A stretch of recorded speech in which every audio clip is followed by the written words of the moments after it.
sure you recognize that music. Maybe you remember me. Orson Welles is the name. Hello. I'd like to tell you about a new radio show based on the third man, whose full name you may remember was Harry Lime. Well, it seems that Harry got himself into quite a number of scrapes that didn't happen to be caught by the movie camera. We hope you'll catch them all on your radio sets. In the very near future, the series being known as The Lives of Harry Lime.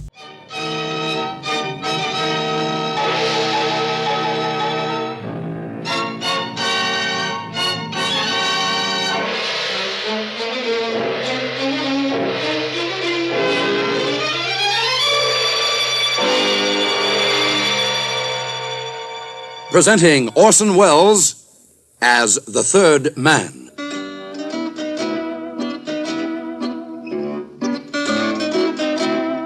The Lives of Harry Lime.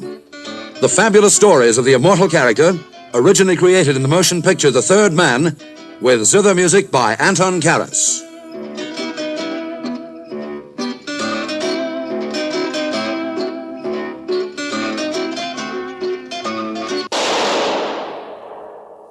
That was the shot that killed Harry Lime. He died in a sewer beneath Vienna, as those of you know who saw the movie The Third Man. Yes, that was the end of Harry Lime. But it was not the beginning. Harry Lime had many lives, and I can recount all of them. How do I know? It's very simple. Because my name is Harry Lime.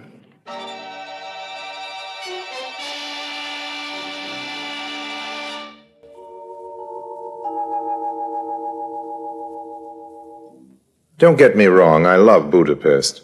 From Budapest come goulashes and shardashes. Shardashes being something you dance and goulash being something you eat if you go for all that paprika. Me, I love it. So, when I got that telegram, I took the first train to Hungary. Maybe I'd better tell you about the telegram first. Dear Mr. Lime, it said, my bank is going to be robbed and I need your help. It was signed Fekete, evidently a man's name, nobody I knew. I knew all about bank robberies, however, and I was dying to help. Besides, as I say, I love paprika. So I started packing right away.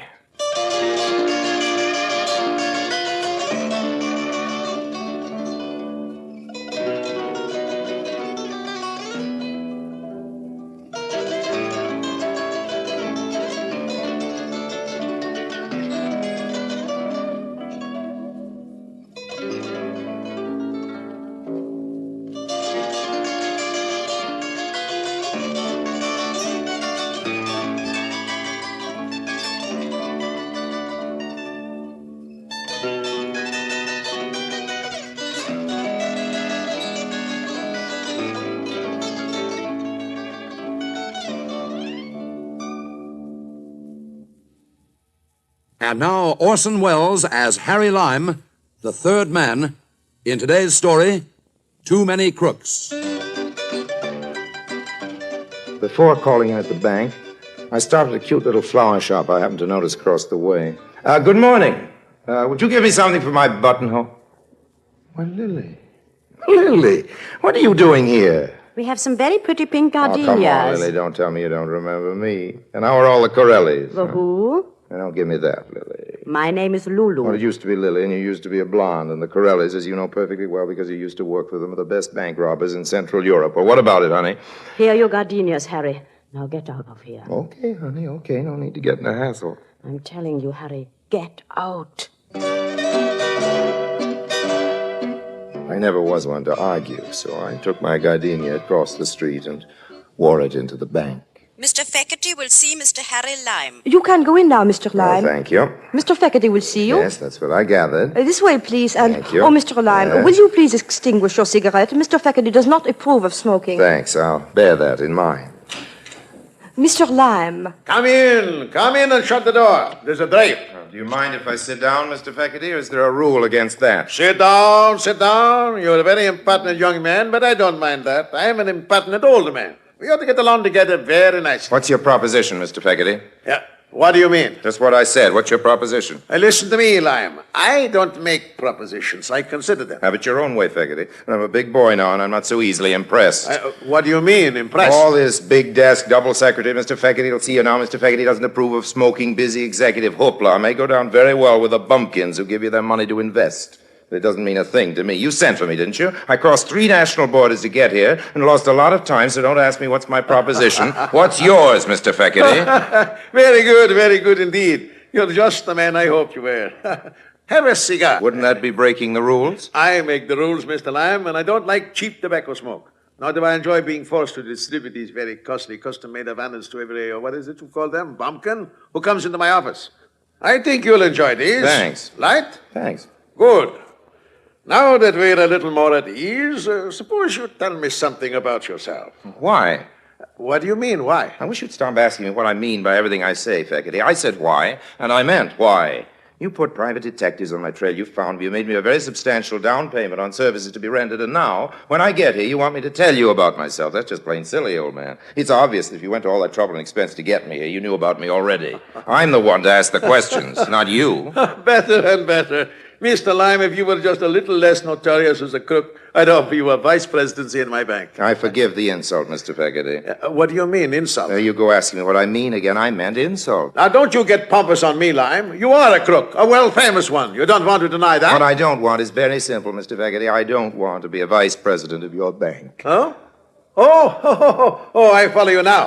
Don't worry, Lime. Right. I promised you $20,000. That's right. Or its equivalent in Hungarian Pengoes. Oh, wait a minute. And you'll get it without having to serve as an officer of this You bank. promised me $20,000, old man. There weren't any gimmicks in the agreement about the joke money you folks pass off on each other locally. I know. I carry my own microscope for reading the fine type. Very well. $20,000 it is.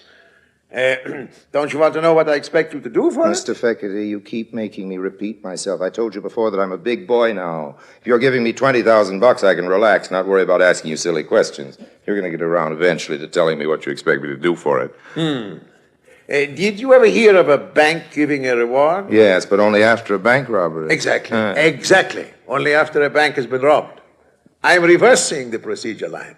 I'm giving the reward first. Oh, so that's the little caper, is it? You want me to rob your bank for you? Well, not at all, not at all.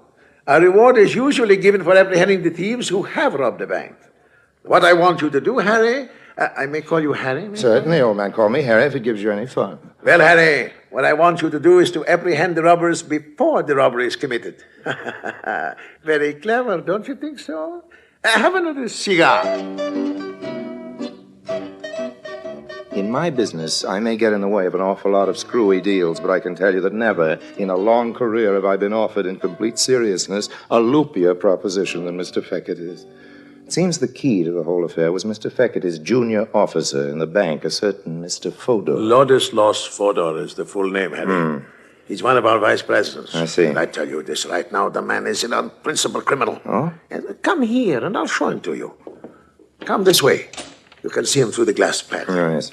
There he is. Oh, that one. Second desk to the right. With all those silly hairs pasted over his bald head. That's the man. He doesn't look very dangerous to me. Fodor? Dangerous? He has the brain of a backward bird and the charm of a worm. Now that I look back on it, I can't imagine how I ever persuaded myself to be jealous of him. Jealous? I don't follow you, old man. If I have a fault, Harry, it is this. I do tend to be jealous. Lulu often chides me about it, and I have promised to curb the instinct, but there's a part of my character. Lulu, you mean the girl in the flower shop across the way, that Lulu? She's the only Lulu I know, Mr. Lyon. How does it happen that you are acquainted with her? You see this carnation? I see it, yes. Lulu sold it to me, overcharged me scandalously, as a matter of fact. Oh, Lulu is a working girl. She must live. How does it happen you know her? What makes you think I do? You know her name? Oh, one of the other customers called her that while I was still in the shop. As it happens, it was this little fellow you've just pointed out to me over there, the vice president, Fodor. Third vice president. I hate to keep harping on these commercial matters, Feckerty, old man, but just how does my $20,000 reward come into the picture? Let us retire to my inner office, Harry, and I will tell you. Okay, Come. old man. Sit down, please, Harry. Have another cigar. My pockets are bulging with cigars now, old man. Let's concentrate on the $20,000. Certainly. Oh, Miss Carver. Yes, Mr. Feckerty? No matter who calls, don't disturb me, not on any account. I'm having an important conference. Yes, Mr. Feckerty. Oh, jealousy, Harry. Jealousy is a terrible Yes, thing. yes, certainly is. Now about this reward. Jealousy is the green-eyed monster who doth mock the meat it feeds on. That's how the poet Shakespeare expresses The it, poet Harry. Shakespeare said a mouthful, and now... But still, if it had not been for jealousy, I would never have followed this Fodor into Lulu's shop. And if I hadn't done that, I would never have discovered the digging. Digging? What digging? What would you say, Harry, if I were to tell you that running under the street from Lulu's flower shop to this bank, there is a tunnel? A tunnel? What would you say if I told you that? Well, I'd say, well, what do you know? That's what I'd say. That's what I said when I found out about it. And that's why I say now that I mustn't ever forget to be grateful to jealousy, particularly since I've discovered that there's nothing between Lolo and Fodor. Or nothing serious, that is. And do you know what I'd say to that? No? A couple of rude words. Yeah, but why?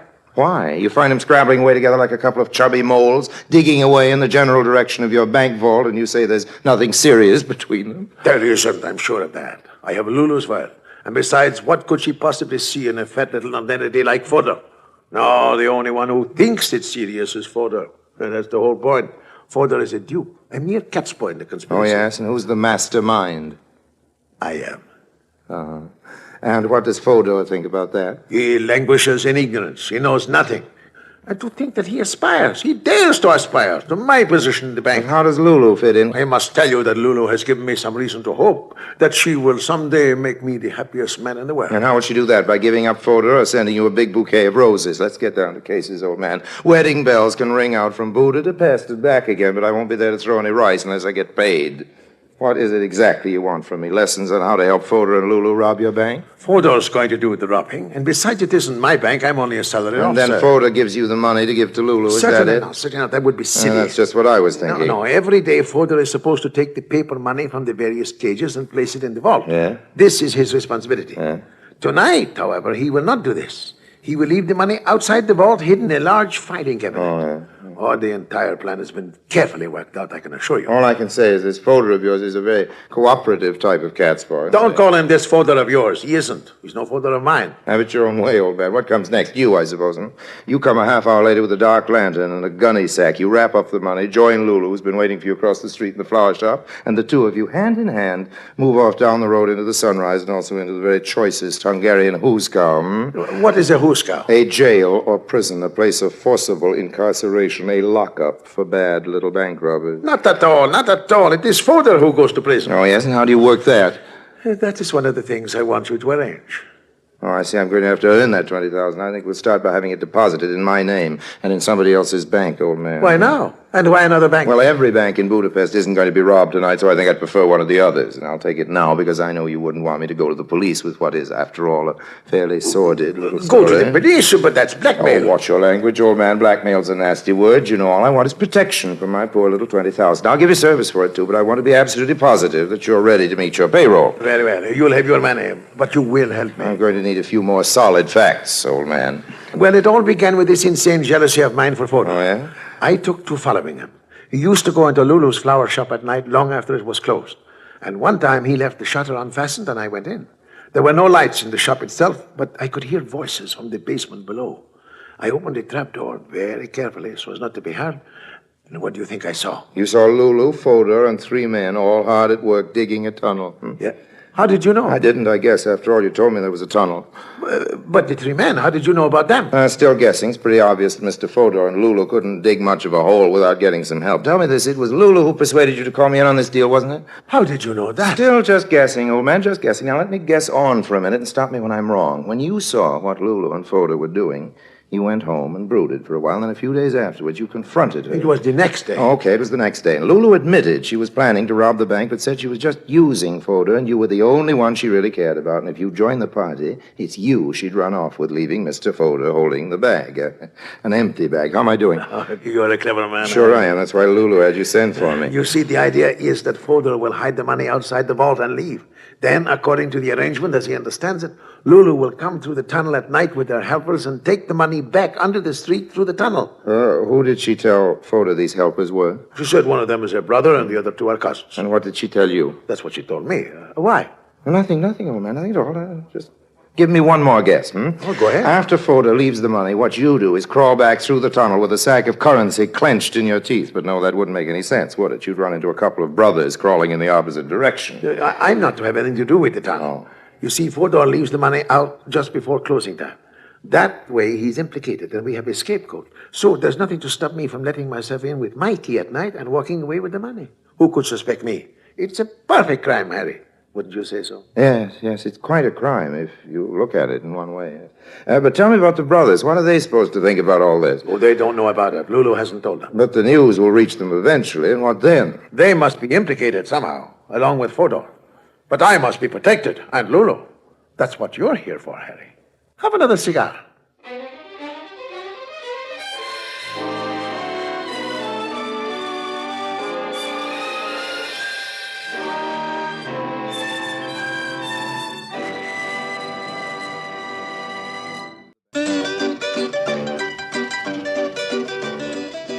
Naturally, the first thing I did after making my farewells to Mr. Feckerty was to go across the street and pay a call on Lulu. Harry, Yeah? listen to me carefully. I'm listening, honey. There's a little cafe on the hill above the old city. You know the place? There's a gold rooster on the roof. Well, what about it? Go there and wait for me. You never can tell when Fodor or Feckerty will be bursting in here. They keep jumping across the street to check up on each other and buying geraniums. Go to the cafe and I'll be with you as soon as I can close up here. What about the boys below? Oh, what do you mean? The construction crew, the Corellis. Oh, Feckerty told you about the Corellis? I would have found out anyway, Lily. Lulu. Okay, what happens to them if you shut up the store? Isn't there a way out? No, but they won't be finished work before I'm back. And besides, what they don't know won't hurt them. Lily, or rather Lulu, it looks to me as though just about everybody around here is due to be hurt by what they don't know. I found the Gold Rooster and sat down on the terrace of the restaurant to wait for Mr. Feckerty's fiancée. Over a glass of Tokay, I tried to add up the situation as of then. As far as I could see, the whole setup was like a Picasso painting. No matter how you looked at it, it was cockeyed and upside down. Hello, Harry. Don't order anything for Hi. me. I haven't time. Don't worry, Lily. I'm not here to celebrate. We can have our party after I know who's going to pay the check. I wish you'd call me Lulu. Okay, Lulu. Now, here's all the sense I can make out of this little caper. You came here with the Corelli gang, No, right? they came first. Then they sent for me to work in the flower shop for front. The tunnel was their idea. Then you sent for me. That was your You're idea. right. Now, Fodor thinks he's going to divvy up with the Corellis and marry you on the proceeds. Something like And that. Feckerty thinks something like the same something. The president thinks he's going to put it over the vice president. What about the construction crew? You mean Walter and the Yes, others? the Corellis, the original burglars. What are they going to get out of this? According to Feckerty, it's going to be the old double-cross. But if I know you, Feckerty's in for the same gentle treatment. Harry, why should anybody get anything out of this except... Okay, Lily, okay. Book a couple of spaces for us on the first milk train out of Budapest, but be sure to get reservations on the bulletproof car. I wish you'd call me Lulu. Time marches on. A lot of trusting Hungarian depositors line up at the bank, leave their hard-earned Pengoes at the impressive-looking gilt cages for what they fondly believe is safekeeping, and hurry home to have their evening plate of goulash. Closing time comes and goes. Feckerty doesn't leave. He just pretends to, and stays skulking in his office. Meanwhile, Fodor takes the big packages of Pengoes, which, as you know, is Hungarian for money, dutifully to the door of the vault. He slams the vault loudly, this being for the benefit of the janitor, who is deaf anyway and doesn't hear, and quickly stows the loot in the empty filing cabinet which he has thoughtfully left nearby for just this purpose. He then goes home and passes a very restless night.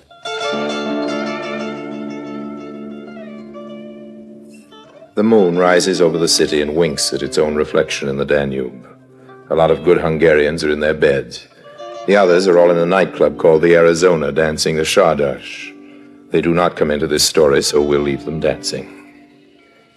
Down onto the street, the Corellis, those adept bank robbers, continue to dig.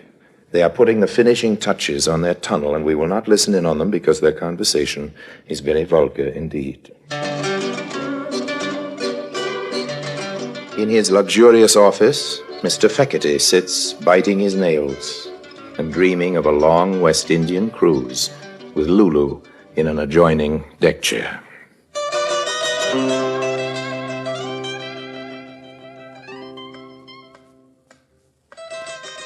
As the gang in the tunnel understand it, when the clock strikes 12, they are to open the secret trap door which they have previously prepared inside the bank, a section of tiling near the vault, go to the filing cabinet and take out the money which Fodor has left there, thus eliminating the noise and inconvenience of breaking into the vault, and, first closing the loose tile after themselves, scuttle back with the loot under the street into the flower shop, out into the night, and as far away from Hungary as possible.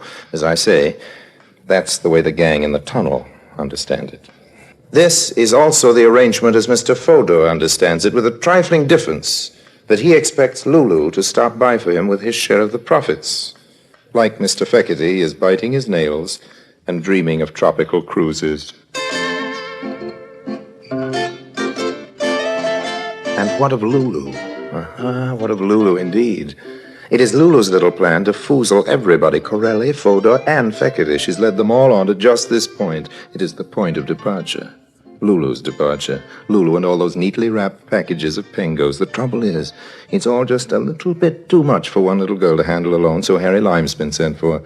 Harry is supposed to assist at the general foozling of one and all, and then, in due time, of course, he's to be foozled as well. Lulu will send Harry off to mail a postcard, and when he gets back, Lulu will have continued her travels alone, with nothing to keep her company but the loot. That, as I say, is the way Lulu understands it.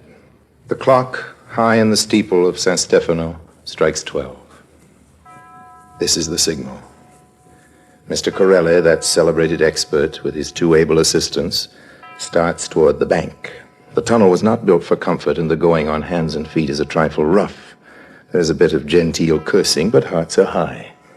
At the sound of the clock, Mr. Fekete removes the bound bundles of money from their place of safety and checks once again the bolts and fastenings which keep the loose tile in its place. In the darkness, Mr. Fekete smiles. He is satisfied that, contrary to the Corelli's expectations, the bank end of the tunnel is firmly and irrevocably closed. Still smiling, he starts toting the money toward the side door for which he, Mr. Fekete, is the perfectly legal possessor of a key. On the outside, Lulu, with a high-speed car, is supposed to be waiting for him. Unfortunately, however, a moment earlier, Harry Lime, on the flower shop end of the tunnel, has persuaded Lulu to go down for a moment and tell the boys not to try lifting that trick tile for at least a half hour. Lulu hates herself now for not having analyzed the merits of this suggestion. She has plenty of time now to think this over, because foxy old Harry in the flower shop has bolted down the trap door. The clock has stopped striking, of course, and Mr. Fekete pops out of his bank looking for all the world like a jolly Christmas shopper with his arms loaded with bundles. There is a high-speed car waiting for Mr. Fekete, all right, but it is full of strange gentlemen, and they are all dressed in uniforms. Put up your hands, Fekete. Put up your hands. You're under arrest. But there's some mistake. No, not at all, old man. No mistake at all. You see, gentlemen, just as you were told, there he is, and there's the money. Come along now, Fekete. We are taking you in. You, Harry, a police informer. Not a bit of it, old man. I wouldn't dream of telling on you. No, the cop got the tip-off from an anonymous letter, and you know how you spell anonymous? L-U-L-U. Lulu. She did it. Lulu. Lulu. That wouldn't be Lulu Hartz, would it? Alias Lily the Twister. Yes, officer, I believe so. There's a reward offered for her capture, isn't there? I should say there And is. what about the Corelli gang? They've got the biggest price on their heads in Central Europe. Oh, that's lovely. It's all beginning to add up when you throw in the generous reward Mr. Fekete posted in the name of his bank this afternoon. But you're not going to collect that, are Why you? not, old man? After all, you put up the money for me to collect before the bank was robbed, didn't you? You also wanted me to thwart the Corellis, and if you yourself are foolish enough to go breaking the law, you'll just have to tell it to the judge. I'll tell him plenty. I'll tell him about you. Go ahead. I haven't broken any laws, remember, and you'll only help me collect my various rewards. Matter of fact, Lime, just what is your connection with this affair? What have you done? Officer, all I did was turn a bolt on a trap door. Nothing at all, really, just a twist to the wrist. And now, if you've got some spare handcuffs ready, I think we better open it up again. The folks down below may be getting a little fretful, and I think they'll appreciate a change of scene. If you'll come with me, officer, I'll show you the place. Really, Mr. Lime, I can't tell you how grateful. Please, old man, don't mention it. Pleasure, I assure you. Won't you have a cigar?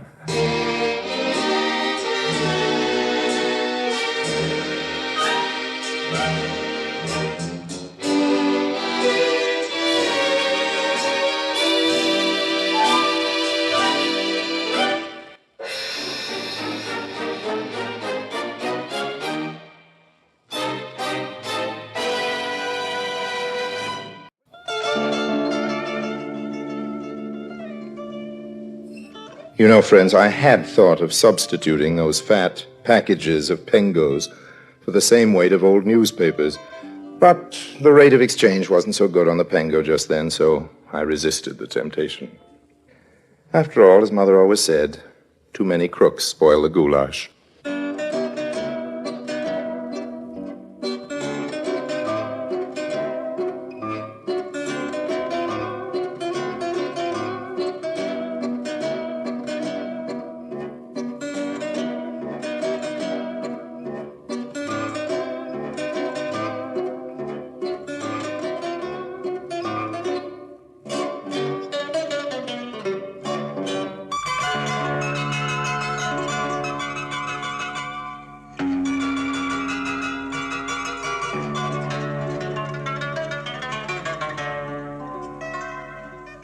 This is Orson Welles speaking. Given half a chance, I think that zither would have started to play the Third Man theme. Seems every time I meet up with Anton Karas, he's the zither man, you know, things start to happen. Then, of course, that's not surprising. By the coat and hat I'm wearing, you'll know I'm fooling you. Stick around.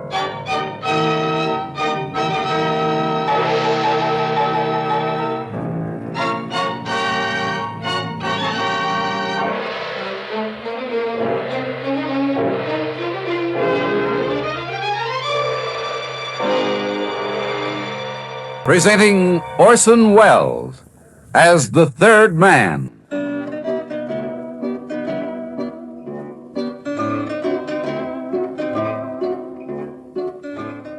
The Lives of Harry Lime. The fabulous stories of the immortal character originally created in the motion picture The Third Man, with zither music by Anton Karas.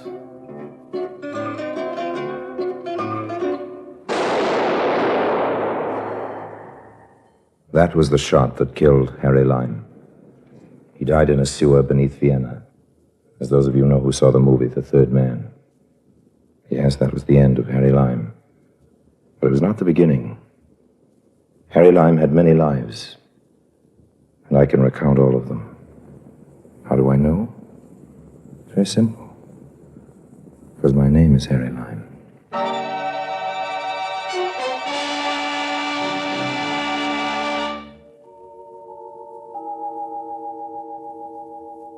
And now, Orson Welles as Harry Lime, the Third Man in See Naples and Live.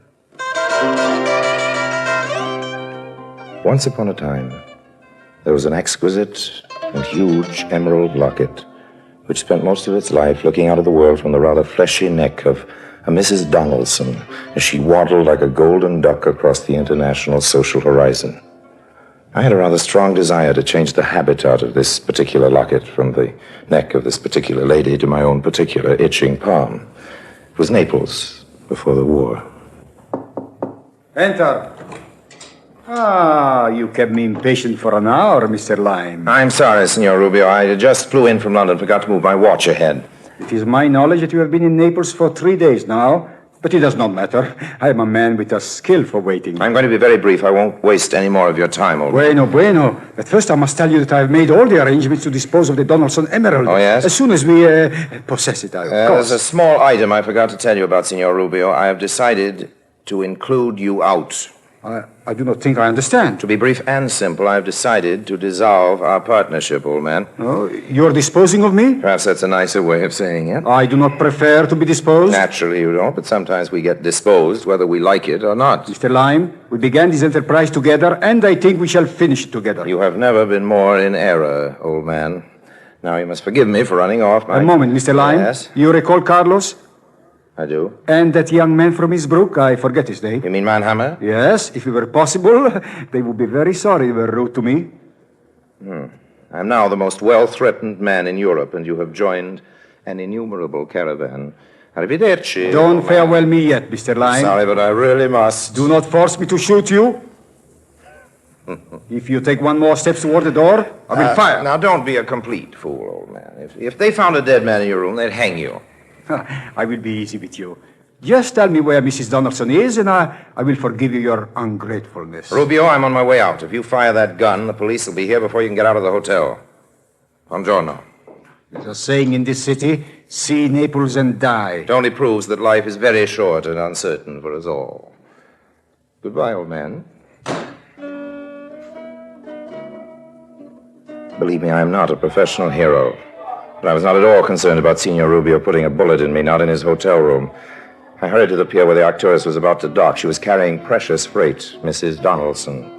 I'd already made arrangements with one of the customs officials to hold Mrs. Donaldson up on a pretext of going through her luggage. A few thousand liras did the trick. Oh, you stubborn man. I tell you, there's nothing contraband in my luggage. You've already gone through my clothes twice with your dirty hands. Amy, talk to this man. He doesn't understand a word of English. My Italian is worse than his English. Mi rincresce tanto, signora, ma è necessario. Ho istruzione di esaminare il vostro bagaglio. Deve aver pazienza. What seems to be the trouble here? Thank heavens, an American. I have no idea why this idiotic official is rummaging through my clothes. That's just a matter of form, you know. You'd think I was a smuggler or something. I've been to Naples many times, and there's never been this ridiculous fuss. I'll talk to the American consul. See to it that this man loses his job. I wonder if you could talk to him. That is, if you can speak Italian. Of course, I'd be only too happy to. Let me see what I can do. Che cosa succede qui? È di regola di esaminare ogni 25 passeggeri. No, questo non è necessario, conosco il signore. Questa è la mia carta. Ah, signore, mi rincresce tanto di aver dato alla signora tutto questo disturbo. No, veramente. Niente. It's all right now, you're cleared. Here, let me help you your bags, Thank you ever so much. I don't know what I would have done without you. Amy, get one of those porters to help us with the luggage. Yes, Mrs. Donald. I have my car here. I'll be glad to give you a lift to your hotel. Oh, I wouldn't want you to bother. Oh, no bother at all. One fellow American to another, you know. Thank you. These taxi drivers rob you mercilessly. Oh, it's a pleasure. It's a pleasure. My name is Lime. Harold Lime. I'm Mrs. Frederica Donaldson. I'm so Donaldson. glad we ran into you. A wonderful piece of luck. Well, let's say we're well met.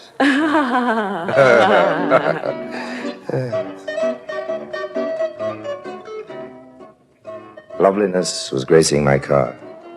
Loveliness in the form of the emerald locket around Mrs. Donaldson's neck, and loveliness in the form of Amy Collins. She was Mrs. Donaldson's hired companion. She had red hair and eyes to match the emerald, and she liked me. I think she liked me. Every so often I'd catch her eye. And she'd turn away, as if she were guilty of something. Really, Mr. Lime, I've never been so humiliated.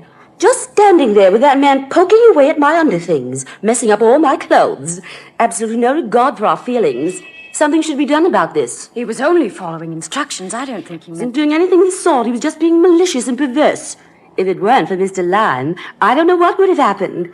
We're deeply indebted to him. Oh, you don't owe me anything at all. I did what any other American would have done, Mrs. Donaldson. I wish we could repay you for your kindness. Well, you know, I think maybe you can. Wonderful. Just tell us what it is. Well, I've got to buy my sister a gift. It's her birthday. I don't know too much about jewelry, so I wonder if either of you could come along and help me shop. Of course we can. Amy does most of my shopping for me. She's very good at that's it. wonderful. I'm sure she'd be delighted to help you. Don't you want me to help you get your things unpacked? I'm already unpacked, thanks to that customs official. No, you go ahead. Just drop me at the hotel. You don't mind, do you, Miss Collins? Oh, no, not at all. Good. It's a relief. Now, I'd like both of you to be my guests at dinner tonight. That's very kind of you. We'd be delighted. Oh, it's my pleasure, Mrs. Donaldson. Really, it's my pleasure. We deposited fat Mrs. Donaldson in her room, and then Amy and I went shopping. I took her along to the Corso Vittorio Emanuele, one of Naples' better thoroughfares. What are you looking for, Mr. Lime? Please, call me Harry. All right. May I call you Amy? If you wish. You don't sound very enthusiastic. Please call me Amy. That's much better. What do you want to buy for your sister? Some nice jewelry, a necklace or a locket, something like that. Mrs. Donaldson was wearing something pretty, something like that.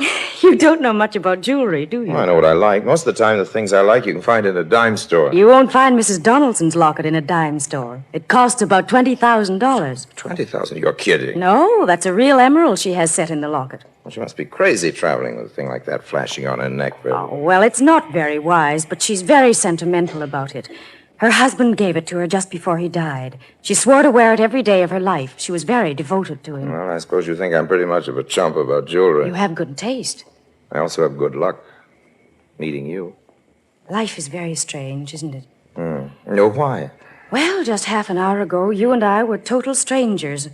Now here I am helping you buy a gift as if we'd known each other for a long time. Well, there's nothing wrong in that, is there? No, it's just at the moment you entered the scene, things seemed to move fast and efficiently. You make it sound as if it were a force. Oh, I didn't mean it that way.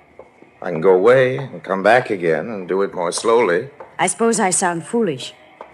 Perhaps it's because you like me too soon. Well, I liked you too soon. Well... That's probably too fast for you, too, but you see, I'm a man who says what's on his mind. It's probably not a very efficient way of talking to a gentle soul like you. Oh, no, I prefer straightforward people. All right, now, you be straightforward. What was your first reaction to me when you first saw me? I was interested, perhaps, maybe intrigued. That's better. You have a way of condensing relationships quickly. Well, if people like each other, they don't need a calendar full of time to tell them about it. Good things grow slowly. Here's a shop. Well, they all look pretty. That filigree pin, I like that. It's very nice. Which one?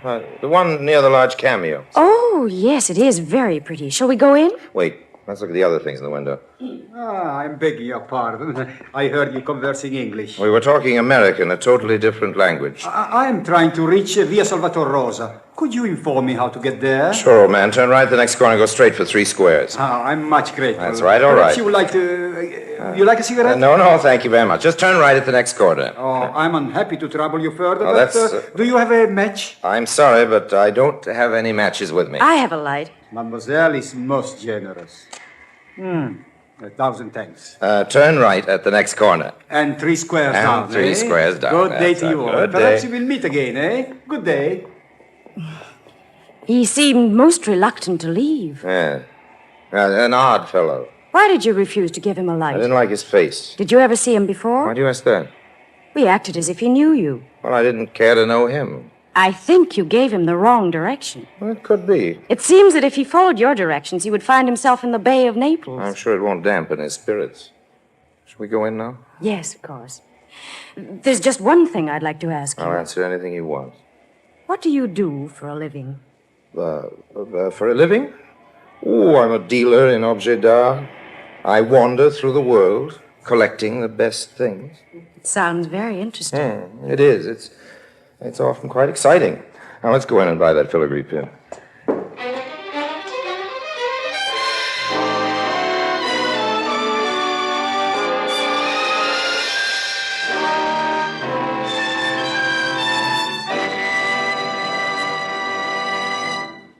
And now, Orson Welles as Harry Lime, the third man in See Naples and Live. I bought a pin for 2,500 lira. On the way back to Amy's hotel, she was thoughtful and not much inclined to do any talking. I took her by the hand.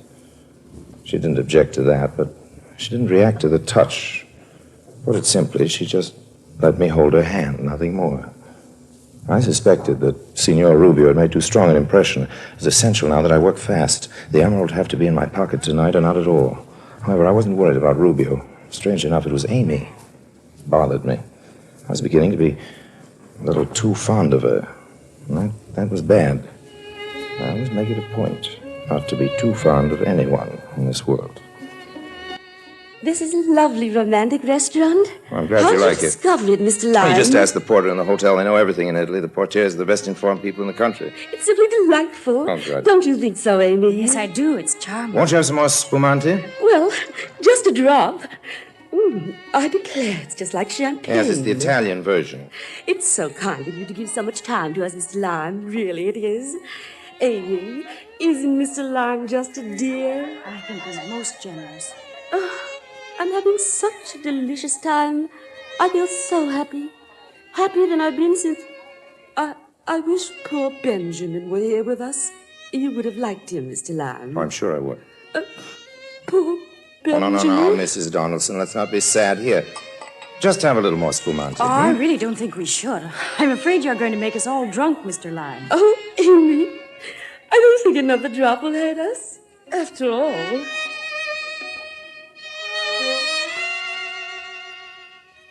By this time, Mrs. Donaldson was becoming thoroughly relaxed. Spumante is a fine relaxer. I stirred the champagne with a wooden swizzle sticks, the bottom of which was well laced with phenobarbital. My keynote for the evening, as you can see, was relaxation.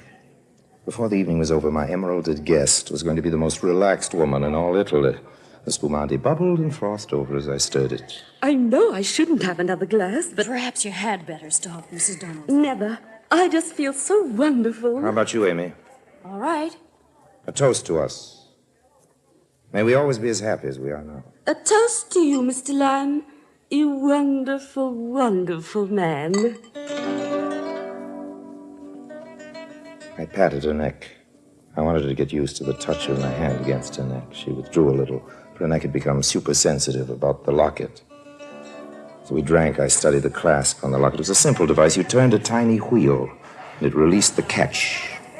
Just a twist of the wrist. The musicians are going to play again. Cameriere. Please, Mr. Lime, no more spumante. No, I have a special surprise. Yes, signore? Have the musicians come over here. Yes, signore. Oh, isn't that sweet? That's a lovely gesture, Harry. I thought you'd forgotten my first name. Here they are, signore. What would you like them to play? Well, what would you like, Mrs. Donaldson? Oh, I can't think of a thing. How about some Neapolitan songs? Per favore, a Monastero Santa Chiara. Eh? Canta però.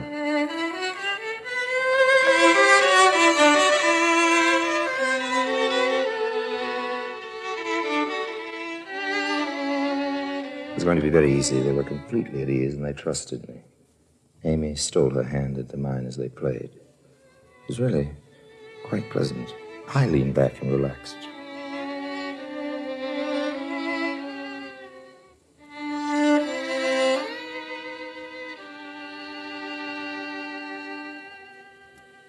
That was just beautiful. Very good. Thank you. Molto grazie. Here's something for the lads. Oh, grazie, signore.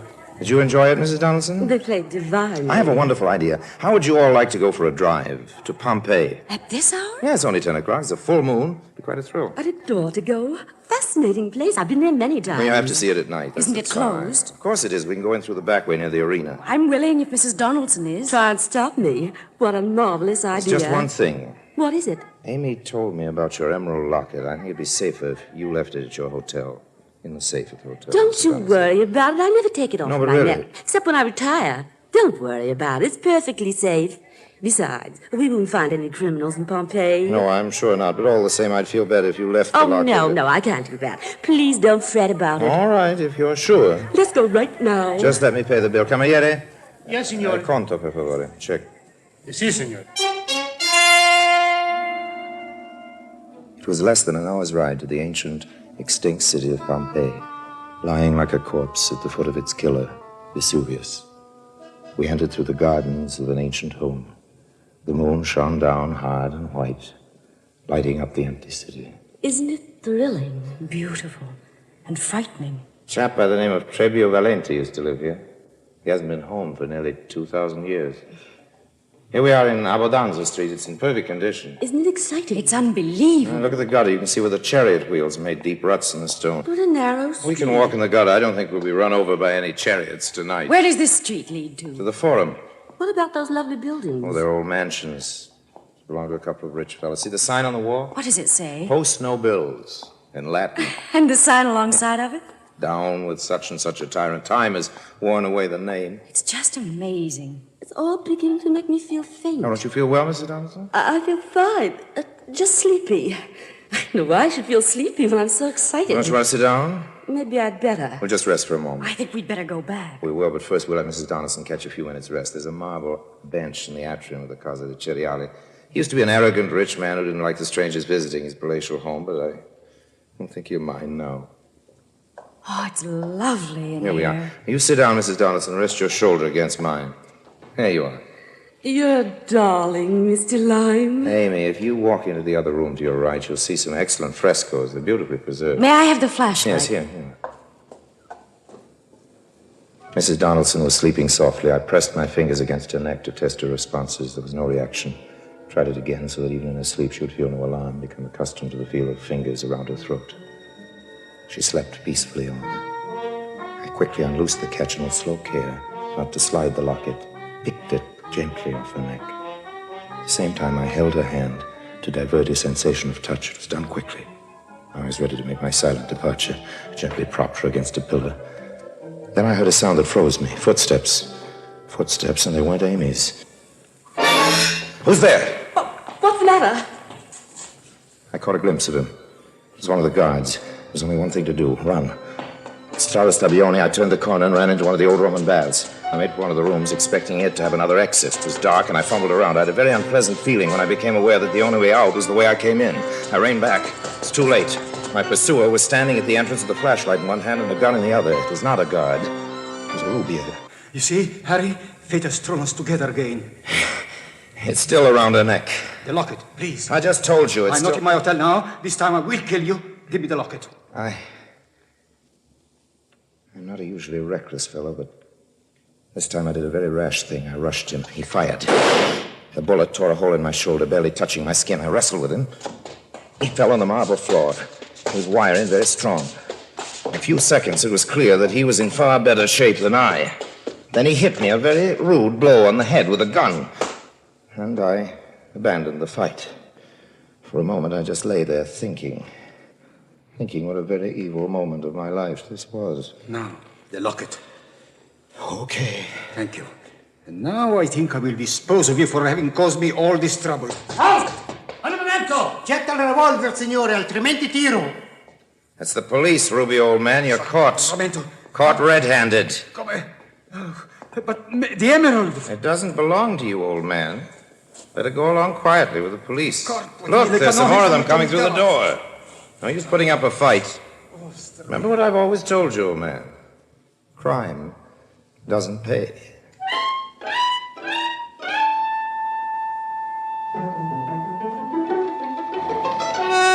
I don't know how to thank you, Mr. Lime. Risking your life to save my locket. Oh, that's all right. You're the most brave man to chase after him in the dark, unarmed. I was just going to see where Amy was, and I heard the sound. There he was, deftly removing the locket from your neck. I felt someone puttering around my neck, but I thought it was you. Oh, really? I was asleep, you know. Yeah. Now, I had my suspicions about this Rubio from the first. Does the wound hurt much? Oh, it's nothing, just a hole in my suit. And a bad bump on your head. You poor boy. It'll heal. Amy, you haven't said a word to our hero since they arrested that Rubio man. I'm just stunned. Oh, I'm sorry we got you into this. I never should have taken you to Pompeii. It's all my fault. Of course not. That terrible man would have tried to snatch the locket wherever I was. It's just a lucky thing I met up with you. I'm going to give you a gift. You just must take it. £100 note. Oh, I wouldn't think of it. You'd make me very happy if you took it. Oh, no, I absolutely Please, couldn't. Mr. Lime, please. Well, if it means so much to you, I'll give it to my favorite charity, yes. Well, here we are at the hotel, safe and sound. Thanks to you. I must run upstairs. The whole thing has given me a severe headache.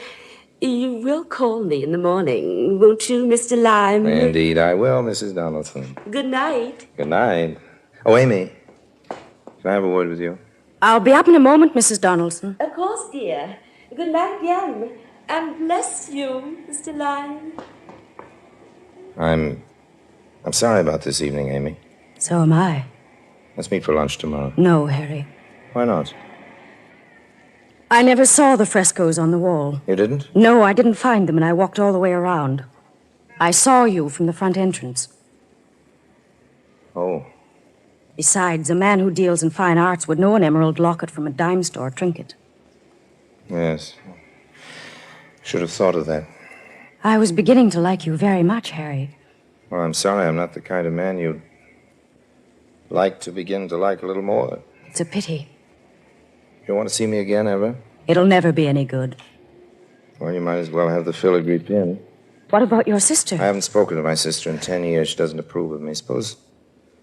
Supposing I give it to you. No, thanks. You mean you wouldn't take it? No, I couldn't. Well, supposing if you didn't take it, I just threw it away. Oh, but you shouldn't do that. Oh, I won't. We were just supposing. Now, goodbye, Amy. There's no supposing about that, I suppose.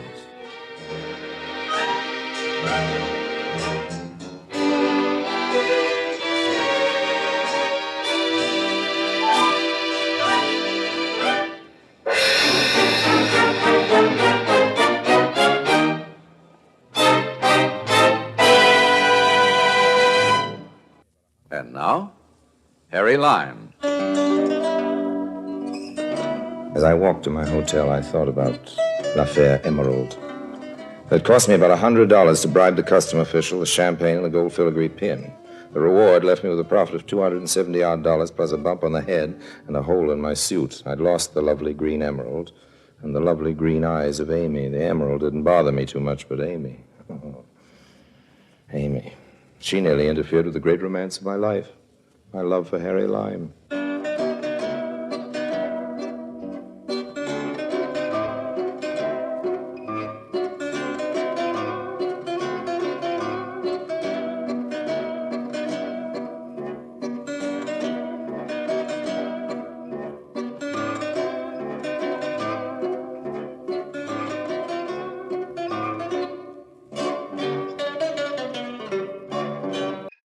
This is Orson Welles speaking. Maybe it's Harry Lime. I'm never quite sure these days. Lime has a habit of taking over everything he touches. Maybe you know that by now. If not, I advise you to keep an eye on Harry Lime. He's a coming man. Coming your way every week, in fact, with old man Anton Karas providing his theme, and don't tell me you haven't heard that. Anyway, watch out for Lime, and when he's around, you'll get some action, not to mention a pretty girl or two, or three, maybe more. Stick around.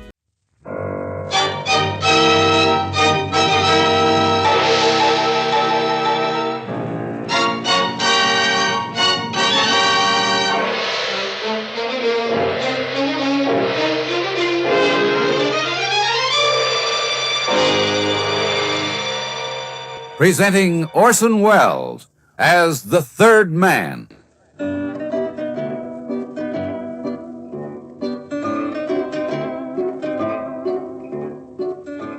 The Lives of Harry Lime. The fabulous stories of the immortal character originally created in the motion picture The Third Man, with zither music by Anton Karas.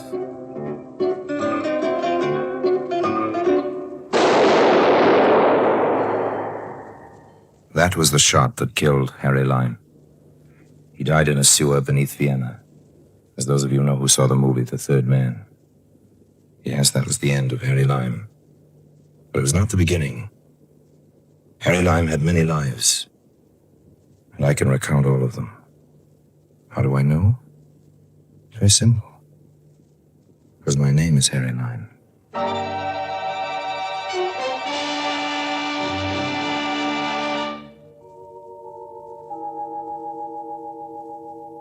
You say what you will about Harry Lime, he at least was honest in his desire for money and the good things of life. Harry believed in seeing the world at other people's expense.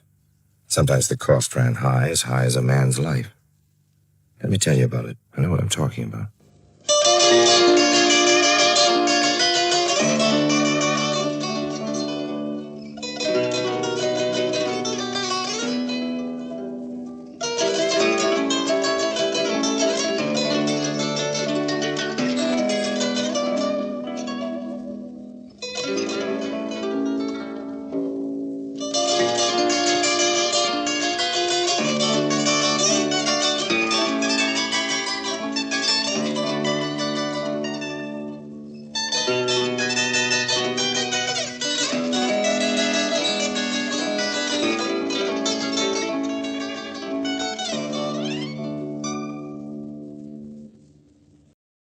And now, Orson Welles as Harry Lime, the third man, in Clay Pigeon. In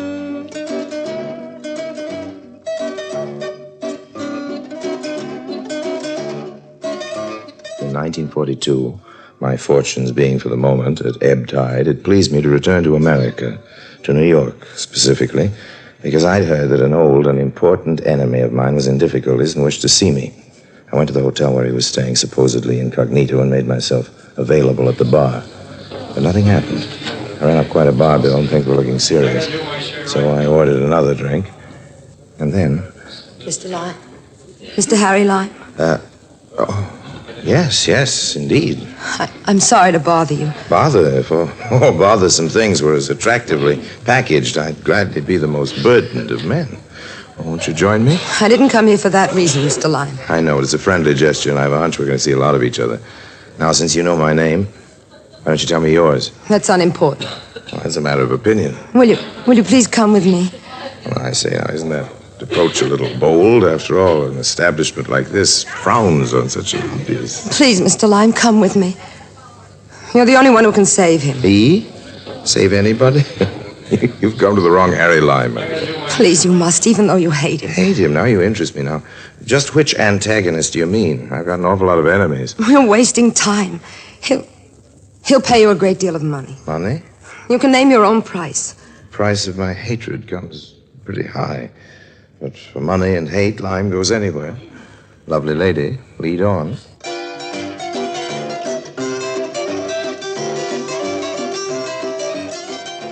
Profitable business should be made as painless as possible, and this girl was a pleasure. The dark Irish type with eyes, the mood and color of the restless channel waters, and hair as blue-black as the proverbial raven's wing. I began to enjoy myself. My waiting game was going to pay off through an old enemy. It was a fine evening for cold mischief. We took the elevator in silence, walking down the corridor to the suite of my enemy. I studied my young guide. She caught my glance. Her color mounted.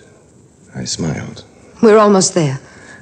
I say, are you bringing me on a wild goose chase? If it is, then it's the goose that lays the golden egg, Mr. Lime. This is it. You don't approve of me, do you? Follow me, please. Well, I'd love to. You're just like the rest of the public, dear. You're always clamoring for high ideals, fair play, and always the first to indict without a hearing. Yes? I found him, sir. To the contrary, I found you. Please. Oh, come in, by all means. The Honorable James Hadley, I believe. Aren't you surprised to see me, Lime? Well, not particularly. This morning when the wind from the East River brought with it the usual aroma of stale grease, ancient garbage, and sewer gas, I had an idea I might run into Governor Hadley before the day was out. Aren't you in the wrong state? Still the same old Harry. Insulting, conniving. And you're the man I'm supposed to help? It's not by choice, believe me. That I do believe, Governor. The dislike is mutual. Well, Governor, it's nice leaving you. Wait, Lime. I'm offering you $15,000 If... Had I better leave, Governor? No, you're responsible for bringing Lime here, Nora.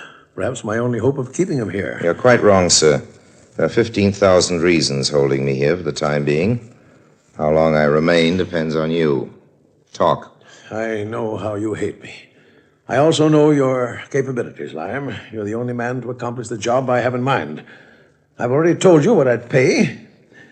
Lime, I'm begging you to help me. That's good. You begging me for help. All right. Sing your sad song, Hadley, old man, about the beast you must feed. You know. Don't I always know, Governor? Knowing who was after your official scalp, I realized you'd undoubtedly come to me for help. Use one poison as the antidote for another. I made myself available. You found me. You mean you knew it all the time, even downstairs you knew? In general, dear Nora, though I neither knew the sordid details nor the price to be paid for my services. Show him the pictures, Nora. Yes, Captain. Right here in the briefcase. Here you are. Thank you. My Governor, I didn't think it even of you. You see, Nora, even Lime believes the man in those cursed pictures is me. It's very interesting. Who's the lady? How should I know? Oh, come on now, Governor. Official manners, or in this case, even unofficial manners, demand that you at least know the name of your female companion.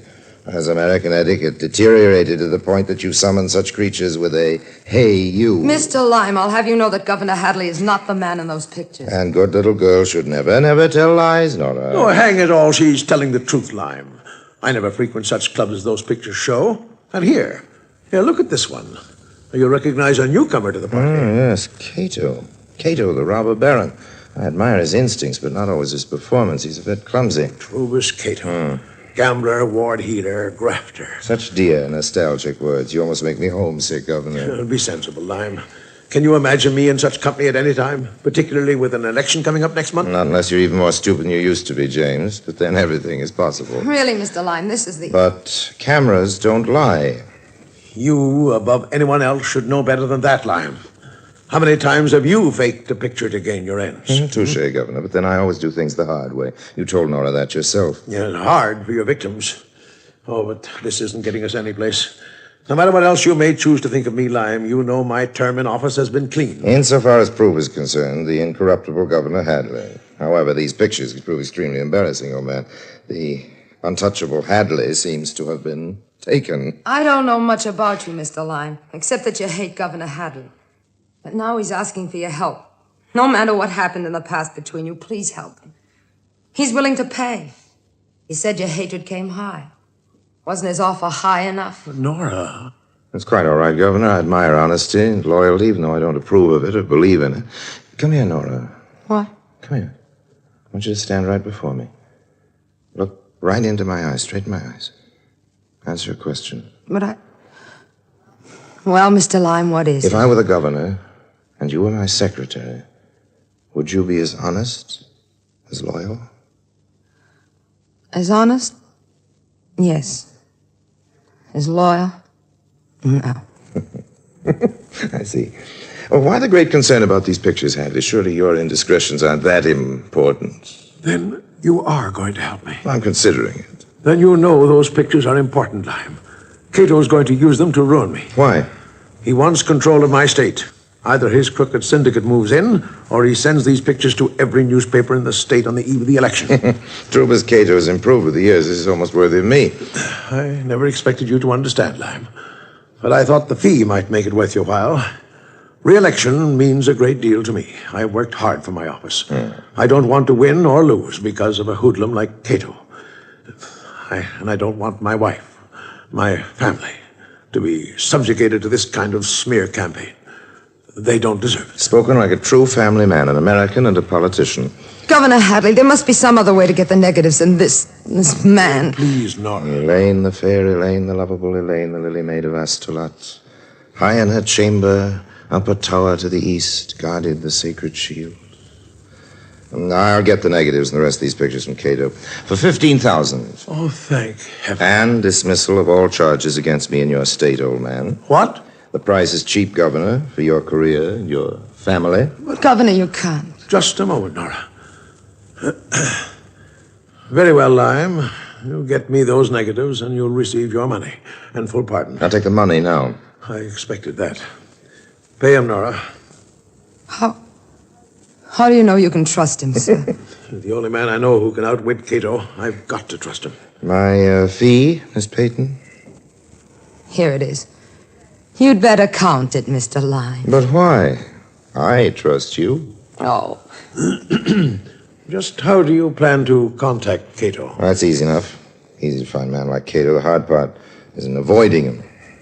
You should know that very well, Governor. Well, what is my next move? Right back to your nice snug capital. Return to your ivory tower, Hadley, and carry on business as usual. Oh, very well. We might as well start packing, Nora. We'll leave at once. Yes, Governor. No. What? Nora stays with me. I what? Now, listen here, lad. Cato doesn't know her by sight, does he? I don't think so. He contacted me away from his office. And she'll be our go-between. You can still pack, Nora. I want you to register at another hotel. The Plaza will do. I'll meet you at the cocktail lounge in 3 hours. Just what do you think? Nora, I'd appreciate it if you would cooperate with Mr. Lime in whatever way you can. Well, Nora? Very well, Governor. I'll do my best. You understand, Nora? We must trust Mr. Lime.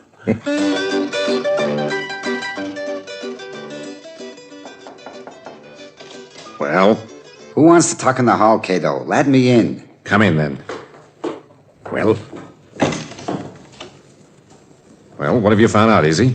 I am tailing Governor Hadley like you want, ever since he sneaked into town. Yeah. Come to the point. Who is staying away from the point? The governor is making contacts with every main hood in New York, but nobody wants to go against Cato. Only Hadley must be finding someone who will go against you, because he leaves the hotel 3 hours ago. Leaves? Checks out, is taking a powder. But before that, he sends his girl down to the bar. Girl? What girl? Who knows her name? But who this girl talks to down at the bar, you'll never guess. Come on, Gib. I'm not playing guessing games. All right, Cato. So don't get sore at me. I'm trying to tell you all the time. She meets a Harry Lime. I hear her say the name. Harry Lime. This is not good news. Harry Lime's the only guy, but the only guy who can louse me up. He would have to come to New York. Come on. Come on where? To the Plaza, you jerk. If Lime's to come into this game, he's gonna be on my side, alive or dead.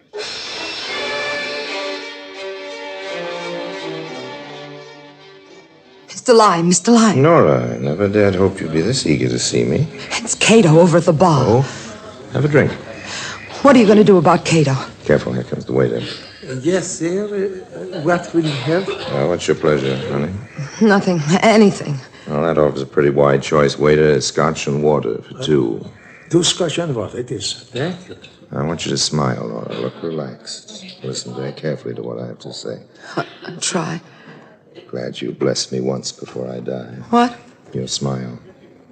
It's the first time I've seen it. Its radiance is breathtaking. Please. Now leave me at once, Nora. When you're going to the powder room, don't return. Go to your room and stay there. I don't understand. Mr. Cato is preparing to beard me in his den, and I want you around when he does. But He's coming this way. Now, hurry. I haven't called you by morning. Get back to the capital fast. What about you? Why, Nora, I never dreamed you cared. Oh, of all the... Your Scotch and water, sir? Fine, fine. Here you are. Thank you, sir. Drinking alone, Lime?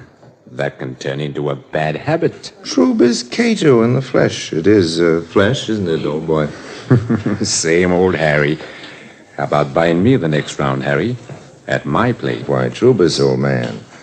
Are you thinking of taking me for a ride? Why, Oh, it's all right. It's all right, old man. I'm game for anything. Shall we go?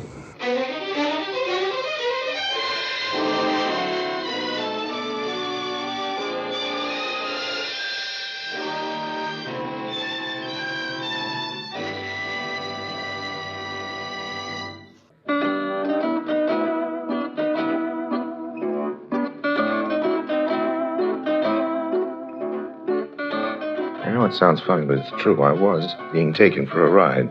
And a long one. A silent one. Once we got in the car, Trubus stopped talking, and I was not in the mood to make any conversation. I had my tiger by the tail, and I waited for his move.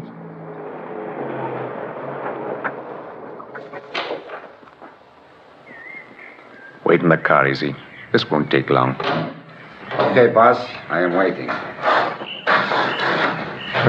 After our nocturnal tour, you bring me to a ruin like this? Really, Cato, I thought you were doing pretty well. I'm doing fine, Harry. Place on the state line, not too far from the capital. Makes it handy. For you or the governor? Wait and see. Trubus! Well, this is a surprise. Hadley. Who's this fella, Trubus? The face is Jim Hadley's, and the voice is almost identical. Inside, Luke. Come on, Harry, and I'll buy you that drink I promised. Sure. Drinks on the house. Yes, I could use one. Yeah, sit down, Harry. I didn't think I'd see you so soon again, Trubus. What happened, did you? Shut up. Pour the drinks. Oh, sure, Trubus. Now, Harry, I'm open for business. Well, to risk the obvious, this isn't Governor Hadley. Hey, you bet I'm not. The Hadley boys were identical twins. Luke here was the black sheep of the family. Also was supposed to have died in a train wreck 15 years ago. Identical twins, the oldest pitch in the world. Luke was the man in those pictures. So simple it always works. Even fooled you, Harry. Oh, I can be fooled. Old man. Luke's lived on jealousy and whiskey ever since he's seen the accident. He crossed my path several years ago, just as I was figuring how to move into Jim Hadley's state. He was an answer from heaven. Yeah, or the devil. I thought I had luck. I can give you a fat fee, Harry, and a fine chance to pay off your old grudge against the governor. Since when has benevolence become one of your characteristics, Cato? What about this fat fee? You only paid me. Shut up.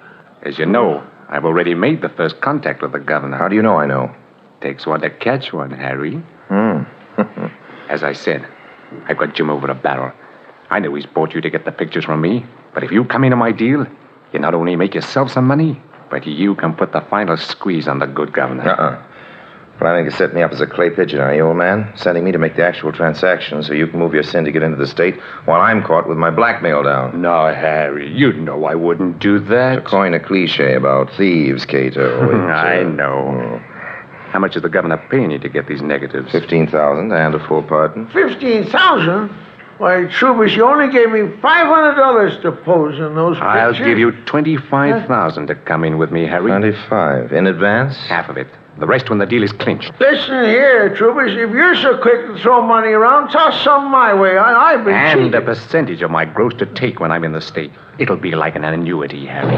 You listen to me, Troubish. You cut me in on this big deal you're talking about. If you don't, I'll go to jail. You what, Luke? Nothing, kid. I didn't mean. I was only trying to. Oh, what are you going to do, Troubish? Is he? I. Take this rat and let Muggsy work him over. No. He talks too much. No, I promise not to talk. Hey, you need me. I'll never. Come on, Luke. No. Roll it. No, please. Come on, I said. won't. No. Well, what's your answer, Harry? Do all of your business partners get that treatment, old man? No, of course not. He's always asking for it. But now ask, for instance. Why, we'll clean up in Hadley State. Slot machines, numbers, racket, dope protection, and that's just the beginning.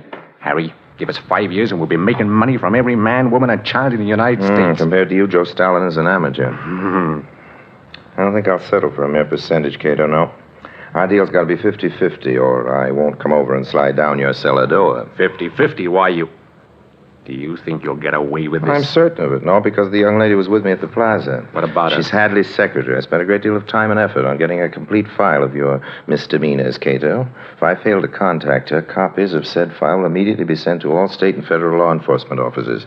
Your pitiful tintypes will be forgotten in the headlines about Troubish Cato. You wouldn't want to be named public enemy number 1. 50-50 it is.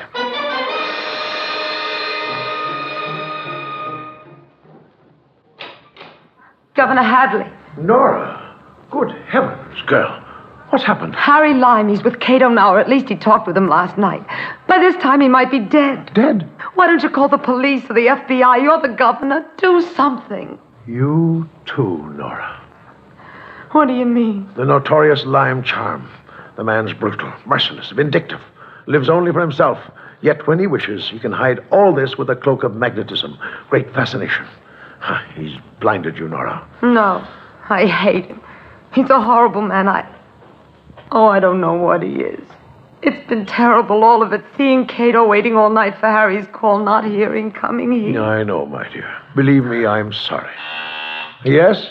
Governor Hadley, Mr. Harry Lime to see you. Harry. And Mr. Cato. Cato here? Send them in, please. Yes, sir. What can it mean? I don't know. Good afternoon, Governor Hadley. Nora? Mr. Lime. And Troubish Cato. Surely you haven't forgotten me, Governor. Cato, I told you once and for all. Don't be too hasty, Mr. Governor. My proposition is so good that Mr. Lime has come in on the deal with me. What? But you agreed to... Lime? Is this thug telling the truth? I've bought certain contracts for your signature, Governor. They'll allow Mr. Cato full-scale operations in your state. Oh, no, you wouldn't. I can't believe it, Lime. Not even you. The price of the negatives, Governor. Oh, you'd better give me those negatives now, Cato. Prove our good faith to Governor Hadley. What good faith. Oh, but here you are, Harry. The negatives and the rest of the pictures. All nicely tied with a pretty ribbon, Governor. A ribbon as blue as Nora's eyes. You... How small can you get? Now, will you sign Mr. Cato's contracts, Governor? I'll deliver the negatives to Miss Pigeon. That's right. Just sign on the dotted line, Hadley, and everybody will be happy. Sold out because I trusted a rat. Here's your pen, Governor. And here. Back, Nora. Get out of the way. Lime, what? What are you doing? Down on the floor, Governor. Down on the floor. A gun. Are you crossing me, Harry? Hold it, Cato. It's my deal. Oh, yes? Oh. You killed him. What happened? Those shots? I suggest you call an ambulance, young lady. There's been an attempt on Governor Hadley's life. My goodness. And keep those people out of here for a minute. How can I ever thank you, Lime? You risked your life, Harry, and all the time we Save it. I had to kill Cato to take over his very lucrative business myself. I'll keep these negatives, Governor. You'll what? No, Harry, oh, no. This is one time, Governor Hadley, when you're not getting off so easily. These incriminating negatives in my possession, like the sword of Damocles, will be suspended over your uneasy head from now on. Call them Harry Lime's annuity, Governor. Now, if you'll excuse me. I might have expected this. And I was beginning to think you were a human being.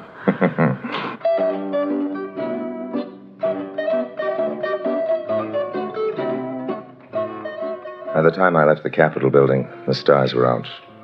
The stars was reached by hard ways.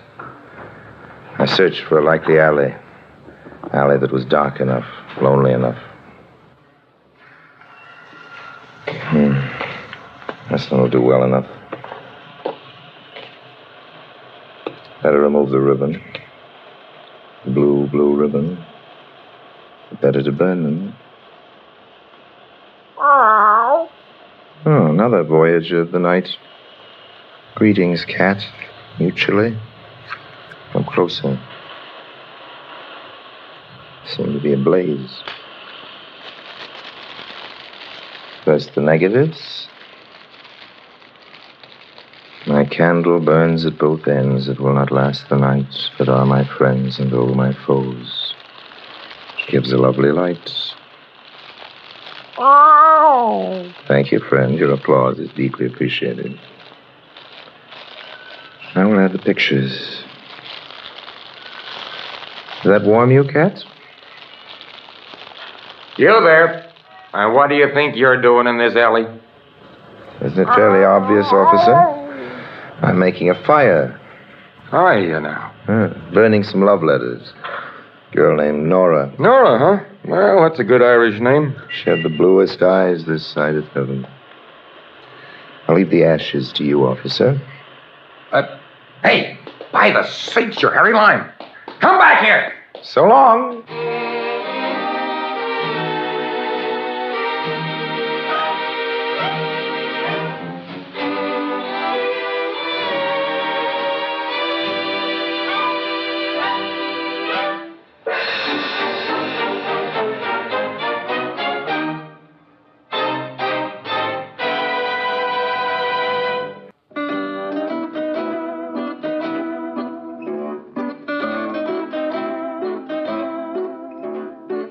Goodbye for now. And remember what Ben Franklin said about honesty being the best policy. I wish I could. Just keep slipping my mind.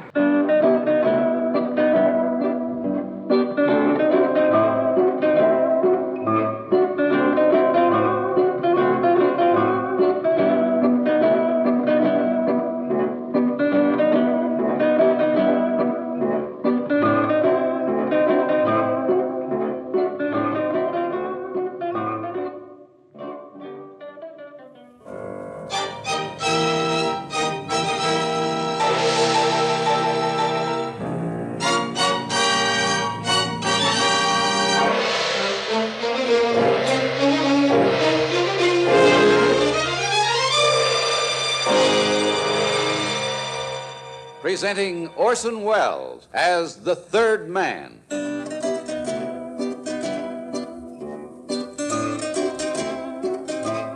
The Lives of Harry Lime. The fabulous stories of the immortal character originally created in the motion picture The Third Man, with zither music by Anton Karas. That was the shot that killed Harry Lime. He died in a sewer beneath Vienna. As those of you know who saw the movie The Third Man. Yes, that was the end of Harry Lime. But it was not the beginning. Harry Lime had many lives. And I can recount all of them. How do I know? It's very simple. Because my name is Harry Lime.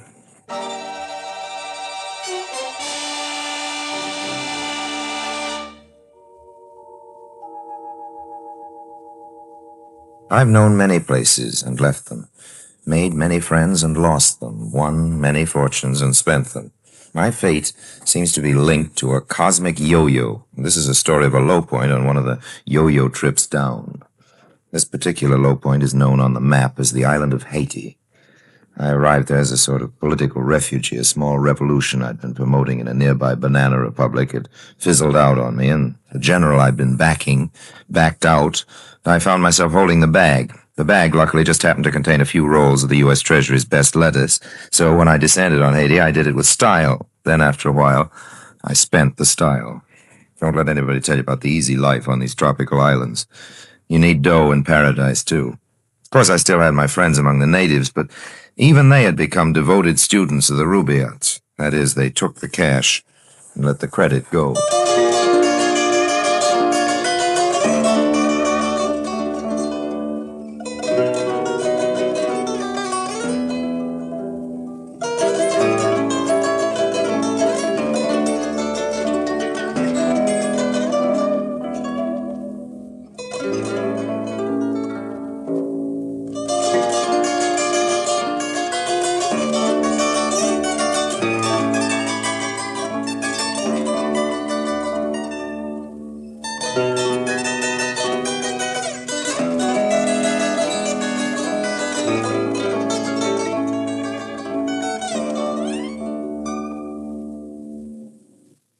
And now, Orson Welles is Harry Lime, the third man in Voodoo.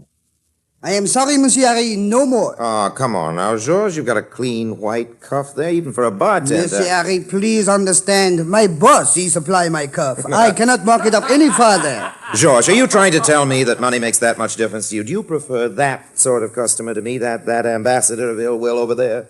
The Babbitt who comes to Haiti to find somebody new in Toledo? Or do you prefer... Monsieur Harry, I prefer you. Oh, merci, old Every man. native on this island prefers Monsieur Harry. Well, then it's settled, huh? But the boss, he prefers his customer with the money.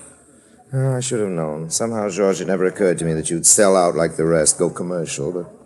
Well, you've been trapped too, George. Cornered, impaled on the almighty dollar sign. No, mon ami. Well, George, it's getting late. Time for me to move on, I guess. That's your greatest fault, Harry Lime. Always moving on.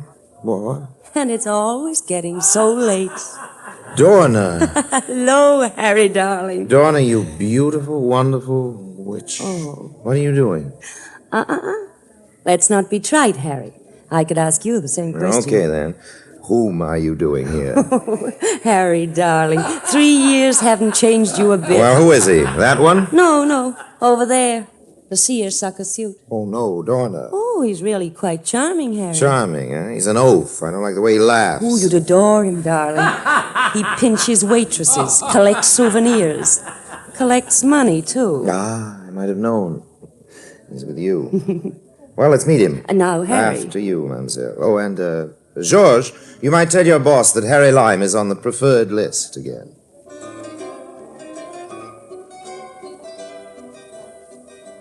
I spent several pleasant moments following Dorna to the booth. As she snaked her way adroitly between the tables, it was difficult for me to focus my attention on her. Mark. Mark, in this case, was fat and perspiring. Of course, he was bald. His contributions to the aromas of the cafe were generous. His cigar, his perspiration, and his money. Sam? Huh? Oh, hiya, baby. I was just going to send out a searching party for you. Sam, I'd like you to meet an old friend of mine, Harry Lime. Sam Torkin. Oh, very happy to meet you, Mr. Torkin. Oh, sit down. Any friend of Dorna's is a friend of mine. Well, within reason, of course. Very good. You from the States too, Larry? Harry, Sam. Harry Lime. Huh? Oh, yeah, Harry. What part of the States you from? I'm from Toledo. Toledo? Yes. One of my plants is in Toledo. A drink. Here, have a drink. Waiter, bring my friend a drink. Toledo, eh? Great little town. Yes, Toledo. sir. Of course, to me, any town's a great town as long as business is good. That's right. Hey, you know, Lime, this is my first vacation in 18 years. 18 years. Can you imagine that? He gabbled. For eternities, he gabbled. Dorna was obviously amused by my boredom, but my patience, as always, had a price. Torkin kept gabbling till I almost considered reducing that price, and then he gave me my cue. Sure is hot in these parts. Well, baby, come on, let's go out of this dump and find some souvenirs. Oh, Sam, not again. Now, what sort of souvenirs are you looking for, Mr. Torkin? Oh, I don't know. The souvenirs souvenirs, ain't they? Now, come on, beautiful, let's... Souvenirs can be more than souvenirs, Mr. Torkin. No, Lime, what kind of talk is that? No, look, Mr. Torkin, you're a man of taste and means. Hey, a sales pitch. Hey, what are you selling, Lime? Yes, Harry, what are you selling? Well, selling, I'm selling nothing but plain, ordinary common sense. It's at a premium on this island, Mr. Torkin. Yeah? Oh, let him finish, Let me tell you Sam. about Haiti, both of you. This island is steeped in sentiment, not our kind, not the lace-trim sort of thing. Sentiment here is a wild, untamed, primitive love, a sense of possession that defies the laws of man and nature. Now, listen to those drums, Torkin. Listen. They're telling you the secrets of Haiti. Huh? Do you understand them, Harry? As much as any civilized man is permitted to, Torkin. That's that voodoo stuff, ain't it? Well, they're not stuff, Torkin. Those drums are calling to the voodoo gods to smile upon the wedding of a native man and his beloved. The wedding rites are just beginning. They'll continue till dawn. It's the wedding of Fancy and Grigri. Who? Fancy works as a waiter in a hotel here in town. His father got in a jam once with a planter, and I just happened to save his neck. That counts for something here in Haiti. Oh, that reminds me, if you'll excuse me... Hey, where you going? I'm going to the wedding. You're going up there? Oh, take us with you. I wish I could, Dorna, but, well, Hey, wait a minute now. Sit down. Now, what about all this sentiment and souvenirs and all? Well, all right. Look. Haiti is crawling with priceless relics, anthropological prizes, historical symbols. They bring fantastic prices from any museum in the States. Oh, where do they sell them? No, they're not selling them, Torkin. You've got to know the island. Gotta know the people to find them. Well, how come they're worth so much? Sentiment, old man, sentiment. The Voodoo brand. The natives protect their sacred symbols with their lives. Now, of course, they're the raw materials. Huh? Little sentimental trinkets, diamonds, rubies, sapphires, miscellaneous baubles. The kind of sentiment we understand. Oh, I love souvenirs like that. Oh, uh-huh. Well, okay, Lime. I guess you can get me one of them baubles. Yes, that's possible. Now, what's your deal? Well, first, let me find a suitable trinket. Time enough then to bargain. For now, Mr. Torkin, a small retainer will do. Huh? Oh, yeah, well, how much? Oh, as you wish, But, as those drums would tell you, sentiment comes high in Haiti.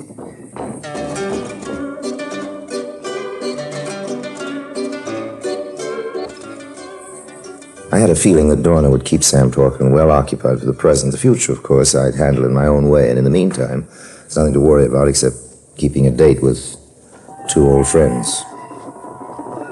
I found my friends in the clearing. Fancy and Grigri, the head of the ceremonial party in a place of honor, as befitted them.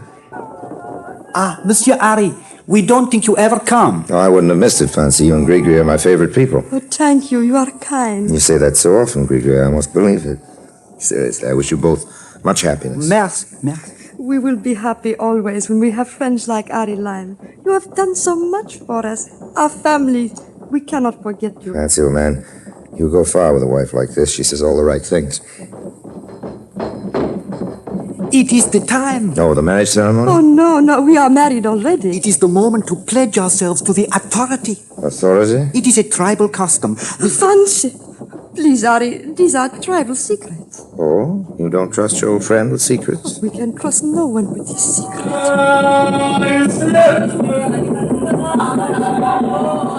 Fancy, what's happening? What's that? It is the authority, the scepter, the sacred scepter of Henri Christophe.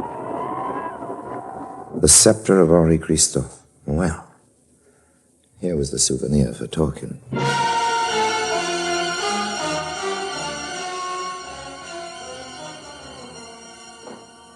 All right, Lime, all right. Who is this Henri Christophe? Torkin, you mean to say you never heard of him? Nah. Christophe was, well, he was the George Washington of Haiti. Oh, every 2-bit country's got its own Washington. Get me Washington scepter, and I'm interested. Listen, old man. Christophe started life as a slave. He became Haiti's most powerful ruler. At one point in his regime, Torkin, he stood off the combined armies of France and England with 2,000 men. On the north end of this island, old man, up near Le Cap. Huh? Le Cap, Cap Tien. Tremendous fortress high on the hill, above the jungle. You've seen it, haven't you? Well, how could I miss it? It's big enough. One of the biggest. Washington didn't build that, Torkin. Christophe did. So what? He didn't just order it built. He planned it, designed it, supervised the work, dug rocks out of the mountains with his bare hands. You're a self-made man, Torkin. That ought to appeal to you. What about the scepter, Lime? Look, old man. Henri Christophe is a landlocked saint to these people, an all-powerful earth god. While he lived, his scepter was his symbol of strength and wealth. Being king in those days was a profitable business, old man. Christophe had more jewels in that scepter than Dorna has curves. And there was a revolt here in Haiti, and Christophe was found dead, but the scepter was gone. For over 100 years, its whereabouts have been kept secret. I know the secret, Torkin. I can get it for you. Yeah? How? It's my business. Your business is to make it worth my while.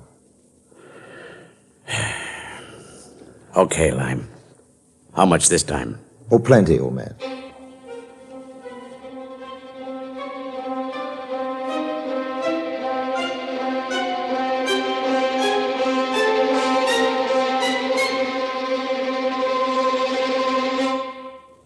Fancy, where are you? Oh, Grigri. Enter, Harry. Oh, you are welcome in the house of Fancy and Grigri. Harry, my friend Harry. It is Fancy, good. I've been looking for you. I've got to talk to you. Oh, we are always eager to listen. Fancy, it's that scepter of Henri. What's the matter? Oh, Harry, please, you must not ask. These are secrets of our people. But I've always considered myself one of your people, Grigri. My friend Harry, I have told you too much already. Please do not think any more of the scepter. It is forbidden to speak of it. Forbidden among friends? Harry, with the scepter, it is different. It is the authority. Is it? It is the scepter of Henri Christophe. It is passed on from high priest to high priest. It is never out of their hands. It is the authority. Oh, that is enough to know. Please, ask no more. Grigri, Would I ask if it weren't important? No, Ari, please. I've got to know more about it, Grigri. Fancy, you understand, don't you? Grigri. Oh, don't make him say more, Ari, please. Don't make him say more. Please. Please, please.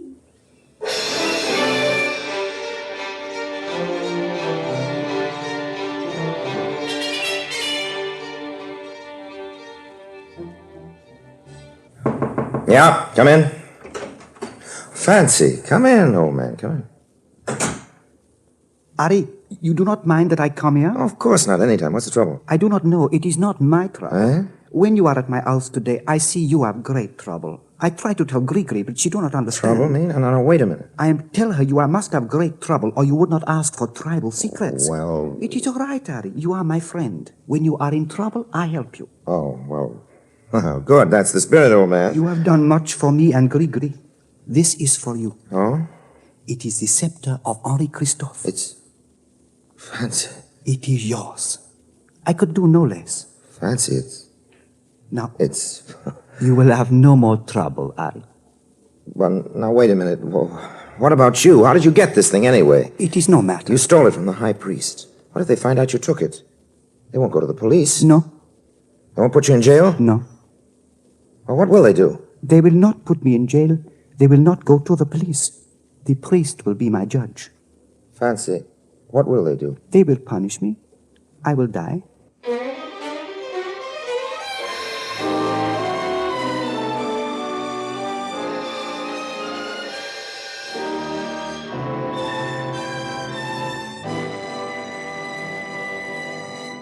And now Orson Welles, as the third man, continues with Voodoo.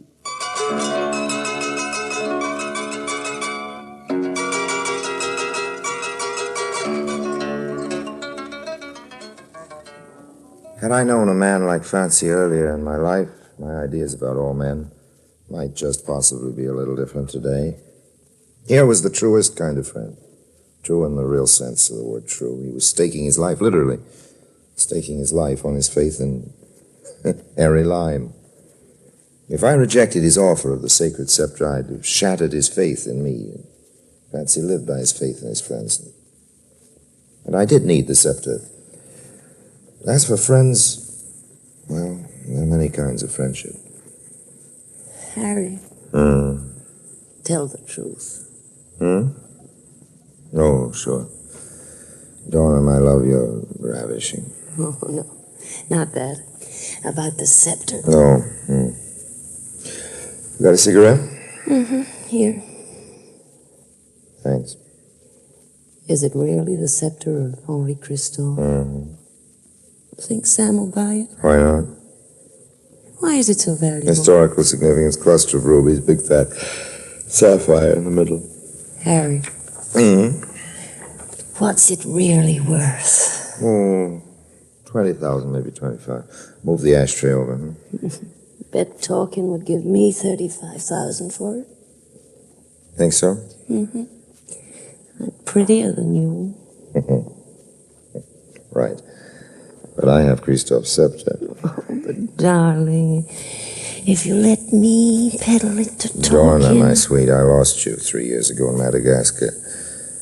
The scepter might be a temptation if you leave me again. Oh, no. Never mind that stuff. Never mind. Now cut it up now. Wouldn't 35,000 be nicer than 25? Then why don't you let me Dorna, have the it? fact is, I don't have the scepter. What? Talking bought it this morning. $50,000. Harry, you! You!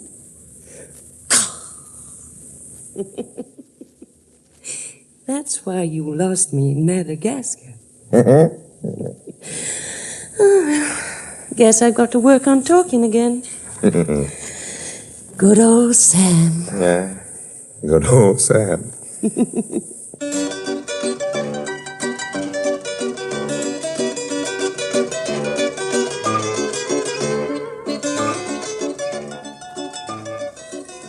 Somehow, good old Sam ran a bad second. Dorna was no fool. She wasn't greedy. I was available, and I had money. Not as much as talking, of course, but enough to keep her satisfied temporarily. We decided on a small celebration, the sort that requires noisy public demonstrations with champagne bottles. We went to a little cafe, and I rather enjoyed the impression I was making, particularly on Georges. Would you like me to put this on your bill, Monsieur? Oh, certainly not, George. Certainly not. I wouldn't want to cause any undue strain or suffering for your employer. But, Monsieur... Never mind, George, old man. Here, this should cover the situation, I think. Oh, here's a little something for you. Thank you, Monsieur. You are... Oh, that... What's the matter? You will excuse me, Mr. Harry. I must go. Eh? I'm sorry, I must close the bar. Close the bar at this time of night? Just a minute. The drums, Monsieur Harry. You understand? The drums. The drums? What? Why, George. It's the death drums. I do not have to tell you, Monsieur Harry. Why? What for? I don't know. You will excuse me. Harry, what is it? I don't know. Those are the death drums. They mean someone's dead or dying. Or going to die. Going to die? Who? I don't know. I have a hunch. I hope I'm wrong. Harry! Wait! Where are you going? Harry! Harry!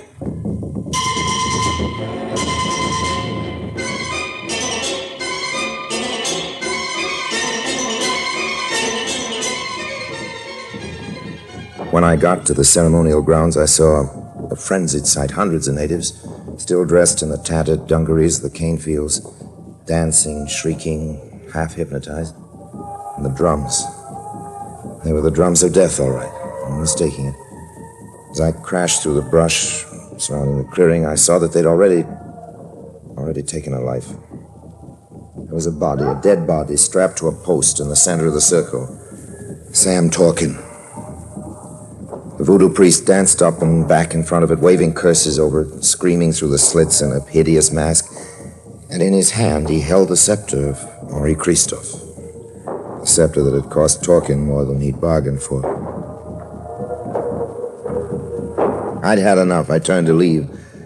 And then at the far end of the clearing, I saw something else. Two more bodies tied together, back to back, hanging by their wrists from a long cross-pole strung between two trees. The two of them together, Fancy and Grigri, ready to be sacrificed. No! No, wait, stop! Stop it, I tell you! Listen, all of you, listen to me! You're making a mistake. You're torturing two innocent people. You can't do it. They have wronged us. It was forbidden. They must be punished. No! They will die. Well, they can't die. You're punishing them for something they didn't do. You think they sold the scepter to this man, but they didn't. I did. I made Fancy tell me about it. I'm the one you want. Listen to me. You've got to believe me. Harry Lime would not cause their death. Harry Lime is their friend. But I tell you, it was my deal. And I'm the guy you want. So untie these ropes. Come on, move, or there'll be a new voodoo priest holding forth at your funeral. It's no use, Harry Lime. If you kill me, others will take the revenge. It's no use to kill these two either. Okay, Grigri, you're loose. Help untie Fancy. Get away. You have brought shame to us. Okay, I'll do it myself. Hold still, Fancy. There, you're loose. All right, come on. Come on, I'll get you two out of this. Then we're even. Harry, it is too late. You must go. Oh, nuts. Come on, I'll help you. Now run for it. Stay back, you lunatics, or I'll start knocking off voodoos. I warned you now. Stay back. That's better. Come on, Fancy. Grigri, get going.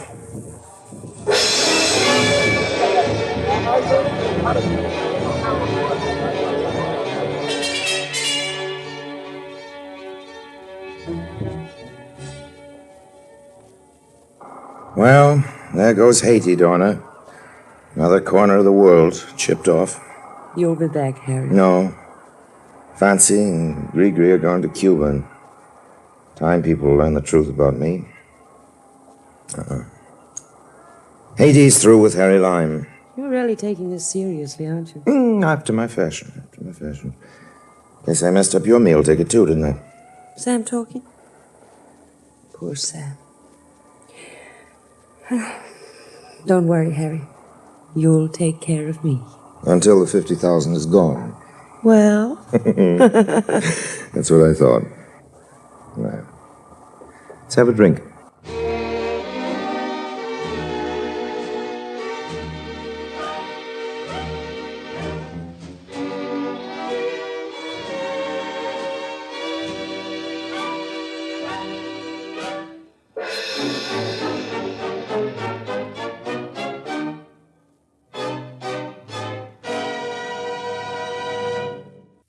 And now, Harry Lime.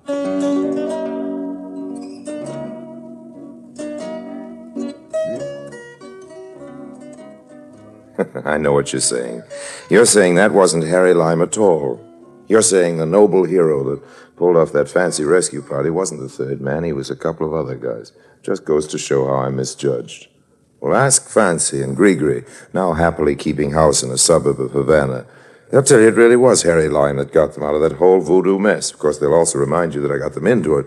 And they might possibly mention that as the three of us dashed off into the jungle, I paused just long enough to borrow that scepter back from the high priest.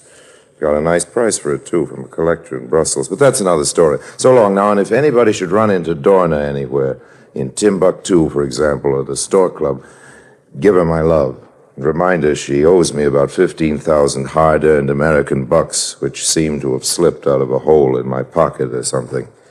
No hard feelings, of course, but if you get a choice between voodoo, hoodoo, and Little Dorna, I hope you'll know what to do about it. Take the voodoo every time.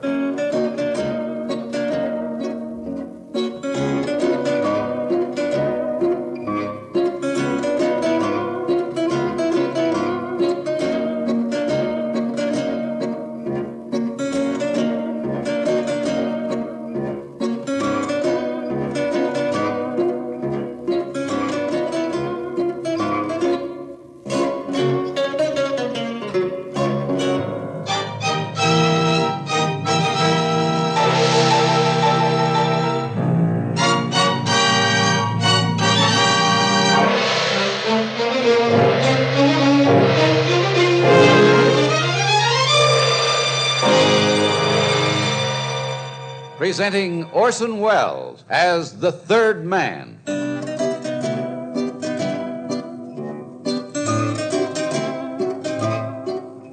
The Lives of Harry Lime. The fabulous stories of the immortal character originally created in the motion picture The Third Man, with zither music by Anton Kara. That was the shot that killed Harry Lime. He died in a sewer beneath Vienna. As those of you know who saw the movie The Third Man. Yes, that was the end of Harry Lime. But it was not the beginning. Harry Lime had many lives. And I can recount all of them. How do I know? It's very simple. Because my name is Harry Lime.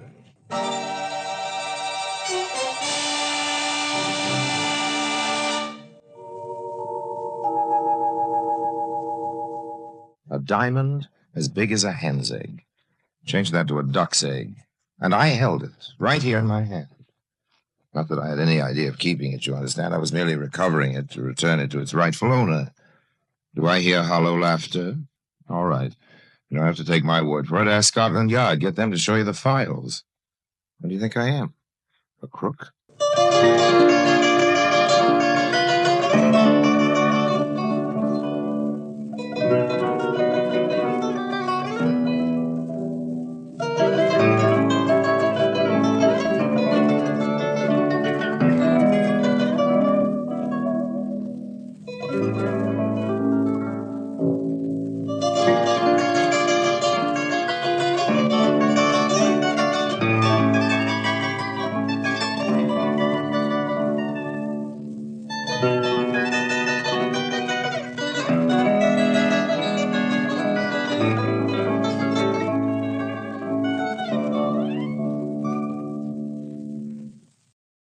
And now, Orson Welles as Harry Lime, the Third Man, in The Bohemian Star.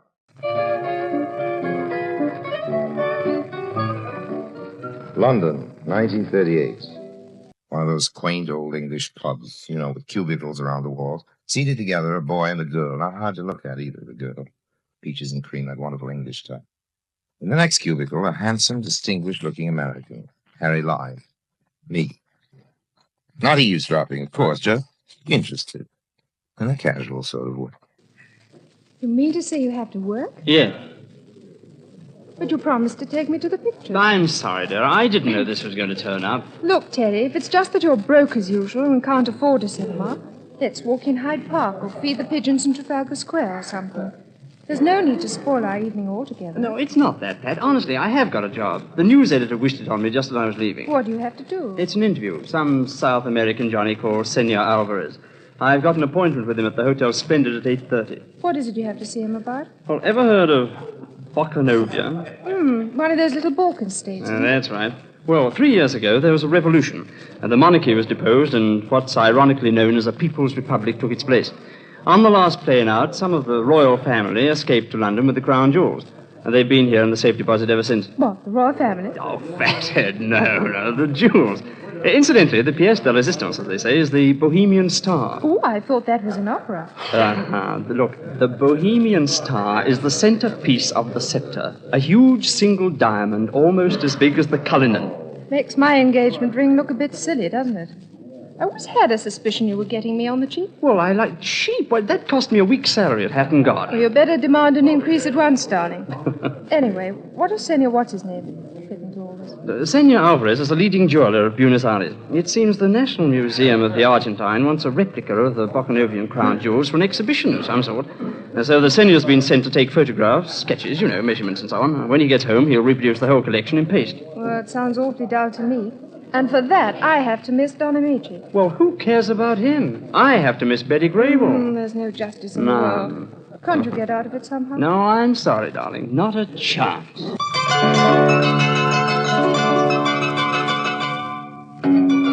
I've always had an interest in jewels, purely academic, of course, particularly diamonds, particularly big diamonds. My night was free, I was feeling in a benevolent mood, so I did what anyone might have done.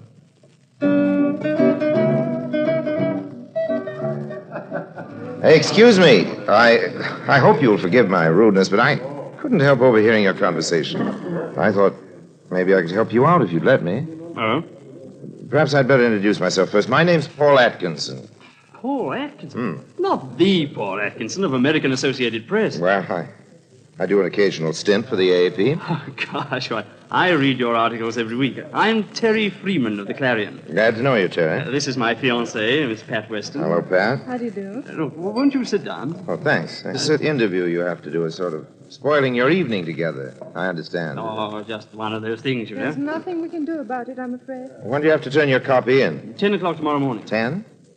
I'll do better than that. I'll deliver it personally to you at 9 on the dot. Guaranteed.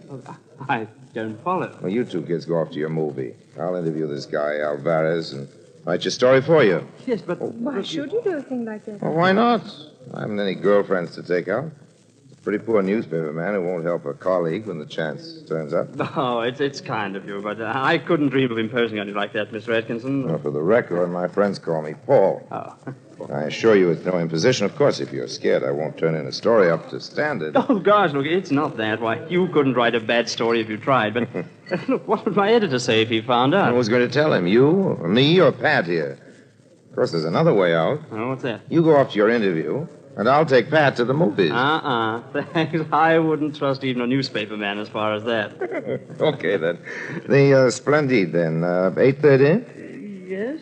Look, all the same, forget it, Terry, old man. I'm not doing you a good turn. You're doing one for me.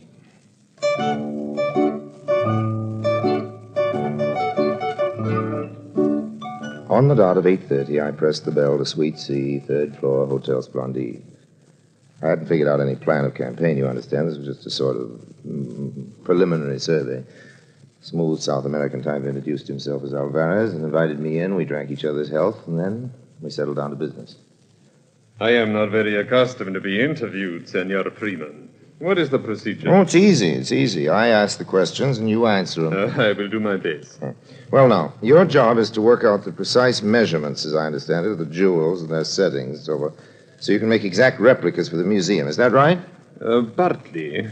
But you understand it is much more than a matter of mere measurement. Oh, yes, I guess it must be. There is the color of the various jewels, for instance, and some of the settings are of extremely intricate filigree. Tell me, senor, how did you fix it to gain access to the jewels? It was necessary for me to make formal application to the Bocovinian Royal Court in exile. And you found them cooperative? Well, naturally, one does not expect these favors for nothing. Oh, yes. There will be a certain, how shall I put it, financial adjustment. Yes, I see.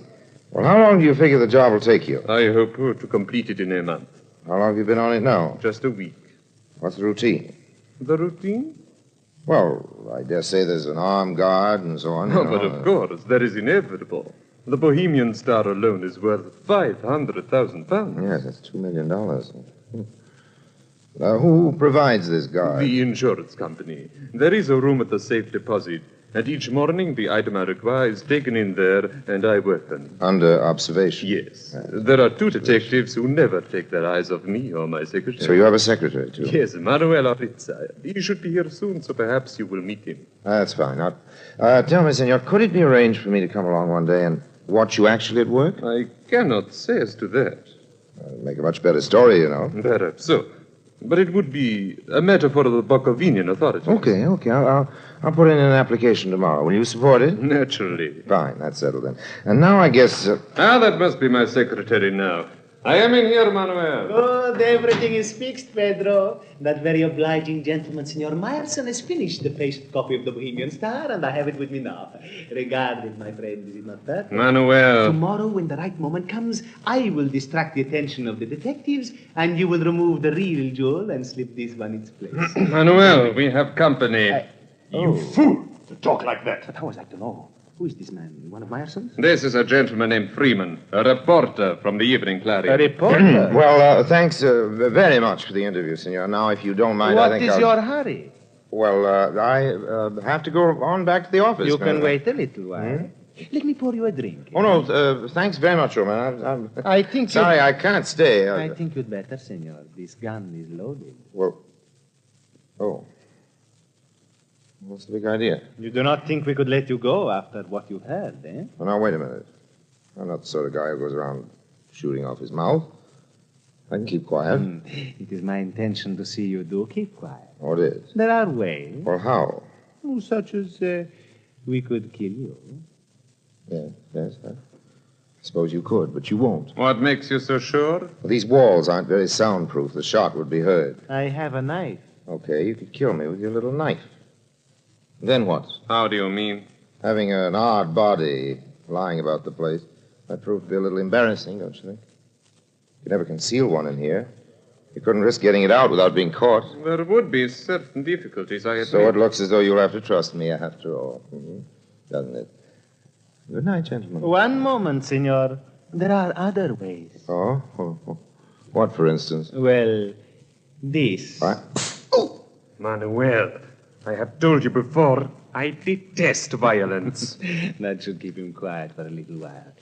You know, I've been thinking, why should a reporter on an English newspaper be an American? I dare say it does happen. Yes, perhaps so, but you must admit it is unusual. What are you looking for in his pockets? Papers. A letter. There, what did I tell you? It is addressed to Harry Lime. Harry Lime? But you know the But name? of course. So does every police department in the world. You mean? I mean that compared with him, we are amateurs. So that's it, We eh? must do something, Manuel. I know. I will drive the car to the back entrance, and we will take him down the back stairs. Like he is now? Why not? We will be seen. If we will say he's drunk, then we'll drive him into the country and dispose of him. As he himself would say, take him for a ride. Don't be foolish. There will be no killing. But surely... We are jewel thieves, not murderers. A man like Lime would have powerful friends who would stop at nothing to get even with us. Besides, this is England. What is that to do with it? There is an institution here known as Scotland Yard. Extremely efficient, I understand. I have no wish to die with a rope round my neck, even if you have. Very well. You make a better suggestion. All right. We steal the Bohemian Star tomorrow, right? Right. Tomorrow evening we catch a plane, and next morning we are in New York, where we have many good friends who will look after us, right? Right. And then it is quite simple. All we have to do is to keep our friends here quiet for a day and a half. And after that, it will not matter how much he talks. Yes, and how are we going to do that? That is up to Senor Meyerson. He must find us a quiet place somewhere and a reliable man to see that Senor Lime does not escape till we are clear.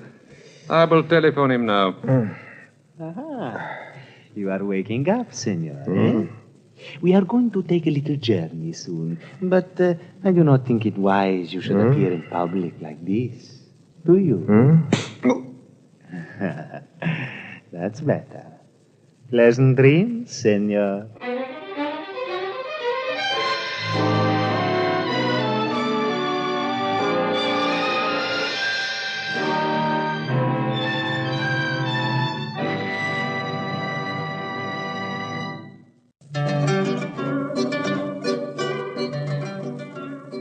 was early morning when I finally came to. My jaw ached where Oritza had clipped me, and I had the great granddaddy of a hangover. Ooh. I lay still for a while, and then took a sort of tentative look around. The room I was in was small, had a sort of shut-in feeling. Then I saw something else. A man. One of the biggest, toughest, ugliest characters I'd ever clapped eyes on. Though, in a way, he looked sort of nice ugly, if you know what I mean. Not the mean type. He stood up when he realized I was awake, and as soon as he spoke, I knew I was right about it. What's it, chum? Have a good sleep? Well, you ought to know. Been slumbering like an innocent babe, you have. Here, how'd you feel? Well, like something the cat dragged in. There wouldn't be any coffee on that stove, would there? No. No. I can fix you up with a nice cup of tea. The kettle will be boiling in a minute. Oh, that's fine. Say, what's your name? Charlie. Mine's Harry. Pleased to meet you, Harry, I'm sure. Charlie, old man, where are we? Uh-huh. That'd be telling. How'd I get here? Sorry, chum. I ain't allowed to give no information. Strict instructions. I understand. How's that tea coming along? Won't be half a tick now.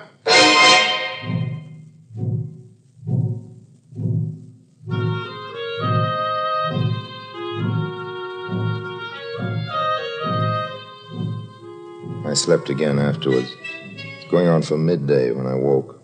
Charlie had some food ready. After we'd eaten, he suggested a game of cribbage to pass the time. I disapprove of gambling, except maybe poker for real stakes with a few aces up my sleeve, but my only hope was to cultivate Charlie. And thank goodness he was no hothouse flower, so we settled down to play. After about an hour, I judged the time for action was right. 15-2, 15-4, a pair 6, and one for his knob 7. Puts me out. That's a sprat you owe me. A sprat? Yeah, a tanner. 6pence. Oh, here you are. So, your deal. Oh, sure. Look what I've done. Spilled them all over the floor. That's all right, chum. I'll pick 'em up. Thank you, Charlie. Oh!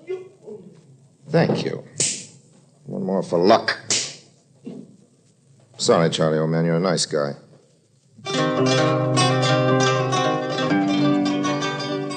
I tore up a sheet and bound and gagged Charlie. He had some keys in the pocket. I let myself out. My guess had been right. I was somewhere in the East End. I walked till I found a main road and then called a cab.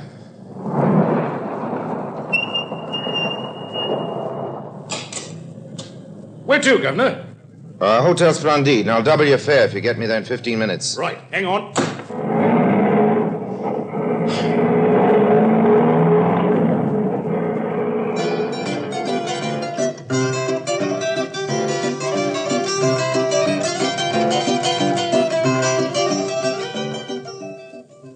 There was only one way to tackle this job, the bold approach. At the Splendide, I went straight over to the desk and asked for Senor Alvarez. I'm sorry, sir. He's not in at present.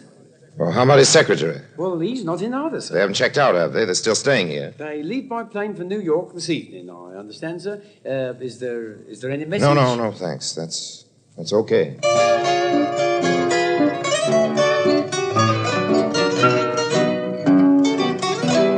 So they hadn't made the snatch yet. I had no idea where the safe deposit was, so all I could do was wait. Found a spot where I could keep out of sight and watch the elevators at the same time. An hour passed. An hour and a half. And then, there they were. Their elevators started to rise. I took the stairs 3 at a time. I reached the 3rd floor just as the door of their suite was closing behind them. I wanted that Bohemian Star. Nothing greedy, you understand, but now or never. Gun in hand, I pressed the bell. You! Good afternoon, gentlemen. I wouldn't reach for a gun if I were you, nor you, Oritza. Unless you've a wish to commit suicide, just keep your hands up. Well up. That's much more sensible. How did you get here? I got here by cab, if it's of any particular But, senor, interest. Oh, Charlie. Don't worry about him. He'll get over it. Come on, let's go into the sitting room. Have a nice, cozy talk. After you, senor. And you. It's more like it. All right, chums. The Rock. The Rock? Diamond, the Bohemian Star. But you're mistaken, senor. Oh. We have not got it, have we, Manuel? No, there must be some misunderstanding. The only misunderstanding there's been so far was in you fellas mistaking me for a sucker. Step over here towards me, Oritza. What, me, senor? Come on, do as you're told. Now turn your back. Keep those hands well up. Nice, efficient little piece of ironmongery you've got. I'll have that, if you don't mind. Blue, huh? But no diamond. Okay, you're next, Alvarez. But I assure you, Turn around. senor, I give you my word of honor. And what's this? Your word of honor? Quite a hunk of stone, isn't it? You won't mind if I take charge of this, I'm sure. Senor, let us talk. What more is there to say? We made a mistake, Manuel and I. We admit it. Considering I have the stone in this gun, that seems rather obvious, don't you think? What I mean is that we made a mistake when we met last night, not inviting you to join us in this enterprise. Oh, what gives you the idea that I might have joined you in this? Harry Lime, are you not? Correct me if I'm wrong, but surely our object in this case has been the same, to obtain the Bohemian Star. Our object, maybe, but not our purpose. You speak in riddles, senor. Oh, no, not at all, old man. You stole this jewel for your own enrichment. I've taken it from you now to return it to its rightful owner. Its rightful owner? You will pardon us if we smile, senor. You don't believe me? Okay, sit down, gentlemen. I have a little telephoning to do. Hello? Operator, get me Whitehall, 1212. That's Scotland Yard. Sure, it's you do not Scotland mean Yard. that you are going to Please, telephone. senor, put down that telephone before it is too late, eh? Let us make a bow. Hello, is that Scotland Yard? It's all right, Mr. Lime. You needn't bother with that call. Now, what's the idea? Who are you guys? I'm Detective Inspector Marsh, and this is my assistant, Sergeant Andrews. No, not so fast. How do I know you two are on the level? Oh, here's my warrant card. I'm glad to know you, Inspector. Yes, this all seems in order. Sorry I sounded suspicious, but, you know, you might have been a couple of crooks, too. Of course, the point hadn't occurred to me. This is an outrage. You have made a great mistake, senor. Well, we'll thrash that out at the yard later. Take him away, Sergeant. Yes, sir. Now, come on, you two. Well, I'm certainly glad you turned up when you did. What I can't figure out is how you got in so quietly. My ears don't miss much, and I'll swear I never heard that front door open. Well, of course you didn't. We've been here all the time. Here, in this actual room? Yes, behind those curtains. Well, I'll be darned. And what's more, we've a friend of yours. You can come out now, Mr. Freeman. Hello there. Why, Terry, I don't get all this. Oh, it's all quite simply explained. When you didn't turn up this morning, I got a bit worried, so I phoned AAP, and they told me Paul Atkinson was in Malaya. Then I went round to the yard and gave the whole story to Inspector Marsh here. And you figure there must be some dirty work, huh, Inspector? Well, it did seem that something odd was going on. And doubly odd when I rang the Argentine embassy and they denied all knowledge of Alvarez and Noritza. So the management let us in here while they were away. We were just about to announce ourselves and find out what was what when the doorbell rang and you came in. So you figured you'd wait a while and see what happened, is that it? Exactly. I say. What is it? Just as well I'm not a crook, isn't it? I mean, if I tried to get away with the Bohemian Star instead of phoning the yard, I'd have found myself in a lovely jam, wouldn't I? Yes, well, I shan't pretend we didn't suspect you for a while, Mr. Lime. But we know now that you're an honest man. That's all right. It's not everyone who'd risk his life the way you've done. Oh, that's okay. Here, I guess you better take this stone, Inspector. I'll be glad to see the last of it. Oh, thanks. Of course, you realize there'll be a reward. Oh, no, please. But my dear fellow, it's no more than you're entitled to. Don't you agree, Mr. Freeman? Oh, certainly. I'll see the matter's taken up with the Bokanovian authorities, and you'll hear from them in due course. Well, if you insist, though. After all, I was only doing my duty. And you know, Terry, I really did intend writing that story for you. I'm sorry I slipped up on it. That's Hope okay. you didn't get into too much trouble with your news editor. Well, there was a bit of a row, but that's all right. Oh, it will be, old man, it will be. Just wait till he sees the story you've got for him now.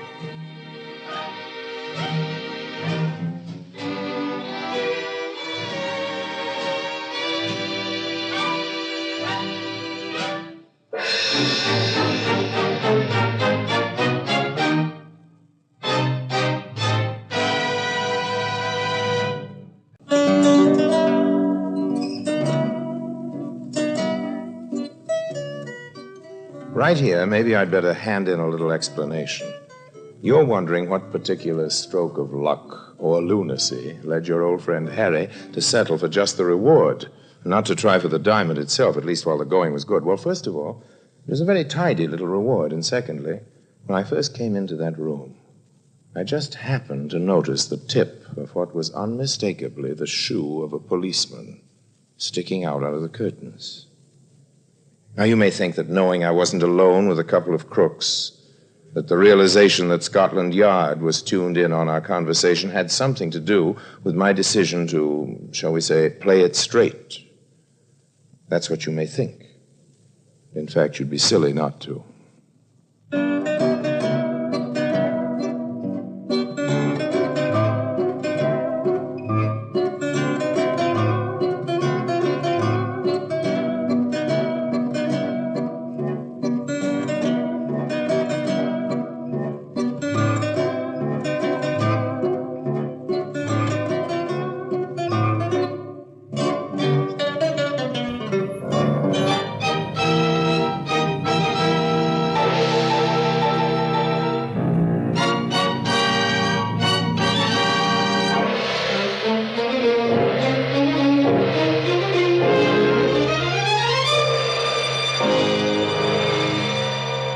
Presenting Orson Welles as the third man.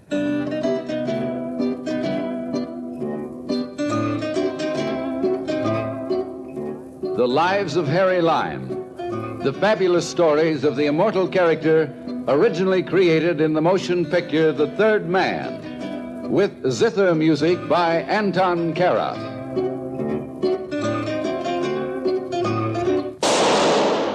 That was the shot that killed Harry Lime. He died in a sewer beneath Vienna, as those of you know who saw the movie The Third Man. Yes, that was the end of Harry Lime.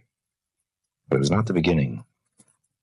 Harry Lime had many lives, and I can recount all of them. How do I know? Very simple. Because my name is Harry Lime.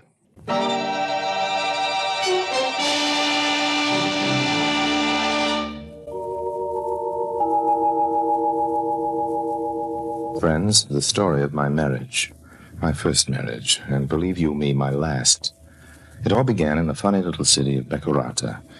There isn't much to do there except get married. Principal local occupation, of course, is getting rich, and that's what brought me to Beccarata. It's hidden away, as you probably know, in a remote corner of Saudi Arabia. Mines of black gold, oil derricks dot the landscape as far as you can see, and huddled beneath these modern steel skeletons lies a city as old as the East. Curio dealers hawk their wares in the narrow winding streets, beggars doze in shadowed doorways, robed Arabs mingle with Europeans in soiled whites, and the city drowses with all the indolence of Asia. An ideal place for a murder and a double cross in oil. Oil, to grease the skids of fortune for Harry Lime.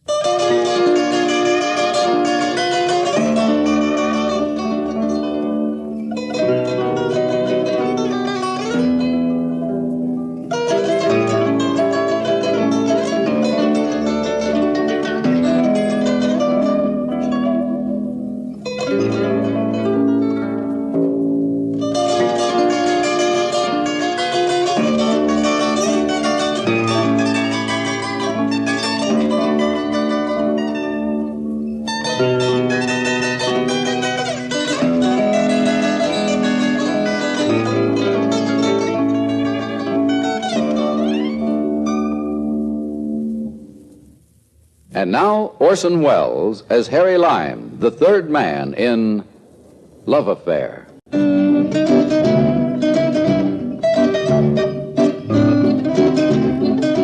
Beccarata, Saudi Arabia.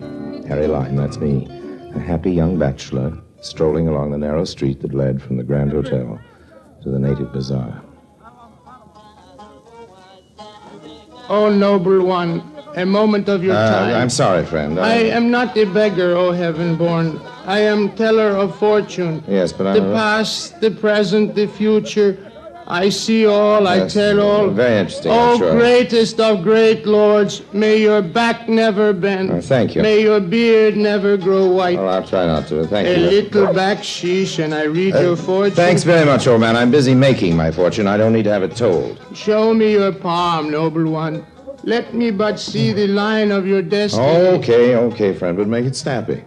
Ah, the hand of the wanderer, the seeker. It is difficult to tell your fortune, my lord, Because you have no fortune. Oh? You have many fortune. Well, that's nice to hear, old man, but let's get down to cases. When am I going to get rich? You will always be near to wealth and see many women. Oh, that's good. Beautiful women. Well, that's better.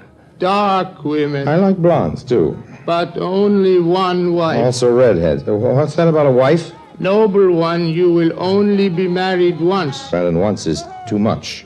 Put it mildly, I'm afraid you've got your fortunes mixed up. You will travel, great one, quickly and across many lands.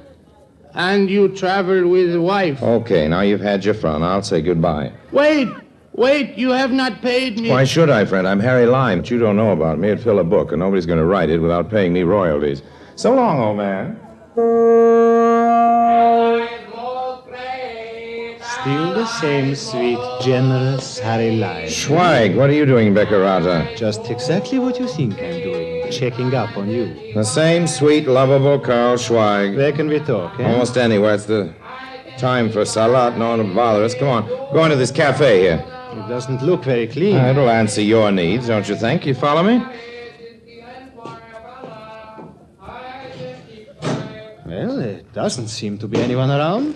What do you want, Schweig? What do I want? I want to know whether you've obtained the oil leases. That is what you're being paid for, isn't it, Mr. Lyon? Not too well paid. I'm sorry Quit to say toying that. with me, Harry. I'm not toying with you. What do you expect? Everything in this city moves by inches. I've made friends here. I'm real chummy with Elephant. I think I've got him in a receptive mood. Actually, I'm sure he doesn't realize how important oil is going to be here in a few years. But I can't force him to sign in a minute. Things don't work that way. I know. We have perfect confidence in And why did you come here? To make sure that our confidence wasn't misplaced. Oh, I see.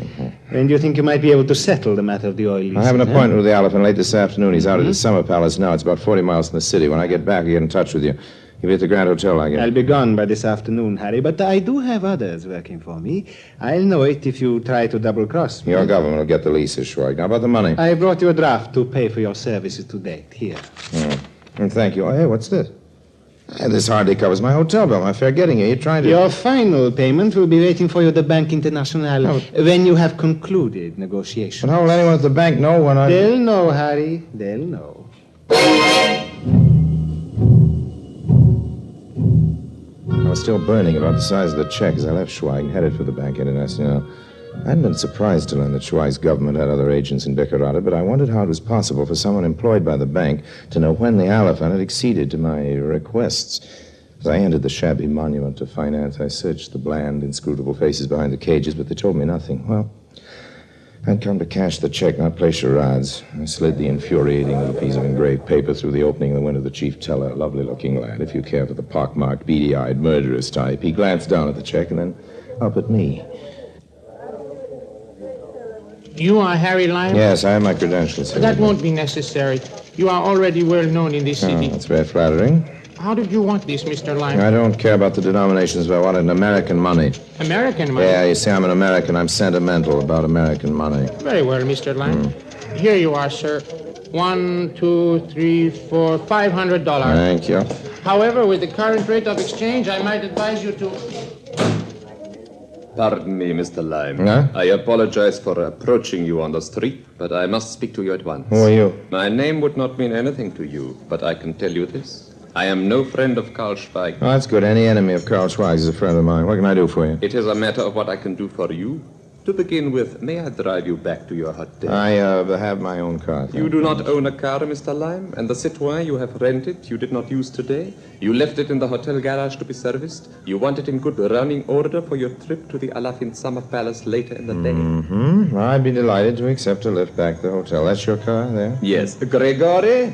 The car is my own, incidentally. There are some governments that are not as cautious with their purse strings as the employers of your Mr. Schweig. Gregory, we will drive Mr. Lime to the Grand Hotel. Do not hurry.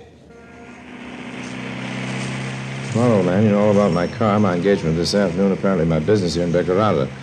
What more would you like to know? You do me an injustice, Mr. Lime. I do not seek anything. I wish to give you something. Here.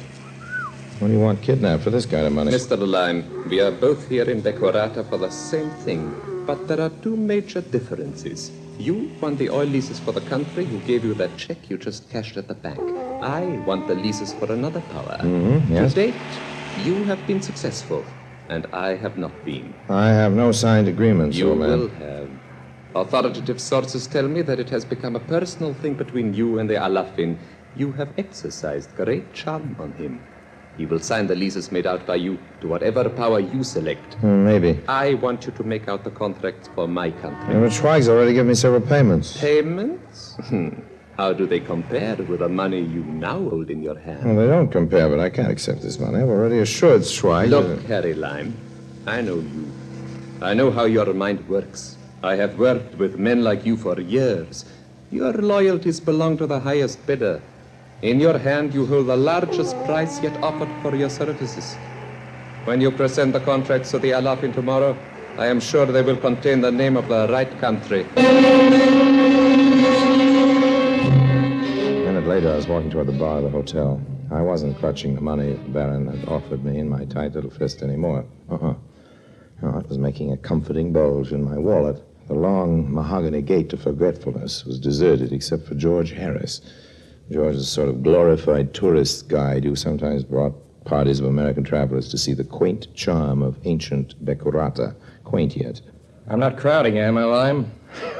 You were here first, so you couldn't be crowding me. All right, then you're crowding me, and it's a long bar. If there's anything silly looking, it's a long bar with one drinker at one end, one at the other. Come on, Harris, break down, have a drink with me. Lime, it may interest you to know that when I bring tourists here, I give them a little indoctrination lecture. Oh, that's great. And part of it consists of a warning to keep away from a very unsavory American expatriate by the name of Harry Lime. You think I'm capable of contaminating you and your camera-toting babbits? I don't quite know what you're capable of, but the tourists who can afford to include a side trip to the Orient in their itinerary obviously have money.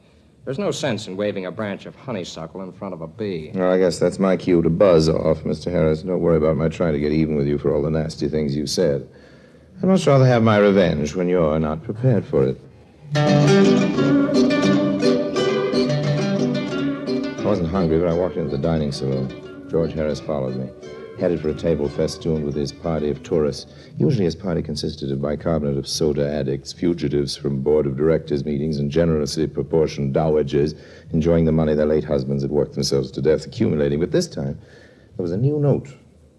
A lovely, fresh-looking girl. She had the sort of innocence that only a Reynolds could have captured, or a Harry Lime. When she got up from the table, I followed her to the piazza. There wasn't a hovering mother, a chaperone, or a tourist guide in sight. I say, you didn't drop your handkerchief. What? If you had, I could have picked it up and returned it to you. We could have started talking. I would have offered to show you the city. I have a guide, thank you. Yes, I know, but I could show you places George Harris wouldn't dream of taking a 17-year-old girl to. I'm 19. Oh, I've been wondering. Now, I've been wondering about a few other things, too, as a matter of fact. You must be the Harry Lime Mr. Harris was telling us Oh, about. surely I'm not the only man in Beccurata capable of speculating a bit about a beautiful American girl. I'm terribly sorry, Mr. Lime, but the others will be coming out from lunch soon, and I mustn't be seen talking to you here in broad daylight. But it won't be broad daylight forever. Will it? Perhaps we'll meet this evening, Miss... Perhaps.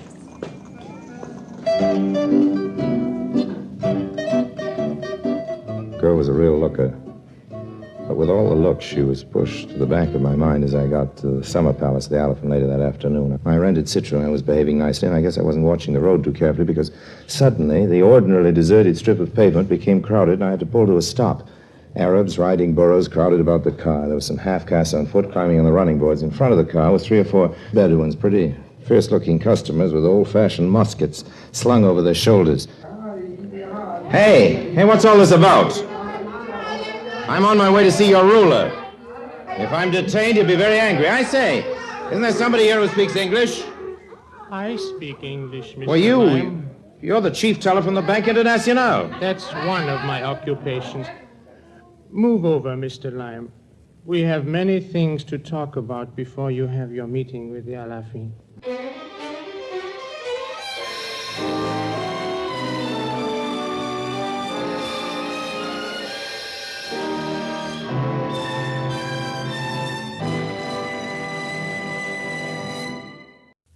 And now, Orson Welles, as the third man, continues with Love Affair.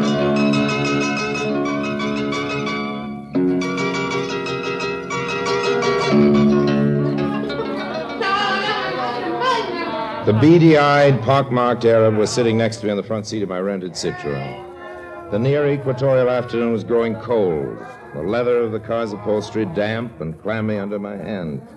And as the motley crew outside the car crowded close, I made an instinctive gesture toward the bulgy wallet that rested in my inside pocket. If you're thinking of reaching for a gun, Mr. Lime, I might inform you that these few friends represent only a portion of Mr. Schweig's representatives in Bacurata. So you're Schweig's man in the bank? Precisely. Well, you can relax. I wasn't reaching for a gun. I have no need to relax, Mr. Lime. But you appear a trifle nervous. Oh, no, not at all. No. But perhaps your gesture toward your pocket was only to assure yourself that your wallet was still safe. What are you getting at? I saw you get into Mordecai Varin's car outside the bank today. It would not be healthy to go against Mr. Schweig's wishes. Oh, well, I have no intention of doing that. No. I thought the idea might have occurred to you. No, not for a minute. If Monsieur Varin's offer was more interesting, don't try it, Mr. Lime. Keep your promise to Schweig. And then get out of town before Varin knows you've completed our arrangements with the Alafin. I'm not leaving town till I get the balance of the money Schweig owes me. He said he'd be waiting for me at the bank. And so it will be. Well, the bank will be closed by the time I leave the Elephant's Palace. Well, you conclude the negotiations and then meet me at the bar of the hotel. Okay. I will have the money waiting for you there. All right, old man. It's a deal. And don't try any tricks. If you do, I will know about it before you have finished counting the money.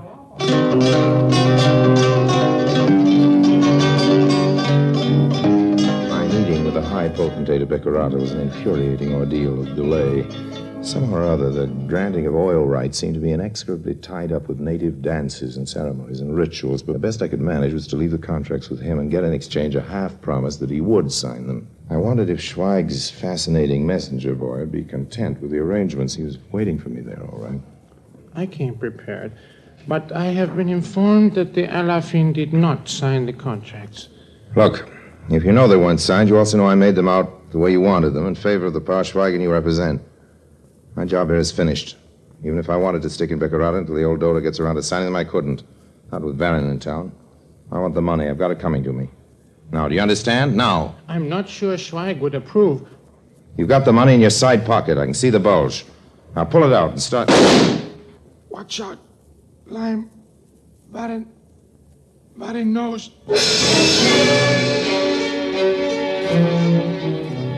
Must have been dead almost before I reached over and took the money from his side pocket. I could hear him topple from his chair as Varin and a handful of thugs burst into the room through the doorway. Each one of them had shot him. They fired after me as I streaked out of the back door, and I reached the rear of the hotel and jumped into the Citroën. Stepped on the starter, and as the motor caught, I clashed the gears. The car leaped toward a narrow, tortuous street. I wasn't sure where it led, but already I could hear other cars starting behind me. Natives and animals sprang out of my way as I careened down the winding street.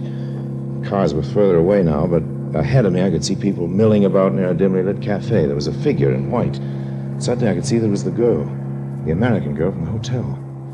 I don't know why, but something made me stop. Mr. Lime, help me. Oh, jump in. Get me away from here quickly. Hold on. Out of the way. Watch out.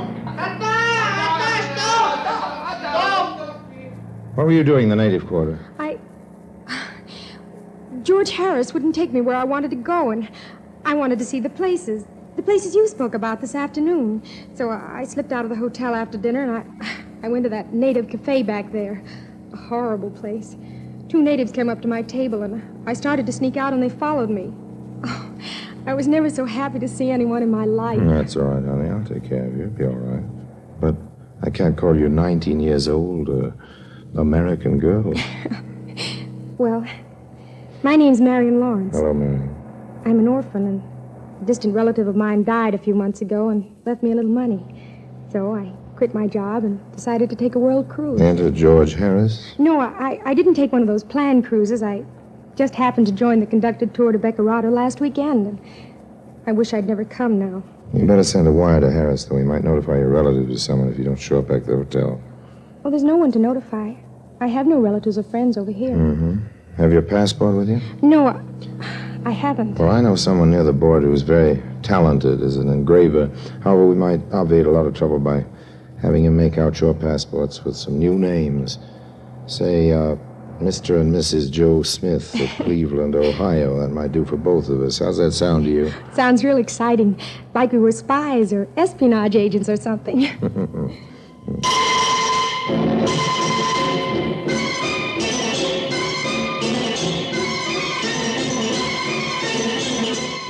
was working perfectly. Marion was enthralled with the excitement and the romance of our adventure. It would take time for Vera and whoever else might be following me to pick up the trail. But by the time we'd crossed the border, all of that was changed. Marion and I were Mr. and Mrs. Joe Smith of Cleveland, Ohio, USA. Oh, yes, it was working perfectly because, as far as I could tell, Marion was the perfect bride, adoring, starry-eyed, and really in love with me. Because she was in love with me, she asked no embarrassing questions. There was an added feature to it. It had become apparent that her little inheritance wasn't so little at all. Her purse contained a roll of large denomination bills, big enough to choke a custom official. Did I embarrass you, dear, insisting on paying for my own clothes? Oh, no, you didn't embarrass me at all. But I'm constantly being surprised to find that you can buy Parisian models almost anywhere in the world if you have the money. Do you think it's safe traveling by car? Don't you think maybe we'd better leave it and take a train, Harry? I told you to get in the habit of calling me Joe. Oh, I'm sorry. Why shouldn't I be safe? What are you hinting at? Oh, nothing. It's just that you told me the car was rented, and I thought... Well, stop thinking. Oh, I'm sorry, Marion, old girl. Nerves, I guess.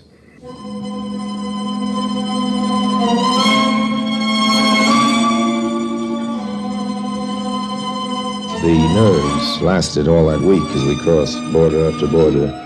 Beccarata was a long way back now, but I still kept imagining that I saw Varin in crowds as we went through custom offices. I thought I caught a glimpse of Schweig as we ate dinner in a funny little restaurant in Istanbul. Even though I'd seen him die, I could have sworn I saw the pockmarked face of the chief teller of the Bank International as we walked into a railroad office in Bucharest. By the time we'd reached Vienna, I think I'd almost begun to enjoy my role as the somewhat bucolic tourist. Are you happy, Joe? Dangerously. The way I feel, I might never want to leave here. I'd hate to think of what all this rich food would do to my figure if we stayed. I suppose neither of us ought to order anything more to eat or drink. Well, it sounds as though there's plenty for all of us. Harris. George Harris. You don't mind if I join you? You talk like a cop, old man. I'm with the FBI of the United States. By the way, Harry Lime, I think you might be interested in knowing that the elephant got a little tired of all your intrigue the day after you left. He awarded the oil leases to the U.S. So then Schweig's after me, too. What charges have you got against me? Charges? We have no charges against you. It still isn't against the law to be a skunk. Well, if there are no charges against me, I've just been helping the Becurata authorities track down your sweet little bride. Why? Marry? I'm sorry, Harry. The night you picked her up in Becurata, she was fleeing from the hotel, where she just shot and killed her aging husband. You ready to leave, Marion? Yes. Just a minute. Marion, I want to get this straight. It's no use talking, Harry. What he says is true. You mean that's why you came away with me? You mean I was the sucker? You've been using me? Okay, I've been a lot of things in my life. I've even been married now. I've even been a sucker. But that's one that doesn't go in the book. But, George, I don't see how you traced us. They're the big bills your wife spent on the trip. You see, her doting husband, not you, the one she killed, cashed a large check at the Bank International a few hours before she did away with him. Luckily, the chief teller made a list of the serial numbers. Come on, Marion. Well, goodbye, Lime. By the way, where are you planning to be? We may need you for the trial. Well, you can always look for me, old man. There's no law against that. Tell you what, I'll give you a little hint. The elephant maybe hasn't signed that oil contract. He may need a little advice after all, so you'll probably find me in Beccarata for a while. There's a fortune teller I want to look up. I owe him some money. So long, Marion. Goodbye, old man. May your beard never grow white. May your shadow never grow less.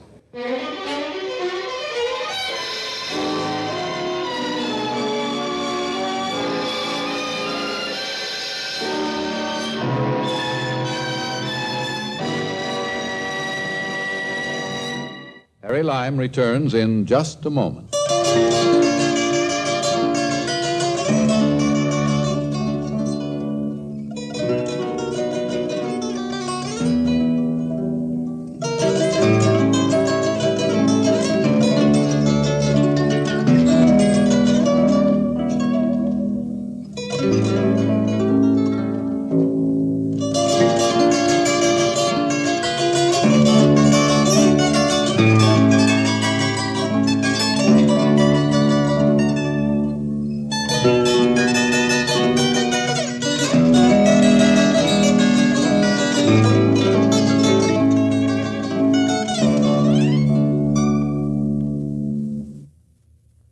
now, Harry Lime.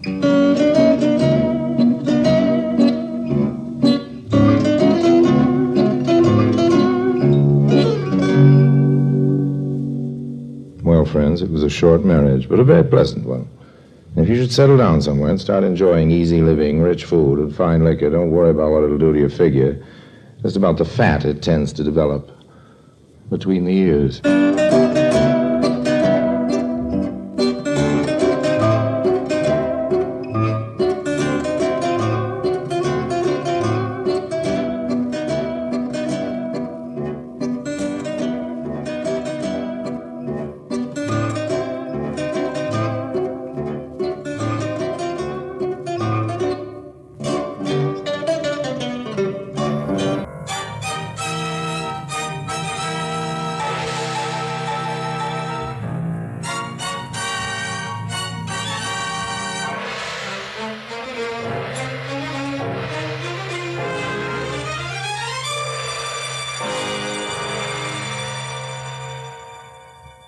Presenting Orson Welles as the Third Man.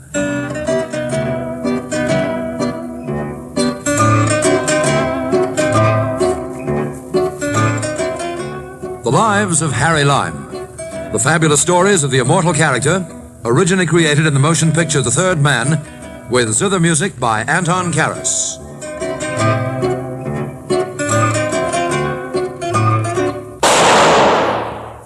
That was the shot that killed Harry Lime. He died in a sewer beneath Vienna, as those of you know who saw the movie The Third Man. Yes, that was the end of Harry Lime. But it was not the beginning. No. He had many lives. And I can tell you about all of them. How? Because my name is Harry Lime. Did I ever tell you about the time when I outwitted 3 very suspicious Wall Street investors at a net profit to yours truly of 55,000 American dollars? No? Well, I will sometime. Anyway, because of that little caper, I decided that an ocean trip would be good for my nerves and for the nerves of some half-dozen New York detectives. And that's how I happened to go on a holiday. A rogue's holiday, if you will.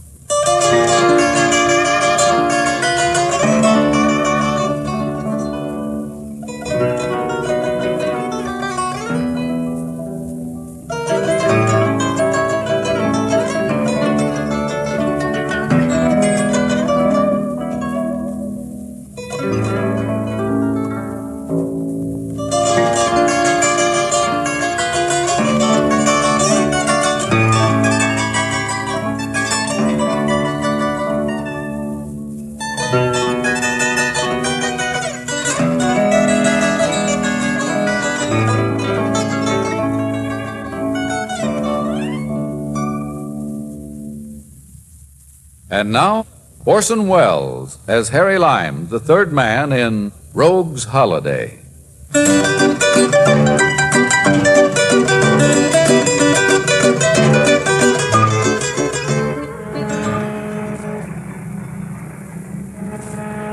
Very pleasant. A day or so out of New York, aboard the Queen Anne, bound for Southampton. I was on the passenger list as J. Harrington Lime. I ate, of course, at the captain's table.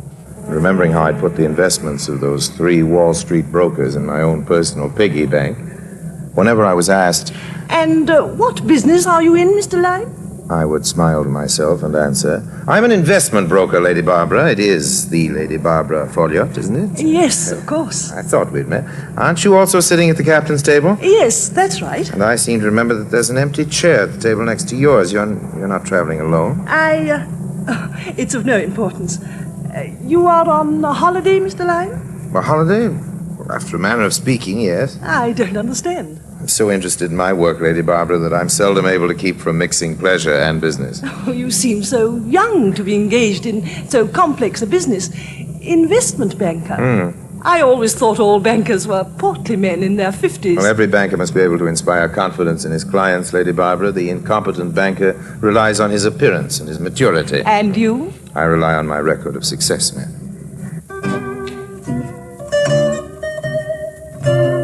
No hurry. No hurry at all, not while I was on my holiday. Pleasant boat, the Queen Anne, scheduled to take 6 days to Southampton she was. I had plenty of time. But the question of Lady Barbara Folliot's bank account and the question of the empty chair next to it, the captain's table, preyed a bit on my mind, so I looked up the passenger list. There she was, all right. Lady Barbara Folliot, stateroom A deck, stateroom for 2 right now. But all it said was, and companion. And companion, what did that mean? Not a husband, surely. Looked up the steward for her stateroom. Yes, sir. Steward, you're in charge of the staterooms along this corridor, aren't you? Yes, sir. Yes, now number 6. I believe that's Lady Barbara Folliot's stateroom, isn't it? I believe yes, so. Now, I was sir. wondering, just idle curiosity, you know, on the passenger list, she's down as traveling with a companion. But it doesn't say who the companion might be. It don't, sir? Steward. Yes, sir. Here, take this for your trouble. Thank you, now sir. then, would you tell me who her companion is? No, sir. Not me, sir. Will that be all? Yeah, just a minute now. Yes, After sir. all, old man, I slip you a $10 bill just for a bit of information. The lady in question, sir, slipped me a double sawbuck knock to give out that information, sir. A double sawbuck? $20, sir. Ah, yes. Well, then I'll just take this for your trouble. Thank you, now sir. then, about Lady Barbara's companion. You were planning a little hanky-panky, no doubt, sir. Hanky-panky? Worried, were you, sir, lest the companion might be the husband of the lady in question? Yes, something like that, yes. Looking for a little shipboard romance, no doubt, sir. Yes, that's it. Now, who's the companion? You've got clear sailing, sir. The companion's not her husband. Matter of fact, sir. Yeah? Take my advice and wait till the companion's got her sea legs, sir. A lot cuter, the companion, than Lady Barbara, sir. Uh-huh. Thank you, Stuart. Not at all, sir. So, in the next day or so, I found opportunities for squiring Lady Barbara around the boat. Cocktails in the evening, a drink or two after dinner, even a game or two of deck tennis in the afternoon. Something she'd said made me prick up my ears and redouble my attentions to her as a prospective, shall I say, client. We were having brandy in the lounge after dinner. The other day, Mr. Lyme. Yes? You were saying that what you relied on to inspire your clients with confidence Was my continuing success, yes, that's right.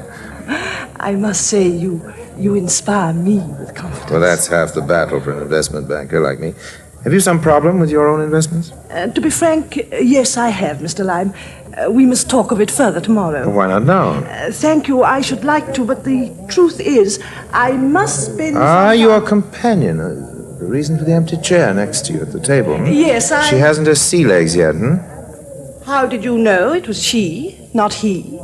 Well, it's no matter. You'll probably be meeting her tomorrow. If she takes a liking to you, Mr. Lyme, as I have, then perhaps we can do some business. That is, if you want to. Any way I can be of service, Lady Barbara.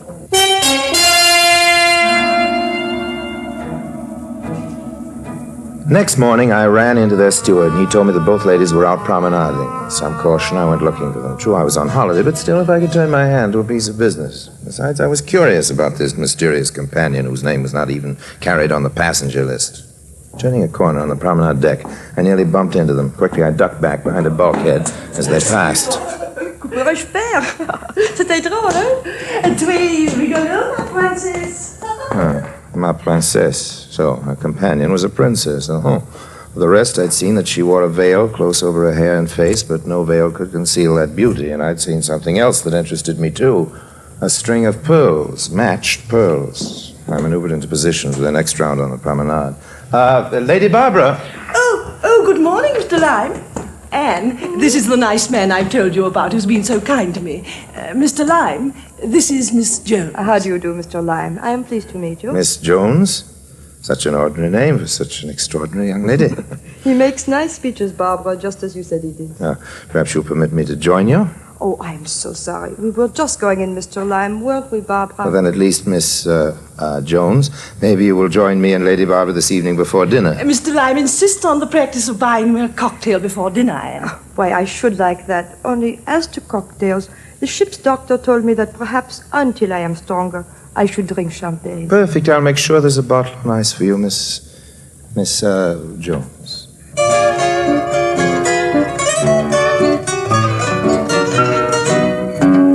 Miss Jones, eh? I was sure that while that name Jones was a phony, the pearls weren't. This was promising to become one of the more profitable holidays I'd spent. That evening, I was in the lounge early, a bucket of iced champagne by my side. Mr. Lyme, as you promised, my wine. It's vintage, Miss Jones. I think it should be adequate. No, Lady Barbara? Oh, she was a little indisposed. She sends her regrets. Please sit down. Steward, I confess, Miss Jones, I'm not too sorry Lady Barbara's not joining us tonight. So? I was looking forward so to meeting you. You'd become a lady of mystery. And having met you this morning on the promenade deck, I spent the day looking forward to chatting with you this evening. Oh, more pretty speeches. All right, sir? Yes, fine. Now, fine, thank you.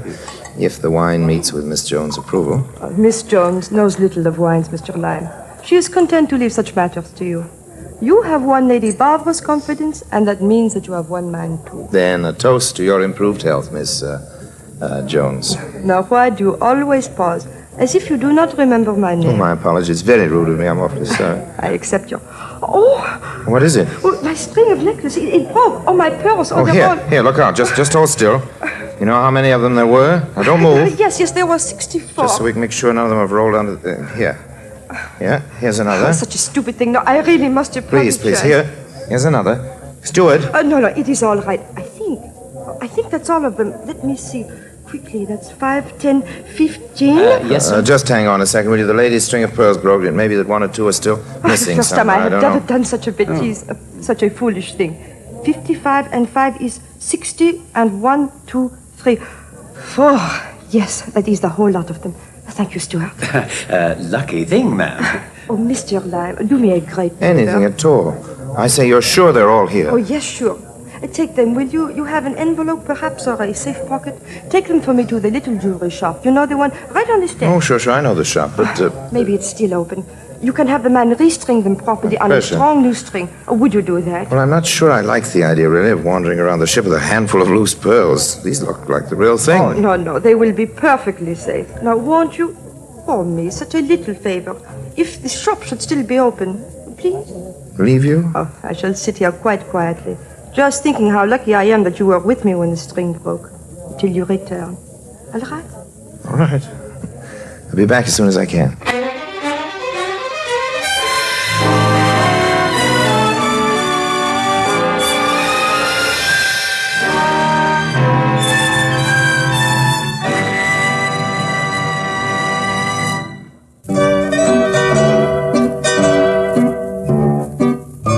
There I was, by myself, free as the wind, with 64 pearls in my pocket. Even one of them, one of the bigger ones, was worth, well, 5,000 pounds, something like that. Nice sum. In my stateroom, I had some loose pearls, paste. I could have made the switch easily enough, had plenty of time. And a stupid thief might have done just that. But not Harry Lime. Oh, no. I'd play it smart. I'd wait till later. Went straight to the ship's jeweler. String broker? If you could do a quick but good repair job, old man, I'd be most grateful. Oh, it's easy enough. Just take a moment. Just roll them out here. Good ones, aren't they? Well, they look it, don't they? Yes. To an expert's eye, they're very handsome indeed. How much would you estimate that string to be worth, old man? If you were to just walk into this shop and ask to buy them, you mean? Yeah. Or if you wanted me to find you another 64 like them? No, just walk in and buy them. 50,000 pounds? Oh, I'd say this string closer to 150,000, sir. Wow. I was a pretty rich man there for a few minutes. There you are, sir. Yes. That string shouldn't break very quickly. Thank you very much. What do I owe you? Oh, forget it, sir. It's a privilege to be handling those pearls, even if only for a moment. Would have been foolish for me to temper with his fortune while we were still aboard ship. 2 days we'd been in Southampton, at which there'd be still plenty of time. The important thing was to get this lovely girl's confidence, which I most certainly did. And the second thing was to pry under her incognito. Who was she? Which princess of the blood was anxious to conceal her identity under the plebeian name of Jones, and why? Not until the last night, when the ship was gliding into the soft darkness past Plymouth, when the two of us stood under a sickle moon on the boat deck, did I find out. If she looked lovely in that moonlight, her pearls looked even lovelier. Oh, what a wonderfully soft, warm night. I hadn't noticed. You had not? Oh, the band has begun playing again. It has? Can't you hear it? What's the matter with you? I need all my 5 senses for something more important than looking at nights or listening to dance Oh, bands. no, Mr. Lime. Harry, Oh, now, Harry, you must know. if the night is warm, it's because it must be to afford you a warm mantle. If the band is playing, it's only to provide a setting for your voice. Miss Jones. My name is Yes? Anne. Don't move. please. What price? The warmth of the night, or the music of the band? You kiss very expertly, Mr. Harry, Or should I say you seem very practiced. if a cat may look at a king, Yes? then perhaps it's all right if I kiss a princess. You recognize me. I knew you were a princess, not your name, if that matters. You are uncanny, Mr. Harry. Since you have gotten this far and since you have shown yourself trustworthy, I can see no reason for not telling you anymore. I am Anne de Bourbon, Princess of Helvigstein. At your service, ma'am. You have heard of our principality? It is in eastern Germany, beyond the Iron Curtain. I should say it was, it is no more. It's all gone except... Except what? I'm not sure. I will not know until I meet my husband in London. If I meet my husband. If? Well, there's some doubt. I have said too much already, Mr. Lyme. It is too bad. It has been a pleasant evening. I was almost able to forget for a moment. Good night.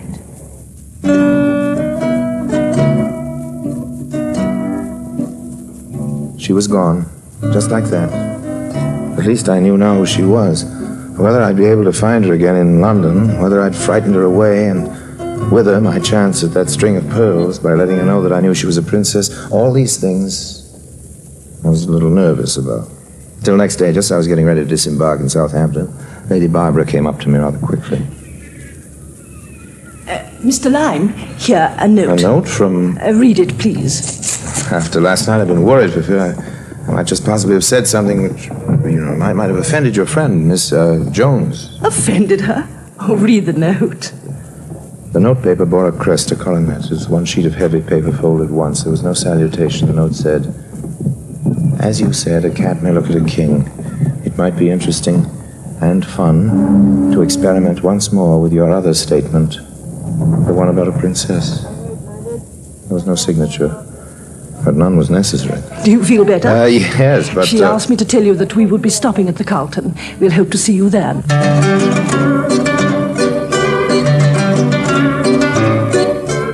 So she had arranged that we should meet again after all. But when we met again, away from the dangerous confines of an ocean liner, I proposed to relieve her lovely neck of those lovely pearls. Oh, sure, I was on a holiday and sentiment was involved, but these were factors that had to be disregarded. My scheme was foolproof, but as it turned out, the scheme wasn't needed the first time I saw her in the sitting room of her Carlton suite. Mr. Lyme. Oh. All right, Harry. Harry, you have already done me one favor. I hate to ask you, I've told you I'm at your service, Miss Jones. No, call me Anne, please. If you want me, Highness, I shall be at... Oh, no, don't leave, Barbara. Stay with us. You know the favor I have to ask of Harry anyway. I started to say anything short of murder, Anne. No, it's nothing like that. First, listen. On shipboard, you remember, I told you I was to meet my husband. If, you said. Yes, if. This is the if. Years ago, Harry, when the Red Army was driving through East Germany, we had to flee. My husband hid what was valuable that we had. Jewels and gold plate, a pitiful collection, really, but all we had. He hid it himself. He alone knew where it was. He trusted in those days no one. Then, a few weeks ago, we planned to get it back. It would cost us a lot, we knew. Bribes, the purchase of a plane, fee for the pilot, more bribes and always more bribes. Klaus had to fly into Helvigstein, don't you see, himself. A mad and dangerous idea. I think so. But he refused to tell anyone else where his cachet was. He could not trust anyone. I went to America to raise some funds that was needed.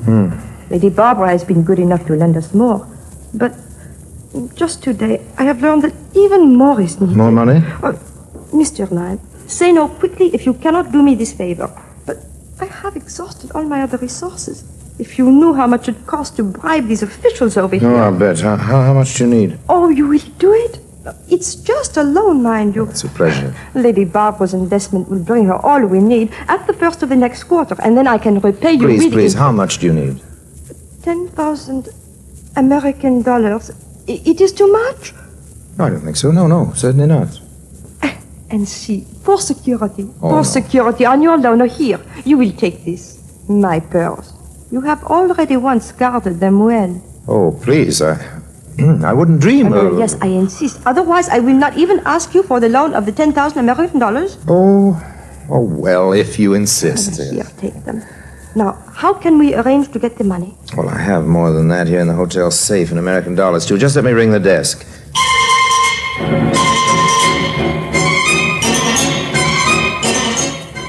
A trip downstairs in the lift, elevator to you, back up again to my room and over to hers. I handed her 10 bills. She handed me the pearls. We smiled, shook hands on the deal, and I walked out of her room with a fortune in my pocket.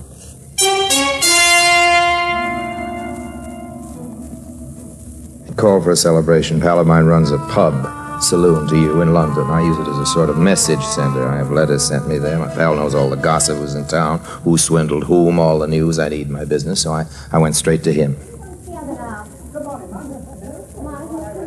Harry, I haven't seen you for months. Afternoon, Barney. Give me a whiskey and soda, double whiskey and soda. None of your bar whiskey. There's something good. One for yourself. I'm celebrating. So am I, man. So am I. I'm celebrating your return. Well, good. How long you been in England? Just a little while. Too hot for you in the States, was it? Look, can we have a drink somewhere in private? Yeah, sure. Why not? Follow me.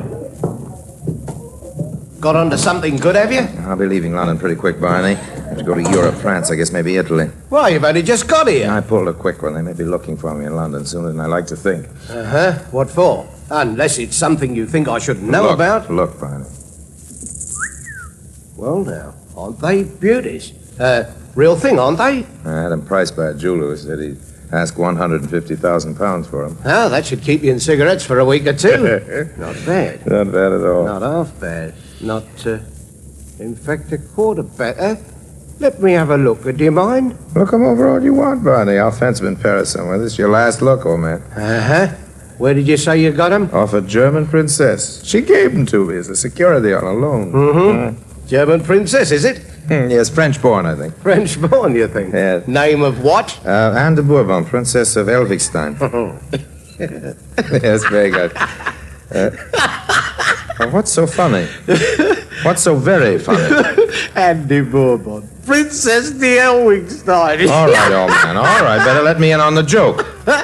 I thought these pearls looked funny, although you said they weren't gem.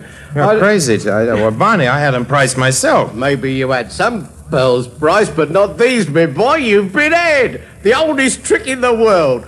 Pulled on you, Harry Lime. Now, you're lying. Now, don't try to pull your tricks on me, Barney. A joke's a joke, but... Oh, I don't have to. It's been pulled already. Harry, me bucko, I know who Andy Bourbon is. I know who the Princess von Elwigstein is, too. She's a slick little article. Oh, no. But she ain't German. She's not French-born, and I don't think you'll ever find any Elwigstein on no map. She's Doris Jones. That's who she is. And she was born right here in Clapham. That's where she was born. And she took you and shook you for, how much? I gave her 10,000 American dollars. I don't believe you. I'll die. The oldest gang in the world and pulled on none other than Harry Lime himself. I'll die. Room 316, please. Harry, when this news gets around, boy. That's right. I'm calling Miss Jones. No, never mind. Oh. Well, do I win me bet? And did you lose your 10,000 American dollars? Yes.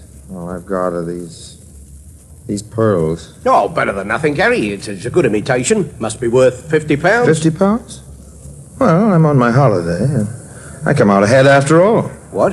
Well, what about your 10,000 American dollars? Your slick little article from Clapham tries to pass that 10,000, Barney. They're counterfeit. That'll teach Miss Jones to try anything fast with Harry Lime.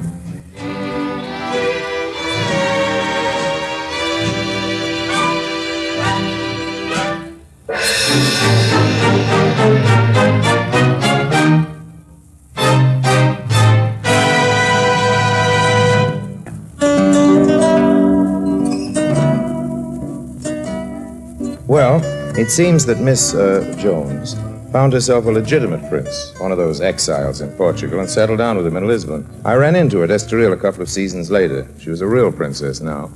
But it seems His Highness isn't as young as he was and probably never was, so the princess is very democratic. She asked me to their place for dinner, said she thought I'd be interested in some of the interior decorations. I was. She complimented me on my nice set of pearl studs, which she recognized, and showed me into the cloakroom, which was entirely wallpapered in American $10 bills, or a reasonable facsimile. I recognized them. No hard feelings, you understand. It's a pleasant little caper, and I always enjoy moving about amongst the upper classes. It's so educational. Well, goodbye for now. Don't take any lead nickels.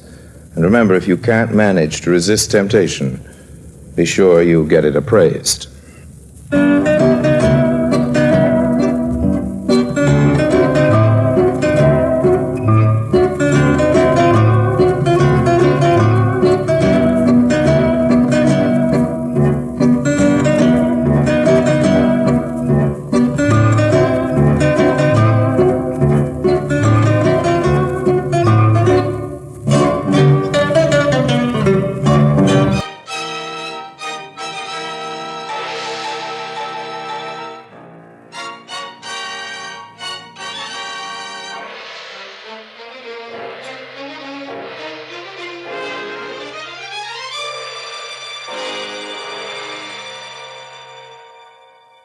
Presenting Orson Welles as the Third Man.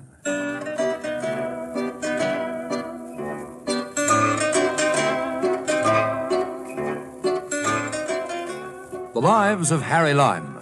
The fabulous stories of the immortal character, originally created in the motion picture The Third Man, with zither music by Anton Karas.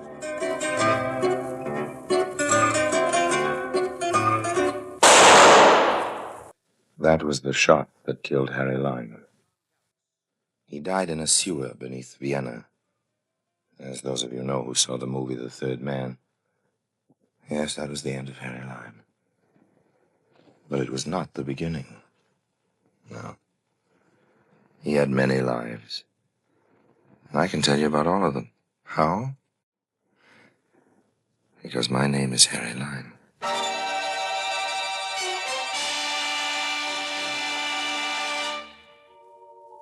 Buenos Aires, July 1944. The Argentine papers were full of the attempted assassination of Adolf Hitler. It had failed, but all of us knew that the Nazi Party was doomed. Buenos Aires was full of those once high in the Nazi councils, and they brought with them money, jewelry, art treasure.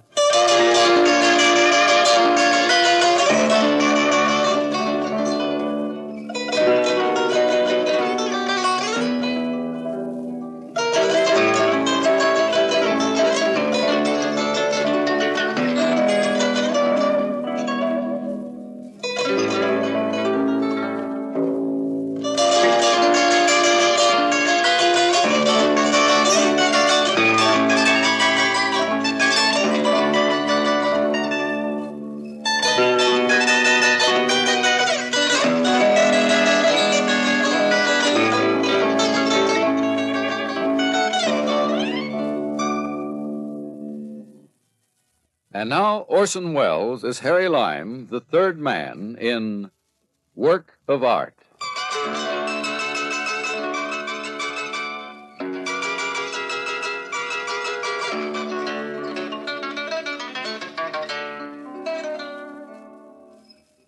Yes, there I was in Buenos Aires, just a clean-cut young American boy looking for a chance to hustle an honest buck. A friend had given me a letter to Senor Juan Fernandez, a gentleman with a handsome face, impeccable manners, and no morals. My informant had indicated that the senor might be helpful in guiding me along my chosen path. But when I called at his art galleries, housed in a brownstone building just off the Plaza del Congreso, he refused to see me. Well, there was other sources of income to be found without Senor Fernandez's help, and the bar at the Casa del Oro seemed an ideal place for a young man to start a career.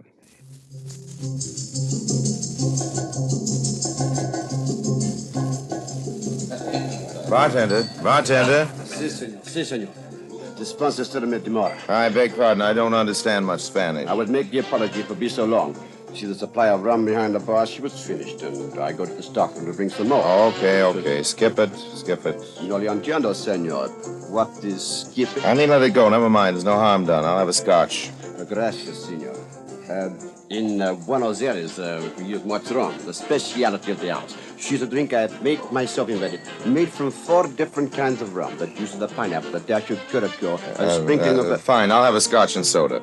Si, senor. But you would like my speciality. You're from all the world. They see it is the You make a mistake in ordering scotch and soda with rum, Oh. Mr. Beverly. Why? And your clothing, caramba. You should buy clothes in the stores of Buenos Aires as soon as possible. Miss Emily Post, I presume? No, my name is Fernandez, Juan Fernandez. And I do not make these suggestions for the sake of etiquette, Mr. Lime, only for business reasons. I'm completely fascinated, Senor Fernandez. Please continue. In our profession, we must dress as the multitude dresses. We must drink as they drink, act as they act.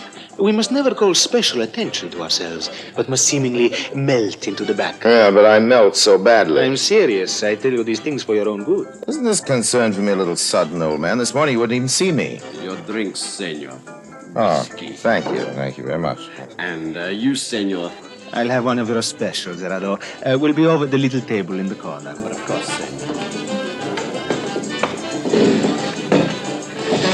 It was not judicious of you to come to my art gallery, Senor Lime. You see, the business that goes on in the front rooms is quite regular, but there is a back room where some of the transactions are a little bit less orthodox. Oh, yeah?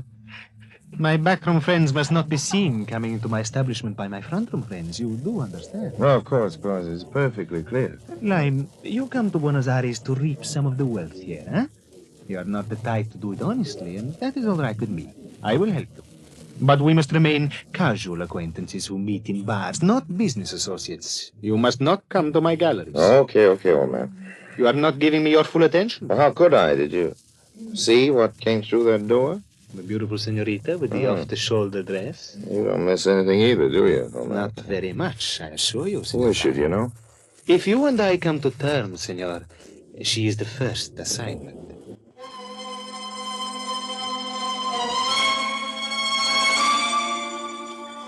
Senor Fernandez was about as communicative as a penguin. With a display of the ultimate in old-world manners, he refused to say another word about the slender, dark-eyed beauty who'd suddenly set my pulse pounding. Instead, he turned the conversation to other types of beauty, those found in paintings and sculpture. He began to test my knowledge of the arts and perhaps my conversational abilities. Apparently, my proficiency at the latter made up for any deficiencies in the former, for we soon came to terms. It wasn't until a second meeting, however, that the exact particulars of my new trade were explained by the master. We'd met accidentally at a roadside refreshment stand near the suburb of Belgrano. It is my desire that you make friends among our new residents. You can gain invitations to their homes and go through their private galleries, huh? There are many such private galleries. Well, that sounds interesting. Might even get a job later as a tourist guide. Your job will be to guide some friends of mine to the finest, most expensive works of art in town. You must equip them with full descriptions of the galleries, the houses containing them, the personnel, the entrances, the exits. Okay. Our souls have met. And now to that first assignment you spoke about, the senorita. Yes. Little is known of Senorita Melissa Corday. She came here a few months ago. She rented an expensive villa, and she's invited only a few close friends to see her art treasures. But according to reports, she's the owner of the most valuable painting in all of Buenos Aires, an original Rubens, worth a fortune. All that and original Rubens, too.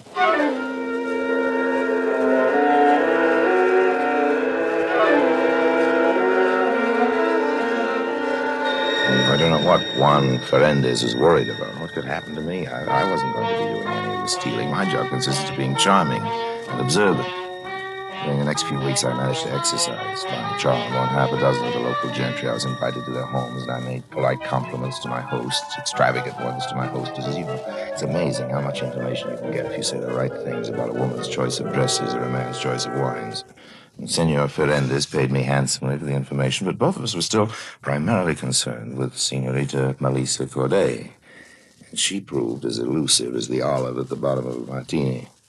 However, by this time we were both members of Buenos Aires society, and an eventual meeting was inevitable. I managed to meet her often. As a matter of fact, she found me quite irresistible. I'm very sorry, Senor Lime, but I'm busy tomorrow. The following day, then? No, I'm sorry. The following day I have an engagement. The day after that, Senorita Busy. Corday. Busy, huh? Now, there were two things driving me toward Melissa Corday. My determination that I'd pierce that core of cold steel and my desire to get the Rubens.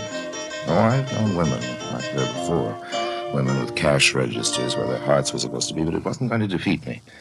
I'd have a bank balance to blind the next mercenary woman I'd met, and Melissa Corday was going to be the donor. On Saturday evening, Senorita Corday was giving a large dinner party for a visiting American diplomat. After a short study of the guest list, I chose as my target an undersecretary of the English consulate, Mr. Albert Ramsey. I studied him carefully. I learned of some of his former posts and all of his weaknesses, including that of absent-mindedness. On Saturday evening, I followed him out of his hotel.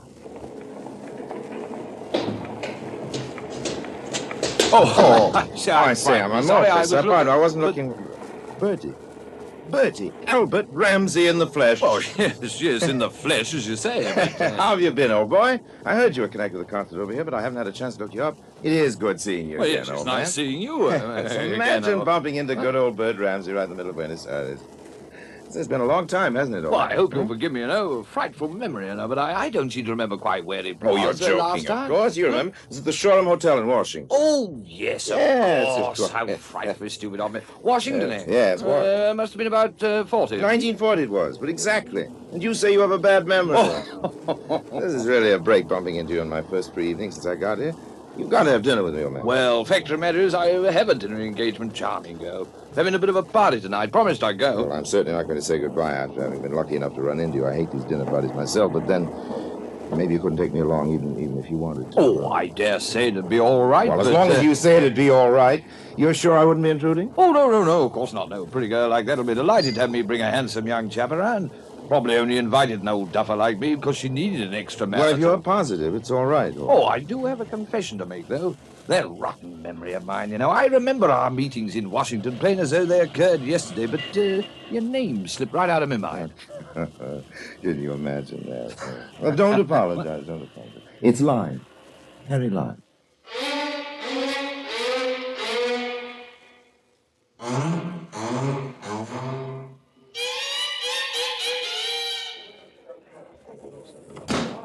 You're a hat, senor? Oh, thanks.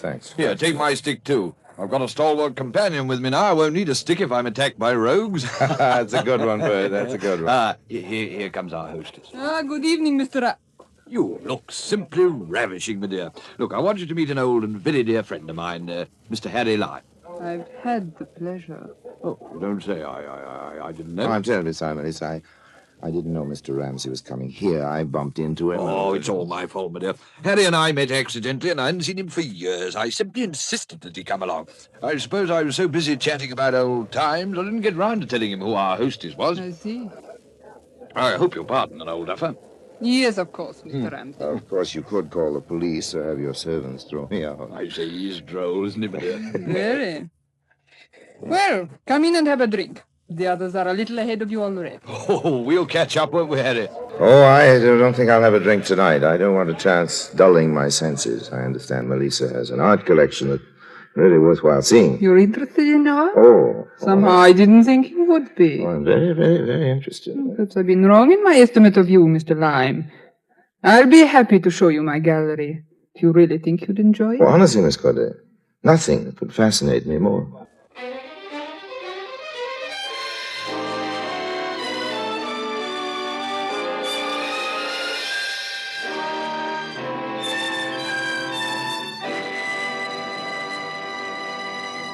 And now, Orson Welles, as the third man, continues with Work of Art. Dinner was an eternity of rich food and rich people. The small talk was so small it was almost non-existent. But for one thing I could be thankful. My pal, Bertie Ramsey, forgot me in his absorption with a mustached Ecuadorian woman. He was probably fascinated by the task of counting her chins. No mean job, since she was constantly quivering with laughter. At any rate, the dinner was over in what seemed like a mere few months. And after what Mr. Ramsey probably would have called a decent interval, I persuaded Melissa Corday to take me on a cook's tour of her gallery. Well, this is it. Oh, it's magnificent. Why, there must be a fortune represented here. It means little to me now. Perhaps someday it may have value for me again. Melissa, maybe you don't realize what's wrong. You're lonely. This first painting's quite interesting. A little-known artist, Constantine Langmuir, painted it. I suppose it has little intrinsic value, but I recognize the scene. A little cove on Riviera where I used to go when I was a child. Oh, it's lovely. That's a Degas over there, isn't it? Yes. And a Rubens. That is a Rubens, isn't it? Yes. When I first got it, I thought it was the answer to all my dreams. And it isn't now? It's almost worthless. Unless you can make things worthwhile again. You can learn how to dream again. Please, Harry. You're hurting my hand. You're hurting my heart. Melissa, I don't know what's holding you back, but sometimes when we've been hurt, we build up a wall around ourselves. I know because I've been hurt. I've been lonely. Maybe neither of us has to be lonely again. No. Harry, please. I didn't intend to kiss you by force. I think maybe I'd better go back to my other guests. When you're ready to rejoin the others, just pull the door firmly. It's self-locking.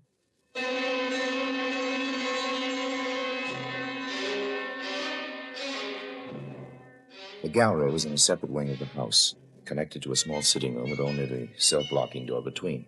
The sitting room had a large French door that led to a small balcony, and the street was only 7 or 8 feet below. On the other side of the sitting room was a boudoir, Melissa's. The servants' quarters must be miles away. It was a setup. And Harry Lime wasn't going to give this setup away for any 25% of the Rubens' value. Let Fernandez take his 25%. It's going to be 75 for me. I wedged a match in the lock, and then I rejoined the gay party of the doddering diplomats. Oh, well, there you are, my boy. Did you manage to come out with a Picasso under your coat? It wouldn't quite fit, Freddie. We'd all give our eye teeth of some of Melissa's paintings. She has some real beauties, doesn't she? Well, let's say she possesses real beauty. Oh, well put, old boy, well put. Have a drink, Harry. Oh, no, I really have to be going. Melissa, if you'll excuse Oh, me. the night's young yet, Harry, the night's No, young. I expect a busy day tomorrow. Awfully sorry. You must go? Please don't bother seeing me at the door, Melissa. I don't want to take you away from your other guests. Well, goodbye then. Adieu. Good night. Bye now. Buenas noches. You are leaving, Senor Lime? Yes, I have to be going. I'm sorry. I will get where you go. Oh, I just had a little accident. The button off my coat. You wouldn't happen to have a needle in the thread, do you? A needle? Agujaillo. Ah, agujaillo. Si, Senor Lime. Pedro has, right here in the cloakroom. And a pair of scissors, a sharp knife, or a razor blade, something of that kind. You have one? Si, understand razor blade. Have here. See? Needle, thread, razor blade. You want Pedro to sew off? No, thanks very much. I can manage. I hate to keep troubling you, but suddenly I seem to be very thirsty. Do you think I might have a glass of water? Si, senor. Well, thank you. If you could get it while I sew this on. Of course, senor. I shall be right back. No. Take your time. Take all the time in the world.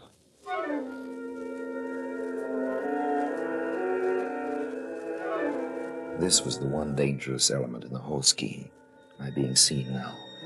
I waited until the obliging Pedro was out of sight, then I slipped down the corridor. I hoped he wouldn't start a fuss when he found me gone.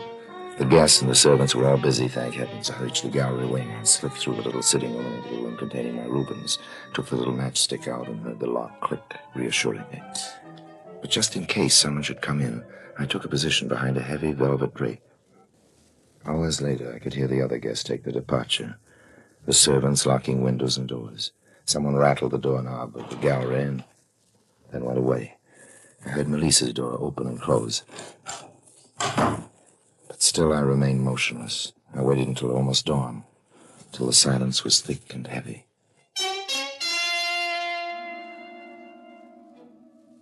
Stealthily, I approached the priceless painting.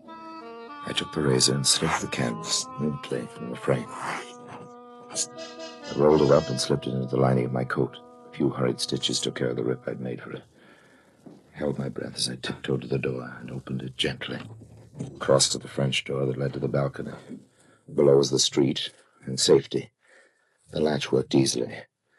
I started to turn the handle.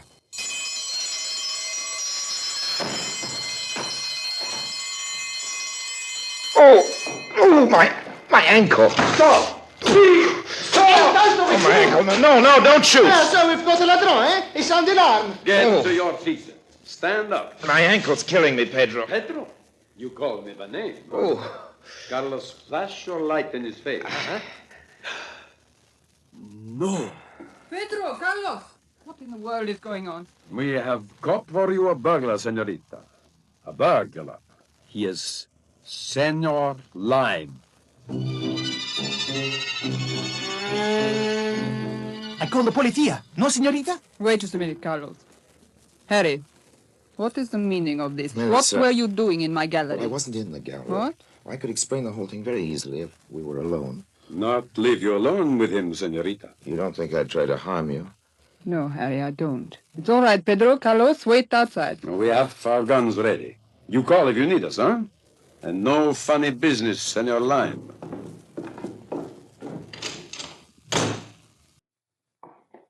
Well, Harry? I did a silly thing. I guess you wouldn't talk to me earlier, and I had so much to tell you. Things I couldn't say before your other guests. Harry. So I came back to steal something. I came back to steal a few hours alone with you.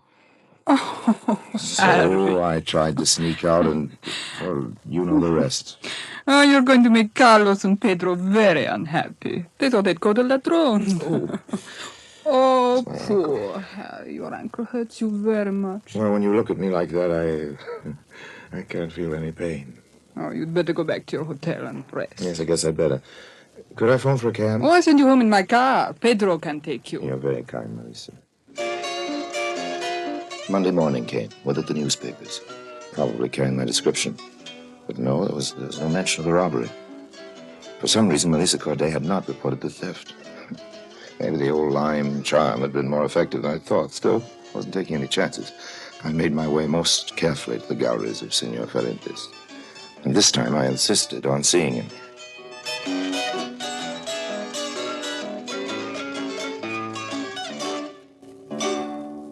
You should not have forced your way in, Harry. I told you I had to see you, and you'll be happy to see me. What in the world are you doing? Just removing a little painting I happened to pick up. Look. The Rubens. That's right. Need the money for it right away, Juan. I have to get out of the country now. Obviously. I get 75% this time. Of course, I know you haven't got that much cash hanging around, but I thought you could give me as much as you have now. I have enough to pay you what this is worth. Oh, what? This is not an original Rubens, Harry. But you were the one who I told had me. never seen it when we discussed the matter. It's a good copy, a very good copy, worth $100, perhaps. Oh. So that's what she meant. It's almost worthless. I was worried about her morale. What's her game, Juan? Oh, I suppose a very old one, insuring a fake, permitting someone to steal it and giving him ample time to make a getaway, and then suddenly discovering the loss and reporting it to the insurance company. So now the insurance detectives will be after me, and for $100 copy. Oh, those insurance investigators are always the most relentless. And she's in the clear. If I'm caught, she didn't dream it was a copy. If I make a getaway, she's rich. It was all window dressing, those servants, the house, everything. Better leave, Harry. Pedro, he'd make a lovely witness. He even gave me the razor blade I used. I have a friend. He owns a small freighter, and it sails in a few hours. I'll call him. The Natalie Third. It's moored in the Puerto Nuevo. I'll find it. I'm awfully sorry, old man. I'm a little short of cash. Here, $100 for the Rubens copy. Oh, I don't know what I can do with it. The skipper of the freighter is a friend of mine. He will not charge you more than $100. Okay, well, goodbye, old man. I suppose I just encountered one of the hazards of the profession. Thanks for the 100. You're welcome. He's gone? Yes, Senorita Corday, you can come out now. I don't know how I can ever thank you. You were my only chance. I had to come to you, Senor Fernández. It was a great pleasure to save your masterpiece. Oh, that wasn't all you saved. No. If I'd called the police last night, there would have been no way of explaining the presence of an attractive man in my home at that hour. Mm-hmm. One who'd been present all evening. It would have been compromising. I never could have obtained my divorce. My only reason for being in Buenos Aires would have been shattered. My months of being rude to every man who looked at me, lest my husband's agents could misinterpret my friendships. You know, I'm beginning to think I was never cut out for this business. We Spaniards are too sentimental, eh? Like Harry Lime, I might have made a fortune out of this painting. Imagine getting it back for $100. But with no profit to me. All I accomplished was the saving of a woman's reputation. A perishable commodity at best.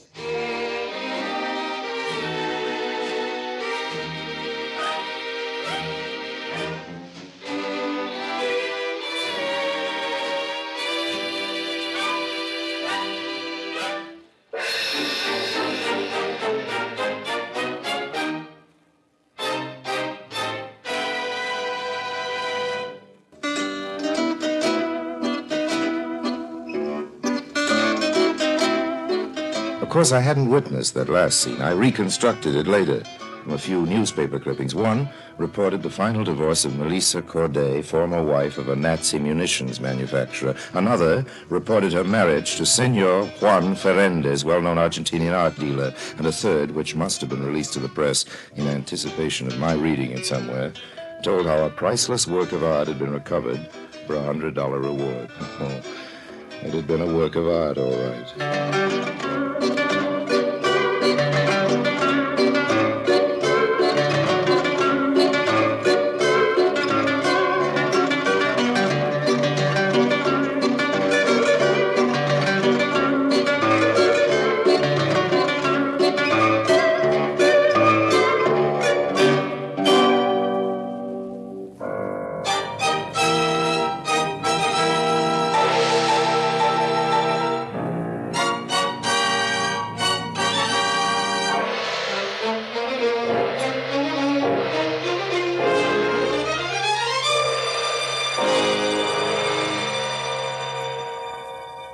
Presenting Orson Welles as the Third Man.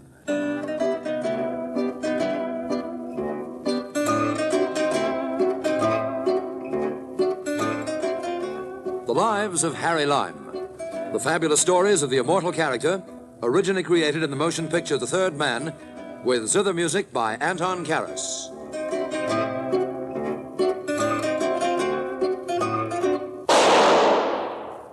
That was the shot that killed Harry Lime. He died in a sewer beneath Vienna. As those of you know who saw the movie The Third Man. Yes, that was the end of Harry Lime. But it was not the beginning. No. He had many lives. And I can tell you about all of them. How? Because my name is Harry Lime.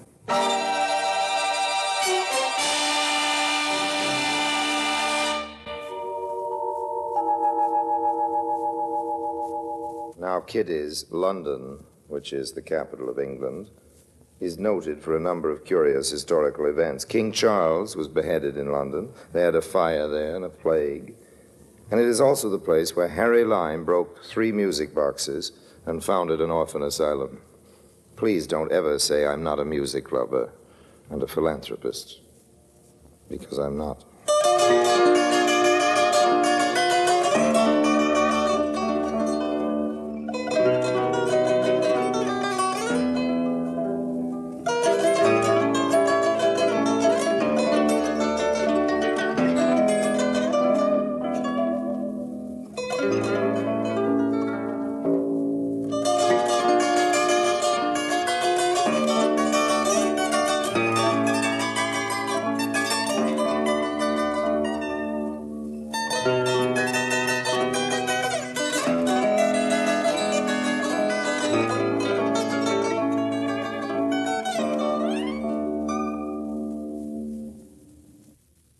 And now, Orson Welles as Harry Lime, the Third Man, in today's story, Operation Music Box.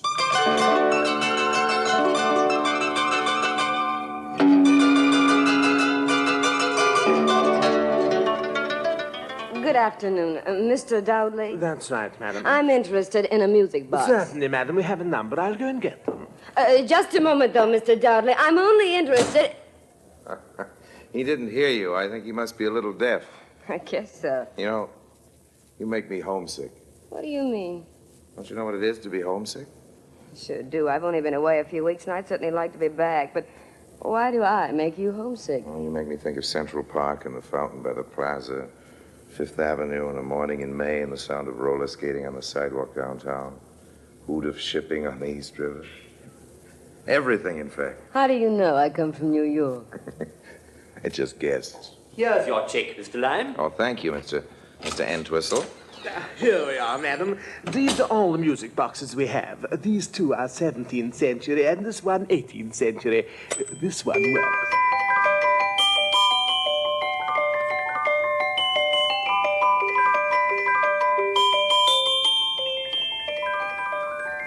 That's a delightful tune, isn't it? I should have explained, Mr. Dudley. I don't care if the music boxes were made in the 17th, 18th, or 19th century. In fact, I don't care when they were made. What I want to know is, when did you buy them? But, madam, surely the value of a music box lies in when it was made, not when it was bought. Not to me, Mr. Dudley. I'm only interested to know whether you purchased any music boxes between February and June of last year. We're here to sell antiques, Miss... Chappick. Miss Chappick, not to disclose records of our purchases. If you'll excuse excuse me butting in. I guess what this lady's trying to say is that she's ready to buy any music boxes you happen to purchase during that period that she's been... I'm not trying to say anything. I'm quite capable of making myself understood, thank you. But, Sorry. Miss Chapek, do I take it that it is as Mr. Lime here suggests? Yes. Well, in that case, we'll see what we can do for you. What do our records say, Mr. Entwistle? Yes, let me see. Yes, during the period in question, sir, we purchased 4 music boxes, 3 of which have since been sold. And the fourth? It's the one Mr. Dowdley is holding at the moment, madam. May I look at it, Mr. Dudley? Certainly. Got a hammer. A hammer? A hammer? Yes, a hammer. Hey, you're not going to buy this music box just to smash it up, are you? Yes, do you mind? Well, it's all right with me. I've never heard of such a thing. In 50 years' experience of selling antiques, I've never heard of such a thing. Why should you care? You can name your own price. Oh, there's a little more to it than that, isn't there, Mr. Entwistle? Certainly, I think so. Miss Chapek, I don't like to see beautiful things willfully destroyed. I said you could name your own price, Mr. Dudley. Oh, in that case, I must warn you the price will be a stiff one. Entwistle, give Miss Chapek a hammer. What? Very well, Mr. Dowdley. Is this a habit of yours, breaking up music boxes? You don't know how many I've broken up in the last week. Well, here comes your hammer. Here you are, Miss Chapek. Thank you.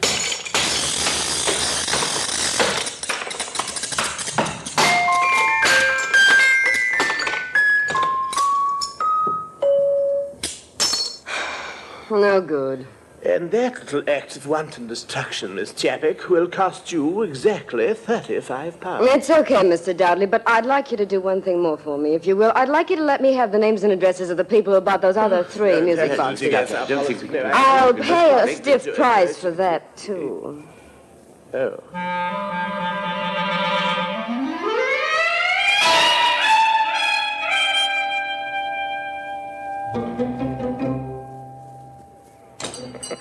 Let me get you a taxi. Don't bother. You know, for a minute, I thought he was going to refuse to give you those addresses. Well, he didn't, did he? Taxi. Oh, so he's trying that when the flag's down. I know, it's waiting for me. Well, in that case, you can give me a lift. I don't suppose for a minute we're going in the same direction. That's just where you're wrong.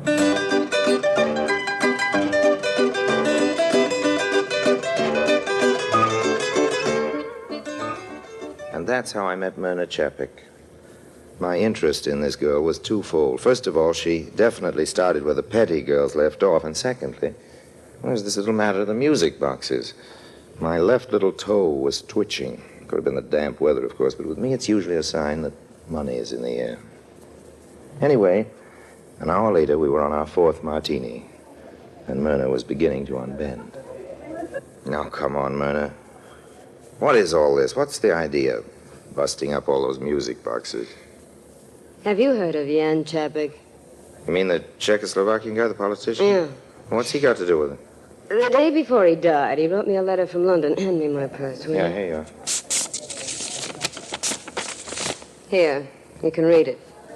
My dear Myrna, you will not know me except perhaps from seeing my picture in the paper many years ago, but then that is not surprising, because I only know you from seeing yours.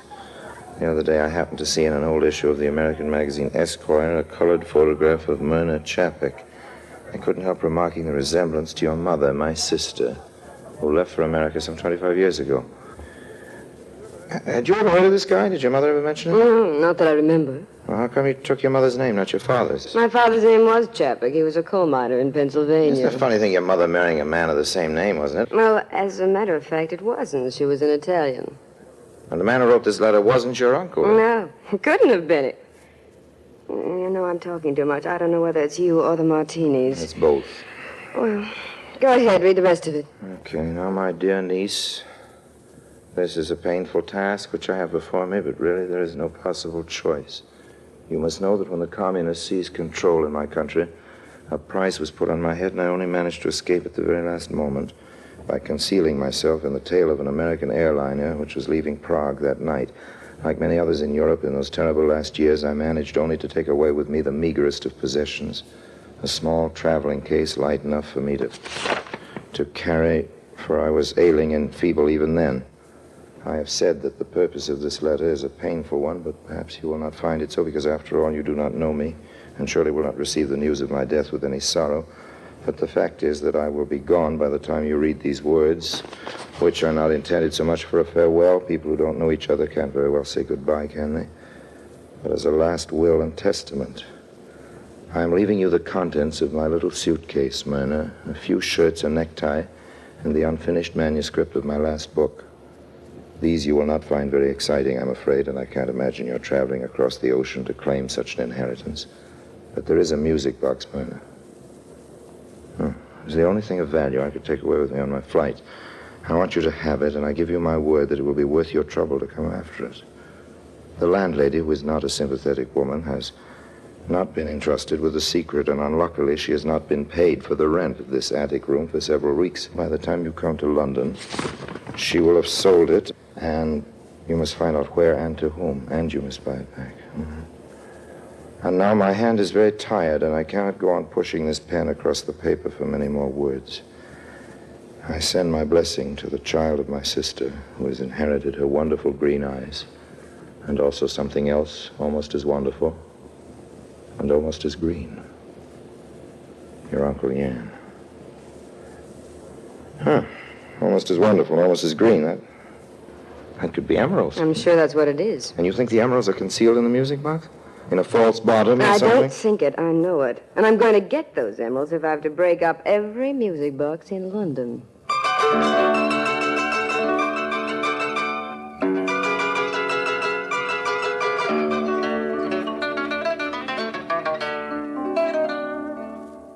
I left Myrna a good deal later that night.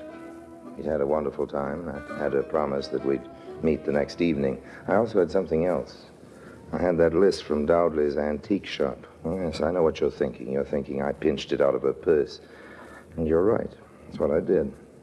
Somewhere in London there were 3 music boxes. In one of those 3 was a fortune in emeralds, and I've always been a great believer in the old adage, finders, keepers. Yes, if anybody was going to break up any music boxes, it was going to be me.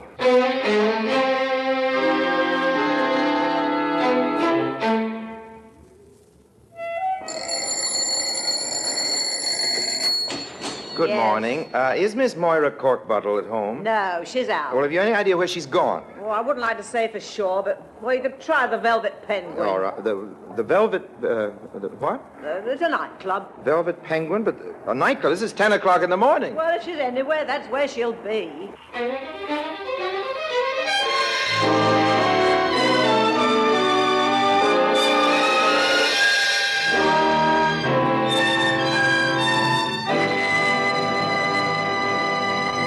Orson Welles returns in just a moment as the third man.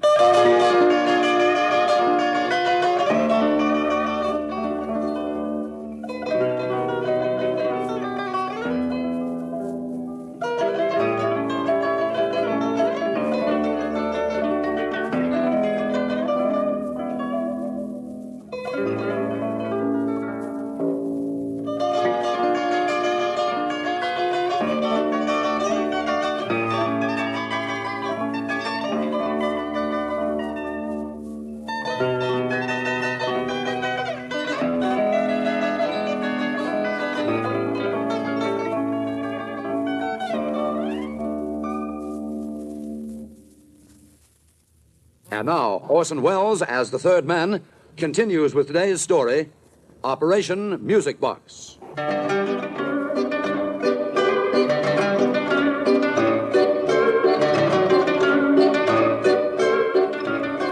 Like all nightclubs, the Velvet Penguin looked more than ordinarily squalid at 10:30 in the morning. Most of the chairs were piled up onto the tables, and by the glare of a work light, an unhappy-looking character in shirt sleeves was pounding the piano. A girl was singing. 3 or 4 other girls were waiting their turn, while a committee of fat, sleek gentlemen sat in judgment. Okay, honey, that'll be enough. We get the idea. Yeah, what's your name again? Moira Corkbottle. Yeah, we'll let you know if anything turns up. Don't call us, we'll call you. Next.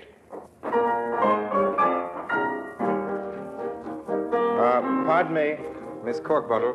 Yes? My name is Lime. I'd like to talk to you for a minute, if you don't mind. What's it about, a job? Well, no, It isn't. I'm not interested. I've had just about as much of this audition racket as I can take. I'm Yes, I can fed up with the imagine. whole cabaret game. Just as soon go back to singing in front of a band, even in the smalls. Sorry, I just wanted to ask you about that music box you bought at Dowdley's last February. You a detective? Not exactly. You did buy one, though, didn't you? Yes, I did, but it didn't do me any good. What do you mean it didn't do you any good? I thought it would soften him up. Soften who, Miss Corkbottle? My uncle, of course. My Uncle Ben Corkbottle. You know, General Corkbottle. No, I don't know. You mean you never heard of General Corkbottle? No, I never did. Well, you haven't missed anything. He's an old skinflint and he hates women, even nieces who send him nice antique boxes filled with his favorite Turkish cigarettes on the occasion of his 101st birthday. Is he really that old? Of course not, but he acts that way. He has the box. Yes, when last heard from, he had the box. I wish he had the measles. Would you like to be a good kid and give me his address? Yes, all right. Give me a bit of paper and pencil, and I'll write it down for you. Here you are. Write it on this. Okay. Now, look, if you see him, tell him I'm starving to death, which is true, that I speak of him constantly, which is also true, and that if he can see his way clear to sending me £100 or even a fiver, but no, he won't. I know him. Well, good luck with the General, Mr. Lime, and don't forget to wear your bulletproof vest.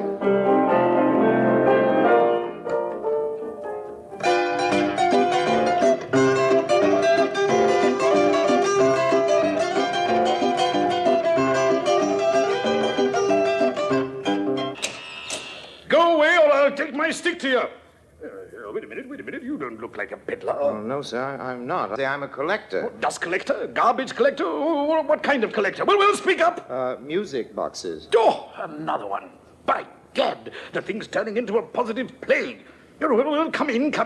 Let's get to the bottom of it. Thank you, sir. Well, come into my study. Now, then, what's the explanation of this wild rash of music box collectors? Who'd want a music box? Blasted things make you jump. Give me the Jim Jams. Well, come in, young fella. There must be something in music boxes I don't know about. A fine-looking young woman like Mr. What was your name again, my dear? Chapek, we know each other, General. Oh, you do? Yes, we do. Yes, well, that's not surprising.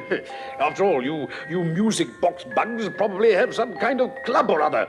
Old meetings, swap boxes and all that, eh? Oh, we're going to hold a meeting, General. You can be sure of that, Harry. Now, please, Myrna, don't misunderstand. I understand perfectly. Now then, I haven't got all the morning.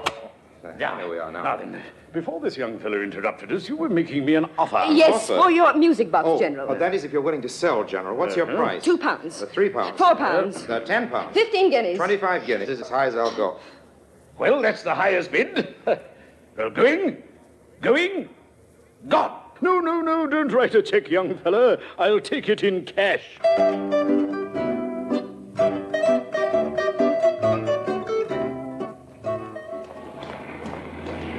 You've got a nerve honing in on this. I guessed you were up to something when I missed that list from my purse. You took it, didn't you? Sure, I took it. What are you worrying about? You seem to be doing all right without the list. Only because I happen to remember seeing the name Corkbottle on top of the list, and luckily there are only 3 or 4 of them in the phone book. Smart kid. You deserve better luck. My luck's all right. I've caught up with you, haven't I? From now on, you've got yourself a constant companion, Oh, good. so you'd better start getting used to it. Well, that shouldn't be hard.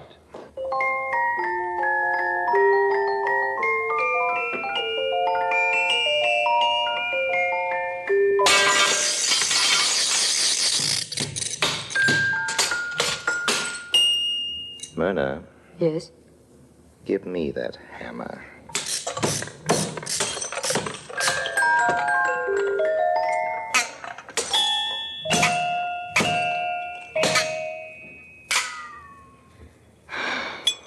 Give it another suck.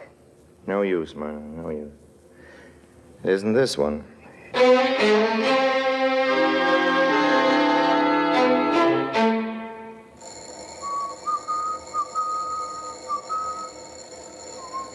How do you do? Good Are afternoon. you Are you Mr. Cherchez? I am Count Cherchez. Oh, I beg your pardon, Yes. Count Cherchez. I wonder if we could come in for just a moment. Well, I Count don't know. Cherchez. I am pressed for time. Oh, we won't take Well, any. I suppose I can spare you a few minutes. Oh, thank Just you very a few much. minutes. Thanks. Come in. An awful lot. Come in. Most kind of you, Count. Because This way, swell place you got It is. here. It's wonderful. I can see that you're a man of taste, Count Yes. Cherchez. You've got some lovely pieces of furniture It here. is possible. Oh, no, it's Not more what than I that. was used to in the old days, in the Tsar's time. Oh, I can Now, imagine. what is it you want, please? What? Well, what- I we believe want to you're a ask you about collector a of music music box. boxes. Please, just a minute, one at a time. Yes, One at a time. I'm sorry, Count. Yes, Now, what is all it about music boxes? well, I am not a collector of music boxes. I am a collector of miniatures of the Empress Catherine of Russia. well, what about this music box on the table? Here. I bought that one, certainly. but only because of the enamel portrait medallion of Catherine on the lid. The Catherine. She is an ancestor of mine. Oh, is she? Yes. Hey, look, can't you see the resemblance to me? Yes, now Yes, you of course. mention it's remarkable. But do you mind if I set this thing going? No, Yes. please don't do that. Please. No, don't. That's all right. There we are. I am not interested in this as a music box. Oh, you aren't? Well, in that case, Count, maybe you'd be ready to sell it. Sell it? Sell Yes, it? Certainly not. Oh, but I told you I want it for the miniature on the lid. Can't we persuade you to change your Yes, I'm mind? sure We're you- prepared to pay a good price No, for it. price doesn't enter into it, my dear lady. I don't buy things to sell again. Well, this particular music box happens to be awfully important to us, Count. I can't help that. I'm sorry. I couldn't possibly sell it.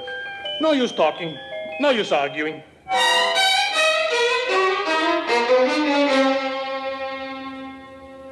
You know, it's a very lucky thing for you, Myrna, my girl, that you've got me as a partner in this business. I hadn't noticed Oh, it. no? There wasn't much luck about the Cherchez episode. We haven't got the book. We soon will have the box. How come? Because, my dear old girl, it so happens that just for kicks, I once took lessons from one of the best cat burglars in the business.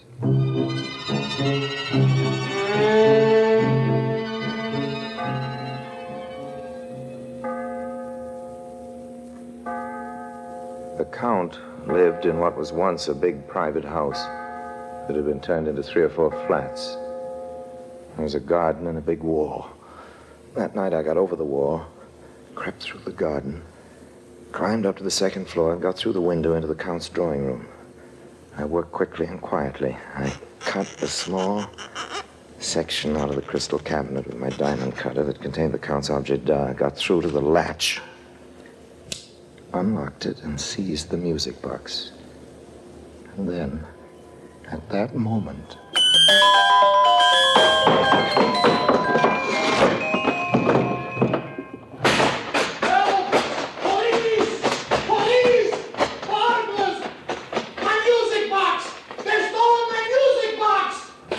Just a minute there. What's the hurry? What's going on? Officer, we've just been burgled. A burglar got in my flat over there. He's stolen my father's antique music box. Did you see anyone come around the corner over there? No, sir. He can't have come this way. We'd better try the other way. Quick. Here, just a minute, you.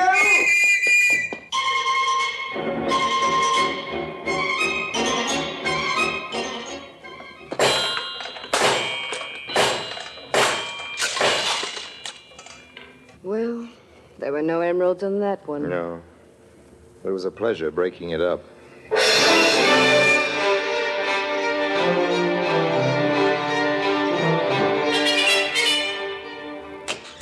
Good afternoon. We'd like very much to see the Principessa Marguta How Arsoli. did you two get past the old porter downstairs? Like this. Oh, I It's see. for you, honey. Well, I'm afraid the Principessa wouldn't see you without an appointment. Tell me, before she was married, wasn't she Mabel Schroeder from Dubuque, daughter of the chain store king? Yes, And she was divorced from her husband last year, wasn't she? That's right. That's who I told you. That it was. don't mean she's looking for any boyfriends. With her money, there's always plenty of those Well, around. don't look at me like that. I only want to speak to her. I really don't think it's possible. Here she comes now. Ethel. Good I'll speak afternoon, to these people. Principessa. We've been trying to locate a music box. A music box? Yes, it's it's a music box we've been trying to locate. I don't know whether anybody sent you a music box, Principessa?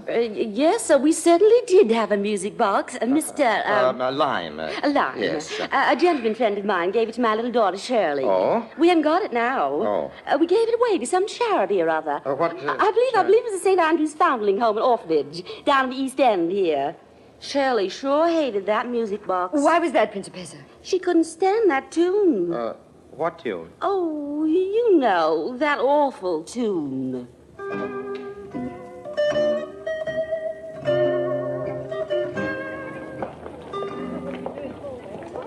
Look, this is the place, Harry. St. Yeah. Andrew's Foundling Home and Orphanage. Looks as if there's some kind of a ceremony going on. Silence, please, silence for our director. Thank you, thank you.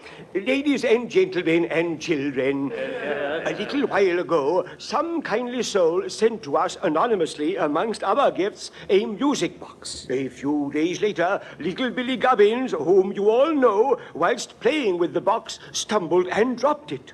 This incident, trivial in itself, had the most surprising result. A secret compartment in the box was revealed, and in it were jewels. Naturally, we made inquiries in an effort to identify the donor, but fortunately for us, they all proved fruitless. And it is from the sale of these jewels that the building of this wonderful new wing is being financed. Here in my hands is the very box that brought about our good fortune. And I might add, it can still be used as a plaything by little Billy Gubbins. Listen.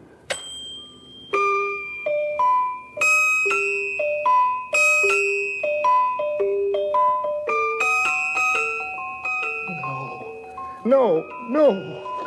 Harry! Does there happen to be amongst the visitors a doctor? A gentleman back there seems to have fainted.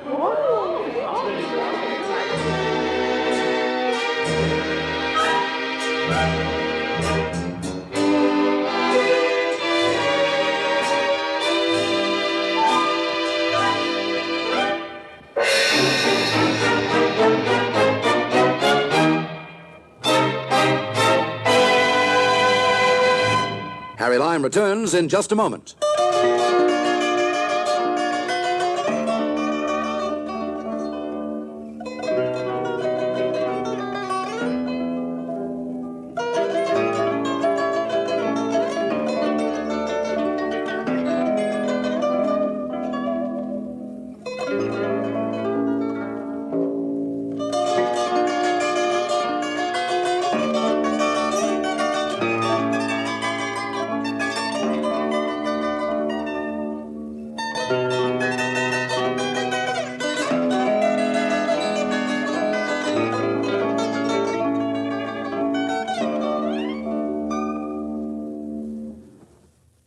And now, Harry Lime.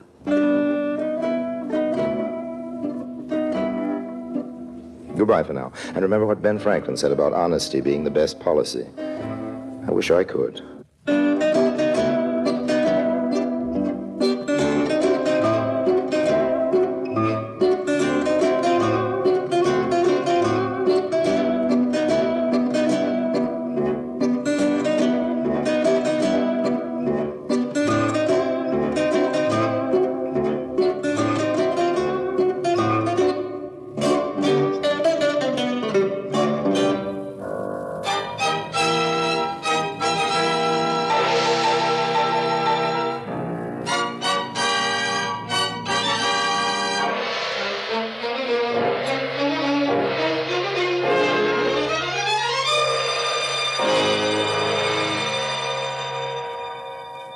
Presenting Orson Welles as the Third Man.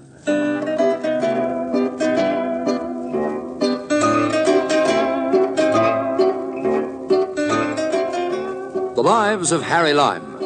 The fabulous stories of the immortal character, originally created in the motion picture The Third Man, with zither music by Anton Karas.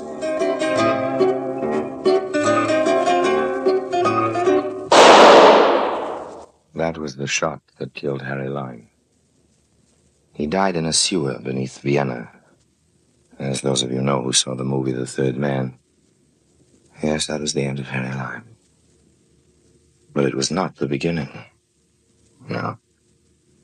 He had many lives. And I can tell you about all of them. How? Because my name is Harry Lime.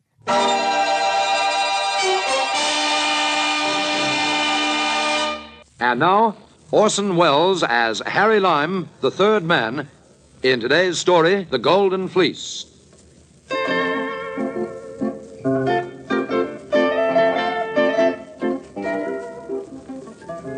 Well, it's a queer story, no matter how you look at it. It begins with a bullfight. It ends with a naval engagement on the China Sea.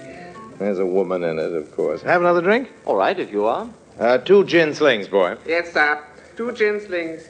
It all started in the little seaport of Algeciras. Like every other town in Spain, there's a bull ring there. I don't know how you feel about bullfights, but if it's Sunday in Spain, it's a little hard to stay away from them. A bullfight is to Spain what an opera is to Italy. It's the only thing in the country that starts on time. I'd been dawdling over my shellfish and beer, so I got into the second faena. Soldadito was in the ring. He was younger then and braver than he is now, but I've never been one of his fans. Too much ballet dancing for me and not enough bullfighting, but we won't go into that. I could talk about the corrida all night, but I promised you a story about adventure on the high seas, and it's beginning right now. Soldadito is dedicating the bull.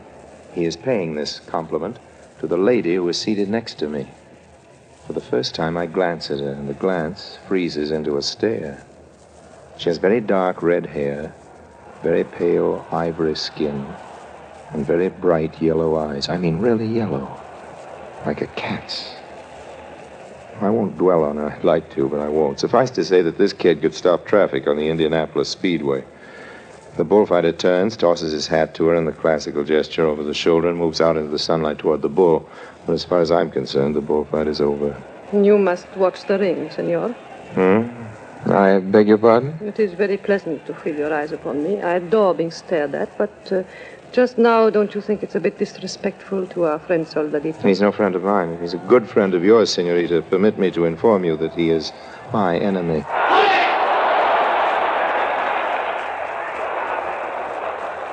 He's very graceful, don't you think? And that was also a graceful speech, senor. No, I didn't hear it. I do not mean his dedication of the bull to me. No, I mean your little speech just now about his being your enemy if he's my friend. Thanks. I adore it when men fight over me. Senorita, fighting over you would be a pleasure. When do I begin? Whenever you like. Who shall I take on? The man or the bull? I think you need not bother about the bull. Look, Soldadito is about to make the kill. That was a beautiful kill, wasn't it, Mr. What is your name? Lime, Harry Lime. Yes, it's a good kill. I will call you Harry. The bull kneeled like a penitent at his feet. The beast seemed to be asking the torero's pardon. It should have been the other way around. You are already jealous. I adore that.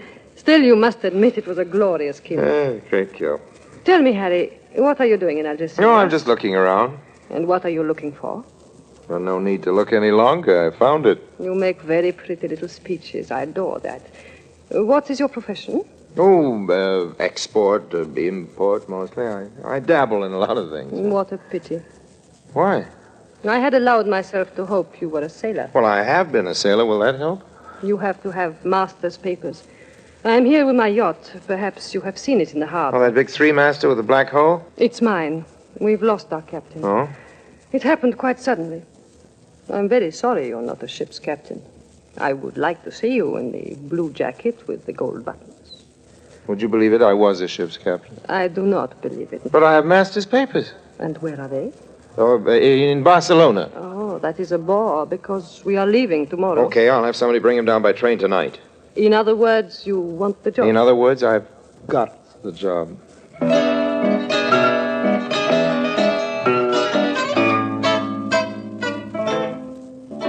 I needed that job too much, and of course she knew it. I don't say she didn't like me, but there wasn't any doubt of it. That season, I was a little afraid about the seams. I phoned a friend of mine, a forger up in Barcelona, and made arrangements to cook up some papers for me and rush them down that night to the coast. Then I changed into my best shirt, the other one, and went to the best restaurant. She told me she was going there after the bullfight.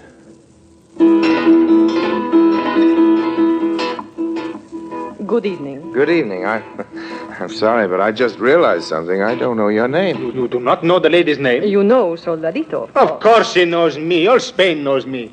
But what is this man doing at our table? He doesn't know you? That's all right, old man. You can fix that. Introduce us. I am the Baroness von Gönigwald, but you will call me Nadia. Okay, Nadia.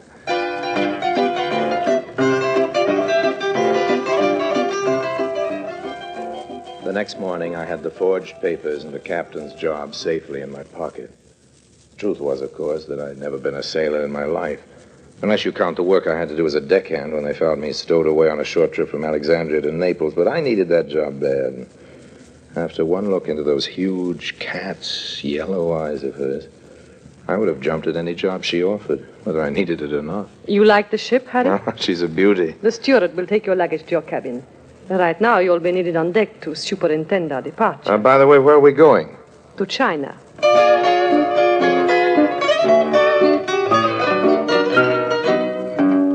Algeciras, Spain, to Hong Kong, China.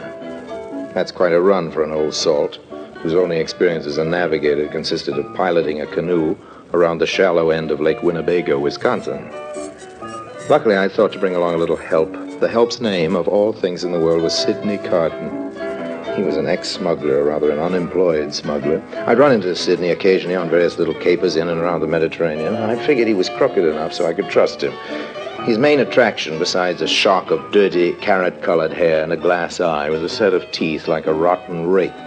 Sidney was the only man I ever knew who could eat a tomato through a zither. But if Sidney was an eyesore, he was a gift from heaven as far as Captain Lime was concerned. He was a real sailor, remember, and he covered up for me, doing all the real work while I walked around in my blue jacket with the gold buttons trying to look important. Naturally, Sidney wasn't doing this for love. But since I didn't have any money, I found it necessary to make him a few promises. I tell you, Sidney, this isn't a yacht at all. Of course it's a yacht, Harry.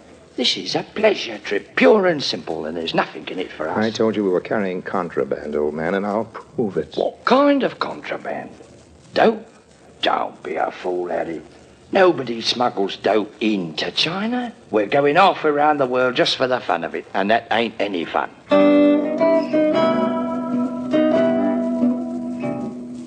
Why had I been signed on with so few questions asked? Why had we left so quickly?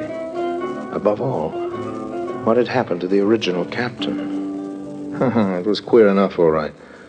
But I was not telling Sidney the truth when I claimed that this was not a pleasure cruise. It was a pleasure, believe me.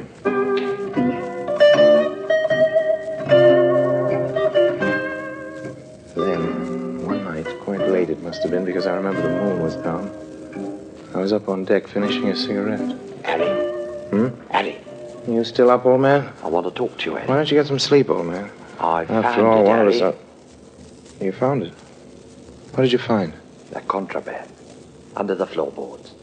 I know what we're carrying now, Harry, and it'd knock your eye out. Amazing. That's what it is, amazing. Okay, old man, okay. Spill it. Oh, I've got a whole lot to spill, Harry. A whole lot. Maybe I ought to begin with the explosives. Explosives? Very powerful they are, Harry. Enough to blow this ship to China. So that's it. Oh, no, that's not the contraband. But let me ask you this, Harry. Did you ever notice that glass box in the chart house with a sign over it that says emergency only? Hold it a minute. Oh, what's wrong? I thought I heard something. Go on. And I also found out about the captain, Harry. Do you know who he was? Take it one thing at a time, old man, please. He was a naval officer for Hitler. Oh, very high and mighty mucky in the Nazi Navy he was. And you know his name? Well, what's his name got to do with it? I want to know what we're smuggling. I'm coming to that. But the captain's name, Harry, was von Koenigwald. Von Koenigwald, but that's not just... Right, Harry. He was her husband. And this is a rum go if ever I've seen one. Now, you take the explosives. You take him. What I want to hear is about... You can't laugh it off, Harry. Try as you will, it just ain't funny. These explosives are all wired up and set to go, Harry.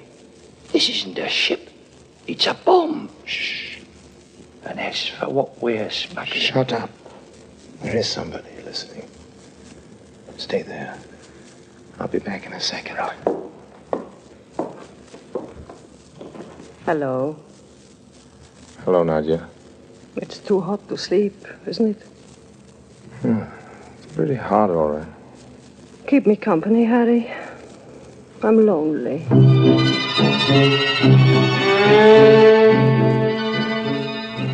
When I finally got to my own cabin, it was dawn. Didn't dare go looking for Sidney in any way. I was bone tired. They couldn't have let me sleep for more than an hour. Yes, what is it? It's Matthews, sir, third officer. What do you want? Well, sir, we're in sight of land in the old course. Don't bother me. Ask Sidney. He knows the course. Yes, but please, Captain, may I speak to you? Okay. Now then, what is it? It's Cotton I want to talk to you about, sir. Well, what's wrong? Well, I hardly know how to tell you, sir, but he's gone. Gone? Yes, sir. We've searched everywhere, very thoroughly, but there's no doubt at all, sir. Mr. Cotton is not on this ship.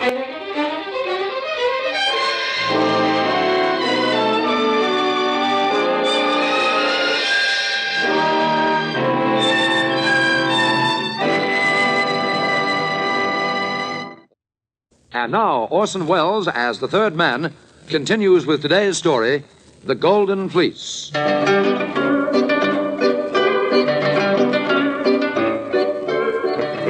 I still don't know how we made it into port. The trick was to keep that second mate from guessing that I couldn't tell the poop from a bosun's whistle. And also to keep all of us from crashing into a reef or turning upside down or something. Luckily, a little boat came out to meet us with the harbor pilot. Seems that's the regular procedure. I was very grateful, I can tell you, to be spared the embarrassment of having to swim for it. But it's a long haul from Hong Kong, China to Panama City, and much as I like Nadia's company, I think I would have quit the job if I hadn't managed to make a deal with young Matthews, the second mate. I showed him some papers I happened to have, proving I was a secret operative from the FBI, and explained that he had to cover up for me the way Carton had been doing before. And by the time we got out of the canal on the Pacific end, I had everything pretty much under control. Would you like another drink? No, thanks. Please go on, Mr. Lime, Harry Lime. You see, I've got a reason for spinning this yarn. We'll come to that in a minute. What happened to Cotton? What? Sydney? Nobody ever saw him again. Now, I'll skip the Pacific crossing now because nothing very important happened to us till we got to China. Unless you'd like to hear some more about those yellow eyes of Nudge. What happened to von Koenigwald, the lady's husband? I'm coming to that, old man. Just a second till I finish the drink. Okay. Well, it was late in March when we sighted Hong Kong. I'd learned how to imitate a sea captain by then, but I was more than a little anxious about my papers. There'd been a nasty moment or two in Tahiti, and I was afraid the British authorities might spot the forgery. They might even have gotten some wireless message about me by then, but I still didn't know the purpose of the trip, you understand. Sidney hadn't gotten around to telling me about what the contraband was before he disappeared. So my curiosity got the better of me as usual, and I stayed with the ship. Captain, there's a speedboat coming alongside on the port bow. It can't be the pilot. We've already taken him on. Could be the harbor police, sir. Isn't good. No, the speedboat is mine. Oh? You'll bring the ship into anchorage, Mr. Matthews, please. The captain and I are leaving now. We are? Where are we going, honey? I loathe that expression. Okay, Nadia, but you haven't answered my question. There'll be plenty of time for that on the way.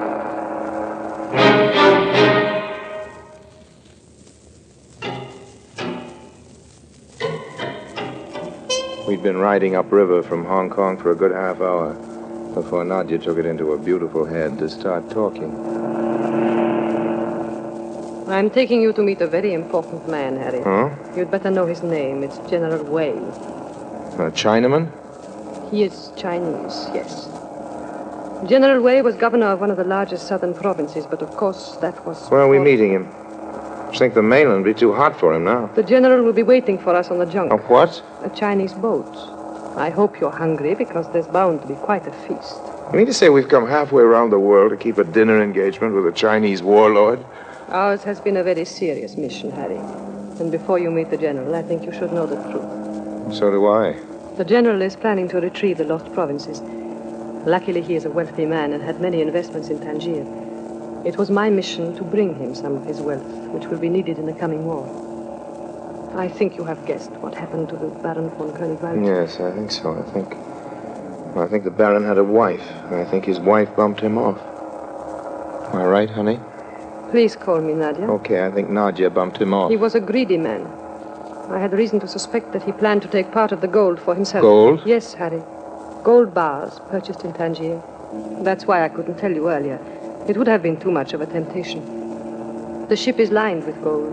$500,000 worth. You know those Chinese ships? You know, the ones that look like some kind of cross between a Spanish galleon and a floating chop suey store?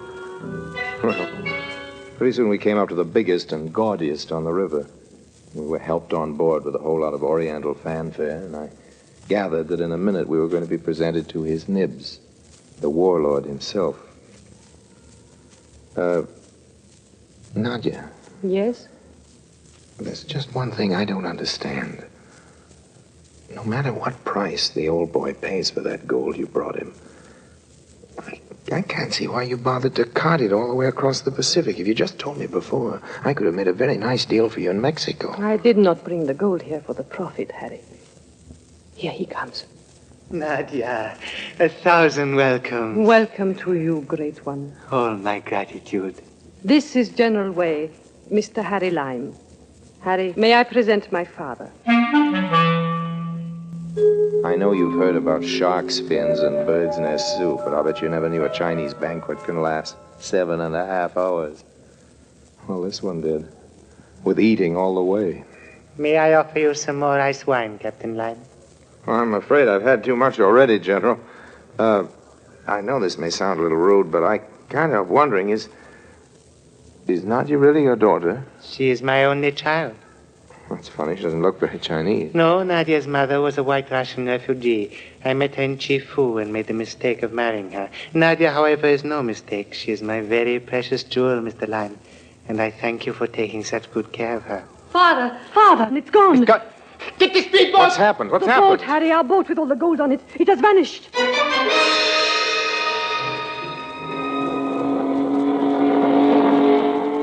While we were in there stuffing ourselves, somebody had made off with a yacht. Word came to us it was going downstream toward the open sea. It's my fault. Well, why yours, Nadia? That Matthews boy, the third mate, I should never have trusted him. I should never trust anybody. But if you'd gone on stabbing your ship's officers and tossing them overboard, you'd have ended up without any crew. There she is, ahead of us. Ahoy there, Golden Fleece! Come about and prepare to receive us on board! Can't you get any more speed, Harry? Well, I'm punching a hole in the floor as it is. Ahoy, Golden Fleece! This is your last chance! Come about or we open fire! They won't answer. They will now. Fire! We had a dangerous-looking gang of hatchet men with machine guns on our launch, and they put up a good show. It wasn't long before we were next to the yacht, and I could see that a lot of damage had been done to the crew on board. It wasn't my crew. It was strangers. Chinese. We'll just have to storm over the side. Come on, Harry. What's wrong, General? Are you hit? That's all right, Captain. Just give me your arm. Okay. Here we go.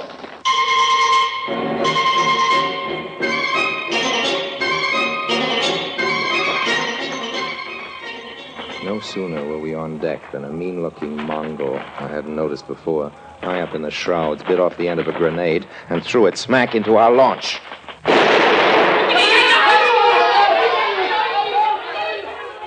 Well, there goes everybody on our side. I guess this is it, Nadia. Yes, Nadia, this is it. Hey, wait a minute. Hans! Don't worry, Nadia, I am not a ghost. Wait a minute, you're Nadia's husband. Yes, happily for me, I was not as dead as she thought I was when she pushed me into the sea. You should have remembered. I'm a good swimmer. Keep your hands in the air, please, all three of you. Hans, how did you get here? By plane. I couldn't guess your course, and it was the easiest way. I just flew to Hong Kong and waited for And you. now what are you going to do? I'm going to do unto others as they would do unto me, Captain. If you happen to remember any prayers, you'd better start saying them, all three of you. I'm wounded, Canigfeld, and dying. It doesn't matter about me, but Nadia's... Father, I'm your true child. Do you imagine I would leave you now? This is all very nice and noble, but what about me? That's true, Harry.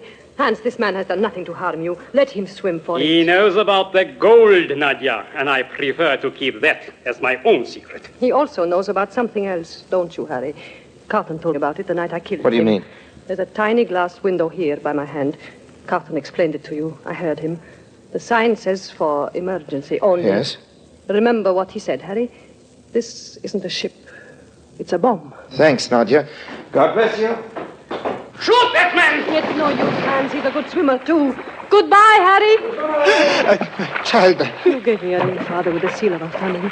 I still wear it. It's enough to break a pane of glass. Goodbye, Harry. He's too far away to hear you. He will hear this.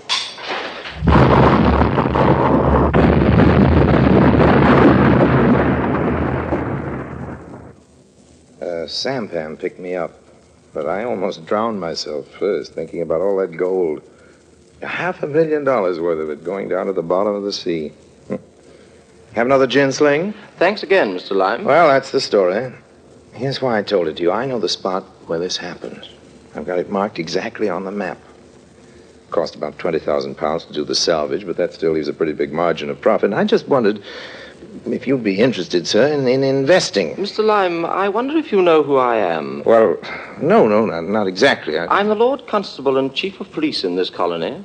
We have a full dossier on your activities as a confidence man, and I thought I'd let you tell your tale because I wanted to know how you work. Lime, that salvage racket's the oldest of all the old skin games. I'm surprised that you're trying it on anybody, least of all a policeman. Good night now. And by the way, we'd be much happier here if you'd leave town. Within the next 24 hours, that is. Well, pip-pip. Pip-pip. Another ginsling, sir? No. Just give me the check.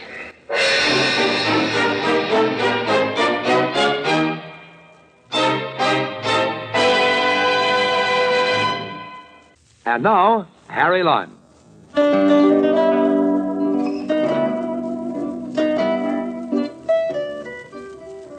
Well, friends, I think you understand why I don't like telling that story. Whoever I tell it to usually turns out to be a cop. That isn't the worst of it. The worst of it is that it's true. Well, pip-pip.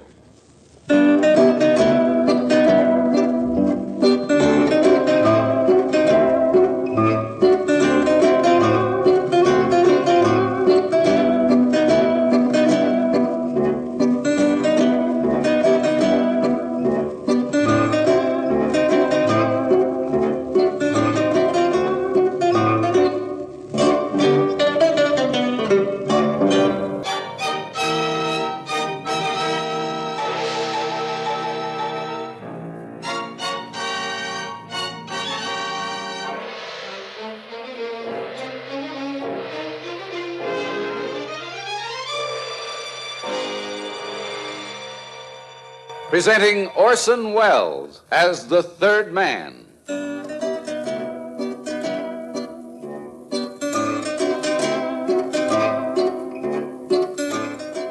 The Lives of Harry Lime.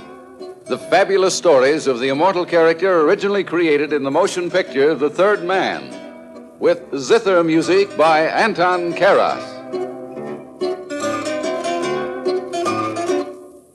Now, here's a little anecdote taking place in the city of Bordeaux. It has to do with a phase of my hectic career which was almost exclusively a chase. I was a big boy by then, but there's a school teacher in the story all the same. His name was Professor Saint-Pierre.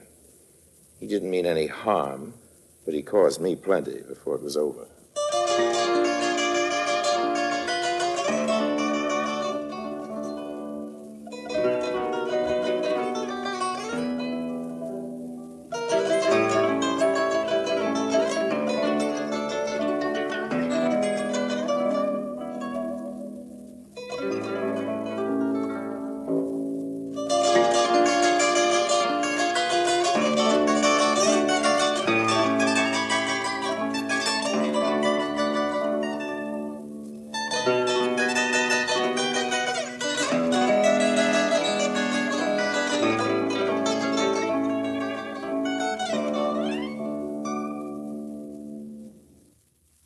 And now, Orson Welles as Harry Lime, the third man in Blue Bride.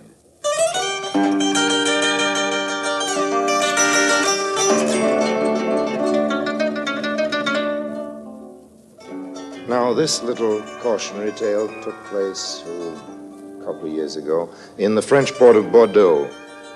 I'd taken lodgings above one of the choicest dives that the place has to offer.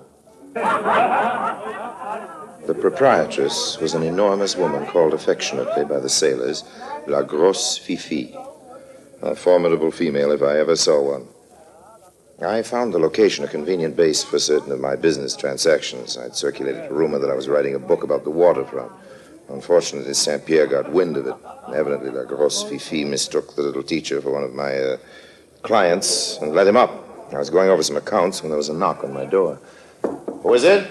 It is I, Professor Saint-Pierre from the lycée. I desire very much to speak with you. Saint-Pierre? Who are you? Please, it is of the utmost importance. I will not take up much of your time. Okay. What is it? Those papers on your desk, notes for your book, no doubt. Oh, yes. Matter of fact, they are. I'll just gather them up and put them away. Oh, no, please. I do not mean to interrupt your work, mon cher Dr. Lime. I have long thought that some scholar should write a book on the waterfront of our beloved Bordeaux. Oh, such a wealth of material, the mixture of dialects, the different racial strains, the songs and stories of the sailors. I cannot tell you how happy I am that someone like yourself has the time to devote to this project. Well, that's very kind of you, I'm sure. Dr. Lime, with all the deference to a scholar like yourself, I must make a confession. I am only a humble teacher, But for many years, I have dreamed of doing just what you are engaged in. Really? I have wanted to write a book about the waterfront of Bordeaux. Well, why don't you? I have neither the time nor the money. All winter, I must teach at the lycée. During the summer months, I act as a tutor to make a little extra. Oh, you do, yes. I would like you to have the use of these notes of mine here. I have them in my briefcase. Many hundreds of pages. You see, language is my speciality, and I have noted down specimens of all the different dialects to be found here. I see. I would like you to have them here. Well, I'm very indebted to you, Professor. Professor Saint-Pierre. Here is my card. Thank you. I'll return your notes when I finish with them. And now I hate to seem rude. Of course, I understand. You are anxious to get on with your work. What is that noise? It seems to be coming from over our heads. Sounds like someone on the roof. Making repairs, I guess. It seems strange to be making repairs at night. Are you sure it is? Yes, it's nothing to worry about, old man. Now, good night, Professor Saint-Pierre. You really must excuse me. Yes, of course. Yes. There is just one more thing. I hesitate to mention it. Qu'est-ce que c'est? The professor jumped out of the way just in time. The body of a man half fell, half jumped into the room, landing crumpled at our feet. Qu'est-ce que c'est? Qu'est-ce que c'est? Who is this man? Oh, it's one of the workmen around the place. I'm afraid he's been hurt. Yes, there is blood on his head. I think we should get a doctor. I wonder if you could... Yes, a doctor, of course. I will go right away. That's very, very good. I'll do what I can for him in the meantime. Thanks very much, old man. Good. Now, get up, you fool. You're not hurt. Raoul, you hear me? When I ran, they shot it. Are you hit? No, but just my a head... cut from the glass. We'll fix it later. You'll live. Not that you deserve to. Fifi, viens ici. Que voulez-vous, monsieur? Come up here.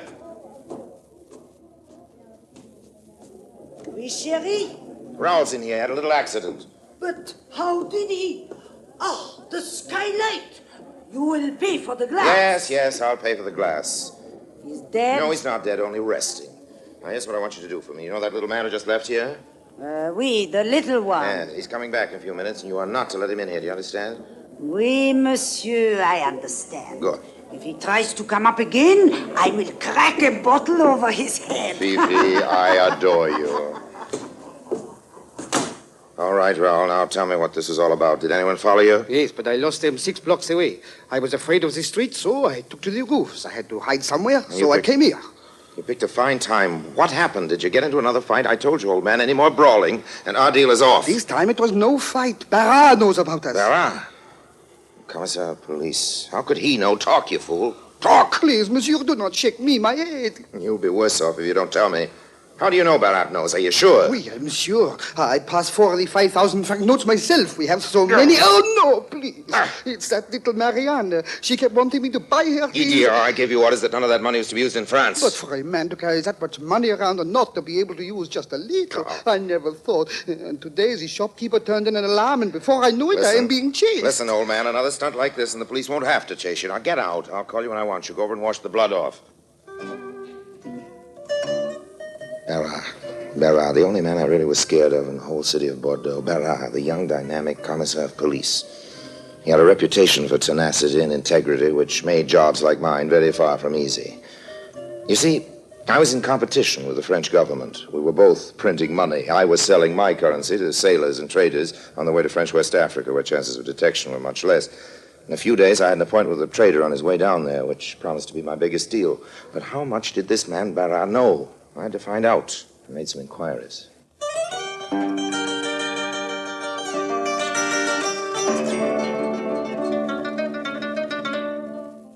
I can't understand how a girl like you can be satisfied to be just a maid. Why, with your looks and intelligence and personality, you should be on the stage. Oh, on the stage? On the stage. No, I will tell you one thing, Harry. If I were on the stage, I would be better than she ever was. I never saw her, but to hear her talk sometimes, you would think she was greater than Yvonne Printemps. Who's this? Her, my mistress, of course. Madame Sophie Barras. Is she an actress? Well, she was before she married Monsieur Barras. She went by the name of Sophie Avant, but if you ask How long have you worked for Madame Barras? Only since she was married 2 months ago. Only 2 months ago, then she's still a bride. Oh, not a very happy one. Sometimes I do feel sorry for her. It is terrible. Well, Pauline, what's terrible? Does he beat her? No, he does nothing. Oh. All the time, it is work, work, work. That is what she said to him last night. I heard them as I was clearing the table. What That's all I ever hear. Oh, I'm sorry, darling. We never go anywhere together. Half the time we do not even dine together. Is this the way you treat your bride? Sometimes I'm not even sure that you love me. Ah, no, Sophie, this is not fair. Would I have married you if I did not love you? You see, you are raising your voice to me already. But I am only trying to tell you that I must have loved you or I wouldn't have... Aha, you speak in the past. This means you no longer love me in the present. Oh, but I do, my little one. Come here. Georges. Now, do you believe me? Mais oui, Georges. Georges? Yes, my sweet. Perhaps we could go somewhere this evening. Somewhere with music and just a few people, and then walk home slowly together, just as we used to walk last spring in Paris. Oh, I wish we could, but I have to go over some reports. Now you make me angry. Oh. You think you can set my mind at ease with only one kiss? No, but... A kiss that does not take up more than a few seconds of your official time. No, Sophie, you've got to try to understand. There are some things which I cannot entrust to anyone else, and this is one of them. A vicious ring of counterfeiters has evidently descended on Bordeaux. We almost caught him in today, but he disappeared down near the waterfront. But next time we will not fail. Meantime, I must try to trace the bills to their source. This is all very well, but it seems to me that you are more concerned with your work than you are with your poor wife. Oh, you refuse to understand. You also refuse to understand. You even refuse to tell the truth. You say you love me and you want to be with me, and then you... Oh, I don't want to hear anymore. I am going to the office. Oh, Georges.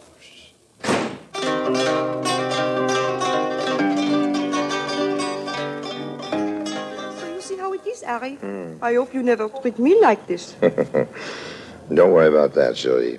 You do not find this a depressing marriage? No, I can't say that I do. In fact, I find it quite inspiring. You have a good ear, Pauline, old girl. I could almost hear them talking. Well, listening is the only thing that makes it interesting to be a maid. You know, you're a very bright girl, even brighter than I thought. Supposing I put you and your packages into a cab from here. Taxi! Oh, but maids do not ride in cabs. Oh, they do when they have money. Here, close your warm little hand around this.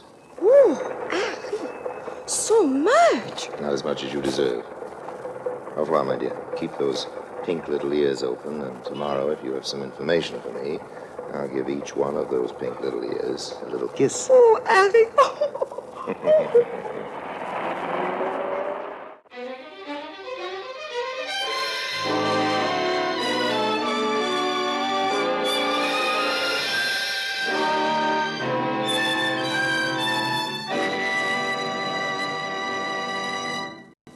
And now, Orson Welles, as the third man, continues with The Blue Bride.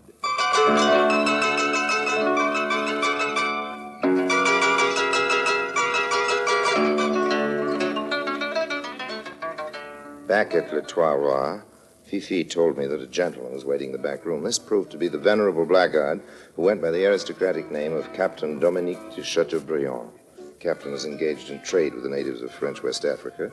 It was on him that I hoped to unload a large amount of my counterfeit stock. Ah, Monsieur Lyme. Enchanté de vous voir. Enchanté. What can I do for you, Captain? As you know, I am dealing with some natives in the interior.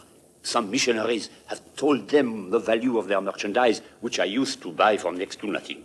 Now they want cash in return for their goods and ivory. If your money is as good as I hear it is, they will be quite happy with it. Until they try to spend it, of course. But by that time, I will be well out of the way. Clever man. You agree with me, Monsieur Lyme? Entirely. I shall be happy to be of service. Bon. What is your denomination? Well, that sounds like a personal question. I mean, how large are the counterfeit bills? 5,000 franc notes. May I see one, please? Sure. I have one here. Ooh, very good. Good enough for the purpose, anyway. How many will you need? I will need at least 50,000 of these notes. Oh, that's a lot of money, Captain. It's more than I have with me, in fact, but I can get the rest from my source in Paris if you can wait a week or so. Yes, I can wait. If you will guarantee to have it here within a week, and at the regular rates. Agreed. Très bien, monsieur. Au revoir, monsieur. Au revoir, Captain.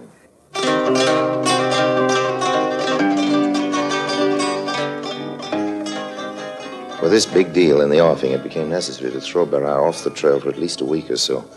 So the next morning, I found out from my little friend Pauline that Madame Barras spent most of her lonely afternoons sitting by herself in a small cafe known as La Vert Rouge. That afternoon, I happened to be sitting in La Vert Rouge when she arrived. So I went over to a table and tipped my hat. Pardon, but are you not Madame Sophie Avant of the stage? Why, yes, monsieur, I am. But how did you know my name? I've often admired your work. Yes. But alas, I never had the courage to come backstage and meet you, much as I wanted to. Well, this is marvelous. To find someone who actually remembers my name and face. But it's not a face to forget easily, Mademoiselle Avant. I am Madame now, Monsieur. Madame Parra. I beg your pardon, I did not know. Oh, that's quite all right. Won't you sit down? Well, just a minute, yes, if I'm not intruding. Now, tell me, what shows did you see me in? First, let me ask you a question, if you'll forgive me. What are you doing in Bordeaux? You, whom I always imagine surrounded by the bright lights and all the gaiety of Paris. I came here with my husband. This is his home. Oh, I see. He is a commissaire of police of Bordeaux. You don't say. Must be a very interesting job. For him it is interesting. For me it is dull. Oh, I don't quite follow. I have no right to talk this way to a stranger. But don't forget that I am a stranger who has known you and been interested in you for a long, long time. Oh, it is not fair to burden you with my troubles, but today I am, how you say, blue. Oh, a blue bride, eh? Well, if I can help in any way. Oh, monsieur, I'm so unhappy. I do not know what to do or where to turn. Are you sure your husband loves you, madame? Oh, yes, I'm sure of that. And I know I love him, but unless something is done right away, the marriage will not last. Does it mean enough to you to try to save it? Oh, yes. Well, you're young and beautiful. You should be able to lure any man away from his duty. But my husband is not any man, monsieur. Nonsense. All you lack is confidence. You need to feel more sure of yourself. And believe me, madame, you have every right to. But what can I do? It seems to me that the only hope for both of you is to get away from Bordeaux for a while. Away from everything that reminds him of his work. Surely he has competent assistants to whom he could turn things over for at least a week or so. I don't see how I can get him to come away. We have even had to postpone our honeymoon last spring because he was so busy. Well, then there's your answer. A honeymoon trip. And the sooner the better. But I know he won't leave his work, especially right now. He will if you force the issue once and for all. And if his marriage means anything to him. What do you mean, force the issue? I mean, suppose you packed your bags. We're ready to leave, with or without him. Tell him if there's no honeymoon, you're on your way back to Paris for good. In a day or so, you and your husband will be enjoying a nice little cruise somewhere, believe me. That sounds wonderful. How I wish it could come true. Well, it can come true, if only you won't lose your courage. But I don't really want to leave him, even if he will not do what I want. But you've got to make him believe that you would actually leave. Do you think I can? My dear Sophia, you are an actress, are you not? Of course I am. Of course you I'll do it. I'll do it this very evening. Oh, monsieur, I can't tell you how grateful I am to you. No, please. And now I must go home and make preparations. Look out, it started to rain again. Do you have an umbrella? Oh, no, I ran out of the house without one. Here, take mine. Oh, no, I couldn't. I insist. Oh, thank you, monsieur. You are a true friend. Au revoir. Au revoir, madame. And I wish you both much happiness.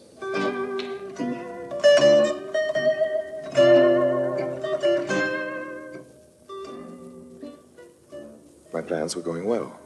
The next morning, Pauline told me that Monsieur and Madame Barras had suddenly decided to take a little trip. They were leaving the next day for a week or so. Believe me, I breathed a sigh of relief. The day after their scheduled departure on their overdue honeymoon, I got a wire from Paris. I was to pick up a shipment of money from a carrier who'd arrive shortly at the airport.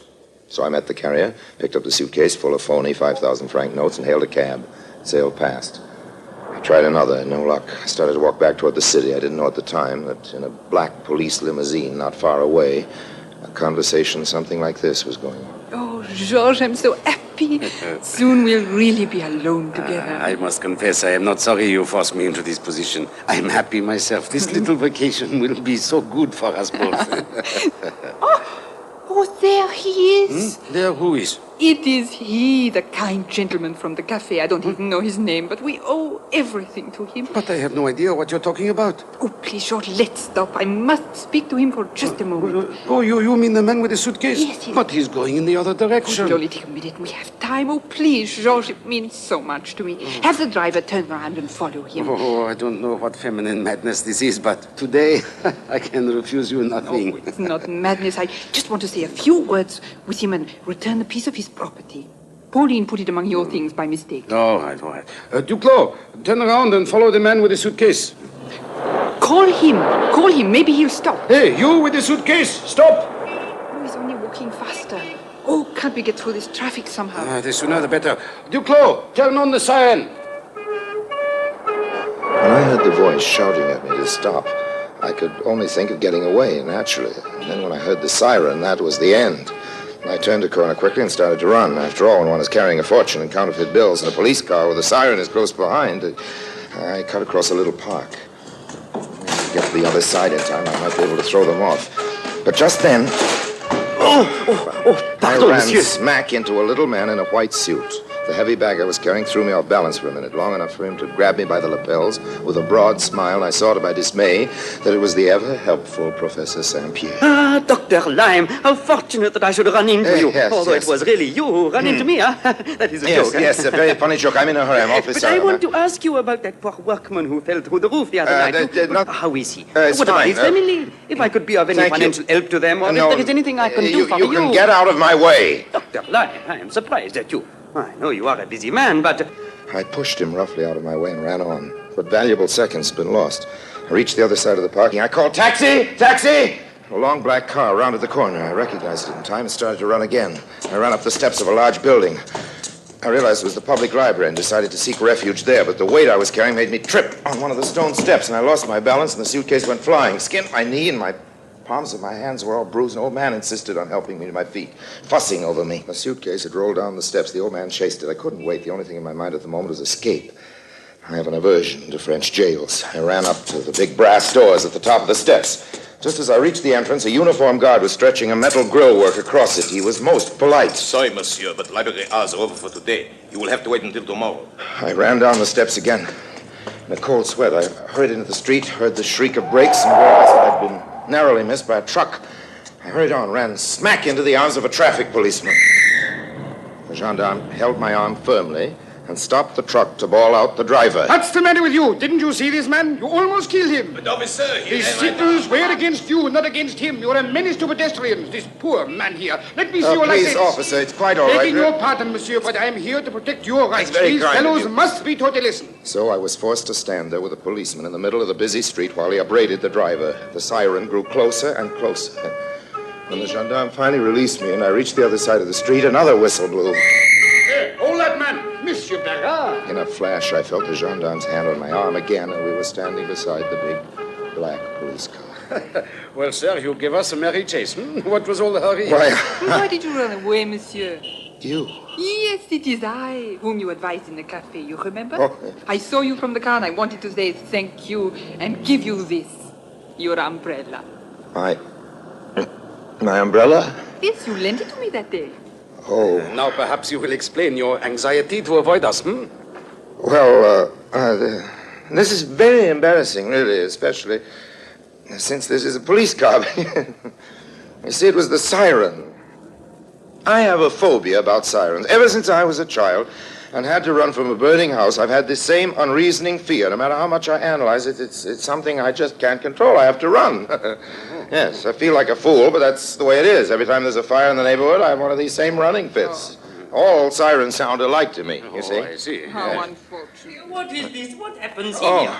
Professor St. Pierre. I saw you from the other side of the street, and I came over to see what was the matter. It's very Bonjour, kind of you. Commissaire Barras. Bonjour, Saint-Pierre. Do you know these men? Indeed, I do. This is Dr. Lime, the scholar who is here in Bordeaux doing research for a book. Oh, yes, that's right, yes. An eccentric scholar. Yes, eccentric All scholar. scholars yes, are yes. eccentric. Well, perhaps you are right. This was a stroke of luck. For once, the helpful professor really helped. He continued to talk to Barras about me until the policeman's suspicions abated. I was finally able to say my goodbyes and start walking away from the group when Sophie Barras called after me. Monsieur, you had a suitcase. I must have dropped it. Oh, well, wait. We will help you to find Oh, it. no, don't bother. I'll get it.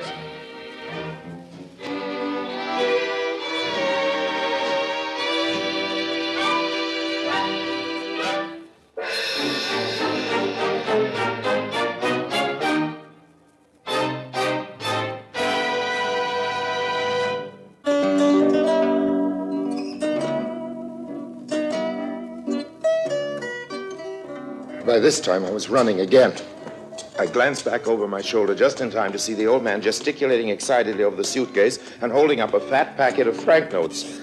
I can imagine that Barras' fury, when he realized that he let the prize slip through his fingers, was equaled only by Sophie's when she realized the identity of her friendly family counselor. I wonder whether she ever got her honeymoon. I heard the siren again in a few seconds, but this time I made good my head start And as the sun sank over the sea, I bade farewell to beautiful Bordeaux, to my beautiful little waterfront business, and to the beautiful blue bride.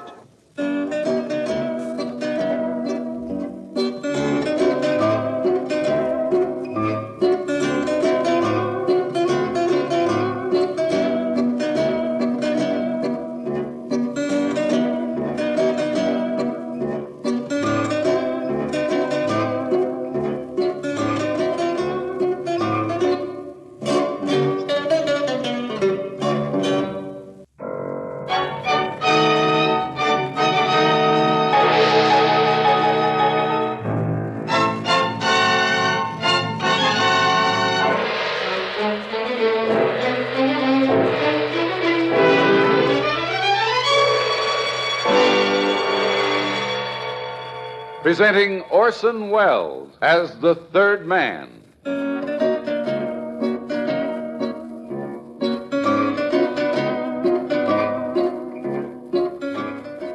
The Lives of Harry Lime.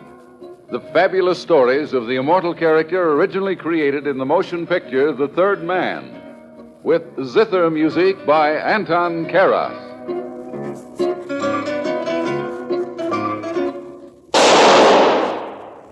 That was the shot that killed Harry Lime.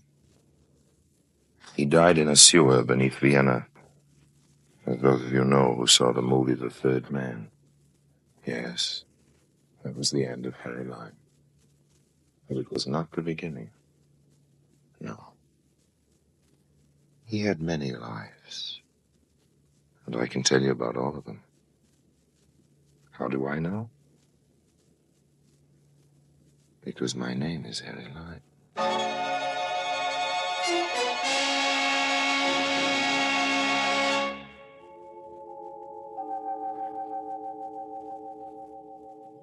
A fellow I knew once told me I was a poet, but he was so wrong.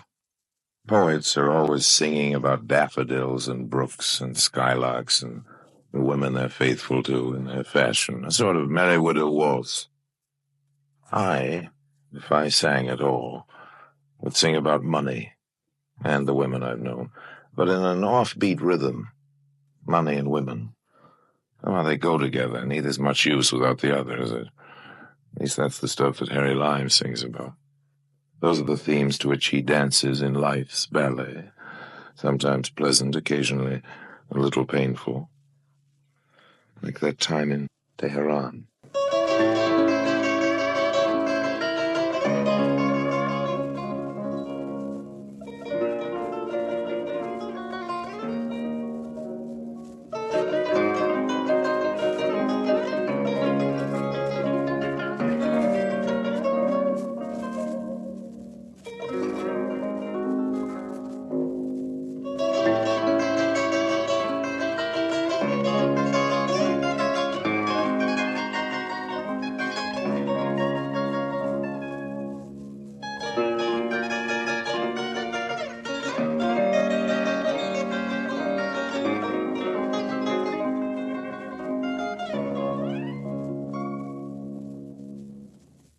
And now, Orson Welles as Harry Lime, the third man. In every frame has a silver lining.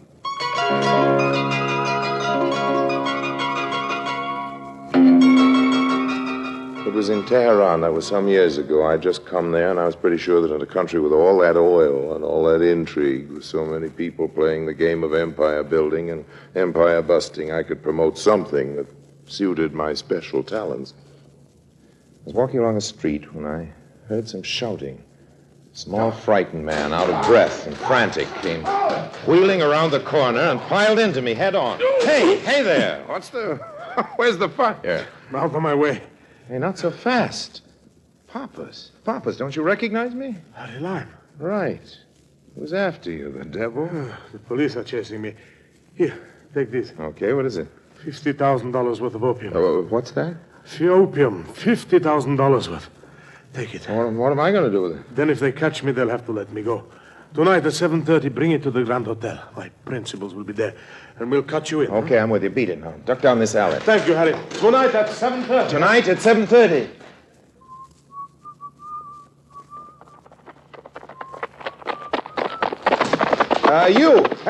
You, just a minute. You're the police, aren't you? Yes. Are you chasing the little man who ran around the corner here, the one in the dirty white suit? Yes. You saw him? He went down that alley. Come, down the alley. I waited until the police disappeared, and then I did some running on my own account to my hotel. I repacked my bag, making certain to conceal among my handkerchiefs and shirts the package my friend Pappas had been so kind as to give me. Then... Hello, desk? Mr. Lime in room 1123. I want a reservation on the 2 o'clock plane for Paris. Yes, I know I've just arrived, but I'm leaving now.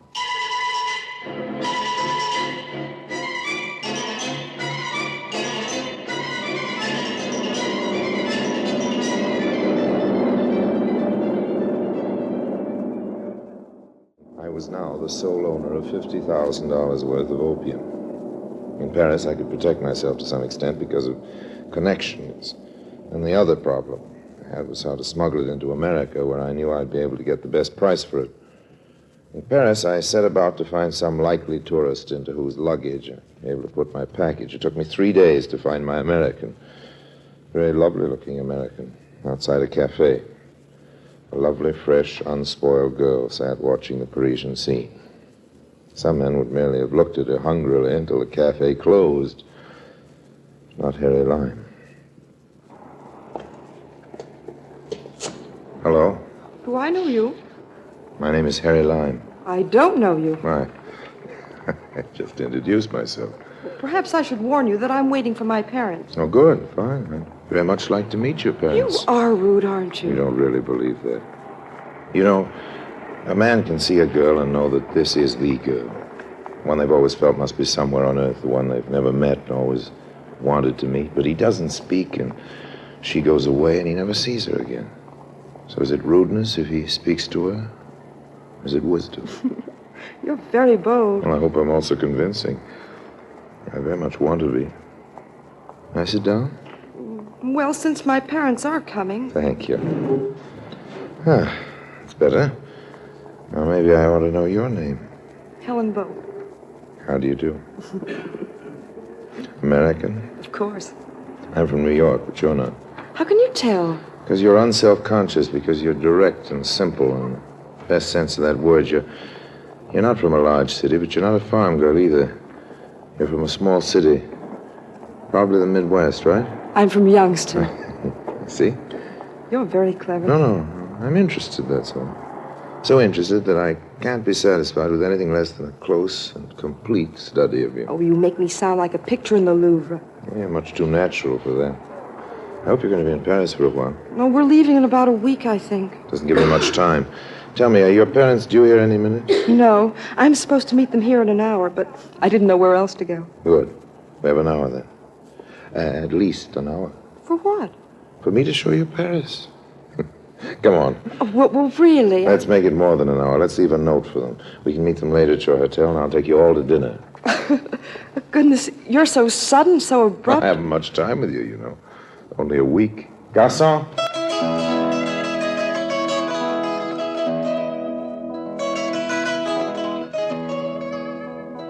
We went to the Garden of the Tuileries, though I was tempted to see whether I could wean this girl away from her parents for the whole evening.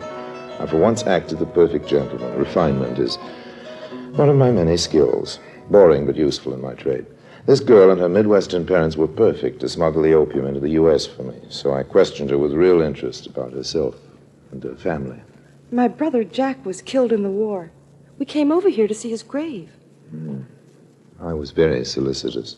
I knew that Americans are always happy to meet compatriots abroad. All Americans but I, that is, and this time even I was delighted.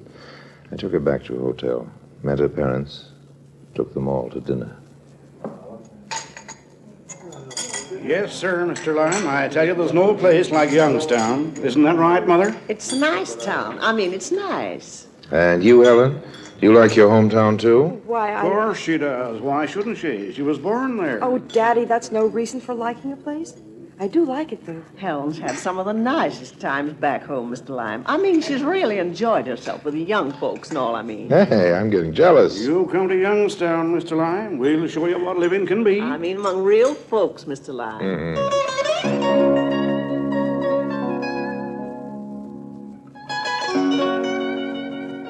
were perfect for my gag. Real homespun boobs who wouldn't suspect I'd planned anything in their luggage and would not be suspected by customs officials. I knew after 5 minutes that I had the answer to my problem. After dinner, they took me back to the hotel suite, and here in a city full of the greatest art treasures in the world, I was made to exclaim over the family photograph albums that they'd brought from Youngstown. This picture was taken at the picnic grove, Mr. Lime. See Dad in his white flannel, see? Yep. Wore my ice cream pants that day. Oh, well, this picture doesn't do justice to Helen. Oh, you're making fun of us. No, I'm not making fun at all. Easy to see which member of the family this young feller's interested in. Eh, Mother? Now you're embarrassing me. Oh, personally, I think it would be impossible to embarrass you, Mr. Lime. Call me Harry, won't you, Helen?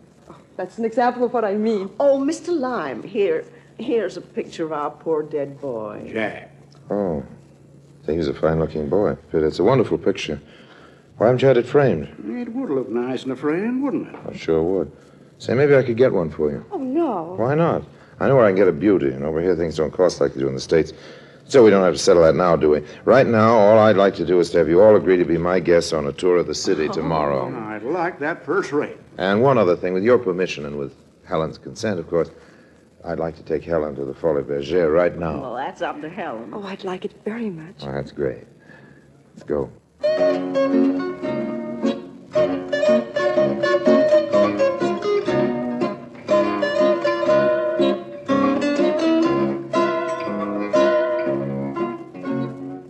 In 2 or 3 days, I was in solid with the family, and so the day before they were to leave for Cherbourg, take the boat for New York, I felt I could move in with my presents. It was a silver frame, good-sized one, a thick one, a hollow one for the boy's picture. In my room, I opened the little package I'd received from Pappas and concealed its contents in the hollow of the frame. Then I visited the Bolt family in their suite. Well, this is a wonderful present, Lime. I'm glad you like it. Oh, thank you, Harry. It's such a beautiful frame. You've done this so we can have Jack's picture on the piano back home. I mean, it's the nicest thing that's happened on the whole trip. Oh, believe me, it's my pleasure. Oh, see how the picture fits. Isn't it nice? Wonderful.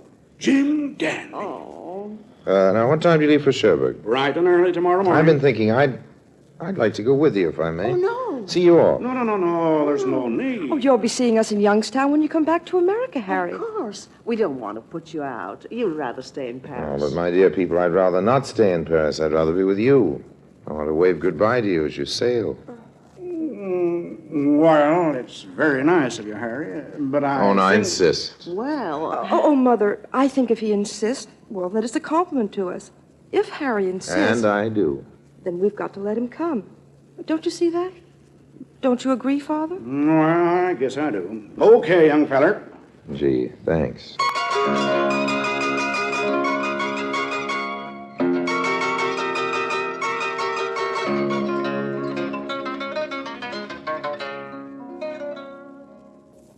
I wanted to go to Cherbourg. Do I have to tell you? Because I never believed in leaving anything to chance. I had to know which suitcase the picture with the silver frame got packed in.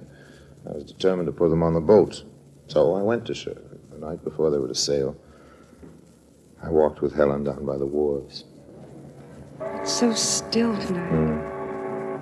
The night is holding its breath for us, Helen. Our last night. Yes.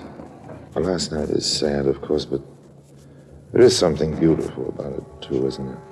There's always something beautiful about sadness. Yes, I know. And Helen, I'd like to make believe tonight. I'd like to pretend that this is the end. That we're never going to see each other again? Could be. Oh, I don't mean it, but even though I'd soon come to you in Youngstown, even though we might soon be married, I want to say goodbye to you tonight, the way a man says goodbye to a girl he loves and will never see again. Oh, I know how you feel. I feel that way, too. Harry, darling. Helen. Look at me, Helen. Yes. Oh, kiss me, Harry. Kiss me.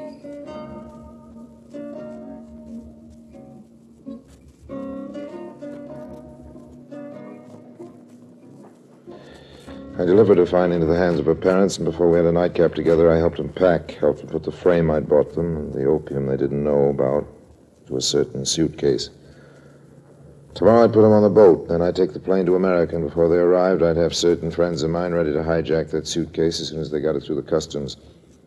Everything was working for the best, and the best of all possible worlds. I slept well. The next morning, quite early, I went to their room in the hotel.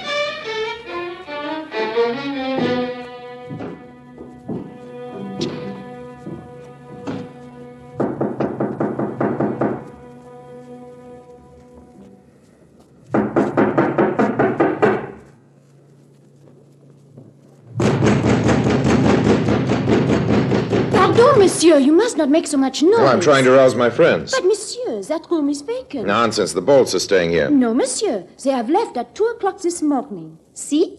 I show you.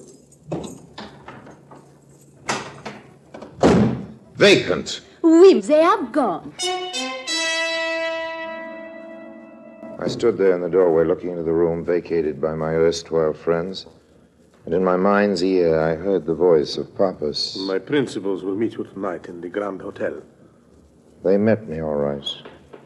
They met me, Pappas's principals, and took me. Perhaps Pappas, who knew me well, had told them that I liked a pretty face. Now they were gone, and so was my opium. And so was my $50,000. I advanced into that room. But, monsieur, you have no right in here. Yeah, does this give me the right? Oh, thank you, monsieur, thank you. Can I help you in any way, monsieur? Yeah, I'm looking for something. Oui, and for what? I don't know. Clues. Here is this picture on the floor, monsieur. Brother Jack. Now, if they'd only left the frame around that picture. Monsieur? Never mind. Hey, what's this? What? On the desk blotter there, someone was writing on a paper over this blotter, and he bore down hard. Let's see. See if we can make it out. 23. Rue de... Sure, 23 Rue de Pêcheur. Oh, say, I'm off. Mais, monsieur! Ah, ces Américains!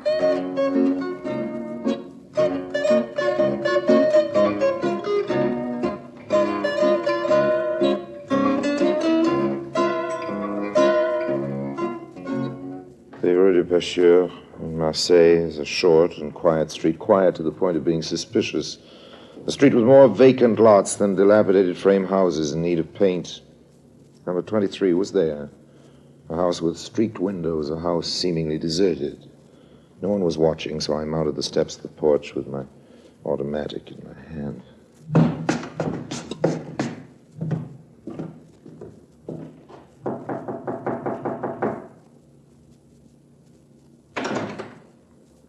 Harry Lime. Hello, Pappas. This gun has real bullets in it. I'm coming in. Come in, yes, but come in. Okay. Where are they? Who? People you're holding prisoner. Pappas, I've come to take them out. Where's that girl? But... Where are they? In that room. Okay, lead on, McPappas.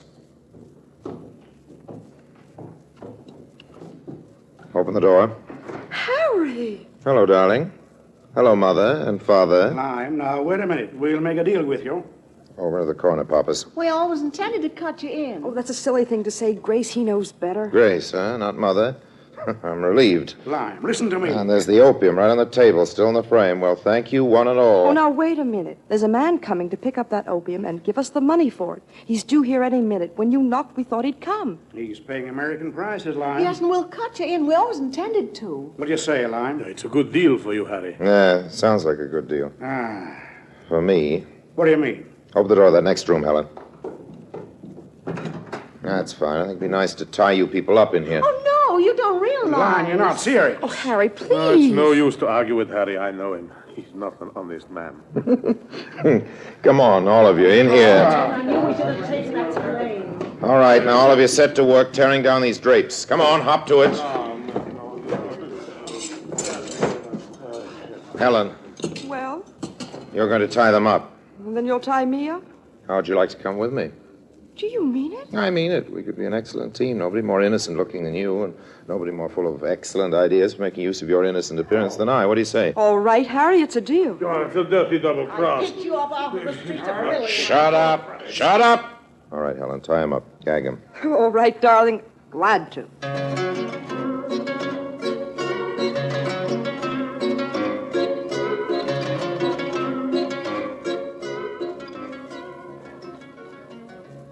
She tied them well, and afterwards she and I went into the other room and waited for the messenger with the money.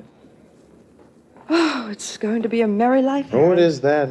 You know, it's a relief, Helen. What is? Discovering that you're not a little maiden from Youngstown. I can like you just as much this way, more, but it's fine not pretending. Oh, you pretended well. Not half so well as you. Do you love me, Harry? Now, there you are. A woman can have all the wickedness and all the terrible, precocious knowledge of a street urchin, and still she remains a woman. Do I love you? Yes, Helen, I love you. I'm glad. I have a soft spot, you see. I could have left you in that room with the others. I could have taken all the money for myself, but I love you. Oh, I'm glad you have that soft spot. And I am a woman, really. Well, there's the messenger. Come on. Oh, no, wait a minute. My automatic. Never can tell when you're dealing with crooks. All right, let's go. I'll cover the door with a gun. You open it. Nous sommes gendarmes. Oh, police. Put down that gun, monsieur. Take it from him, Jacques. Now, gentlemen, wait now. There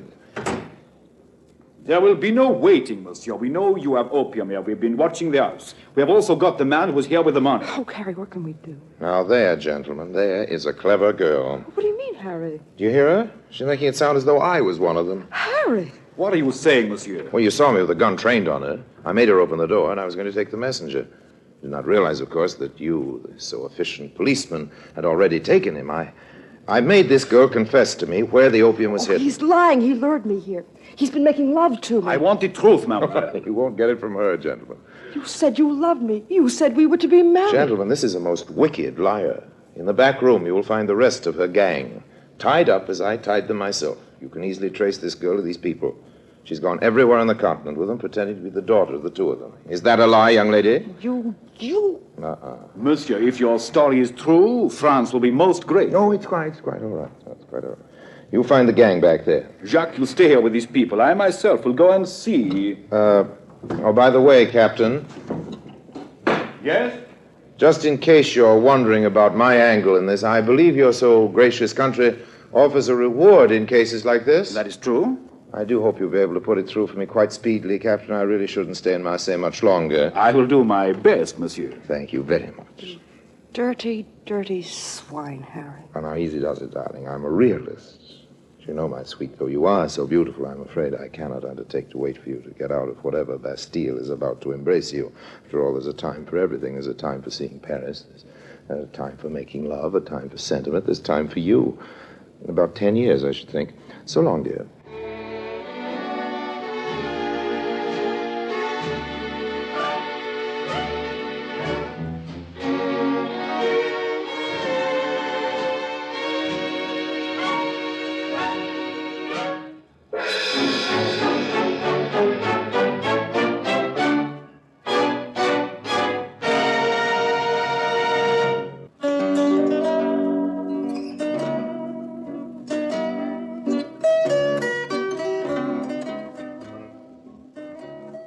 By the way, there's a postscript to that story. I told you once before I don't approve of dope, and you may have thought from this little adventure that I'd gone against my principles. Really, you should know me better by now. Harry Lime may be a trifle underweight on some of the virtues, but touch upon his principles, and I warn you, watch out.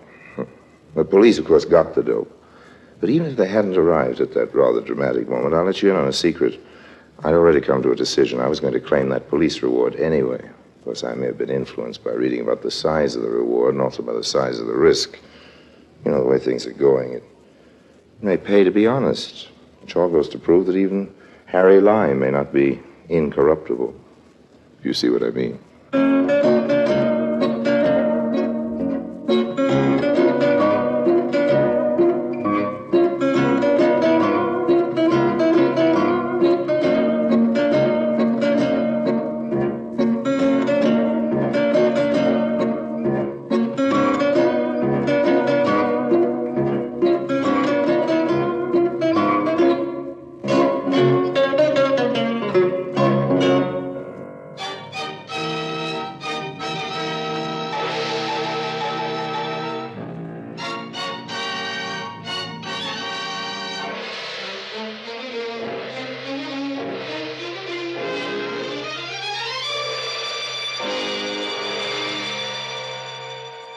Presenting Orson Welles as the Third Man.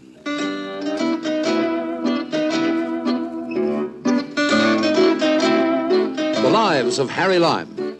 The fabulous stories of the immortal character, originally created in the motion picture The Third Man, with zither music by Anton Karas.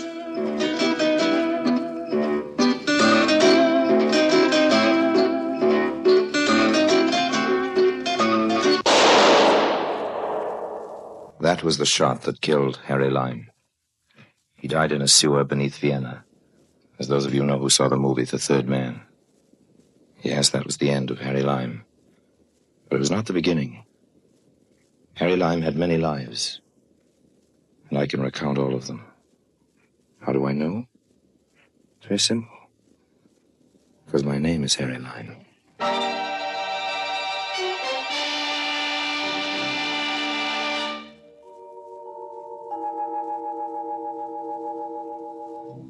Me, I don't approve of gambling. At least not the legitimate kind. It's not so much the gambling I dislike. It's the losing I detest. Of course, all business entails a certain amount of risk. That's why insurance companies grow rich. I believe in insurance. That's why when I have to gamble, I always like to ensure that I'm on a sure thing. Some people have been rude enough to call this cheating, but they were prejudiced by being on the losing side. Like that time in Mexico City when I brought off what I like to call my Mexican hat trick.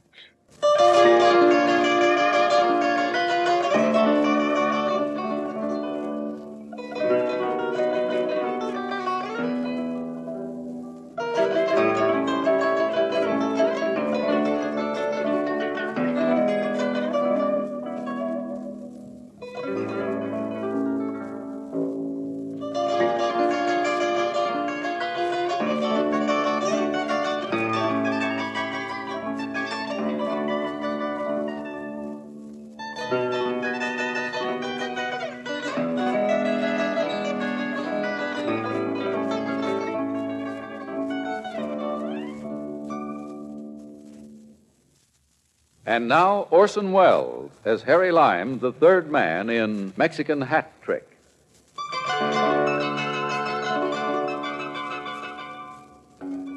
There is no human affliction worse than poverty. In Mexico City, I realized again that it's more painful when the disease occurs in the midst of plenty. Somehow, there'd always been enough to buy a drink for some poor, unsuspecting tourista. You know the kind, too much money in his pocket, too much trust in his heart for a fellow American, a meal ticket for Harry Lime. But now, nothing.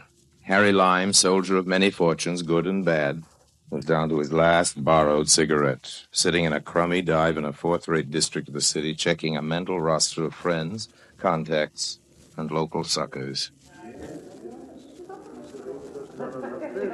Senor Harry. Oh, hello, Diego. Just thinking about you, Diego. Sit down, old man. Bueno. What's your standard rate for 6 fast lessons in pocket picking? Mi amigo, I trade you favor for favor. You know my friend Bolo Minoso? Bolo, of course, king of the Mexico City dips. How's he doing? He died this morning, Harry. Oh, it's too bad, Diego. Anything I can do? See, before he died, Bolo asked me to help him remove a great stain from his immortal soul. You don't say. He was afraid that when he entered the next world... Look, Diego, you've come to the wrong man. I'm having troubles enough with this world. Bolo gave me this note, Harry. He asked me to take it for him to the police. Well, go to it, old man. But the police... Could you not deliver this note for me? To the Yes, police? Yes. Diego, remember, Bolo has entrusted it to you. Be a man. Face the issue. Straighten up. Shoulders back. Chest out, old man. I do not jest, amigo. You could remove Bolo's stains more simply. I'm afraid all right. Let me see this note. See. I don't know why you should be so worried about... It's... Okay? Huh? Oh, well, Diego, you've done a favor or two for me. Yes.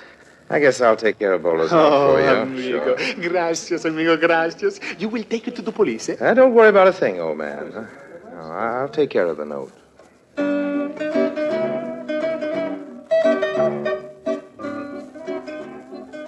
When I managed to get rid of the grateful Diego, I sat down and studied this little note more carefully. 17 years ago, the note explained, in the little Mexican town of Leon, Bolo Minoso had killed a man. This note was his confession, a complete account of how he'd permitted an innocent man, somebody named Vicente Coelho, to be accused of this murder. It explained that Bolo had hidden signed affidavits proving Coelho's innocence somewhere in Leon. Just where in Leon, he neglected to say. The police would be interested in this confession, of course, but then it seemed to me that the Coelho family might have a greater concern. So I decided to investigate the financial aspects of the family interest. Buenos dias, Senor Buenos Lime. dias, señora. ¿Es esto usted, señora Coelho? Sí. This is my daughter, Alicia, Senor. I'm encantado. I'm delighted. Senora, this document concerns your husband. My husband? Vicente Coelho. He was your husband. Yeah. Yes, but Vicente is dead. Bendito sea su Senora, nombre. how long has it been since his death, I mean? We do not know. Not for certain. It has been a long time. Yes, well, you needn't be delicate on my account, Senora. I know. No? Senora, I know that your father was accused of murdering a man in Leon 17 years ago. He did not. Vicente would not hurt I know, anyone. He was not a criminal. The police didn't share that view. When he escaped from prison before his trial, it seemed to cinch the case against him, right? Okay? It made the authorities even more certain of his guilt. But he had to escape. There was no hope without the papers. Yes, I know. You seem to know so much, Mr. Lime. I know what you know, Senorita. Those papers were the evidence that could have saved your father, and they were stolen. This does not help us. We have searched for 17 years for some kind of evidence that would have cleared the name of my husband. We have spent thousands of pesos. What if you found that evidence now, Senora? Oh, por Dios. If we only could. Senorita, those papers, they were affidavits proving absolutely that your husband was nowhere near the scene of the crime when it occurred. They were? How do you know this? I have the word of the man who stole them. You have? Alicia, he knows. Where is this man, Mr. Lime? We must see him immediately. I'm afraid it's too late for that. He's dead, you see. Dead? Then it has been for nothing. Why do you come to us now? Oh, there's always hope, Senorita. I have his confession that he was the murderer. I can prove your father's innocent. You can? Mama, you hear? Si. I knew that someday. Madre de Dios. Gracias. We must go to the police. Yes, You but can tell them. I'm afraid not the police. You won't go? Well, this deathbed confession, I'm afraid it isn't enough. Then what? The affidavit, Senorita. I know where they can be found. That is the approximate location. The same affidavit? Yes. After 17 They years? still exist. With a little searching, I can produce them. Then you must get them for us. We will do anything. Senora, there's nothing. I'd rather do more. I'd like very much to help you clear the Coelho name, but... Well, I can't leave immediately. It'll take time, 6 months or so. And then, yes, possibly a year. Depends on business, of course. I do have certain commitments here in Mexico City, you see. But, Mr. Lime, I'm sorry, I mean losing quite a bit of income. I'm afraid 6 months anyway. No. No, you must help us now. Mama. Senor, we do not want you to lose any income for our sake. If you help us, we will pay you what money you would lose. Well, I'm grateful, Senor, but really I hesitate too, you see. My income is not small, something around 100,000 pesos for 6 months. We will give you 200,000 pesos. 200,000. Senor Lime, our money is yours. We will pay anything. You will not be sorry. I'm sure of that.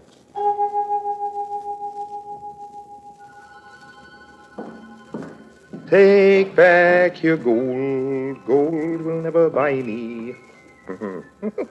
What it though? Take back your gold. Take back your... Come in. Buenos dias, Senor Lime. Senorita. May I come in? Of course. Come right on in. Yeah. I see you are preparing for your journey. Yes, sorry, I can't offer you a decent chair. Take this one. It is all right. I will stand. How'd you ever find me here? It was not difficult. You are well known, it seems. Oh? Checking up on me, huh? You might say the Coelhos are cautious people, Mr. Lime. My mother thought it best Please, that... Senorita, I should be making the apologies. Mr. Lime, forgive me for saying this, but for a man with business affairs such as yours, you live so... So, modestly? Si. Not at all. Note the spider web over there, Senorita. A genuine antique. 15th century. The spider is a direct descendant of Cortez. I am sorry, Mr. Lime. Bad luck spares no one, it seems. You've had your share, Alicia. I've had mine, but it really makes little difference. We can help each other now, and that's what's really important, isn't it? Si, Yeah. si. Let me pour you a drink. Good stuff. A pickpocket friend of mine borrowed it from an American tourist. No, thank you. You are so gay, Mr. Lime. Harry. See, Harry, Say, you know what I think? I think something's bothering you. What is it? The spider web, the saggy chair? Harry, I would like to go to Leon with you. Now, just a minute, young lady. I have the car. You will need an interpreter, perhaps, in Leon. Well, I've heard it's a lonely town. Yes, Harry, it is. Well, don't just stand there, woman. Go on home and pack. No need to, senor. My luggage is downstairs in the car. We got our first glimpse of Leon from a hill behind the city. Quiet little mountain town, quite incapable of coping with giddy tourists on expense accounts. As we entered Leon, I wondered what murder had to do with a place like this. Bueno, Harry. You have taken us directly to the town plaza. Couldn't miss. Only one road into town. That a hotel over there? It is the hotel. Mm-hmm. And that must be the town's official greeter. Hmm? Out you go. Out you go. Gracias. Good to stretch. He says he will watch the car, Harry. That's official greeter, all right. One or 100 in every Mexican town. His mother is ill, he says. His family is dying of hunger. Sure. Give him something, Harry. Looks like the greeter was just sent into retirement. Buenos días, señor. Buenos días. Señora. Welcome to León. You will be happy with us in this hotel. Your bag, señor? Gracias. Come, I have a beautiful room for you. Una habitación muy bonita. Señor y señora will be... Un momento. Sí, señora. Dos. ¿Dos habitaciones, señora? Señorita. Ay. Señorita, sí. Bueno, pues dos habitaciones. Dos habitaciones. We followed the officious little hotel manager across a tile lobby up rickety stairs. And many centuries before this, my hotel was the home of one of the Spanish conquistadors. Those are our rooms down there? See, there is much romance Very in this interesting, building. yes. Over there you see... Senor, what bell is that we hear? Bell? Oh, the bell, see. This is the famous church bell of León. Famous? It bears a long and tragic story, señorita. Every hour it tolls to remind us of the scenes Look, old man, some other time if you don't mind. Sí, señor, pero... Here you are. It's for you. Muchas gracias, señor. Muchas gracias. Nada. Well, young lady, how do you say we wash up first and then start the big search for the affidavit? Harry, it seems so difficult. Where does one begin? Oh, with Bolo, of course. Find his trail. We find the papers. Let's go.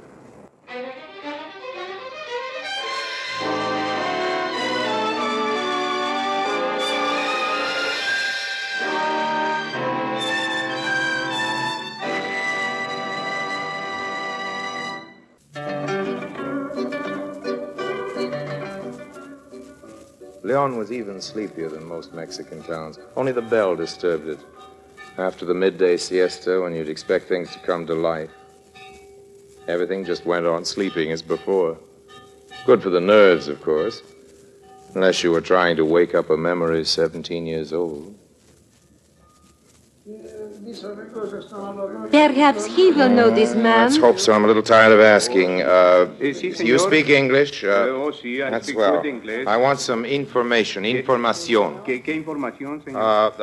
You decide, Nunca ha conocido un hombre que se llama Voluminoso. ¿Voluminoso?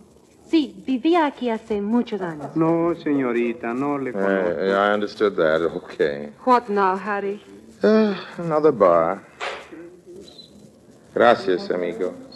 One bar after another, one cafe after another. We made them all. We hit cockfight rings, the viejos on the street, everyone in every place where there might be a clue, something to point us in the direction of those affidavits. Did you find anything, Harry? Nothing. Tough job. Perhaps we are making a mistake.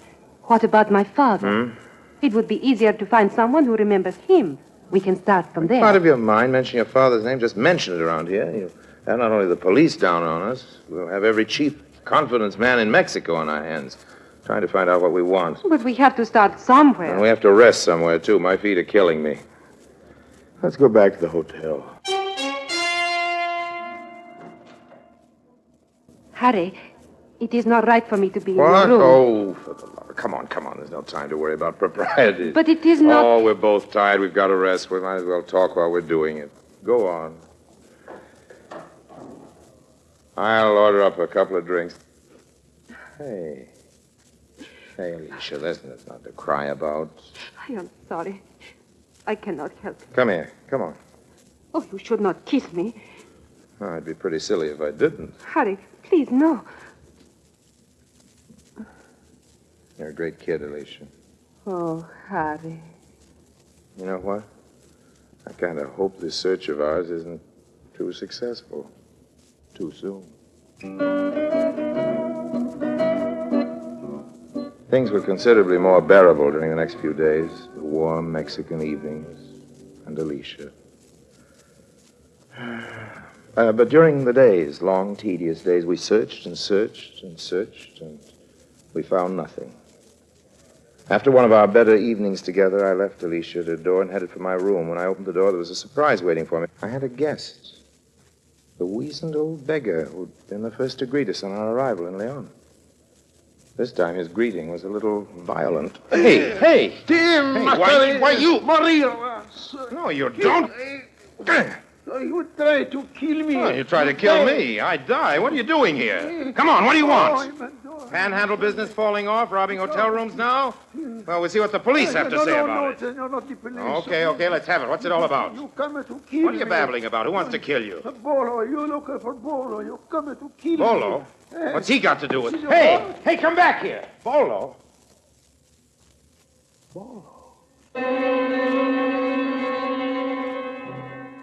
Sente Coelho. The beggar, the flea-bitten old car-watching beggar. This was Alicia's father. Buried in the dust of police records, rumors, and memory, but after all these years, still alive. And those affidavits proving his innocence of the murder, they'd be twice as valuable to the living as they were to the dead. His family would certainly be willing to pay much more for them now, unless, of course, Coelho found them first. Obviously, that's why he was in Leon. I had to get my hands on those papers before he did, and before Alicia realized her father was still alive. What? Harry, I thought we could go. Harry! It's okay. Come in. Close the door. What happened? I had a little argument with destiny, honey. I won. Your clothes. Yeah. They're all torn in your face. Oh, Harry. Nothing I can't wash off with soap and water. But Alicia. what was it? The old beggar. He must have been after my money. He tried to kill me when I caught him, had he? Oh, Harry, you must be careful. No, you're the one who's got to be careful. Stay away from him. No telling what he's up to now. Might try to get back at me by hurting you. Then we must go to the police. No. I don't want to talk to the police. No, not until we can clear your father. And then what? I'll handle him myself. You just stay close to me from now on. I had to find those blasted papers quickly now. But how? Where? Was Coelho any closer to them than I? How could I keep Alicia from learning that her father was alive?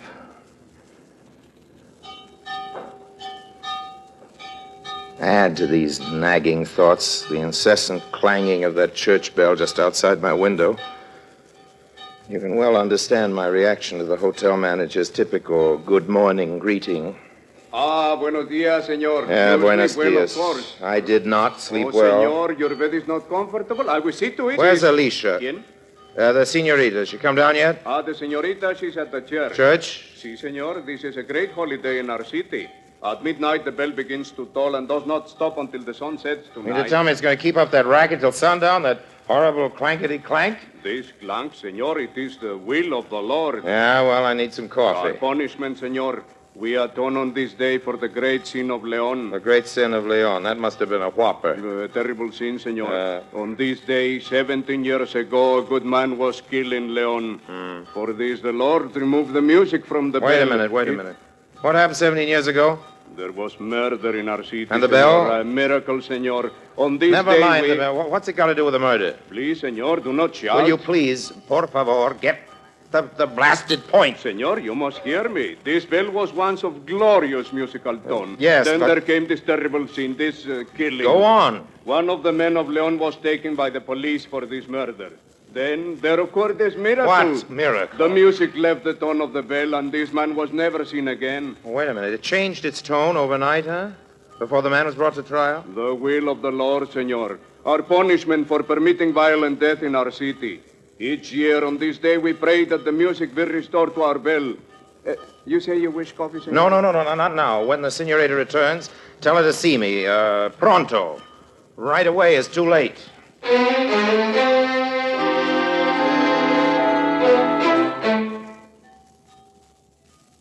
But, Harry, it is too fantastic. Oh, sure, it's fantastic. Bells don't change their tone the way you and I change our clothes. There's got to be a reason for it, a practical, fundamental, tangible reason. Now, look, this note. Okay. Bolo's note. Here, he admits it right here. He stole the evidence that would have cleared your father. He says he hid it right here in Leon. Oh, why did he not destroy it immediately? Who knows? Maybe he intended to confess sooner or later. Murderers are seldom logical people, but look.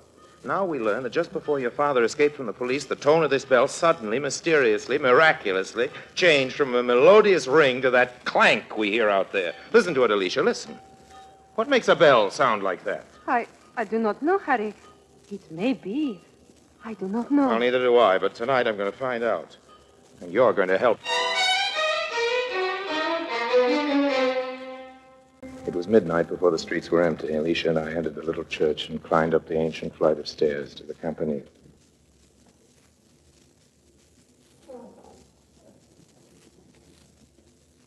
Quiet now. How will you get to the bell? The steps do not go that You'll high. have to use the bell pull. It will make so much noise. Yeah, We I will know. start the bell to ring. Won't make much difference once we get what we're after. Here we are. Can you reach it? I've got it. Stay here. The padre shows up. Let me know. I'll make it as fast as I can. Be careful, Harry. Do not hurt yourself. I'll be okay. Harry, I love you. Hmm? This is for good luck. That did it. Harry! I climbed up hand over hand. I don't know how far. 10 feet, maybe 15 or 20. It wasn't easy. The bell made a horrible racket over me, and the sound grew in waves as I approached it, making me dizzier and dizzier until I almost let go. But finally, there was no more rope. My hand touched the inside of the bell, and it stopped ringing. The old lime confidence was at a cockeyed angle and slipping away fast when I suddenly grabbed for the clapper and found what I wanted. A heavy oilskin wrapper tied around it, a couple of 100,000 pesos worth of missing affidavits. One good tug pulled it away. I stuffed it in my shirt front.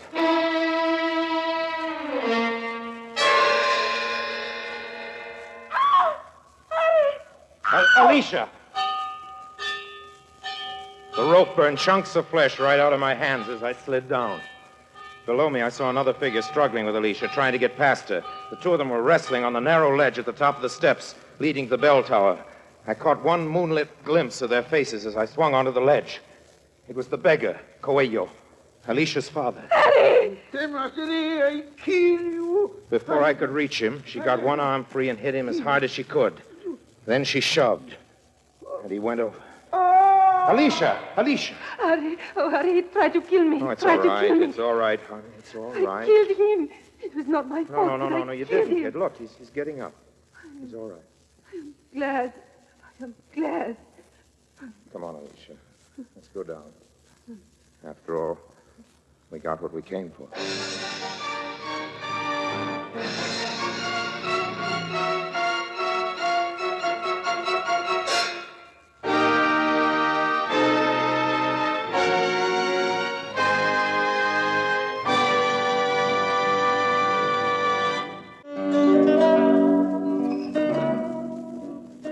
As far as the authorities were concerned, Coelho was a nameless beggar who'd gone and blown his top. They locked him up, of course, but said he'd be released later on. I was the one person who could identify him, the one person who could return him to his family. But why interfere? Let the old man figure it out for himself. If he wanted to remain the unknown beggar for the rest of his days, that was his business. Probably everybody'd be happier the way things were, particularly Alicia. She was all that really worried me. I went out into the little plaza to think it over. Day was breaking. The birds were waking up. The little cantina was still open. I went in and sat down at a greasy little table and had myself a couple of tequillas. Then I borrowed a few sheets of notepaper and wrote this. Alicia, my darling, I'm writing this in a great rush because I want to be gone from Leon before you're awake. I'm doing it this way because I'm afraid if I saw you again, I wouldn't know how to go, and I've got to. No matter what, I mustn't stay on here in Mexico with you. I hope you find somebody you deserve, but I doubt it. Anyway, here's wishing you happiness. Adios. And as for my fee, you can pay it to a man called Diego, who'll call at your house. Again, adios. Yours, Harry Lime.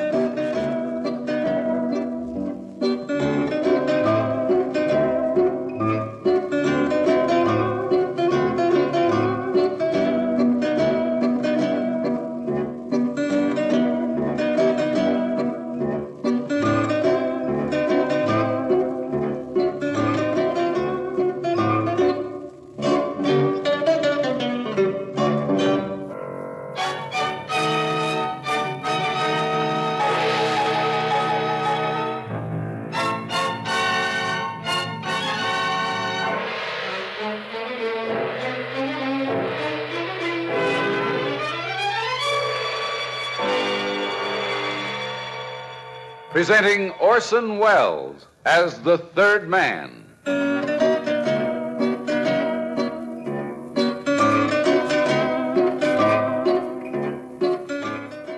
The Lives of Harry Lime. The fabulous stories of the immortal character originally created in the motion picture The Third Man, with zither music by Anton Karas. I won't burden you with the sordid details about how I met two very lovely Brazilian women named Inez and Aurora. They were very rich. They were in Paris on a buying spree, and the three of us became inseparable friends in very short order. I told them I was a dealer in masterpieces of famous painters. They were most eager to see my collection. So I began to browse around old antique shops, looking for something to sell them.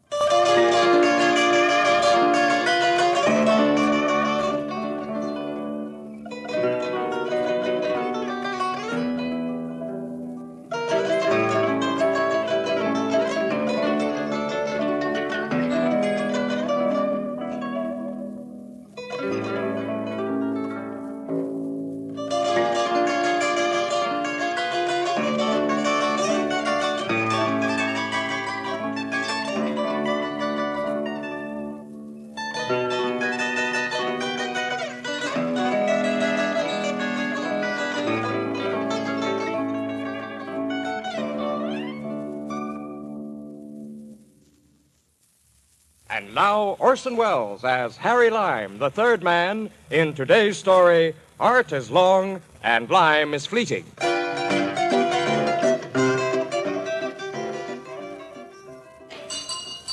Bonjour, monsieur. Bonjour. Please, can I help you? I'll just look around, thanks. Of Thanks so much. course, if you tell me what you are I'm looking for a painting, Impressionist school, perhaps. I I don't have quite know. a few oils. This way, please.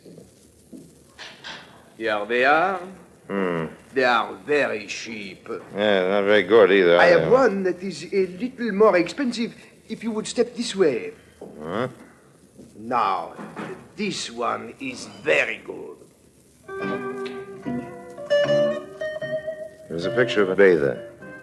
And in a dark light, and from a considerable distance, it might look a little like a Renoir. I looked the picture over carefully to see if it had a signature on it, but luckily enough, there wasn't any inscription. A charming painting. Now, who painted it? It is hard to say. Looks just a little bit like a Renoir, doesn't Well, it? Yes. How much is it? 10,000 francs. I'm sorry, old man, that's robbery. It is a very fine painting, and as you say, it looks a little bit like a Tell you what I'll do. Renoir. I'll give you another 1,000 francs, and you put the picture in the heavy old gold frame there hanging on the wall. Oh, no, monsieur. That frame cost much more than the picture. Okay. 12,000 francs. No more bargaining. Is the deal? All right. I'll wait for it now. I know you will appreciate it. I expect someone else to appreciate it far more than I.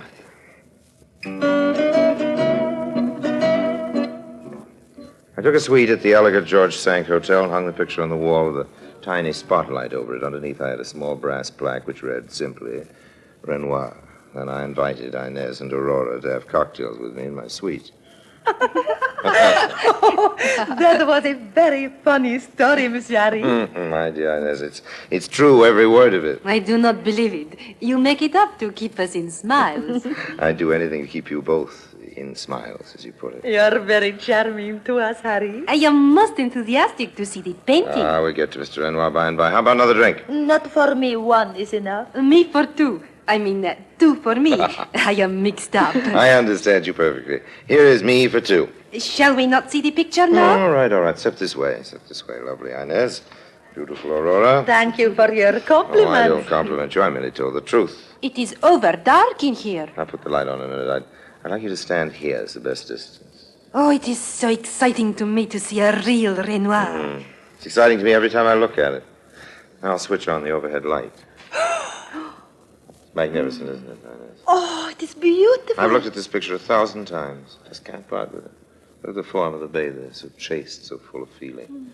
See how the master subjugates detail and form. How much do you want for this painting, Harry? I don't think I want to sell it. Oh, you said you would. You are your mind changing? Well, it's true I need the money, but, well, you understand it.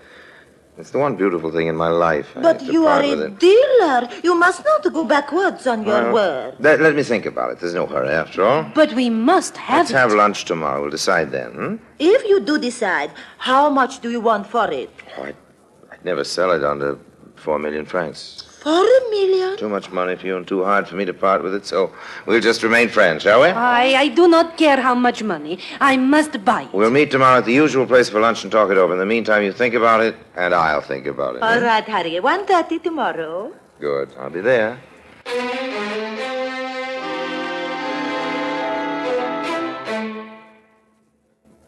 They left a few minutes later. It was working out fine.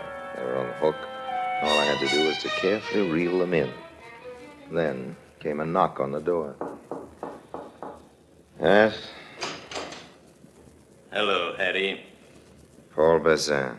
So, you still remember me. I thought you had forgotten me by now. I never forget old friends. We used to be partners, old man. A partner, eh? That's right. Well, they hustled me into jail. You hustled off to the Riviera with all the money. It was an accident of fate. I was awful sorry you were caught, old man. There's nothing I could do. You're going to have an accident too, Harry. Now, don't do anything foolish. What good will it do you to shoot me? You have no idea how much good it will do me. Nothing. Like water to a thirsty man. I've been waiting for 2 years in a Luxembourg prison for this. Listen, old man, they guillotine people here in France for committing murder. If they catch them. Look, if you put the gun down, I'll tell you about a little deal that's coming off tomorrow. I'll cut you in on it. I'm not interested. Your share will be 2 million francs in cold cash. That's right. 2 million. 2 million. Put the gun down. I'll tell you about it. You'll talk better this way. Talk fast. Maybe I'll be interested. See those 2 women coming out of my suite? I saw Well, them. they think this is a Renoir hanging on the wall. See over there? They're going to give me 4 million francs for it. And you are going to give me half out of sheer generosity? No, not out of generosity. You can help me. Besides, you have some money coming to you. I'm going to get it, too. A very rich Brazilian, ladies. And tomorrow at lunch, we're going to clinch the deal. I want you to be a friend of mine, you know, an art dealer. I don't know anything about paintings. Doesn't matter. Neither do they. Is it a deal? How do I know you're telling me the truth? Well, I'm afraid you just have to take my word, old man. I don't know how to prove it to you till tomorrow at noon. I'll phone the women. They're not at their hotel yet. I'll wait. I'll be asking for 3 million out of the 4. Very good idea. How about a drink, Paul? No. Well, I hate to drink alone. However, I shall have myself a small one.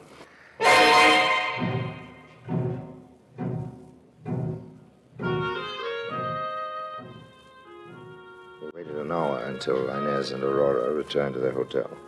Paul was satisfied that I told him the truth, and he finally left me. Until lunch tomorrow. I began to think of a plan to get rid of this fellow. I can't stand people who hold grudges for years. It's a sign of immaturity. We met at lunch as scheduled. Mr. Bazin, what is your opinion of Impressionist painting? How does it compare with the modern? Well, I think it's very different. Mr. Bazin does not particularly like modern art. He hates to talk about it, as a matter of fact. He's against any form of art that isn't immediately comprehensible to everyone. That's Yes, his I point of feel view. very strong about it. Me also. Abstracts are to me crazy painting. Yes, I think so, How too. about another cup of coffee? No, thank you. Let us talk about the Renoir. Ah, yes. By the way, when are you 2 lovely women leaving Paris? Yet we do not know. Maybe 2 weeks, maybe a month. Oh, it's hard to leave this city. Chance everybody. We have decided to pay you 4 million francs. Oh, did you? Well, we'll think about it some more, shall we? But that is the price of which you gave us. Yes. Oh, I am getting all mixed up again. You haven't changed your mind, Harry. Well, not exactly. Let's give it another few days. You're going to be in Paris a few weeks. There's no hurry. You don't want to sell it? Well, I do. That is, I must. But you see, after I left, I had an offer from the Fontaine Galeries, about 5 million. I'm very embarrassed by it. I don't like this kind of business. But you said yes to 4 million I yesterday. didn't make a promise. I said I might sell it for 4. You must understand, I'm a businessman. I must sell it to the highest bidder, after all. Why don't you forget the Renoir? I'll be glad to show you other paintings. Very fine, famous artists for much less money. We will give you the request you ask. Well, it's worth much more, I assure you. How do you feel about it, Inez? We will buy it for 5. If you can afford it, I think you're making a wise investment. I'll write a check for you right now. Give me the checkbook, Aurora. If you don't mind, I'd rather have it in cash. Why?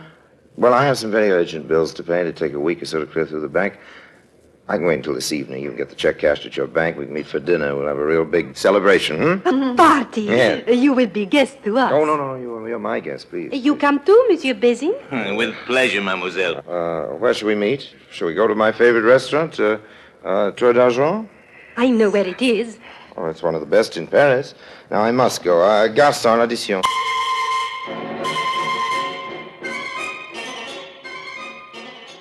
I was quite pleased with the way things were going. My only regret would be that I would have to leave Paris, have to leave Aurora. Get rather too fond of Aurora. She was my type, beautiful, not too encumbered with brains, but she had lots of spirit and exuberance, and as they say in France, as a fair son, as a fair. I had one real problem, to get rid of Bazin. But he stuck close to me, like a tree to the earth. I'm going back to the hotel with you. Okay, if you want to, old man. I won't. Might be better if you went home and packed. We're going to have to leave Paris in a hurry. I am staying with you until after dinner. You're a very suspicious fellow, Paul. I trust you as far as I can move the Eiffel Tower. You don't have to trust me. We're all meeting for dinner at Tour d'Argent. The restaurant can't run away, can it? But if you double-cross It's impossible, Paul. All you have to do is show up at the restaurant. Well... Pack all your stuff and pick me up at the hotel. We'll go down together, All right. Okay. But if you try to do any tricks, Harry, I'll swear I'll hunt you down and I'll kill you. Now, I mean Paul, it. I know you're a very sincere fellow. Meet me at 5 o'clock in my suite. I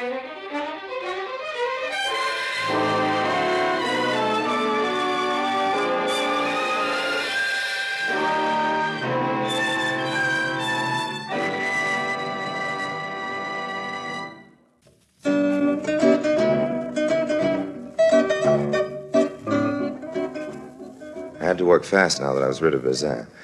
I hurried to my hotel and began to pack my clothes, and I telephoned my 2 Brazilian customers. Hello? This is Harry. Oh, Harry. You have your mind not changed. No. I just learned that the Tour d'Argent's closed tonight. Well, then we shall someplace else go, no? Of course. There's a superb Italian restaurant called the Casa Bellini. Write the address down, will you? I have a pen. Good. It's 43 Rue Victoire. I made a reservation for 7:30. We will be... Tell Inez I'm sorry about the change. Oh, it is very nothing. I suppose she's gone to the bank, hasn't she? Oh, yes. Good. She will be back soon. What makes you so happy? Inez says I have for you much liking. And is it true? Yes, Harry. True for me, too, Aurora. I think you're the most charming woman in all of Paris. You are to me, too. Oh, I get mixed up again. I know you and I are going to be the very best of friends. See you tonight, honey. Tonight, chérie. I packed quietly, wrapped up the painting, and got ready to leave. The sooner I left my suite, the better. I had a hunch that Bazin would change his mind. Come early. Yes? Hello, Paul. You are about to leave? Well, I was just going down to pay my bill, as a matter of fact. You lied. You know, you're getting me awfully unpleasant, Paul, old man. You are getting up to something. I am getting up to 5 million francs for this little package here. I think you were trying to run away. I think I came just in time. You're not thinking. No matter where I ran, I'd still have to be at the Tour d'Argent at 7:30. Where were you going when I came into the room? I told you I was going downstairs to pay my bill. You're being very dull, Paul. You don't fool me. I think you better come along, huh? We'll go down together in a little while. Now, look here, Paul. We have 3 hours until we go to the Tour d'Argent. You're not going to stand there with a gun in your pocket all afternoon. That is exactly what I am going to do. Well, I have to go to the bank, arrange for my plane ticket. You're being quite a bore, old man. You never had money in the bank in your life.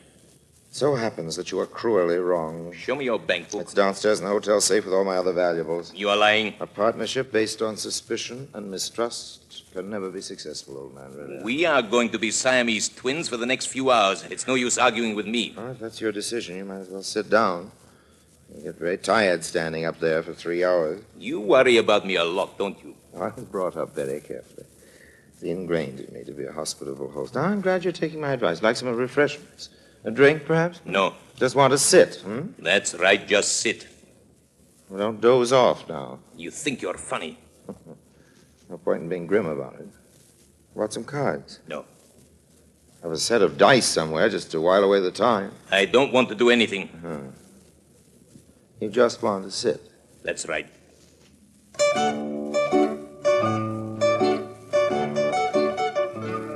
I couldn't catch him off guard. He sat in the chair and kept his beady eyes on me. I don't mind people staring at me, but Bazin had a gun.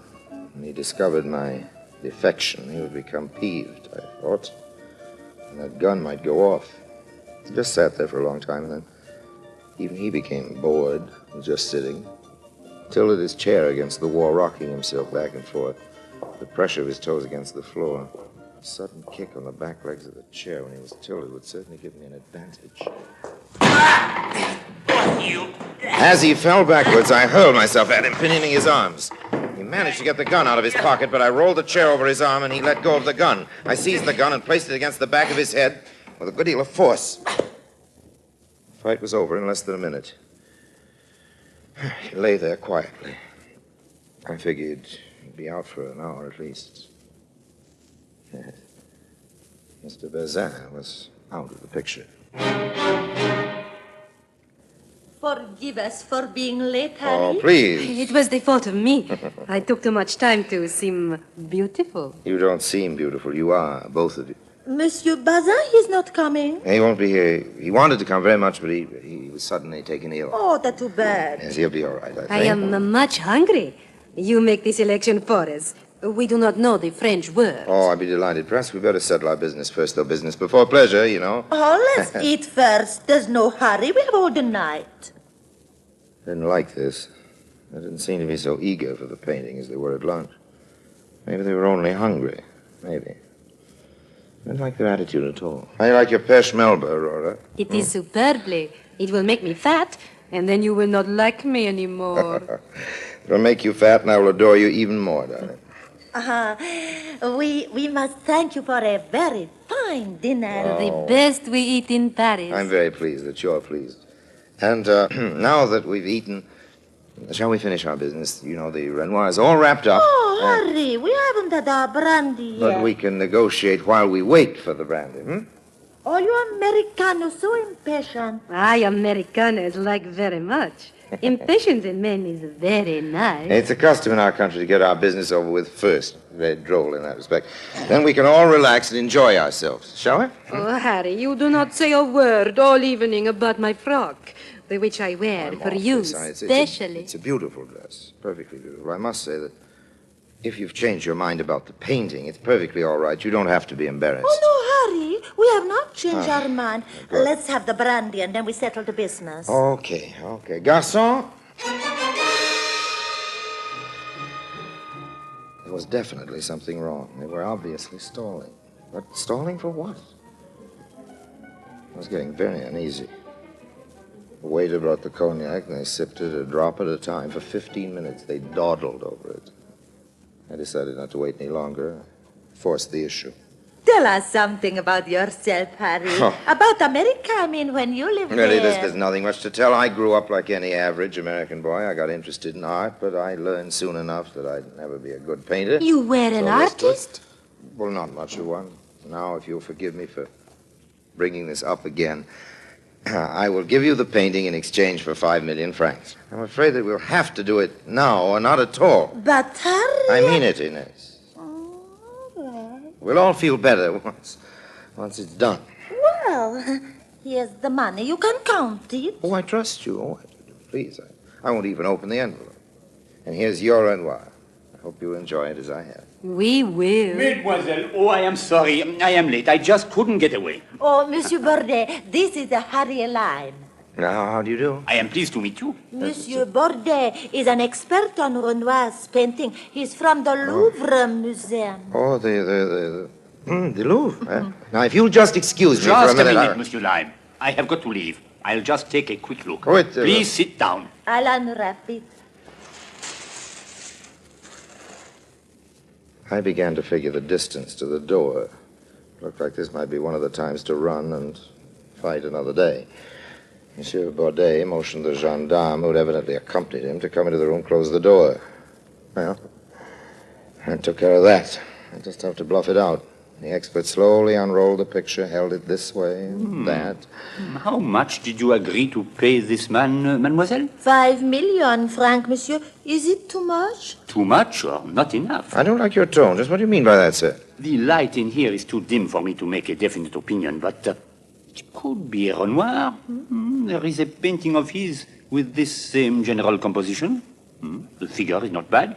The colors like his. You think it is a real Renoir? I was sure it was all right. I would like to take it with me and examine it more thoroughly. But I can say this. If it is a Renoir, it is worth 20 million francs.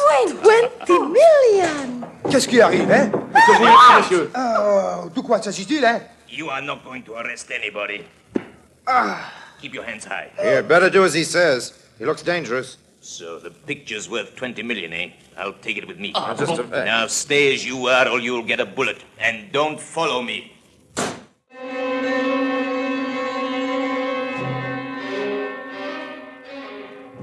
Bazin grabbed the picture and ran. Talk about a break. With the gendarme, the girls, and Baudet, I ran after him, yelling, "Stop, thief! Stop, thief, thief!" All the time blessing myself for not having tied him as securely as I thought I had.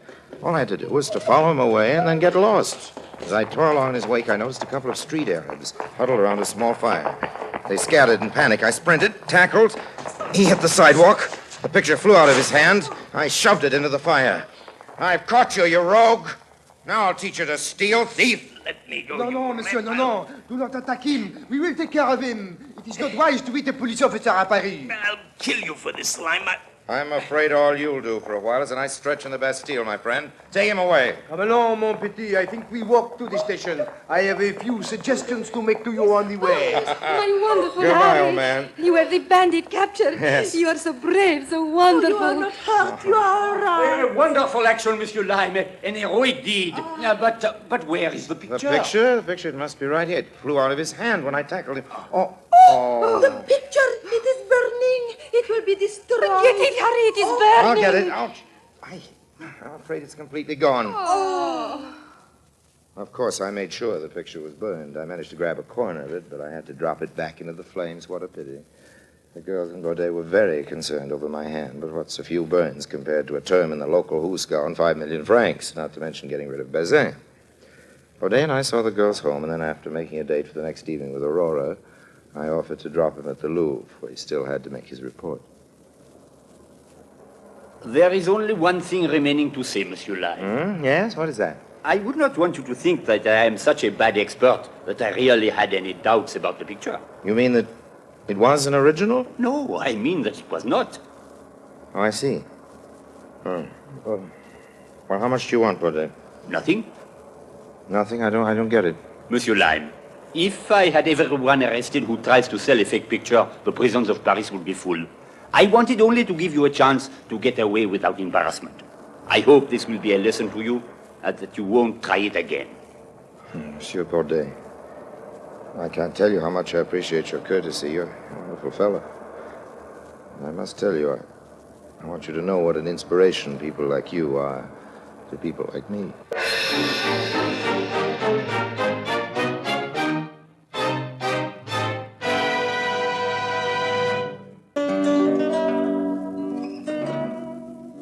Let's face it, friends, the world is very generously populated with mugs. Millions and millions of mugs just waiting like the proverbial sheep for the proverbial fleecing. In fact, if they weren't shorn from time to time, they wouldn't be comfortable. It always makes me laugh to read that one of the mugs was an innocent victim of a confidence game. Now, just how innocent, I ask you? If you want a path beaten to your door, don't waste your energy inventing a better mousetrap. No, just hang a sign out, scarce items at prices you want to pay. However, till we meet again, look after yourselves. And remember, if you don't, no one else will.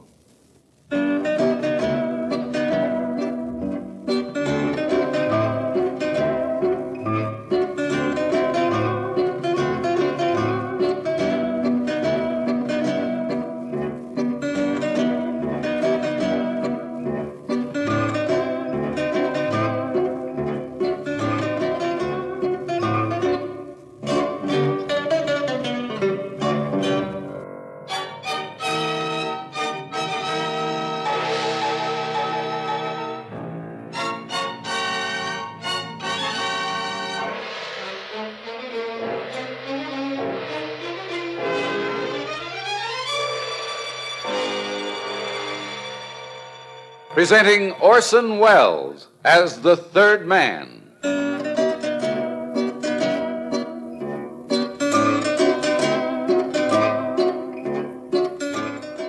The Lives of Harry Lime. The fabulous stories of the immortal character originally created in the motion picture The Third Man, with zither music by Anton Karas.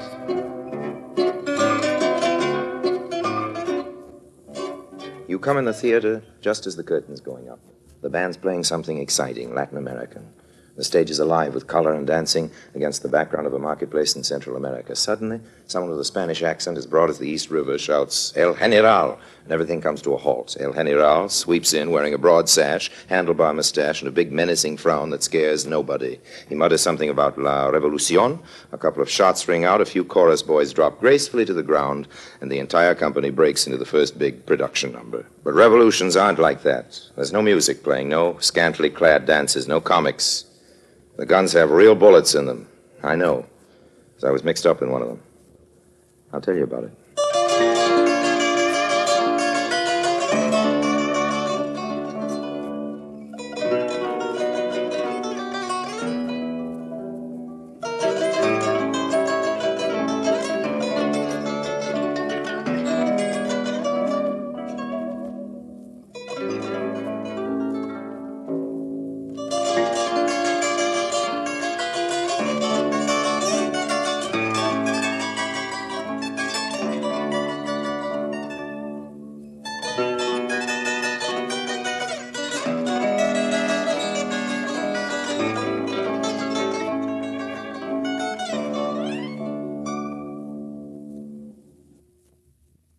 And now, Orson Welles as Harry Lime, the third man in Pursuit of a Ghost.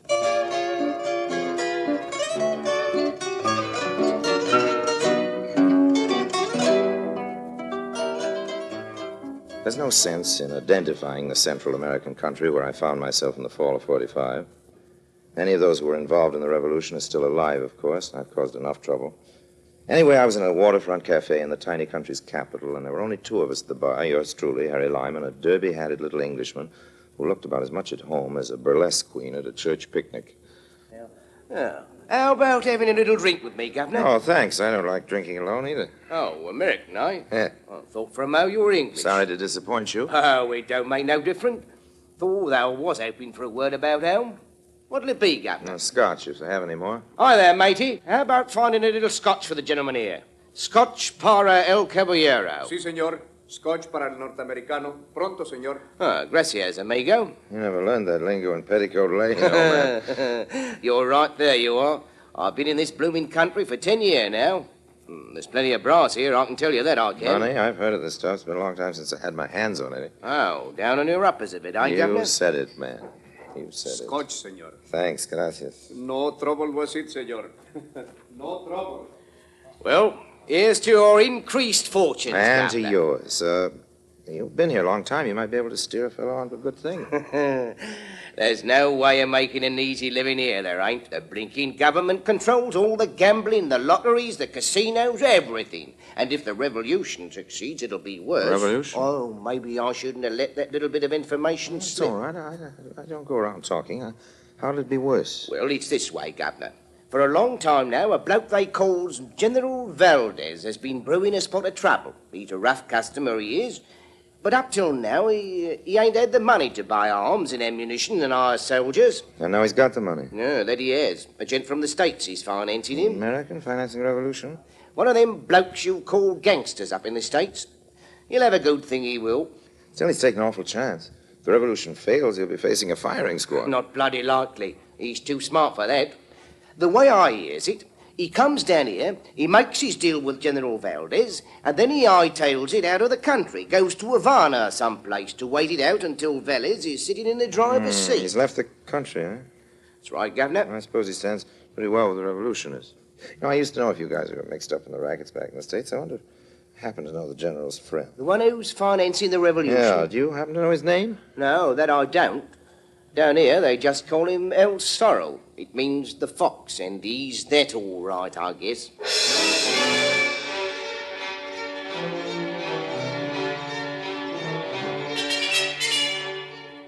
The way I saw it, this New York gangster wasn't going to be the only foxy guy to make a good thing out of the revolution. important thing was to make contact with General Valdez first. Half a dozen different kinds of pitches went through my mind as I headed for his stronghold. You are a friend to El Zorro? That's right. I'm glad we're both on the same team. I'd hate to have a fight with you. Huh? You're the biggest and strongest looking fellow I ever saw outside of a sideshow. You are a friend of El Zorro, huh? He told me to come down here from New York. We were pals together back there. I guess he had some sort of job lined up for me. I'd like to talk to General Valdez about it. All right. General Valdez will speak to a friend of El Zorro. Follow. ¿Quién? Es José, el general. Entre usted, por favor. This senor is friend to El Zorro. He tell him to come here. He told you to come here? They were close friends in New York. I see. He wrote me all about you. Said he thought we'd speak the same language. We ought to get acquainted. When did he write to you? Oh, well, it was quite a little while ago, but I was tied up when the letter came. I got down here as soon as I could. You were tied up?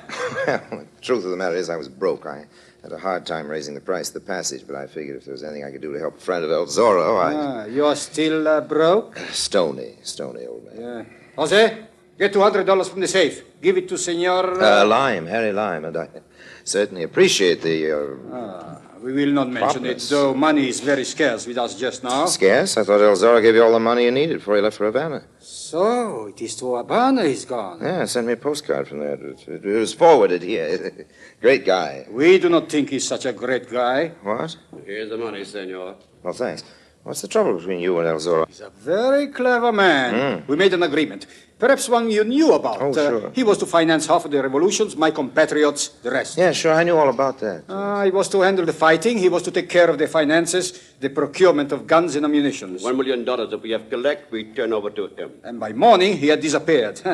So he's in Havana, eh? Well, that's what I heard, but I... You will go to Havana and bring him back. What? You will need money in your pocket, of course. That is why we have given you part of what little we have left. But you will not double-cross us. You will be watched at every moment. Should you make one false move, a bullet will enter your back. Look, I think I ought to tell you something. I'm not a friend of his. I never met him in my life. I don't even know what he looks like. It's a big joke, right? Senor Lime is very comic, gentleman. Not being funny. I never heard of this guy till this morning. Cockney I met in a bar told me about him. The bartender, remember? It was a little cafe near the Plaza de Madrid. It had roosters painted on the walls. Cafe El Gallo. Yes, that was his name. Just ask the bartender. To prove our fairness, I will make Jose make inquiries about the imaginary Cockney when he drives you back to your hotel. But you're not making things easier for yourself by denying your friendship for El Zorro. When you check up on my story that I met this... I will save my breath, Senor Lime. Jose will drive you back to your hotel now so you can get some rest. You will need it.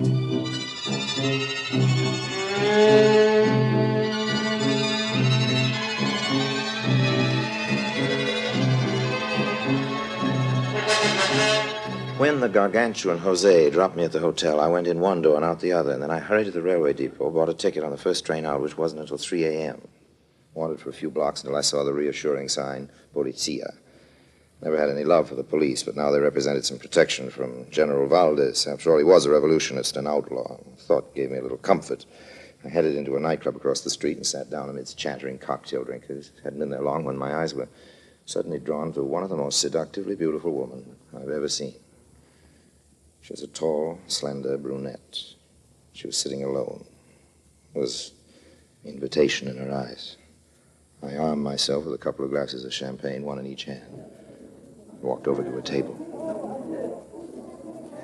You know, it's strictly against the law for beautiful women to sit alone in bar rooms without a drink. I was waiting for a friend. Well, I'm very friendly. But I come bearing champagne. If I sat down, would you scream for the manager? I would not scream very loud. It is bad for my voice. Ah, you're a singer. I knew it. It was your artistic appearance that appealed to me. That's really why I made like a St. Bernard.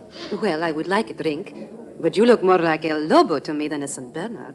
El Lobo is the wolf in Spanish. And you don't like wolves in any language, no? No, I don't mind. As long as their claws are not too sharp. Some girls pretend they do not like the roving males, but women are all complimented by attention.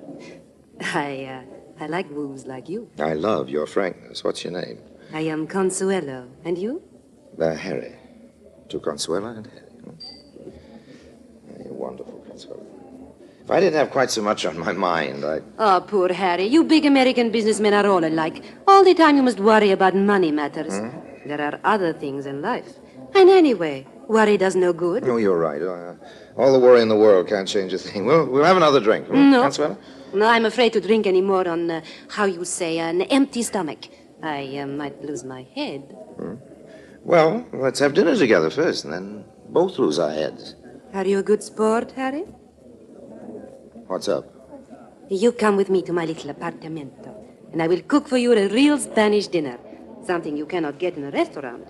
It is made with chicken and rice and white wine. Sounds like quite a dish, Consuelo. May I say the same for you?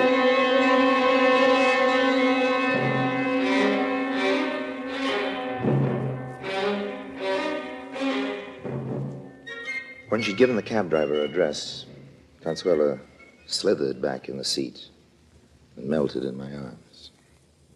This was all to the good. But I started to ask myself why the most beautiful woman in the world had gone for me like it was a combination of Clark Gable and John D. Rockefeller, with the best features of each. I opened my eyes, only I didn't look at Consuelo. I looked at the driver in the front seat.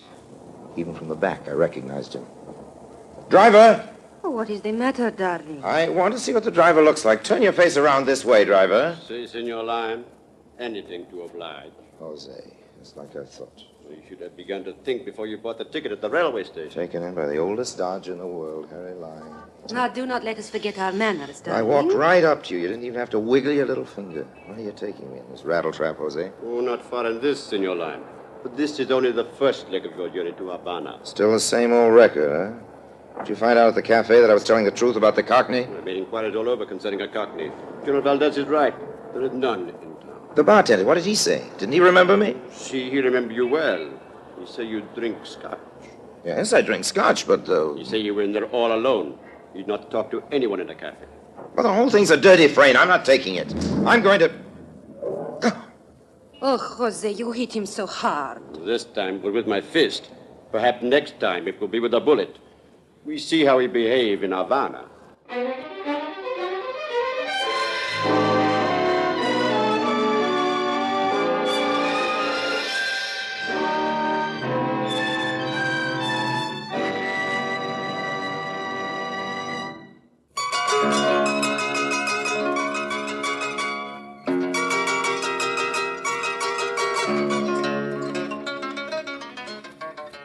Everything was black and then purple, with nice little polka dots of green light. This went on for a couple of 1,000 years. Then I realized I was lying down and the bed was soft, but it kept pitching, sliding out from under me. I could feel the throb of a ship's motor. He's waking up, General. For a while I thought you never would. I hate pulling a line as old as this, but where am I? We are on our way to Havana, Senor. Yeah, I guess that. But this ship. A private yacht a friend was kind enough to lend us. We are the only passengers aboard, and the crew are all very loyal to me. That should answer what you really want to know. You're going ashore to find your friend, to bring him and the money back here. Jose and I will wait on the yacht for you. Jose's a very rough-looking customer. Yes, Jose, I think you could influence my friend more easily than I. Neither Jose nor I dare show our faces in Havana. Were our presence known there, it would ruin everything. No, Senor Lime, you will do the job for us. That you will be watched by our friends, watched every second of the time. Look, old man, this whole thing is pretty silly. I don't even know the man I'm supposed to find. Statement is ridiculous. We will not go into that again. All right, so he's my pal. I'm supposed to get him to leave Havana and come aboard this yacht. Do you mind telling me how I do it? That is your problem, senor. But I can tell you this. If you fail, you will not leave past tomorrow night. By 2 in the afternoon, I checked in at the Hotel Nacional, wandered along the Prado looking at all the sidewalk tables for somebody who might look like a resourceful New York gangster. And I'd consumed half a dozen daiquiris at Sloppy Joe's, but I wasn't any closer to the solution of my problem, finding a man I didn't know, making friends with him, and persuading him to tuck $1 million in his pocket and come aboard a strange yacht. But if I didn't get back to the yacht with him, well, there wasn't any sense in speculating on that. I'd seen the look in Valdez's eyes. The general was playing for keeps. I walked for endless miles. I took buses. I traveled by cab. Finally, at 3 a.m., I landed about 4 miles out of the city on a little street they call Hot Dog Alley, a sort of skid row lined with Roomba palaces. And there at a table in one of the noisiest of the joints, I saw him. I knew it was him, tall, dark, and just reeking with rotten money. Also sitting beside him, holding his hand and nuzzling up to him, was Consuela.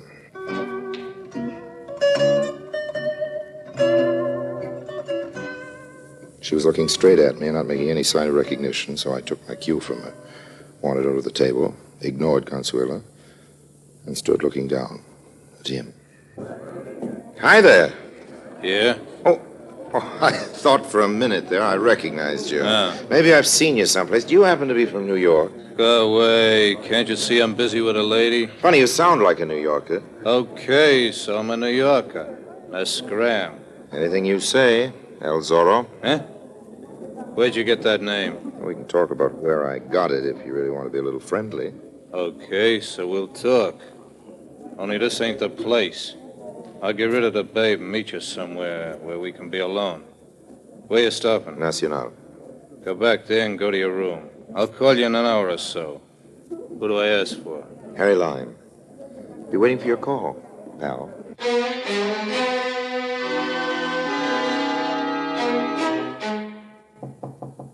Who is it? It is Consuelo. Let me in. All right, babe. So now you're in. Comes next. Please, we have not much time. Please do not fight with me. I did not know they were bad men, honestly. They said it was some sort of a joke on you, that you were a big businessman and you were working too hard, that they had planned for you a little vacation and you did not want to go. And then you flew down here ahead of me to help me enjoy my vacation, only you happened to bump into El Zorro before I got here. General doesn't even know you're here, huh? Checking up on El Zorro and me. Oh, you fool. They do not know that I am in Habana. They double-cross me. They do not pay me. So I fly down here for myself, like you say, on my own. I want that money. Looks like money's getting to be a very popular thing. What am I supposed to do, steal it for you? Listen, Harry. El Zorro dropped me near where he thinks I live about 10 minutes ago. He was going back to his hotel to call you. What's his real name? What hotel's he at? His real name is Pietro. He calls himself Pete. He's staying at the La Paz. And he keeps the money right in his room. I know that. So? When he calls, you get him to meet you here. You keep him away from his hotel for half an hour. And I get the money. How nice. Then you lose him somewhere. You meet me at the airport. We get a private plane. And we fly to Europe. Just you and me. You and me and $1 million, Makes a pretty picture. Okay. Harry, what is wrong? Why are you looking at me like that? Don't you trust me, Harry? What do you think?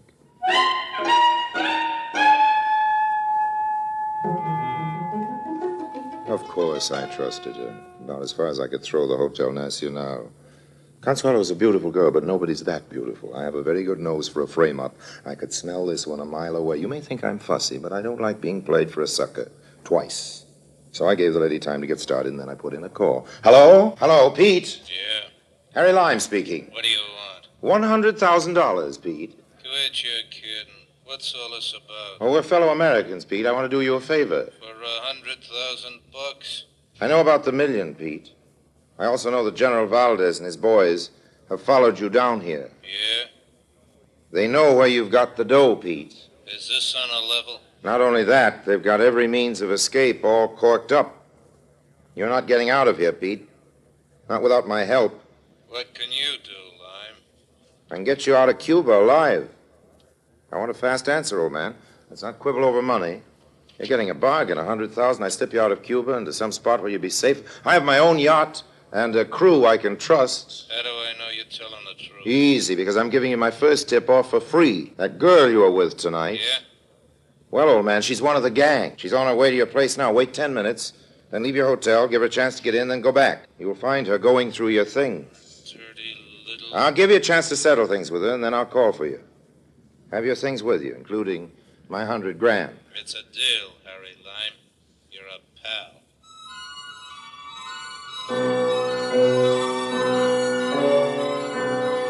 There was a big crowd outside the La Paz Hotel by the time I got there. It seems a beautiful girl had been arrested robbing a room. The police took her away. Bye-bye, Consuelo. Peter was waiting on the corner. He got in my cab. A few minutes later, we were in a tender, heading for my yacht.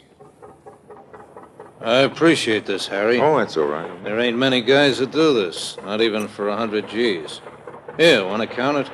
100 bills, $1,000 each. No, old man, I'll check it later. That's the rest of it in the black bag? Sure, I bring all the dough. You don't worry, I'd leave it in Cuba. No, I guess you wouldn't. Where do you think you want to head? South America, maybe. I guess I better talk it over with your captain. Yes, that's a good idea. Well, this is my boat we're pulling alongside of now. Say, this is a pretty fancy boat. Well, climb up, old man. Okay. Now, just swing yourself over there. That's the boy. Hey, pretty nice here. Yes, shipshape. Which way are my quarters? Go in here to the bar first. What do you say? Okay, but let's make it a quick one. I'd like to get some sleep as soon as you show me where I can flop. I'll show you where you flop, El Zorro. Jose. And there's another friend of yours behind you. Who? Where? General Valdez. Adios, Senor El Zorro. Jose, pick up the little black bag our friend El Zorro dropped. He won't need $1 million where he's going. And you go to your cabin, Harry Lime. We'll send for you when we want you.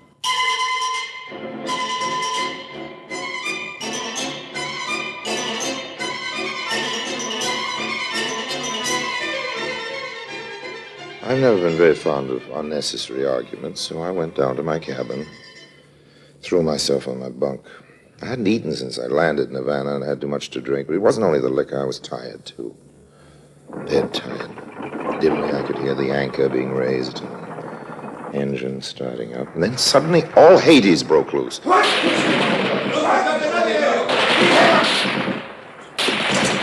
what in the name of...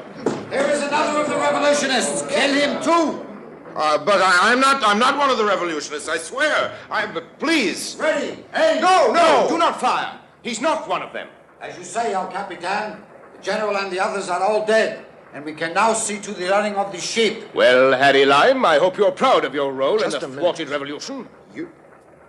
You're the Cockney I met in the bar that first day, but... Yes, a Cockney dialect is one of my accomplishments. In Central America, the captain of police must have many disguises. Captain of the police? Yes. You see, you thought you were extracting information from me that first day. You were merely following the powers of suggestion. Old man, I don't even begin to follow you. You followed me very well. Every idea I planted in your obviously conniving mind. With your help, we have recovered the money contributed by the poor, misguided citizens of my country. We have erased the revolutionary leader from a place far from his henchmen. And El Zorro, who would have been dangerous yet, is now dead. Well, then I'm in the clear, after all.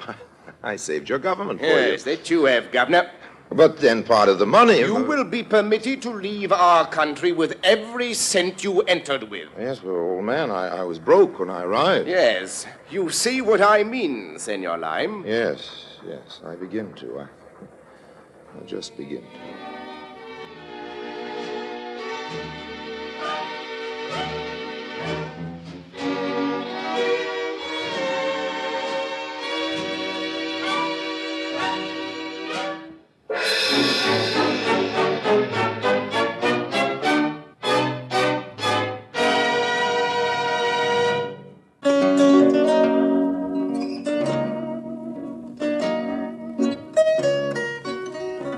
My only comfort was the cozy feel of a roll of greenbacks, 100 grand, warming my breast pocket. Cerny was a smart cop, but he didn't know about that. But we do, don't we?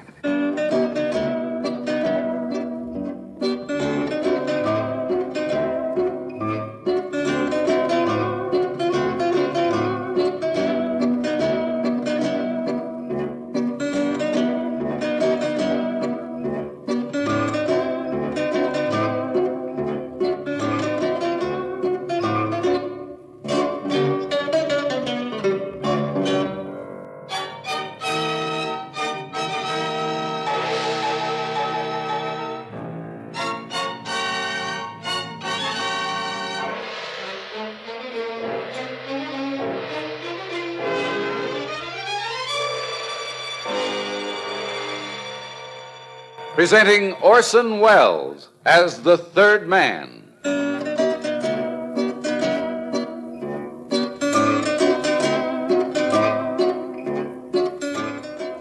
The Lives of Harry Lime. The fabulous stories of the immortal character originally created in the motion picture The Third Man, with zither music by Anton Karas. If I were an honest man, which would be silly on the face of it, this would be my sermon. Any character who gets swindled is asking for it. You can't swindle a man unless he's so full of larceny that his very breathing is crooked. This, to a man of my talents, would be disconcerting if I didn't know that 9 people out of 10 are full of larceny. Like a certain American named Harris, who not so long ago came to Paris for a holiday.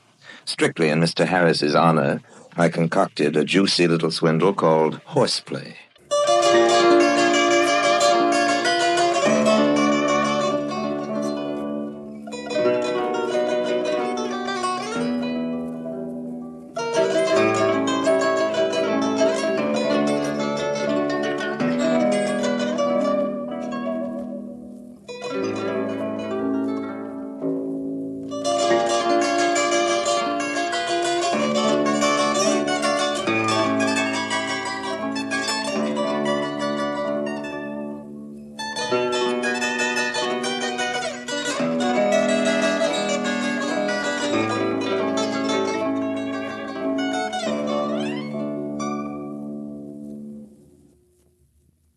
And now, Orson Welles as Harry Lime, the third man in Horseplay.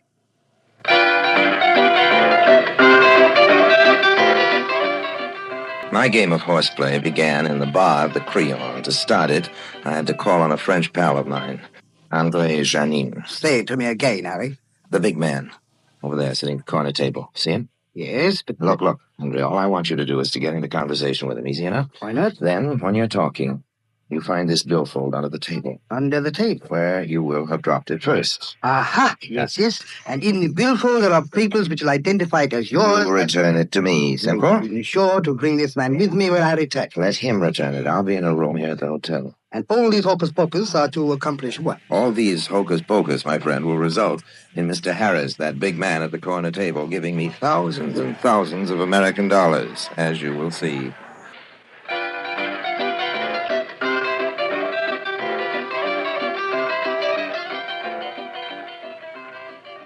André Janin did his job smoothly. He was sitting down and talking to Harris in a matter of minutes, as though they were old friends. From not too near, I watched discreetly.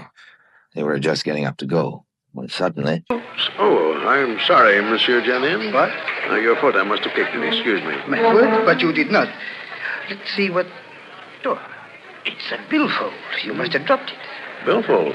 Dropped it? Oh, not me. I've got mine all right. Well, let's see here. Well, whosoever it is, it's sure one fat wallet. Why, look here at this. Oh, there's nothing to be leaving around in hotel bars. 7, 8, 10, 15, 10 mil franc notes. Must be 400 American dollars anyway. Membership card here to some club. Club de Turf. What's that? Sounds like some sort of club where one may place bets on horse races. A turf club. This is English? Oh, sure. A turf club, eh? Fellow's name is Harry Lime. Here, look at this. Looks like some sort of code cipher. And 2 race tickets. And look at this newspaper clipping here. From an American newspaper? I guess so. Mysterious racetrack plunger Harry Lime winnings at Belmont this season, estimated at more than $1 million. Fella does all right, doesn't he? We'd better ask at the desk or see if there is anybody here in the hotel whose name is, what is it again? Harry Lime. Come on, let's ask.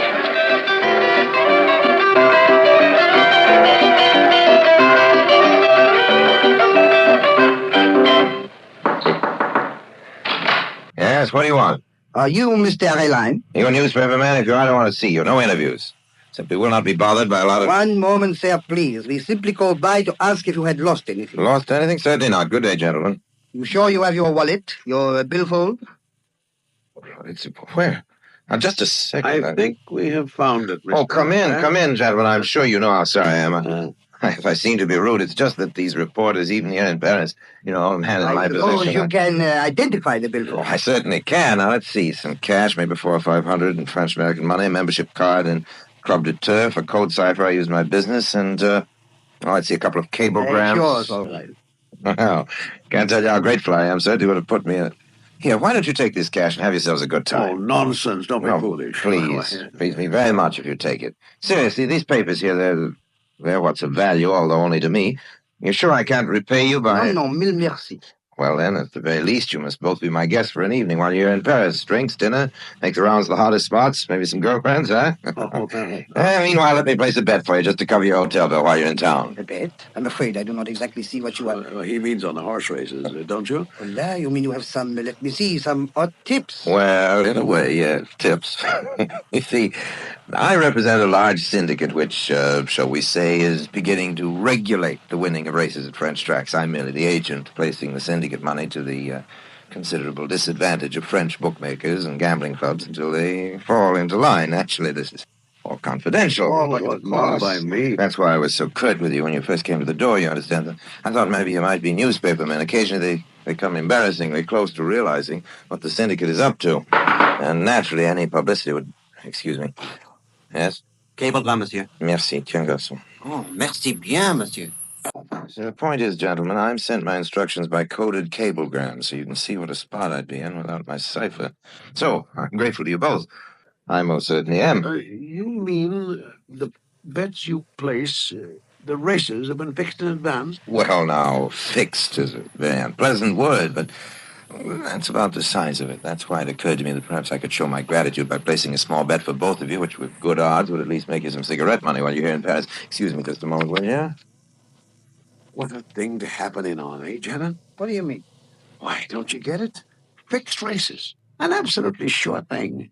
I've heard of things like that, but... Heard of them? We have one right here in our Gentlemen, this cablegram, I have a very good thing. If you'll just excuse me. Oh, but of course, I'm sure. Monsieur Harris, we did not mean to stay here so long as this. No, please, not at all. I insist you stay here. There are drinks, cigars, seltzer, Perrier water over there on the table. I'll be back in a matter of, 15, 20 minutes at the most. Well... My hat over there, yes, there. Now sit right down, make yourselves at home, both of you. I'll be back in a jiffy. Yeah, put something on it for us. So I leave this man Harris in my room with Jenny. There he sits, thinking of the possibility that he'll make some money on a sure thing, a fixed horse race, with no risk whatsoever to his own pocketbook. Not bad, huh? What's wrong with that? Probably, like Harris, you'd feel you don't know for sure yet that I'm maybe not some kind of a nut. But at least you'd have to admit I had good whiskey in my room, good cigars, I could rent a comfortable hotel suite, and in 20 minutes or so I'd be back, with a big smile on my face. Still here? Ah, good. We were wondering, Mr. You know, I was afraid maybe you'd have left before I got back, before I'd even gotten a chance to learn your names. Did you think of that? Oh, stupid. Pardon, monsieur. I am André Janine, Mr. Lai. And you, sir? My name is Jack Harris. Jack Harris, mighty pleased to have met both of you. Oh. When I think of it, here you are, Jenny. I got odds of 4 to 1, another 80,000 francs for you, Harris. Well, say, what do you know? My goodness, sir. Thank you. It's like it grows on trees. Yes, sir, just like it grows on trees. 80,000 francs, about $200 for my sucker friend Harris. And he never lifted a finger. That's living, man, way up high on the hog. Just as Harris himself says. Just think, Janet. The only limit is the capital you've got to put down on a race. How about that? How about that, indeed? See what I mean about 9 out of 10 being larcenous? And, of course, before this afternoon is over, another cablegram has been delivered, another bet placed, just as a convincer. And when I come back into the room, I hope you don't mind. I had them give it to me in big bills so it wouldn't be a nuisance for you to carry around. Oh, nuisance. Oh, 100, 200? Well, this will add up to $800 American dollars. That's not what I call a nuisance. Now, to be sure, Harris has some 300,000 francs of my money in his pocket, but I don't need to worry too much. He won't run away. He's too anxious to get some more of this money that just grows on trees.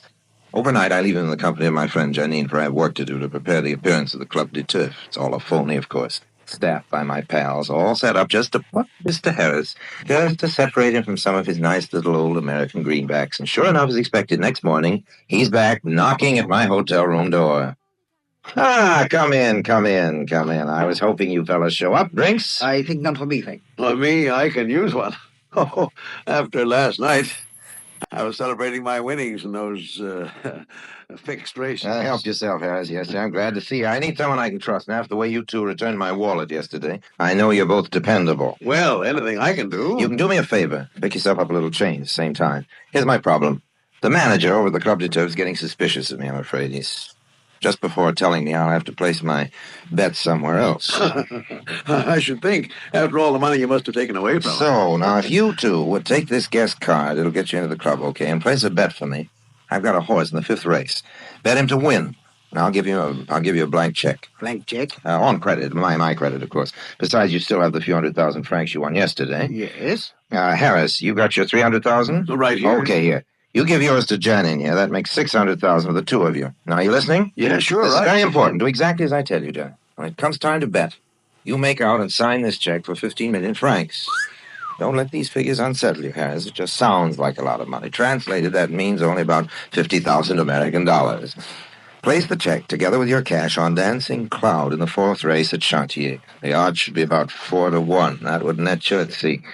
Well, it's more than 200,000 American dollars. What a way to make money. By the way, Lime, I don't speak much French. Oh, don't worry about that, Harris. In the Club de Turf, most of the bettors are English or American anyway. All the business transacted in English if you don't speak French. Oh, fine. Well, come on, let's go, Janet. Now, please, one moment, Monsieur Lime. Yes? I don't have 15 million francs in cash to make that check good. I don't like the idea of putting my name to a check for 15 million. million. Now, look, John, and don't worry about that. This guest card assures you credit. Then when you win, you take up the check and there's trouble. Yes, but what if we lose? Oh, don't be a dope, Janet. You can't lose. It's a sure thing. You catch on quick, Harris. You can't lose.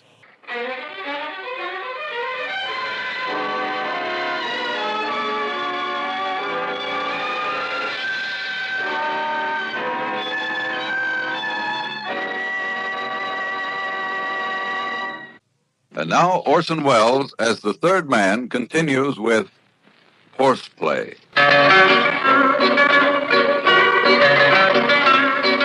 That Harris was a pleasure swindling him. The smarter, the shrewder, the sucker, the quicker he'll tumble. Now it was up to Janet to steer into the rooms I'd rented and decorated to look like a horse race betting room. A few comfortable chairs for the patrons, all my friends, the patrons. A blackboard on which a man chalks down the odds on each of the race at 3 or 4 different tracks. A cashier behind his wicket window, paying out huge bundles of francs on pretended bets to the pretended club members. The whole thing a fancy front to impress my rich American Harris, whose breath by now is coming faster, whose eyes are shining brighter. He's about to make a huge profit on a sure, crooked wager. Quite a place, eh, Harris? Yeah. The first time I was ever in a place like this. See, the man with the headphones up there at the ball? Oh, yeah. He's talking down the odds, no? The results, too, I guess, of other races. Yeah.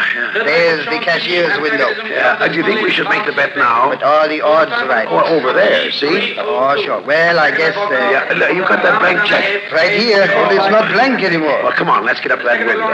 Oh, the odds on Dancing Cloud right. Oh, sure. 4-1. Sure, come on, hurry up, Janet. I won't be right till that bet is down. All right, just so. Yes, sir? I want to place this on Dancing Cloud in the 4th at Chantilly. If you don't mind, sir, I'd like to see your card. Oh, fine, thanks. Dancing Cloud in the 4th at Chantilly. Check for 15 million francs and 600,000 in cash. All one bet, is that? Why, yes, all one bet. Here's your ticket, sir. 15,600,000 francs on Dancing Cloud. Thank you. Next, please. Afternoon, Marcel. 1 million francs across the board on Beaumarchais, please. Come on, Janet. Let's sit up near that collar. I'm worried. My name on that check. Well, why worry? How can you lose? Besides, everybody I heard was betting on Beaumarchais in this race. Oh, relax, Janet. Relax. Listen, there. Did you hear him? He did not even mention Dancing Cloud. Oh. Well, I guess they don't want to make it look too raw, you know. Why did I put my name on that check? 15 million francs. Oh, you'll be all right. Look at the way all these men around us are taking it. Sure, their money is on Beaumarchais. See, there. Dancing Cloud. Third. How long do these races last? Do you know? No, a minute or two, I guess. Oh, it's awful. Knowing that the race is probably over by now, and we sit here. My name on that check, 15 million. Do you think there's some mistake? Why did we do it? A man we never saw before yesterday. But he did win without that money, didn't he? I know that. There'll be some mistake. There's some reason for... I'll bet he's not even there. Listen. Winner in the 4th at Chantilly. Dancing Cloud. Oh, we did it, boy, we did it. How about that, eh? Oh, yeah, 8 to 10 years entrusted those to me. Come on, let's get up to that window. $250,000 in American dollars. How about that, eh? Say, you got that ticket? Don't worry about that ticket, Harry. Oh, man, you know, those jockeys must really know their stuff to pull a race like that. And nobody suspects a thing. Winning ticket on the fourth race. Yes. Oh, yes, sir. When you think Money, please, René. I'll need several thousand meal notes, please. what's more, Just a moment, sir. I'll check this count. look at all that money. All right, sir. If you'll just count it, please. One moment, please, gentlemen. Yes? I am the manager here, gentlemen. Would you mind telling me how you got here? This is a private club, you know. Well, I do, but I have my card right here, and... Well, no, huh? Credentials seem valid, but you have a pretty large wager here. Marcel, did you take this gentleman's check? Yes, sir. Right here. Well, you have won this bet. The money is yours. We'll put this check through the bank, and if they approve it, you'll be paid off. We'll impound your money right here. You are stopping in Paris, aren't you? Just until the bank reports back. But... And by all means, keep your ticket. It's your receipt, gentlemen. Good day. Just a moment, please. Yes? I prefer that you did not bank this check immediately. Huh? What is that? Well, I'll have the cash deposited in a local bank very soon, matter of a few days, and you can clear it through. But right now, I'm a little embarrassed for funds in my own You bank. should not have written that check. Illegal, monsieur. Well, all right. I'll hold your check for a short time. Say, a week? A week? Oh, it's irregular.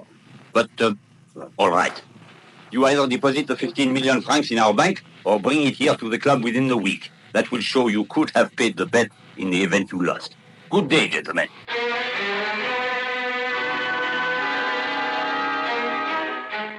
Poor Harris, poor Harris.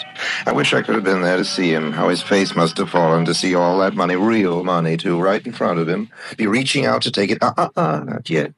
So Harris, a very disappointed little sucker indeed, comes back to the hotel with Janine to talk it over with me. Don't you think that my getting us a week's time was pretty smart? Oh, sure it was. But we still have to lay our hands on 15 million francs to make that check good. Yeah, exactly right, Harris. Well, Janine, how much cash can you raise? Cash?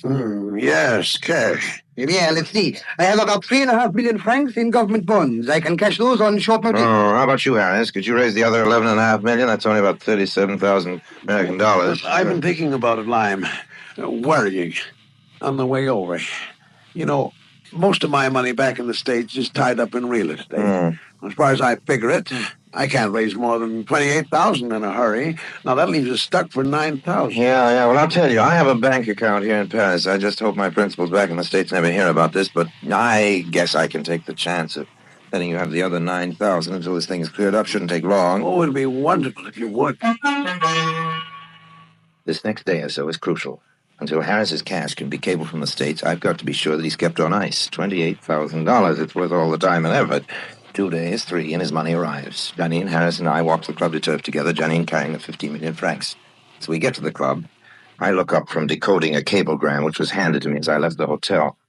It's Mal de Mer in the third race at Tangiers today, 3-1. Mal de Mer, Yeah. I guess we better look up that manager. There he is. Oh, monsieur. Huh? One moment, please. You want him, gentlemen? You remember Janine and Monsieur Rice here? Oh, I'm afraid That bet for 15 million. You held up our check until... Oh, yes, indeed. Just present your ticket to the cashier. I assume you have the money with you? Right here, yes, sir. Fine. Just throw the ticket and the money to the cashier. At the bottom is the first at the corner. Jitterbug by 1, Prickly Heat by a half, and Blue Booty. Come on, Shannon, cash that check, the ticket in. I'll just see if the odds on Mal de Mer are 3-1. Golly, my share of that dough at 3-1? Any minute now. Yes, sir? This ticket, my receipt for the manager told me just to show it to you. Oh, yes, Monsieur Janine, is it not? You have the 15 million in cash? Right here. Yeah, the odds are 3-1, all right. Fine. Money, please. Now then, that's 78 million francs, right? That's right, I believe. These packages are 10 million apiece. 1, 2, 3, 4, 5, 6, 7. That's 70 million. And 1, 2, 3, 4, 5, 6, 7, 8. I think that's right. Count it, please. Well, why don't you place it on Mal de Mer? The second race is up. I think I'll watch the marker. That's a good idea. Put it all on Mal de Mer to win. First time for the second at Chantilly was 2:05. Off time was 2:05.5. They're off and running in the second at Chantilly. 78 million on Mal de Mer to win. And here's your ticket, sir. Great heavens, $500,000 for me. Well, gentlemen, a cooling drink while we wait. Did you place the money, Janine? Yes, I did. I hope nothing goes wrong. Here's the ticket line. Good Lord, man. You bet this horse to win? I said place. That horse will run second. At the quarter, Maldemar ahead, Dilemma half, and I say, manager, can we exchange this ticket from a win ticket to a place ticket? Oh, no, really, sir. But it's very important, and I beg of you, please. No, really, this is ridiculous. The race is already But been it was won. a mistake, monsieur. I assure you that it was my intention that the wager should be for place, not win. I am sorry, sir. Nothing can be done after the marker has called the off-time for the race. Rules of the house. Oh, you dumb ox, Janine. My $9,000, I ought to thrash you. Within an inch of... Gentlemen, please. Excuse me. Take your hands off me, downstance, you crook. You throw my money away. He ruined me, too. Gentlemen, please. No, live. No. Live. What the... Good Lord. Harris, quick. We've got to get out of here. Oh, you shot him. Come on, Harris, quick. The French police.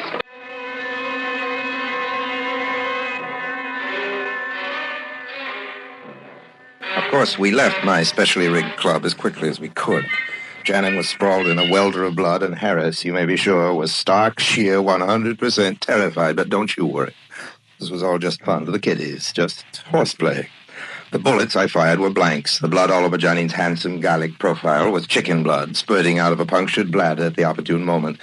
After all, we now had my friend Harris's 28,000 American dollars, didn't we? So our only problem was to terrify him into leaving town without peeping to the police. In my hotel room, I poured him a drink. Here, Harris, old man, you need this. Oh, thanks. I'm afraid I killed him. If you hadn't, I would have. I never should carry a gun. When I lose my temper, old man, I go crazy. We've got to think. The worst of it is I've involved you as an accomplice. Yeah.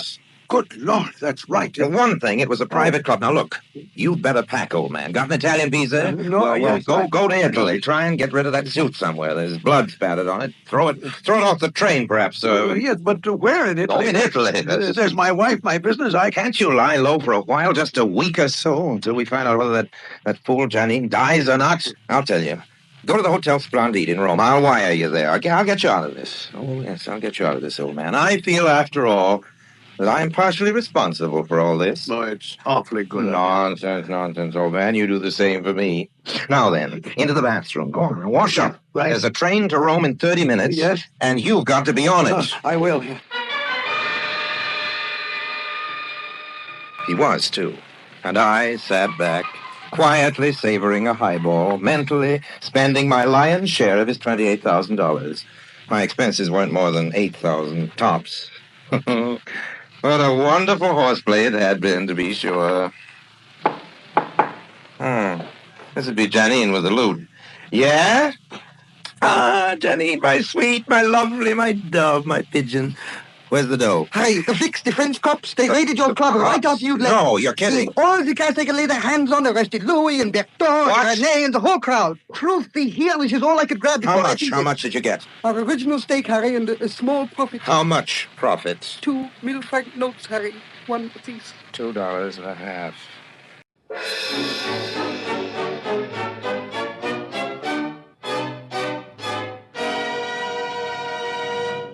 Harry Lime returns in just a moment.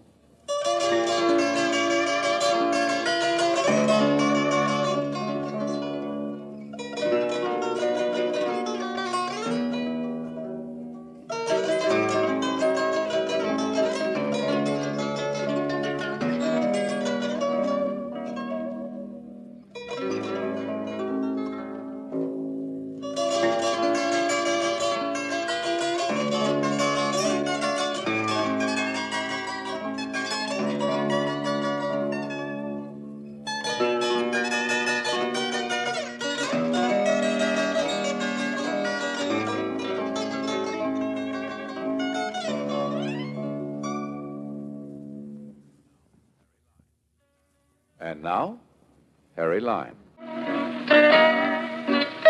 That, friends, was one of the most successful failures I've ever had. Well, there's a sunny side to it. I'm still at liberty and not in prison. This is a great advantage in my business. I'm not at all depressed, for I know that this is a lovely world full of Jack Harrises, and I assure you I will meet another such very shortly. Until then, if you're going to spend money on horses, be sure they're on the merry-go-round, for the most you can lose is the brass ring.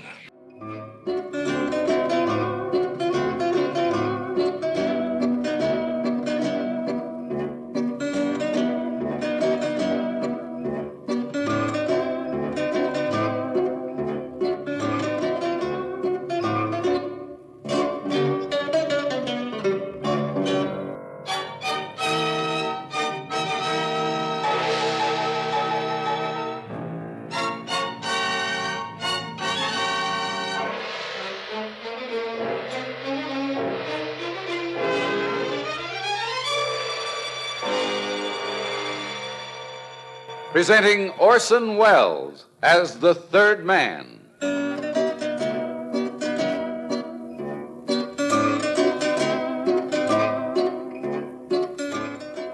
The Lives of Harry Lime. The fabulous stories of the immortal character originally created in the motion picture The Third Man, with zither music by Anton Karas.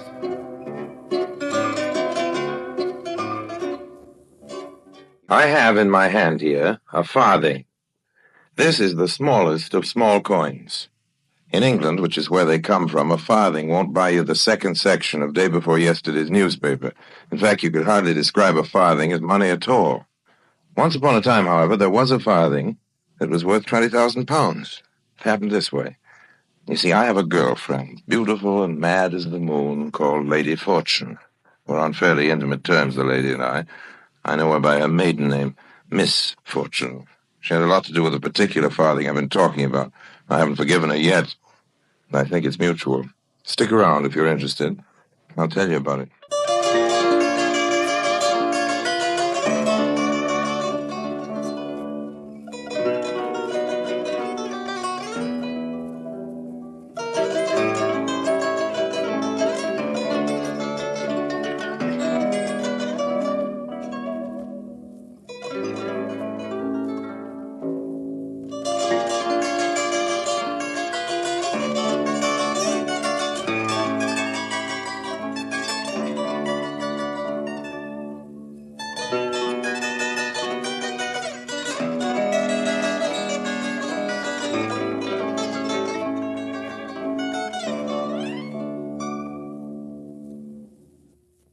And now, Orson Welles as Harry Lime, the third man, in 3 Farthings for your thought.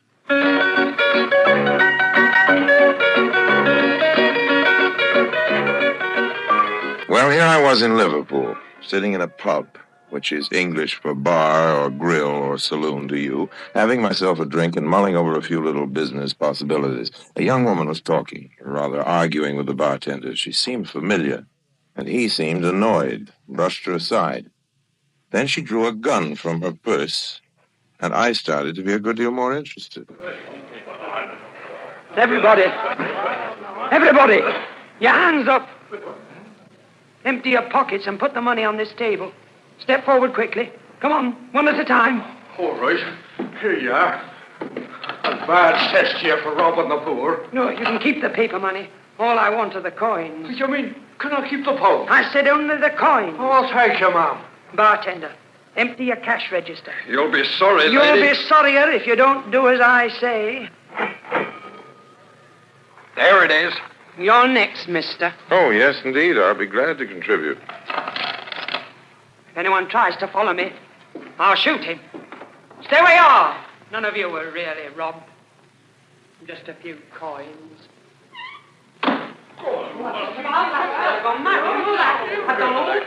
That woman's daft.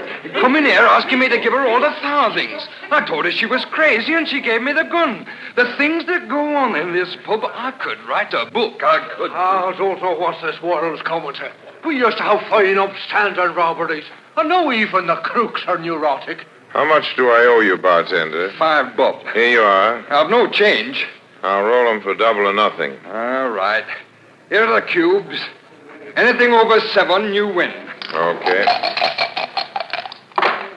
Number seems to be 12. Thank you for your hospitality, and good evening to you all.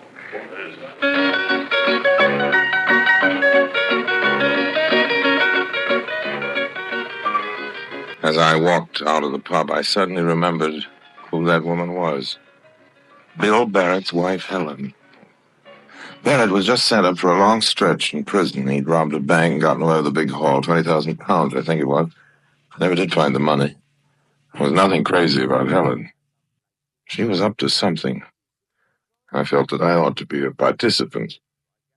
I called up a friend, got her address. Who's there? It's all right, it's Harry. Harry? I don't know you. I'm a friend of Bill's. I don't know you. Harry Lime. You didn't recognize me at the pub, Helen? Yes, I saw you there. Well, what are you up to? Nothing. Collecting farthings to while away the time? While Bill's in prison? That's really none of your business. No?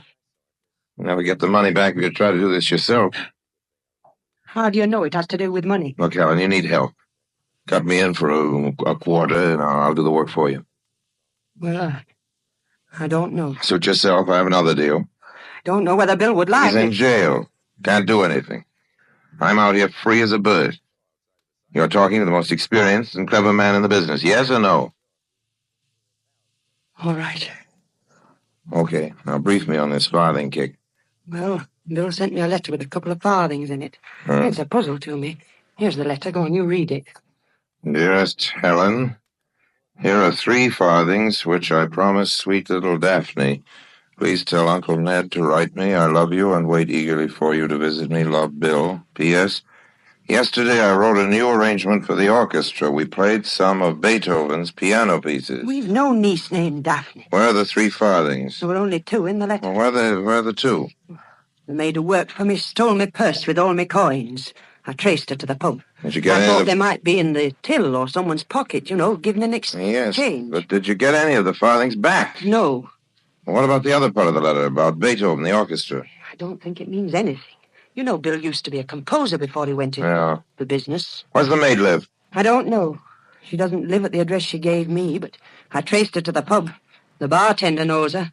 Her name's Lily. The coins are probably a clue to where the money's hidden. He only sent you 2 of the 3 coins. That's very queer. Helen, I'll be back in a few hours. Oh, just one more thing. What happened to his partner in the bank robbery? You mean Johnny Baxter? Yes. He's been here a couple of times threatening me, wanting to know where the money's hidden. Well, that's good. Doesn't know where it is either. I'm sure Bill isn't going to let him know. He sure isn't. They hate each other. Baxter is a dirty double-crosser. Sure, I know him. Can't be trusted. Where are you going? Well, I've just developed a new hobby, Helen, old girl. There's a wonderful big word for it. Numismatics, I think. It means a collector of coins. I'm going out collecting coins. See you soon.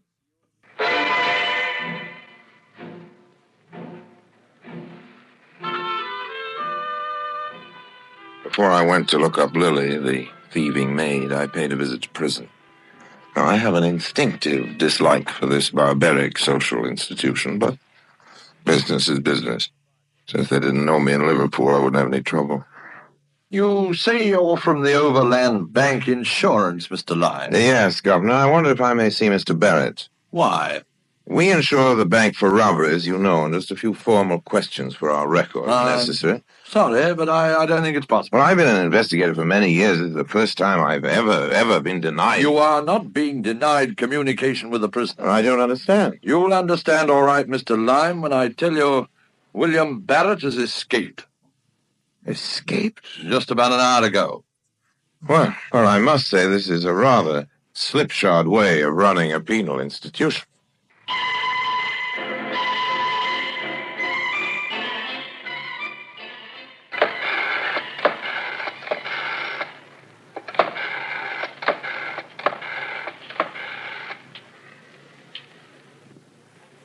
Yes?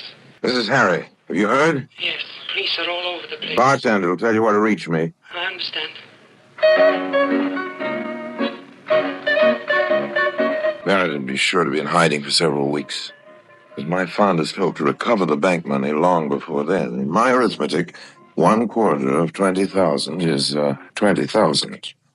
I went back to the pub and spoke to the bartender. £10 note, and he was my friend for life. I still might need Helen, so I gave him my hotel address. He also told me where I could find Lily, the housemaid. She was quite a wench, nice and blonde and very frightening. She didn't look a bit like a housemaid. The room was richly furnished, and she was dressed in an extremely elegant red silk robe. There must be some mistake. You are Lily Judson? That's my name. You work for Mrs. Barrett? Mrs. Barrett. That's what I said. Oh, yes. She's someone I met. You were her housemaid? Yes. How do you manage to keep up a place like this on the salary of a housemaid? It's a friend's apartment. Don't you mean John Baxter?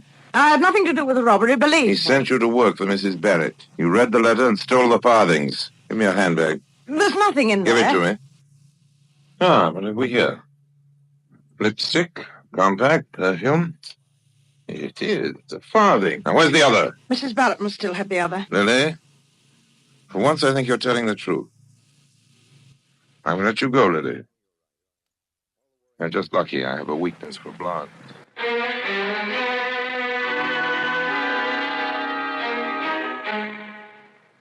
I hurried out, the farthing in my pocket. It was late now, and I wanted to get out of that neighborhood, and fast. It was deserted, not a cab in sight. I knew I was being tailed. I turned a corner and caught a quick flash of two men. I quickly threw the farthing in a garbage can. And I tried to make a run for it. It's no good struggling, Lime. We've got you. All right, Lime, give it up. All right. What's up, boys? Where's the farthing? I threw it away. You threw it away, eh? All right. Now, where is it? You know, you fellas can be arrested for assault. Empty your pockets. Okay. Let me see. Couple of halfpennies, half-crown, and a shilling. Yeah, he's hiding it. Let's drag him in this hallway where we can search him. No, wait a Grab him minute. by the fellas. Now, shoulders. Just a minute, Just please. a minute, nothing. Give him a taste of the blackjack, Bert. We've got work to do. But now...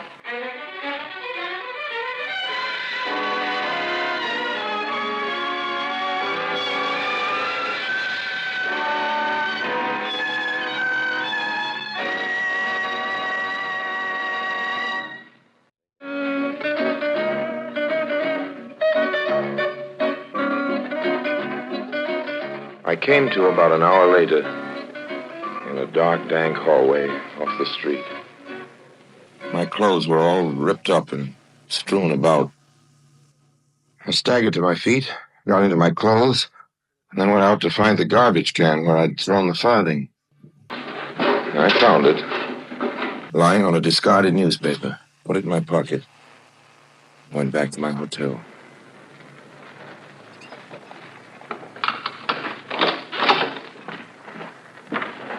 Helen. I've been waiting here for 2 hours. Oh, I ran into a few people who detained me, as you can see here, don't you? What's the matter with you? What's wrong, Helen? They found Bill Where? near the waterfront. Oh, that's too bad. That'll add a couple of years to his sentence. They can't do anything to him anymore. What do you mean? He was shot in the chest. Dead? Yes. It's too bad, Lily. It settles our partnership. You're quitting? Yeah, that's what I'm doing. Why? Well, they'll suspect me as soon as the police find I'm not an insurance investigator. I don't know what you mean. I'm getting out of Liverpool, Helen. I've got to. You're going to leave me? I'm going to leave you, yes. You can say that again. Oh, I lied to you, Harry. Okay, you lied to me. Now, if you don't mind, I'm going to change my clothes and catch a plane to London. Did you find the other farthing? Yes, I managed to get it and keep it. I have the other one. I know. I didn't trust you. But now that Bill's gone... You're willing to go half with me. Yes, Harry. But, Helen, you forget. I've resigned from this partnership. Here is the farthing. Nothing very unusual about it, except that 2 numbers of the date in 1941 are scratched. 9 and the 4, see? That's right. I would never have noticed it. Let's take a look at my farthing. Nothing on this side. On the obverse, the tail of the bird is scratched. Also 2 letters in farthing, the A and the R. Put them together and it's Taylor. Taylor, that's it. 94 Taylor Street. Oh, we only have the missing coin. Well, we have the address. And maybe we could take a quick look at it. There's no plane leaving until tomorrow anyway. It might be worth a try. The money's in the house. Know anyone at that address? It sounds familiar. Think hard. I can't remember. Well, there's nothing to do but pay a visit to 94 Taylor Street. 2 farthings could just possibly add up to 20,000 pounds.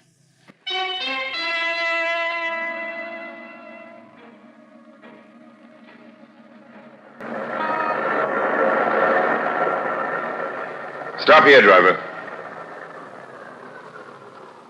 Okay, Helen. Here you are. This isn't 94. I know. I'd rather walk up to it slowly. Very dark. The darker the better.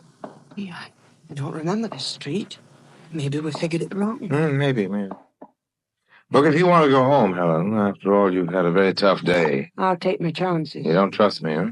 I didn't mean that. If we get the money, we can go off to Italy or someplace I'm else. afraid that wouldn't be such a very, very good idea. Why? You don't like me? Helen, how can you say that? I liked you from the first, but it'd be very unhealthy for you and I to be traveling together. Don't forget you happen to be the wife of a murdered prisoner.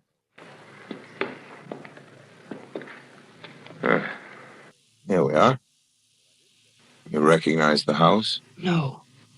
The number's familiar, but Bill operated from a number of places which he talked about, but I never saw. Single family dwelling, well-to-do people, I think. The windows are boarded up. No one seems to be living in the house. That's all the good. How are we going to get in? I have a couple of skeleton keys, very handy things to carry around. You keep a sharp watch while I work on the door. Hurry.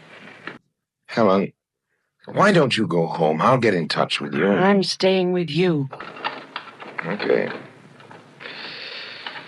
Well, I'm going to have trouble with this door. Wait. What's the matter? Thought I heard someone inside. I don't hear anything.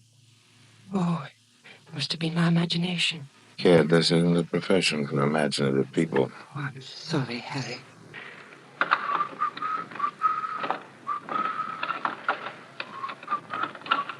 I got it.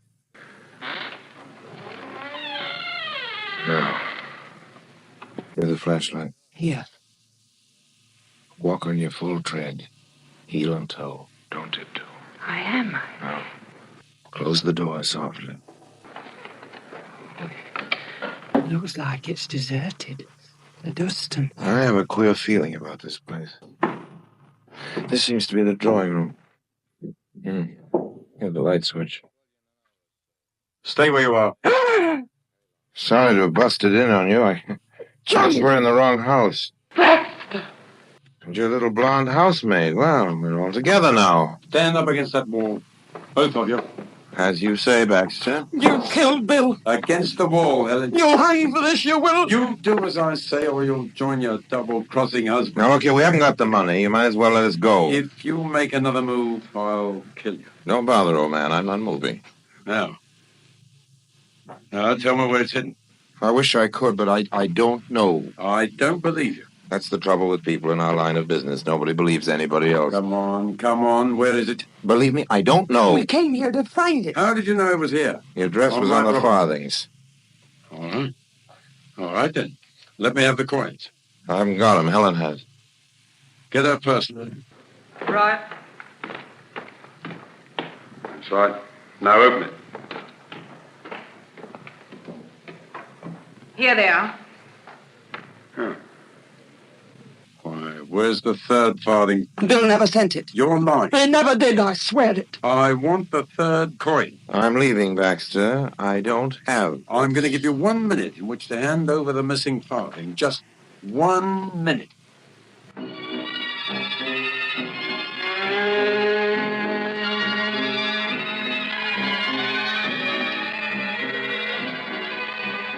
You know, that bad look. You're just one of those unpleasant people.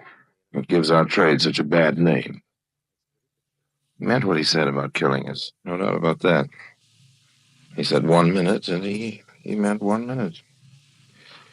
I had to do something. I get myself shot. My back was against the wall, my left shoulder against the light switch. A quick movement with that shoulder, and I switched off the lights. He fired. I ducked at the same time. I came at him from the side and threw him down. He fired again. That one mussed up my hair. I seized his arm with one hand and grabbed his ear with the other and tried to pull it off. He kicked at me rather viciously and nearly broke one of my ribs. I lost my hold on his ear and just managed to get his hair. I pulled his head back and banged it against the floor. I had hopes that by the 8th or 9th bang, he'd get discouraged and give up. He didn't. I let go and smashed him on the jaw. His body relaxed for a minute. I seized the gun and jabbed it into his head. Like a good sport, he gave up the struggle. Don't you... Turn the light on, Helen. Now it's your turn to stand against the wall. You too, Lily. No! I'm going to shoot at you. Just keep your hands up and maybe I won't. Maybe you and I, we can work out... Whose house is this? No one lives here anymore. Used to belong to one of Bill's friends. We bought the property. We used it in our deal. He was a composer, just like Bill. I suppose so. All them music records. One whole wall was completely covered with bins for music records. I ran my eye across it and remembered the letter that Bill wrote to his wife when he sent her the 2 farthings. He mentioned something about Beethoven piano pieces. And then it hit me. I remembered Beethoven wrote a piano piece called Fury Over a Lost Farthing. And that's where it was. In the music of Beethoven's piano sonatas, of course. The Lost Farthing. I walked over to the record bins, and then another thing hit me.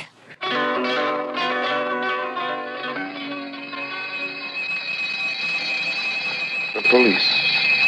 Again, the police. I was too late. The shots had aroused the neighborhood, naturally. Someone had phoned the cops. Too late.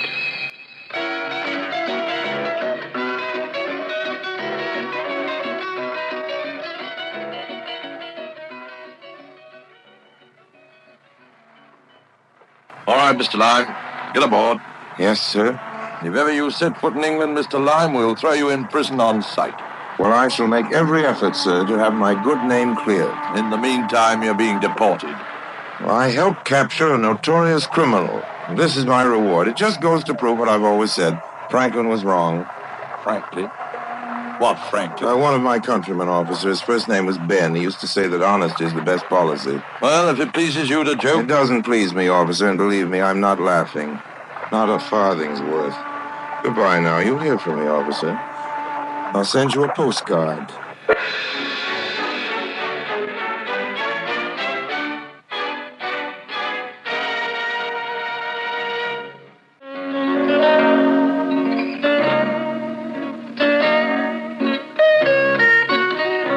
Thus, rather abruptly, the affair of the 3 farthings came to an end. I had time on the boat to think it over, it being a fairly long voyage with no passengers who cared to play games of chance with a stranger. I went over my books and couldn't find much of anything that wasn't pretty well in the red. My investments were as follows. Beaten up badly once, beaten mildly once, nearly murdered. Also 1 flannel suit, practically new, damaged beyond repair. My assets, as I say, were very vague. More conservative businessmen than I put their profits in a bank. My money was in an album of Beethoven records. Of course, I have every hope of getting my money back. Oh, yes, indeed. Some fine day, your Uncle Harry will get back into England by hook or crook, probably the latter. And then he'll go up to Mr. Beethoven and say, "My money, please. I want to make a withdrawal." Yes, friends, you can write down the whole farthing deal as my unfinished symptom.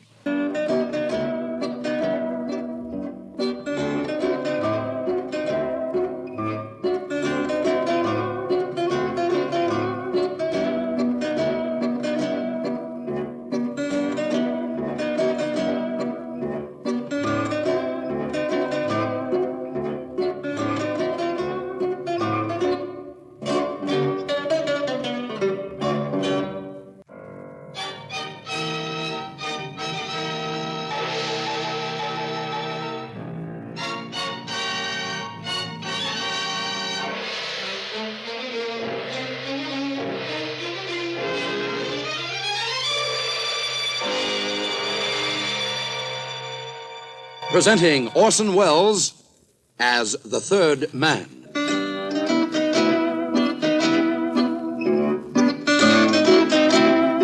The Lives of Harry Lime. The fabulous stories of the immortal character, originally created in the motion picture The Third Man, with zither music by Anton Karas.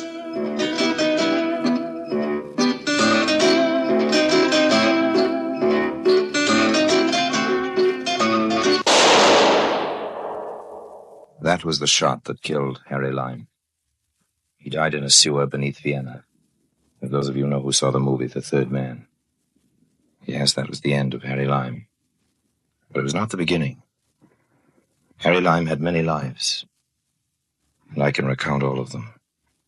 How do I know? Very simple. Because my name is Harry Lime.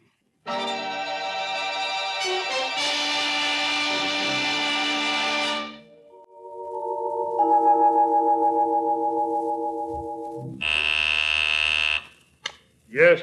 Major? Yes. Come on, speak up. Corporal Lime is here, sir. Oh, he is he? Well, you can tell Corporal Lime I want to see him. Right now. You know, it's funny, but all during my military career, I've never seemed to be able to force myself to be very fond of the brass. If you've got to have an army, you've got to have the brass, I suppose, but I don't honestly see why.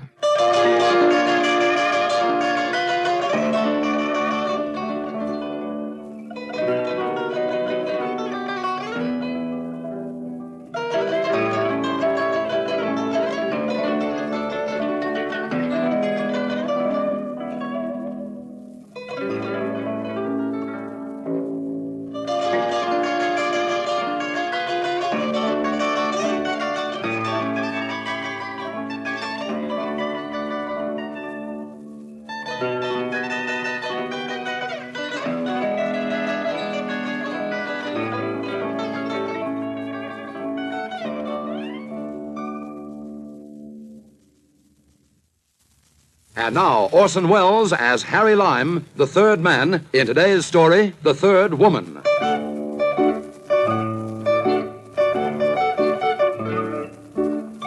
You know something, Corporal Lime? No, sir. If we could prove half of this stuff in this file, you'd be celebrating your 100th birthday in a military prison. Yes, sir. I dare say so, sir. Shut up and listen. You report to the address on this slip of paper.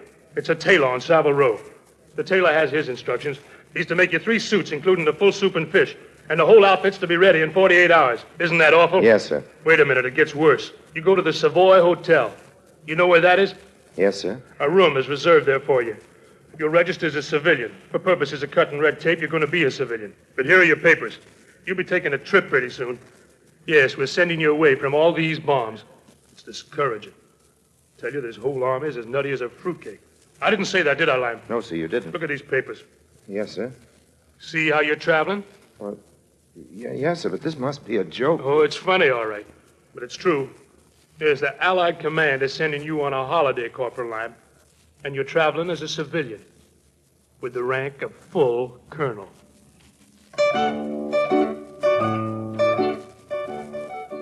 That's what I mean about brass.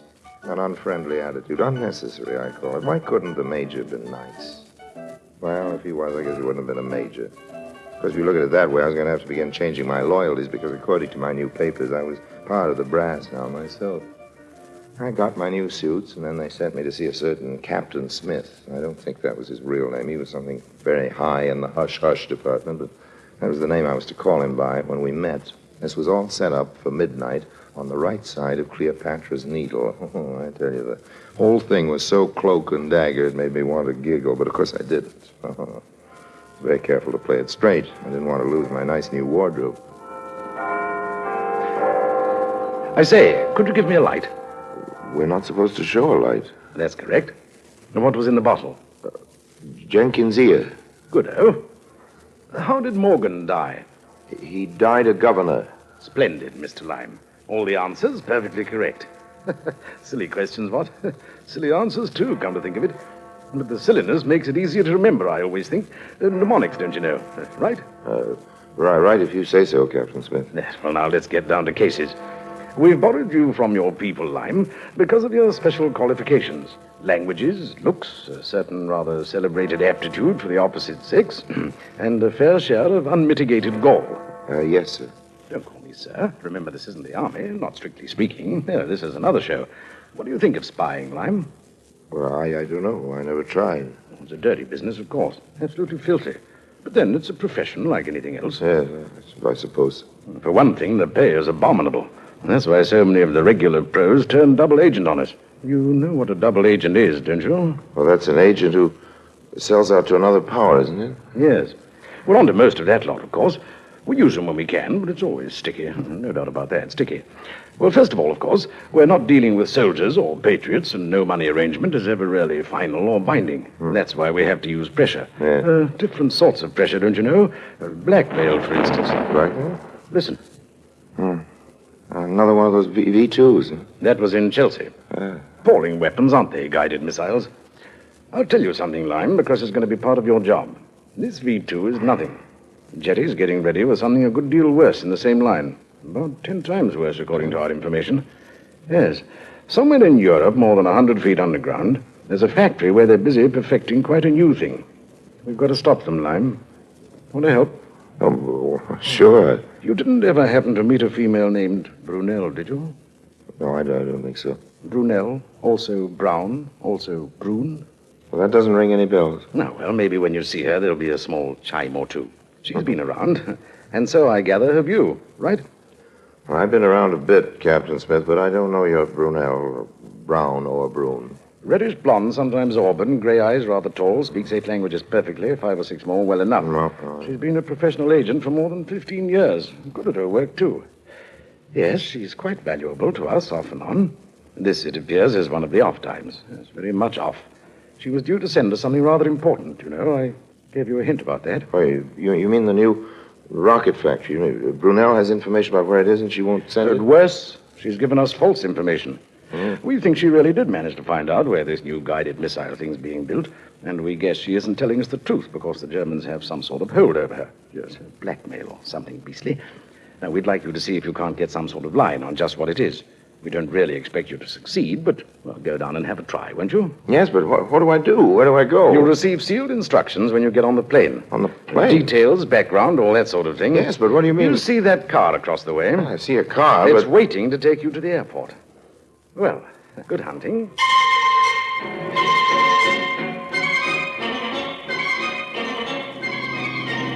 Pilot? Pilot? Yes?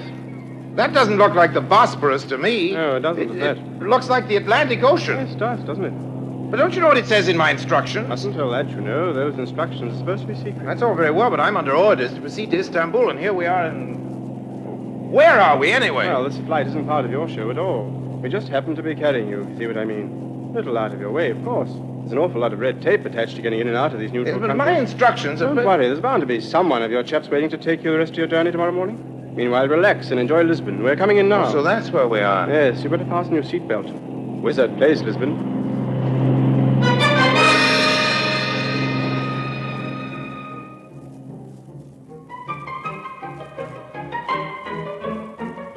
Sure enough, they had me all fixed up for a flight to Turkey in the morning. I wasn't complaining. There weren't any rockets falling on Lisbon. Anyway, it's always been one of my favorite places for having a good time. I checked into the hotel, changed into my nice new white tie and tails, and took a cab out to the casino at Estoril. Comment vas-tu? Geneviève, what are you doing in Lisbon? My dear, in this city there are 2 things we try to avoid. The first is never, unless it's absolutely necessary, to address a friend by name. After all, you know one's name may not be one's name anymore. All right, honey. What's the second rule? It is a most strict one. We observe it very carefully. Fine, but you can't just expect me to obey the law if I don't know it. You asked me what I was doing in Lisbon. Oh, well, that's it. Sherry, no matter what the provocation, we never, never, under any circumstances, ask each other what we are doing in Lisbon. Well, I'm perfectly willing to tell you what I'm doing. Don't bother. Why not? I've got a good job. Oh? Yes. I represent the biggest Swedish manufacturers of ball bearings, and tomorrow I'm going up to Stockholm. To Stockholm, by way of Istanbul? Oh, you mean you know? Sherry, in Lisbon these days, everyone knows everything about everybody, and no one asks anybody anything. The first is a question of pride, and the second of politesse. It's very warm in here. Shall we go out on the terrace? Am I allowed to answer that one, or must I tell you in code? You like it here in Lisbon, Genevieve? Or am I breaking the rules again? I have my work. And, of course, I mustn't ask you what the work is. You know, I remember when you used to be a nice little hard-working confidence girl in Cairo. You were trying to avoid the cops of at least 5 different countries, but you weren't nearly so secretive. Okay. What are we allowed to talk about now? Harry. Yeah? Why should we talk? That's true. Why should we? That was a nice kiss. You still do that very nicely, Harry, but... What's the joke? You are such a terrible spy. Oh, I guess I am at that. Listen, Harry, I've always liked you. I'm not working for your people, but I know what you're up to. Don't go to Istanbul. I haven't got any choice, honey. I think I'd go anyway. You know me, curious as a cat. Why shouldn't I go? They put you onto something terribly big, Harry, terribly important. Well, that's very flattering, isn't it? Tell me, what do you know about a woman called Brunel? Oh, she's been an agent a long time. I don't know her, but I've seen her once in Saint-Moritz and again in Deauville. I hear she's clever. They are watching from the terrace. I must go back now, but please, Harry, do not go to Istanbul. It's not the woman Brunel. It is the situation. I tell you, Harry, it's too big for an amateur. It's too big for anyone. No, but they're giving me a chance. And why? Why have they sent you? Because you are so experienced in espionage? Well, no, of course not. That isn't the reason. Then you know, Harry. You know why people like you are sent on missions like this? No, I can't say that I do. Because you do not matter at all, that is why. Because they don't care what happens to you, not one little bit. Because you are, how you say, expendable.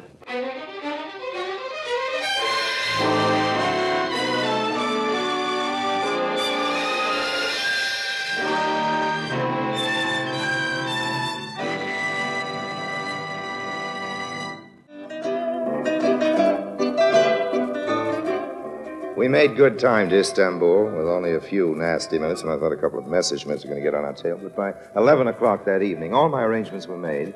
I was carefully dressed once again in my nice new English white tie and tails. I made my way straight to Georgette's, an upholstered sewer masquerading as a nightclub, left my top hat with a check girl, and called for the head waiter.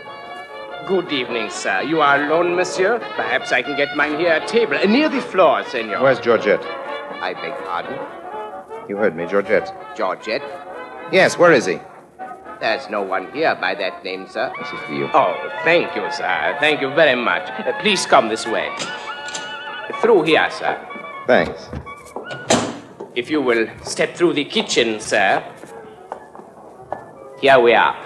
J'espère vous voir demain, chérie. Nous allons parler ensemble. Excuse, please. Yes, what is it? There is a gentleman here who says he knows you. Oh, yes, and who? Harry. Hiya, George. Well, Harry. Just a minute. Vous verrez demain, comme d'habitude. Oui? Oui, au revoir. Well, Harry. May I sit down? I won't be able to stop you. What you after? Information. Willing to pay for it. With money? With money. Top market price. You know an agent called Brunel? Suppose I did. Who's shaking her down? Who wants to know? People with the money, George. There's a lovely American Cadillac, Harry. Custom-made body. I'll give you the address of the man who wants to sell I'll drive it over to your place tomorrow. What's the address? Not my address, Harry. That wouldn't be very discreet. There's a new nightclub out by the pyramids. The Sphinx? You get around, don't you? Want the car at the Sphinx? Yes, leave it in the parking lot about midnight tomorrow. Give the key to the doorman. And then what? I'll have a table reserved for us inside. If you don't like what I tell you, you can take back the key. Otherwise, I'll drive home in a new Cadillac, okay? The next day, I bought the car. And that night, I left it in the parking lot by the Sphinx. I got a nice big salam from the Senegalese doorman when I gave him the car key. And inside, I found Georgette waiting for me at a ringside table. Oh, it's a nice place, isn't it? Hello, Not Harry. better than that flea bag of yours. What are you drinking? Anisette. Make mine a double scotch. Now then, let's have the dope. I hate to do this, Harry. It goes against my Oh, principles. cut it you know, out, but, Georgie boy. Let's get down to case. The party you were asking about has a sister. No, is that it? A younger sister. Where is she now? She's in Istanbul, too, but she isn't free to move around very much. You mean it's a snatch? You might say she's been held as a hostage. Who's doing the holding? The young lady whose name, by the way, is Julie, arrived in Turkey 3 weeks ago for her holidays. She's been going to school in Switzerland. She hadn't seen her older sister for a year. Come on, Georgette, where is she? You might say, she's a guest at a certain embassy. What embassy? I prefer not to use proper names, Harry. There's the address. Yes, George. I told you not to use any names, Harry. Yeah, tough gang here in Istanbul, even for Nazis, ever since Van Papen was One more shot. name and I leave. Not by car, sweetheart. The key the doorman's holding doesn't fit. Crossing me up as usual. Not at all. Here's the real key. You get it when you're finished. Finished what? I told you everything I know. You told me Brunel's sister's been kidnapped by the Keep your Germans. voice down, Harry. Okay. Sister's being held in the German embassy. How long do you think they can keep her? No, this is as good as mine. I'd say for as long as Brunel herself can be forced to function effectively. You mean as a double agent? Of course. She must have got onto something good, and the Germans must be particularly anxious for her not to spill it. They're probably hoping to use it to lead your people just as far away from the truth as possible, and for as long as possible. And what happens when Brunel gets tired of cooperating? She's very fond of that kid sister. Well, what happens to her finally, to Julie? I mean, they'll kill her, won't they? Yes. I should think so. Waiter, bring me another anisette.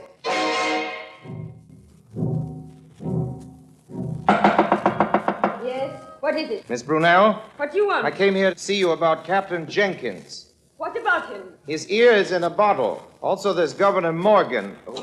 Come in, come in. Okay. No need for all that rigmarole. I know who you are. You're Harry Lamb. That's Used to right. run contraband out of Marseille in 37. I met you once in Monte Carlo. Now they've sent you from London. What's your message? Sorry, I haven't got any message. Nonsense. They've sent you here to tell me something. What is it? The message is supposed to come from you, Miss Brunel.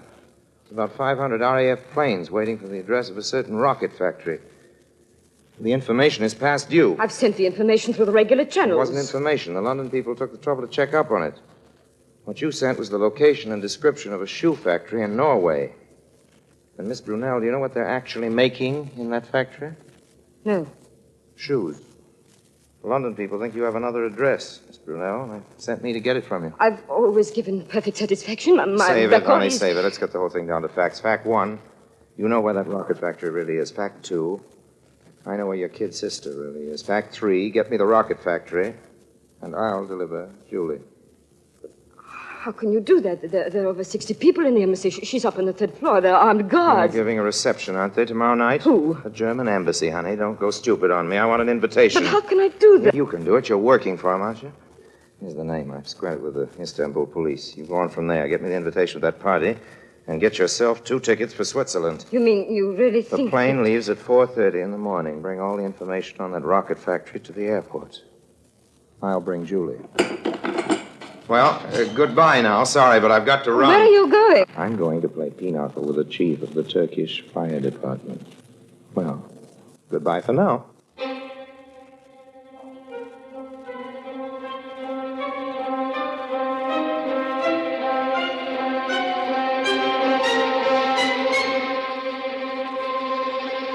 Promptly at 10 the next night, bearing my invitation from the Nazi embassy, courtesy of Miss Brunel, and wearing the best Savile Row white tie and tails, courtesy of the Allied command, I paid my respects to His Excellency, the German ambassador. Heil Hitler. Good evening, sir. Mr. Cotton, Cotton, isn't it? yes. Yes, I believe that is the name, Mr. Cotton. Cotton is the name, yes, sir. Good evening, Mr. Ambassador. It's awfully nice of you to invite me. Oh, it is our Thank you very pleasure, much, Mr. sir. Cotton. The German Reich is particularly interested in the development of industry. Oh, yes, indeed. I would like to put a few questions to you privately, Mr. Cotton. Won't you Well, please step this way? Well, Mr. Ambassador... I won't keep you long if you will just step into the elevator. All right. After you, please. Yeah. It is rash to talk serious business in this large public gathering. We will be much quieter in my study. Yes, I dare say. After you, please. Through here, Mr. Lime. Hey. Put up your hands, Mr. Lime. High. And keep them there. This gentleman, as you can see, is armed, and this room is quite soundproof. He will not hesitate to use his gun. Okay. Now what happens? We will discuss that a bit later, Mr. Lime. Now I must return to my guests. Meanwhile, Gerhard here will keep you company.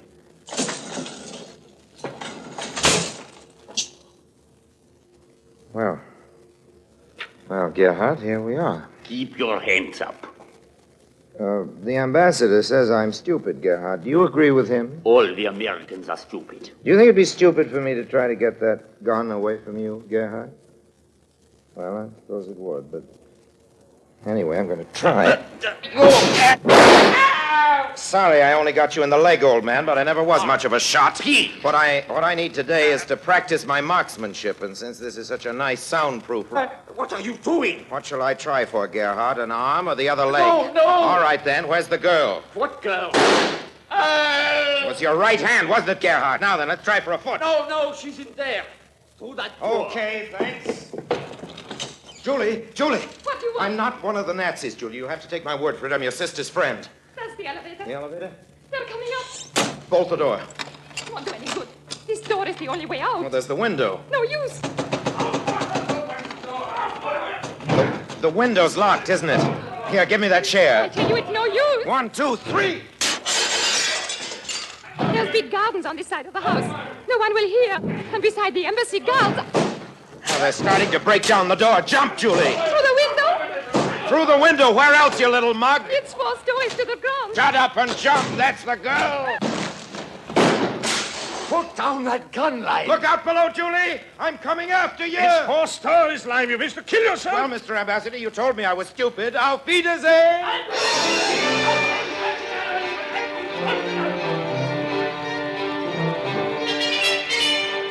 That night, there was seen in the streets of Istanbul one of the strangest sights in the history of that historic city. A procession of firemen bearing 2 bundles wrapped in canvas, rushed out of the German compound and boarded a fire truck, a gigantic hook and ladder. Then, out of the bundles, which were, of course, firemen's jumping nets, there emerged 2 figures, a young lady by the name of Julie and a gentleman called Harry Lime. Where to, Mr. Lime? Where do we take you? To the airport, and step on it!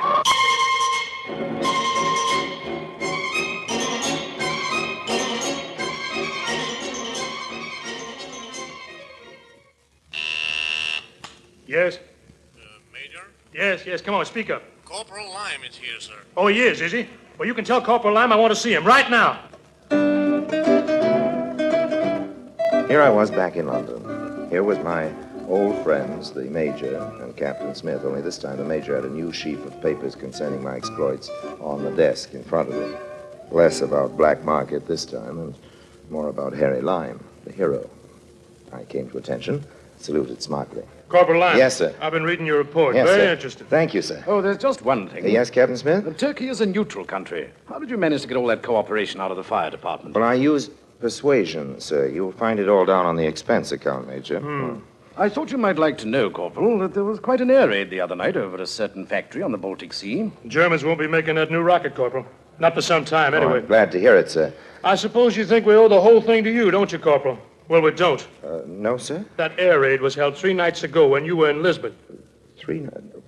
But, sir... Brunel wasn't the only source of information. Not by a long shot. I'm instructed to tell you that the facts we were looking for were sent to us from Portugal, from an agent by the name of Genevieve. However, we're most grateful for your help. I've been asked to give you this. Wait a minute, where did I put it? Sometimes I think this isn't a war at all, but a grand convention of lunatics. I didn't say that, did I, Corporal? No, sir, you didn't. I didn't think I did. Here you are. This is from the British with their compliments. Thank you, sir.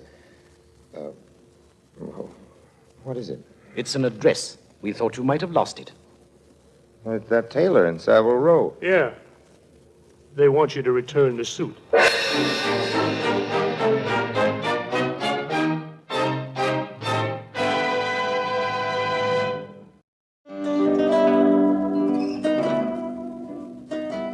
One thing about Genevieve, she taught me a lesson. Now I understand why women make better spies than men. They're so obviously more honest. You know, you always presume they're lying and never even suspect that they might be telling the truth.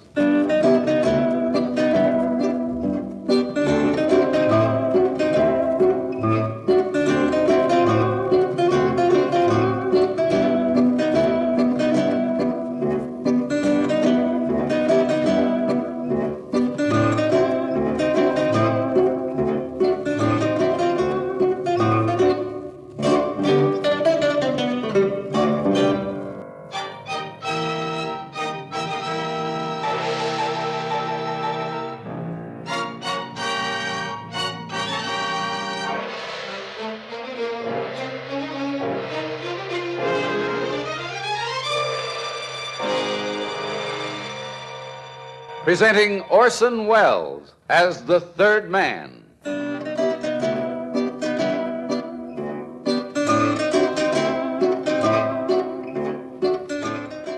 The Lives of Harry Lime, the fabulous stories of the immortal character originally created in the motion picture The Third Man, with zither music by Anton Karas.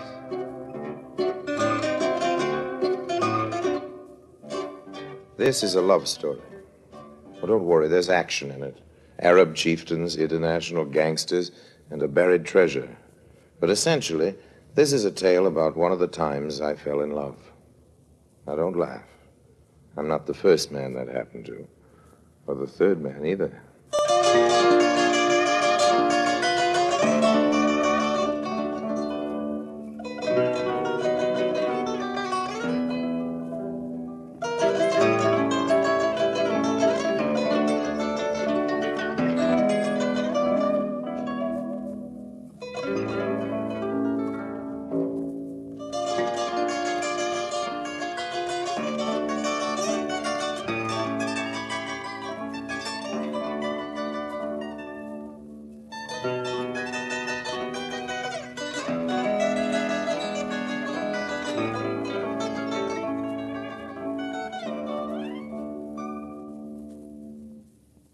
now Orson Welles as Harry Lime, the third man in An Old Moorish Custom.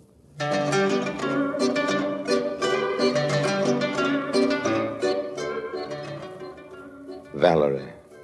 Valerie Darouche. That was her name. She lived in North Africa, claimed descent from one of the old Barbary pirates, and looked like the direct and miraculous offspring of a couple of the more personable Greek gods. Maybe she was at that. But her official grandfather was old Armand Darouche, owner of an ancient fortified estate a couple of 100 kilometers inland from Algiers. I'd heard stories about him, of his great wealth, and what was more important, its strange source. So the first thing I did when I got into town was to wangle an invitation for a gala at the governor's mansion. I knew Mademoiselle Darouche would be there. She was. I figured one thing would lead to another, and it did. 4 weeks and 7 meetings later, Valerie and I were dancing together at our rendezvous in the ballroom of the luxurious Granada Hotel, overlooking the Mediterranean. Harry, you dance so wonderfully. I float. Honey, dancing with you is like coming in with a tide. Oh, you are a poet, Harry. Oh, Sherry, not so close, please. Madame Plantage, she is watching. Yes, Madame Plantage. Did we have to bring her along? But certainly. I could not travel to the city alone, not even for a visit merely to the shops. You've got plenty of protection without her, it seems to me. That giant Sudanese of yours and the red fez and the baggy pants. Oh, but Ali is only my chauffeur. This is not your America, Sherry. Here, the chaperone is also necessary for the unmarried girl of good family. Yeah. Well, let's go out on the balcony and watch the sun go down. We haven't had a chance to be alone. Not once since we met. But certainly. If you visit Barbarossa again, Harry, perhaps I could arrange for Madame Plantage to occupy herself. And your grandfather, the seigneur? Perhaps it will be a day when he is out to inspect the flocks. Or what is left of them. Those flocks of sheep, they're his hobby. Is that the idea? Hobby? Well, I don't know. It seems difficult somehow to think of your aristocratic old grandfather as a farmer. But, Sherry, he is much more. At Barbarossa, he is king, he is emperor. Yeah, certainly looks the part. He might be the very incarnation of that old Barbary corsair who founded your family, Arouge Barbarossa. Is that what it's called? Oh, you know about us, Harry? Oh, sure, honey. I read up on it. Arouge was the greatest of the Moorish pirates, isn't it? He was no more but a Greek turned Muslim. Oh, yeah? His beard was red like the blood on his hands. So, after 450 years, an ancestor who was cursed by God and man becomes a romantic figure. Droll, no? Oh, Harry. Yes. What are you thinking? Well, I was thinking how perfectly beautiful you are and how much I love you. Oh, Harry, if you only make bouquets with words. No, don't. That was more than a verbal posy, darling. Oh, no, Sherry. No, don't embrace me. But if you love me... Please, it will not be easy. What do you mean? My grand-père, the seigneur, I owe him too much. He and I, we are the last of the Darouche. Yes, I know this. He has plans for me to live in Paris for a while, a term at the Sorbonne, a season in Rome, in Athens, We can do all that now on a long, wonderful honeymoon. But I can't disregard him. Since my parents are dead, I am all he has left. But if I spoke to him, wouldn't he think of your happiness? Give his consent? I don't know. Supposing I drive up to Barbarossa tomorrow and ask him. Well, he will ask questions. Foolish ones, you may think. Such as? Such as, who is your family? What are your politics? Oh, no need to worry, honey. I'm like a pair of socks, neither right nor left. Oh, my dear, do not joke with grand-père. For him it is most serious. Yes, I know. But you will back me up, won't you? Yes. Mademoiselle. Oh, yes, Ali? Ah, you're Genie. Did you rub a lamp or something? Qu'est-ce que c'est? Madame Plantage a dit qu'il faut partir maintenant. Oui, je viens tout de suite. I must go, darling.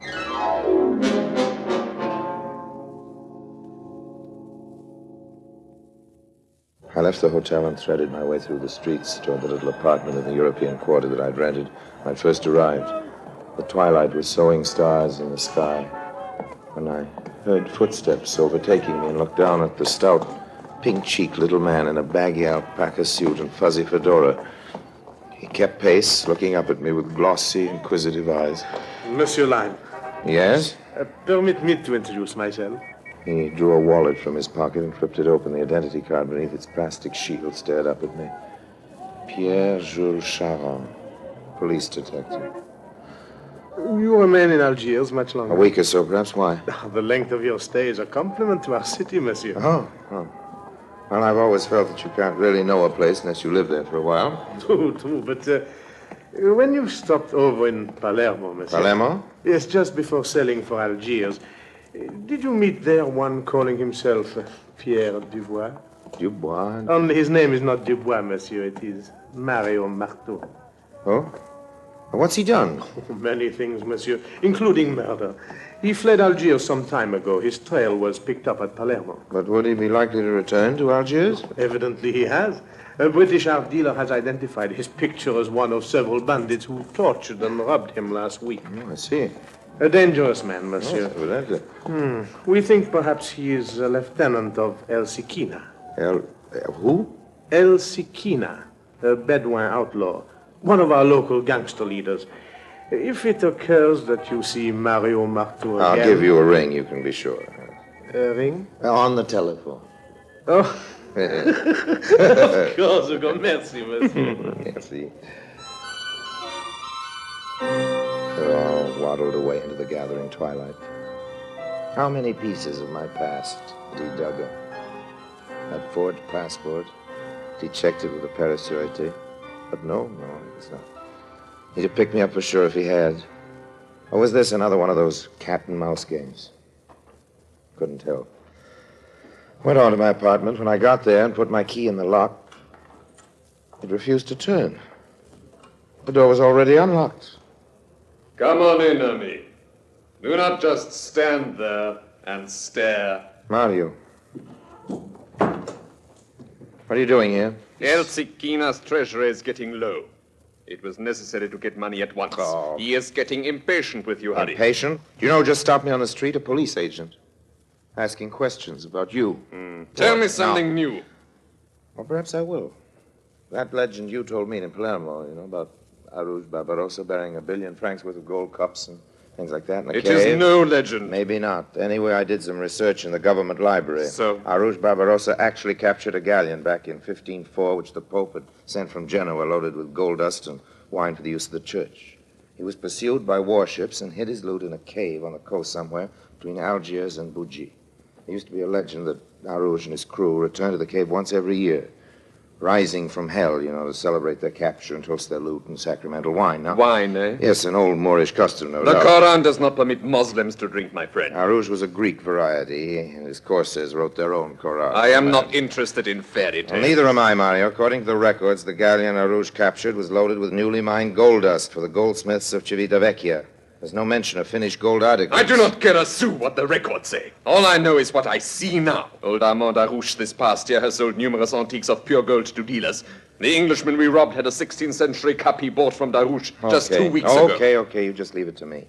I'll find out soon enough just where the stuff is hidden. Good. You have just 24 hours. What? If you still have not secured the necessary information, El Sikina will take steps to obtain it himself. Meaning just what? Meaning he may have to visit Barbarossa personally. I see. And as for you, Harry, your services will be dispensed with permanently. I am sure you understand. Yes, I think I understand.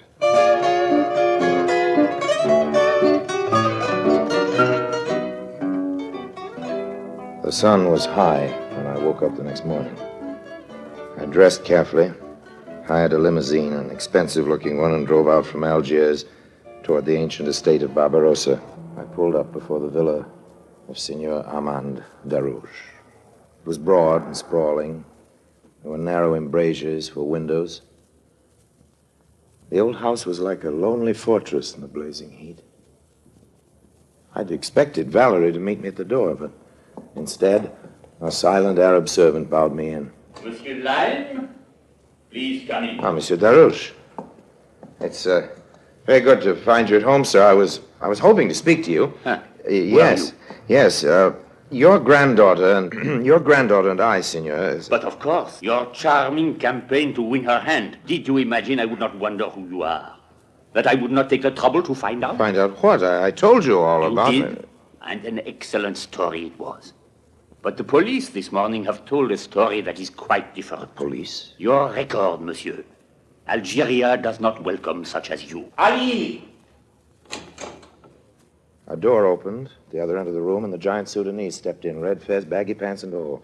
This time, however, something new had been added, a gay bandolier of cartridges and a rifle whose black muzzle stared at me as the old man pocketed his automatic and turned to a telephone on a nearby table. I will arrange for you a police escort back to Algiers, monsieur. Allô, allô? Allô, allô? Ah, l'appareil ne fonctionne pas. The telephone service will no doubt improve itself later. In the meantime, Ali will convey you to a guest room suitable for you. Listen, if I've made any mistakes in the past, well, after all, none of us are perfect. Huh. But I do love your granddaughter, monsieur, and I have information of the utmost importance for you. I didn't want to alarm her, but I've uncovered a plot. A plot? It's true. I swear it's true.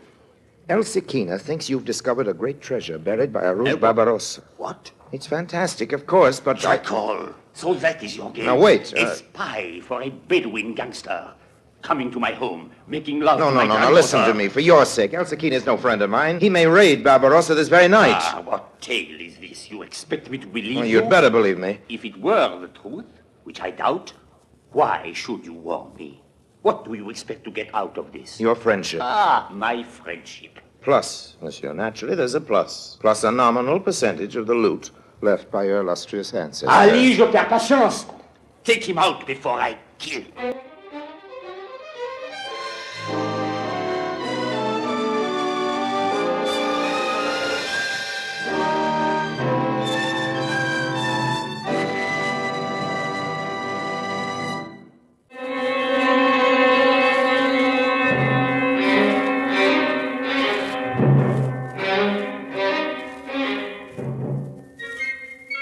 The guest room in which Ali locked me featured primarily an iron door, naked stone walls, and a single barred window.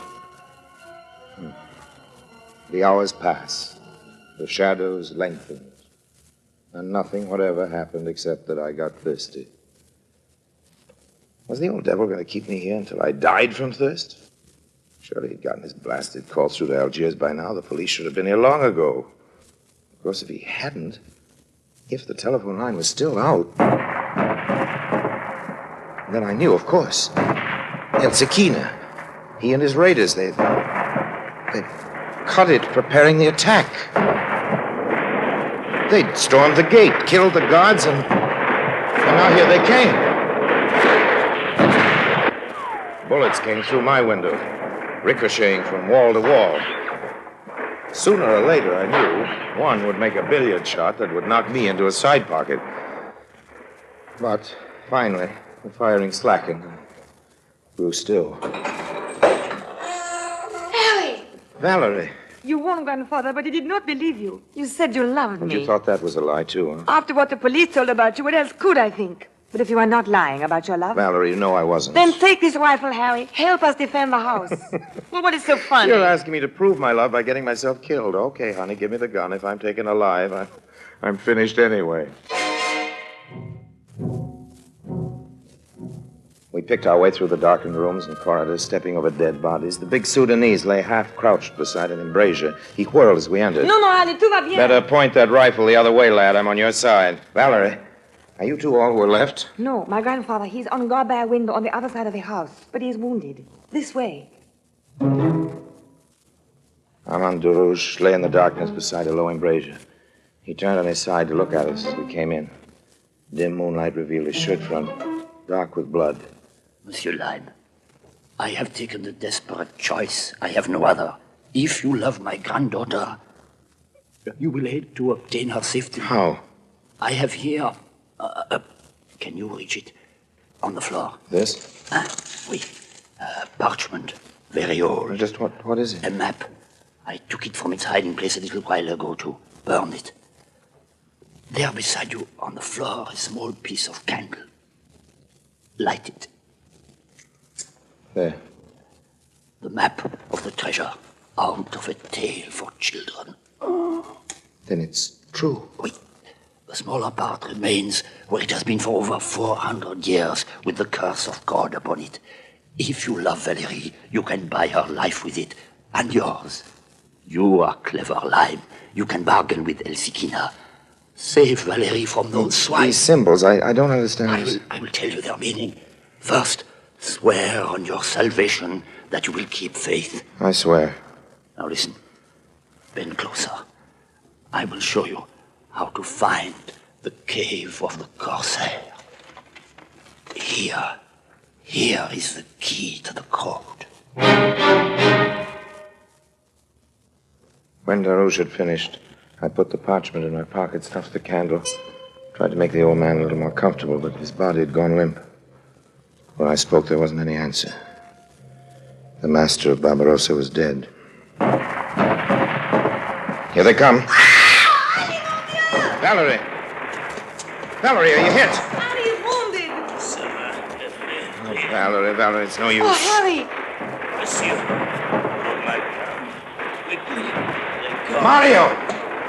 Mario, do you hear me? Tell your boss to stop shooting. I've got everything under control. Harry! Mario, it's all right. I've disarmed him. You can... Good. The big Sudanese was dying as he brought his rifle butt against the back of my skull, but all the same, it was a blow that knocked me colder than a witch's kiss. When I came to, the brightness of day hurt my eyes. I closed them again, quick. The world was rocking underneath me. It took a minute or two to realize that I was tied hand and foot, draped across the back of a camel. The smell of salt air was mixed with the smell of camel, and I saw the dark blue of the Mediterranean curving to the left. The Bedouins halted and dismounted. My wrists and ankles were unbound, and I was led to the head of the column. Mario Marteau stood there, and beside him was Valerie Darouche. Good morning, Harry. Did you sleep well? Mario, why have I been tied up? I kept my part of the bargain, didn't I? Did you? Old Darouche was holding me prisoner when you attacked. I broke out and forced him to give me the chart showing where the treasure of Barbarossa's hidden. I have it here in my pocket. Well, it's gone. You have it. Of course. Well, I didn't fail, did I? And I once thought you were a man, but I loved you. Animal. Valerie. Mario, those men over there, what are they digging? A hole. For you, Harry. But why? Why? Where's El Sekina? Where is he? Bring me to him. And you are supposed to be so clever. Of course. I should have guessed a long time ago. You are El Sekina? Who else? May you both burn in torment. All in good time, mademoiselle. First, there is the matter of the directions. The code, mademoiselle. I told you I do not know, and if I did, I'd die before I tell you. Mario, I know. You? I'll tell you for a price. Price? Set Mademoiselle Darouche and myself free in Algiers. That's not much to ask. No. If this is not one of your little tricks... It's no trick. I will set you both free after we find the treasures, not before. Okay, old man. Now give me the map.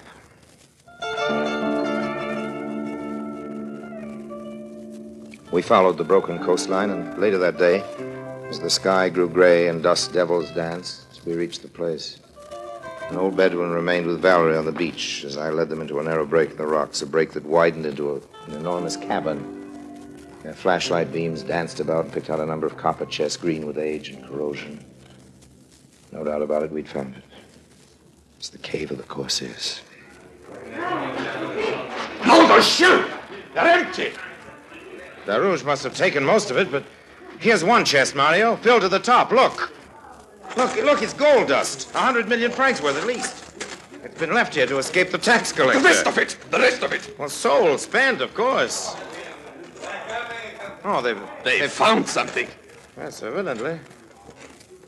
It's wine, Mario. Look, sacramental wine in sealed flagons. Wine taken off the galley, hidden over 400 years ago.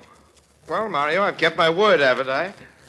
Don't you think I should get a small share? Hassan! Ahmed! Take this dog out! Stand guard over him and the woman.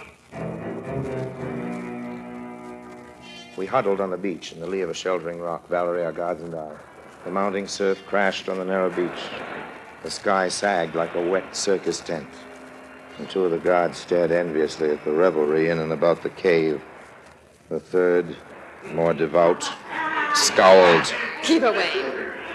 What's wrong, old girl? You're shivering. Do not touch me. Two of our guards are leaving, headed for the cave. The others staggering around, lying about the sand. They all drink enough. What the devil? A chest of gold dust. The only one that's left. Those 4 scoundrels are taking it out. What do you think they would do? Leave it there? But they're reeling. They don't know where they're going. Hey, guard! GD! Those men with the chest. They're too near the breakers. They're drunk. Call Mario. Where is he? Get them back! Part of that's mine. Hey, Mario! Your 30 pieces of gold are gone, Judith. Taken by the sea. There's the chest, Judas Iscariot, rolling over and over in the breakers. The yellow dust swallowed up. Easy, easy, easy, honey. Here comes Mario. You lime. Feed the sheriff. Mario, no. What's the matter? Don't shoot. Don't shoot me. I should know. It would be a trick. I kill.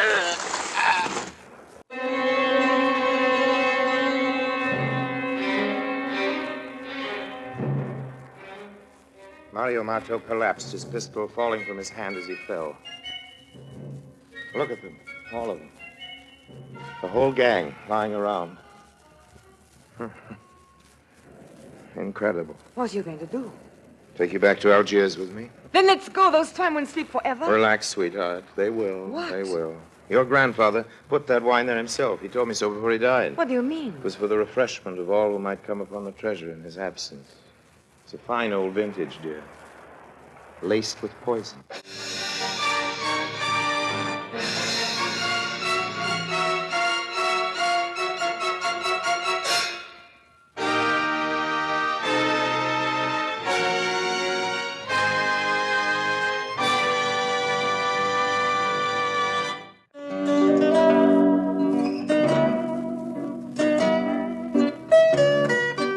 Whatever happened to Valerie?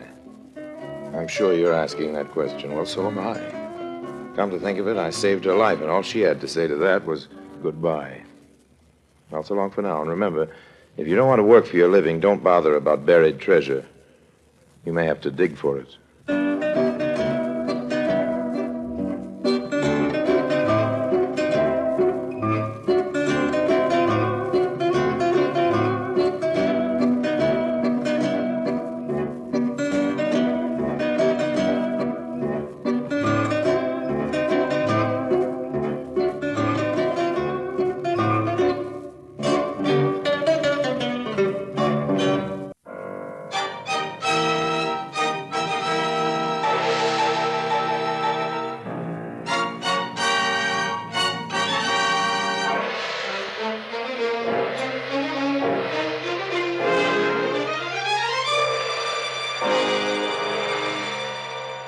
Presenting Orson Welles as the third man.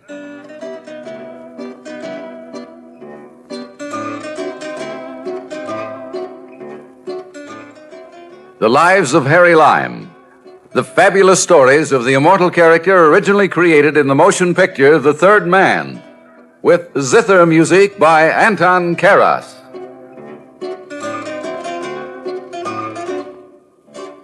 The world, the poet says, is so full of a number of things, he's sure we should all be as happy as kings. Luckily, the world, so full of such a number of other things, is also pretty generously loaded with suckers. What, my children, is a sucker? A sucker is a larcenous chump who likes to gamble, as long as it's a sure thing. And do I need to tell you that the surest thing in the world is that a sure thing can't be sure? Step a little closer, friends. You're crowding the pavements. Let me tell you about it.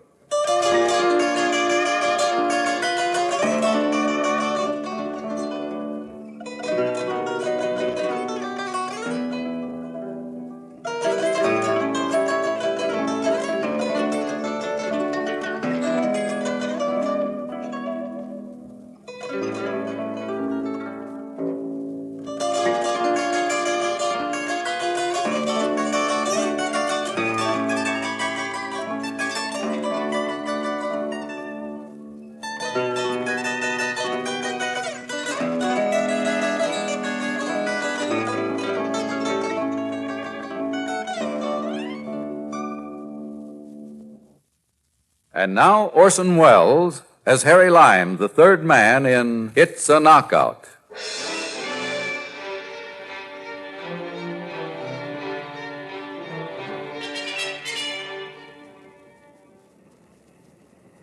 Point him out to me, Harry. See?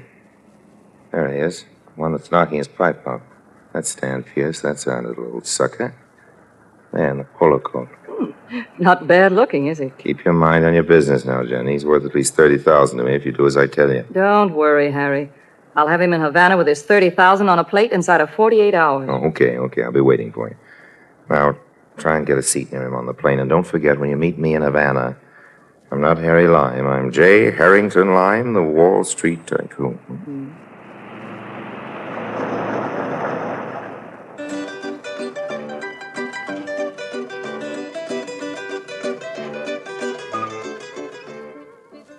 When an American businessman like Stan Pierce goes on a Florida vacation and finds himself sitting on the plane next to a pretty girl, he makes my work pretty simple for me.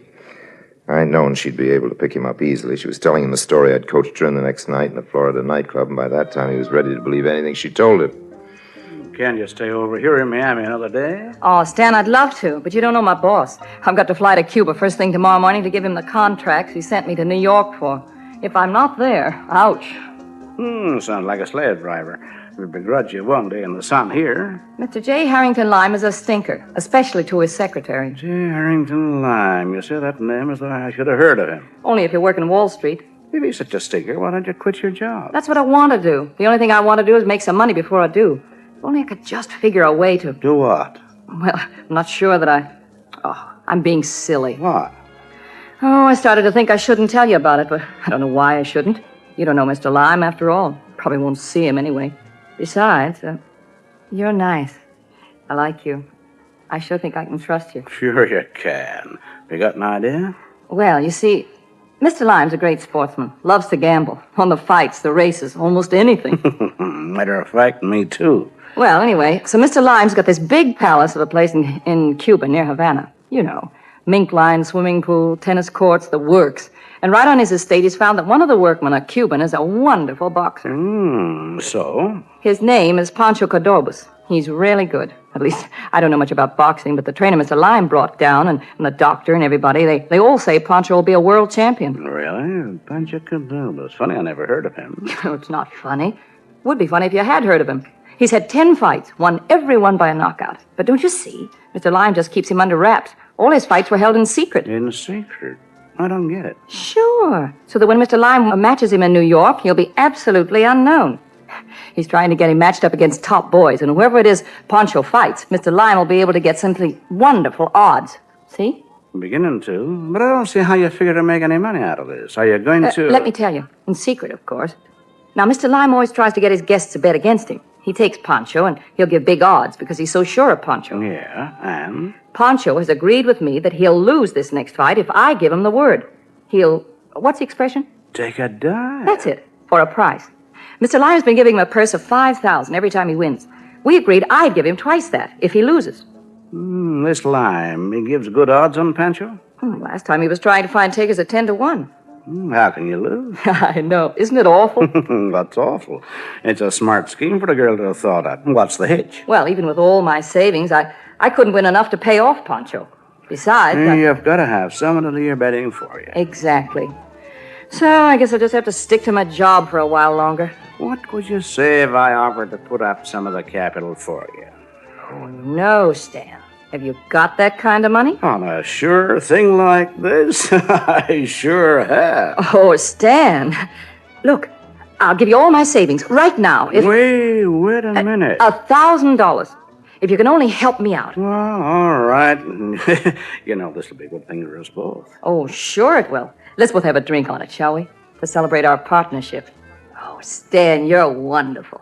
And you're sure you'll be able to raise some cash to bet? On this kind of a proposition, I'll have $30,000 cash at least. Oh, Stan, how wonderful.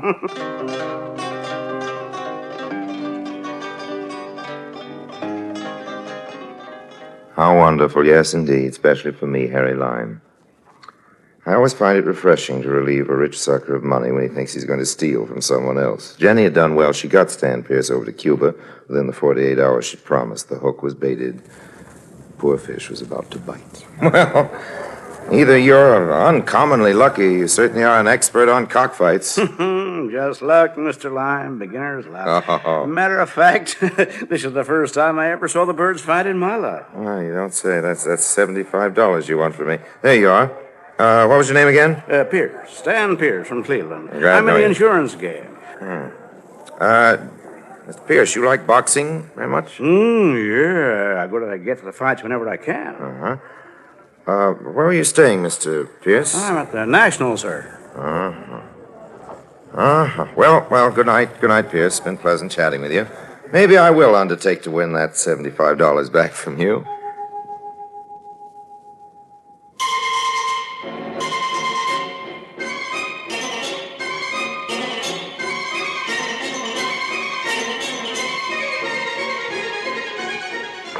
It's important to handle a chump with artistic appreciation. Limousines, country estates are expensive, but for me, well, I regard them as legitimate business deductions. I wanted to make sure this chump Pierce was impressed. I even had a half dozen pals on hand, all dressed up to the nines, pretending to be my weekend guests. Charming people, all of them, really. Very capable of giving my chump a good time, flattering him, making him feel nice and secure. First, I fed him lunch, then a good Havana cigar, then we went for a stroll, our whole party, and I led them casually down to a specially outfitted training quarters.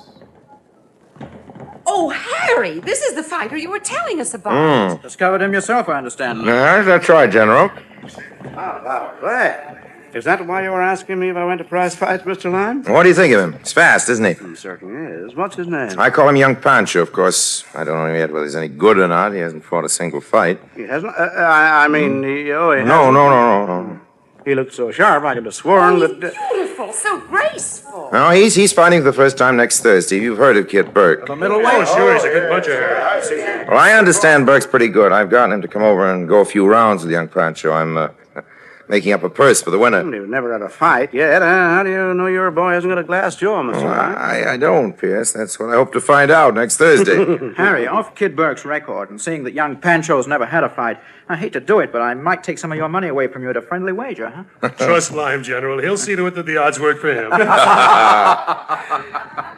Maybe I could give you a chance to win back your $75, Mr. Lime. What's the matter? Oh, excuse me, Mr. Pierce. I'm really sorry. I shouldn't be laughing. I was just amused at the idea, that's all. Idea of what? Well, don't you see, I was planning to make up a purse of $10,000 on the fight and any side bets that I could place on Pancho. I want to make sure that my winnings would cover the purse, don't you see? 75. Yeah, I might possibly be able to bet a stake that would interest you. Oh, that'd be fine, Mr. Pierce. Fine. I'm sure, yeah.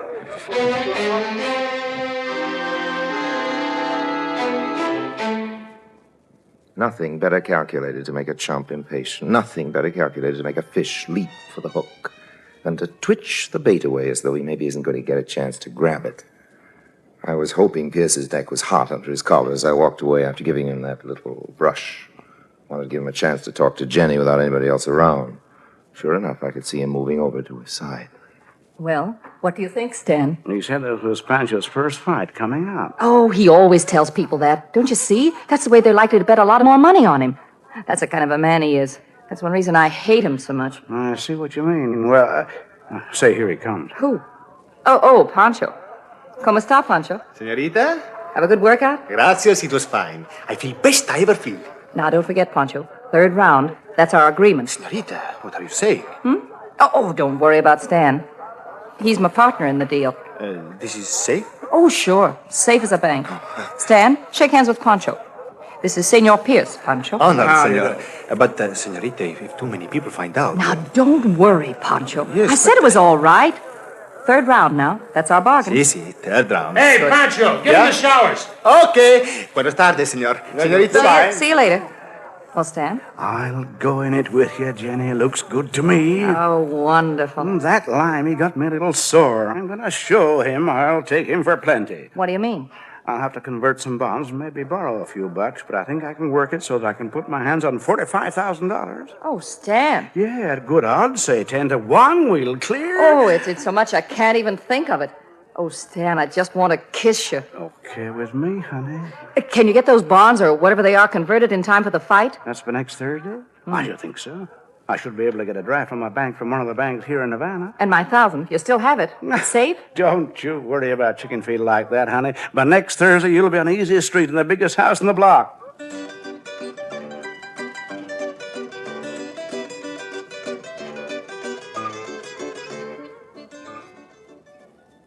You see what you get just by being a little rude? I'd figured this chump was good for 30,000, and now he's begging to give me 45. I could have told him that the bank in Havana would be efficient, unfortunately efficient for him. By Thursday afternoon, Stan Pierce, my fine, fat little Cleveland insurance man, has $46,000 bills in his pocket, one of them mine that I give him to Jenny to give to him, and the rest of them his, which would end up in my pocket $45,000.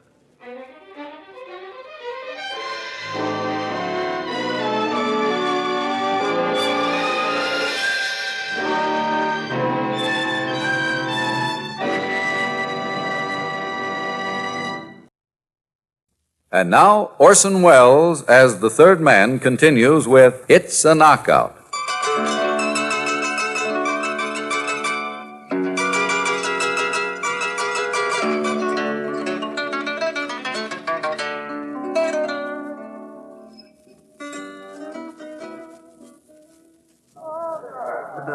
So it's dinner time. Dinner time, and over the brandy, I'm ready to start accepting bets. Well, General, 5-1 then. I'll tell you what, I'll make it 15-2. Hey, what's the matter? Can't I get any action from you gentlemen? Well, Harry, those are nice odds. Suppose I bet 25,000. I'm taking Swell. Just give you 25 to Jenny here, and here's my end. Wait, I don't want to carry this money all around. Here, take this little satchel. You can stuff it in there. Well, Judd? I don't know, Harry. I'm not sure I trust you. Fire and thunder, man. I'll give you 10-1. I'll take those odds, Mr. Lime. What's that? Oh, Pierce. Well, fine, sir, fine. I'll take you $75, too, if I can't get any larger action from these gentlemen. My wager on Burke is $46,000, Mr. Lime. Oh, fine. You've got cash, of course. Give it to Jenny here. And Jenny, here's my end. Mr. Lime, I hate to be carrying all this money Getting around. heavy, is it, Jenny? All right, then, Pierce. Suppose you be appointed custodian of the stakes. Well, Come on, old man. I'm sure everyone here trusts you. Well, can I get any more action? If not, there's just one more thing I want to say before we all go to the ring.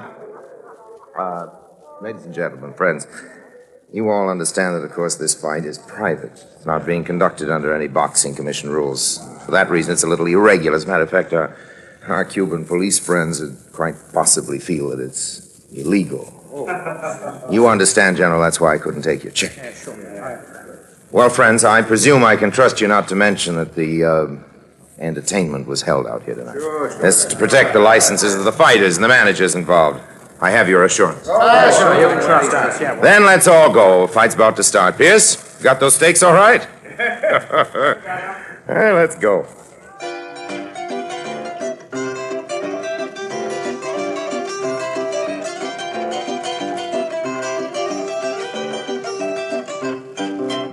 Sheer delight to watch Pierce carrying that satchel. You ever watched a man that you know is guilty, trying to act innocent? Of course, this is the first time Pierce has ever tried an act like that. Down through the gardens to where the ring was set up, there were perhaps 3 dozens of us, maybe 50 altogether, counting the trainers, the seconds, the referee, and all of them, of course, in on my little scheme, except just one, Mr. Stan Pierce. Fortunately, they weren't all on my payroll. They were friends, gamblers, confidence men, their girls, anxious to do me a favor, and anxious, too, to watch the fun. Fighters in the ring now, referee's talking to them. I have to watch them, but I have to watch Pierce, too. First round, fighters pretending just to feel each other out.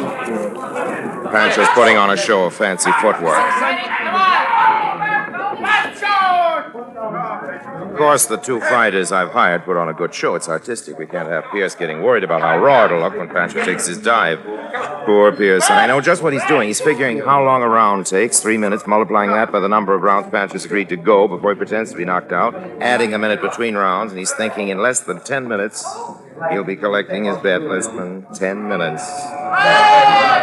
Whoop.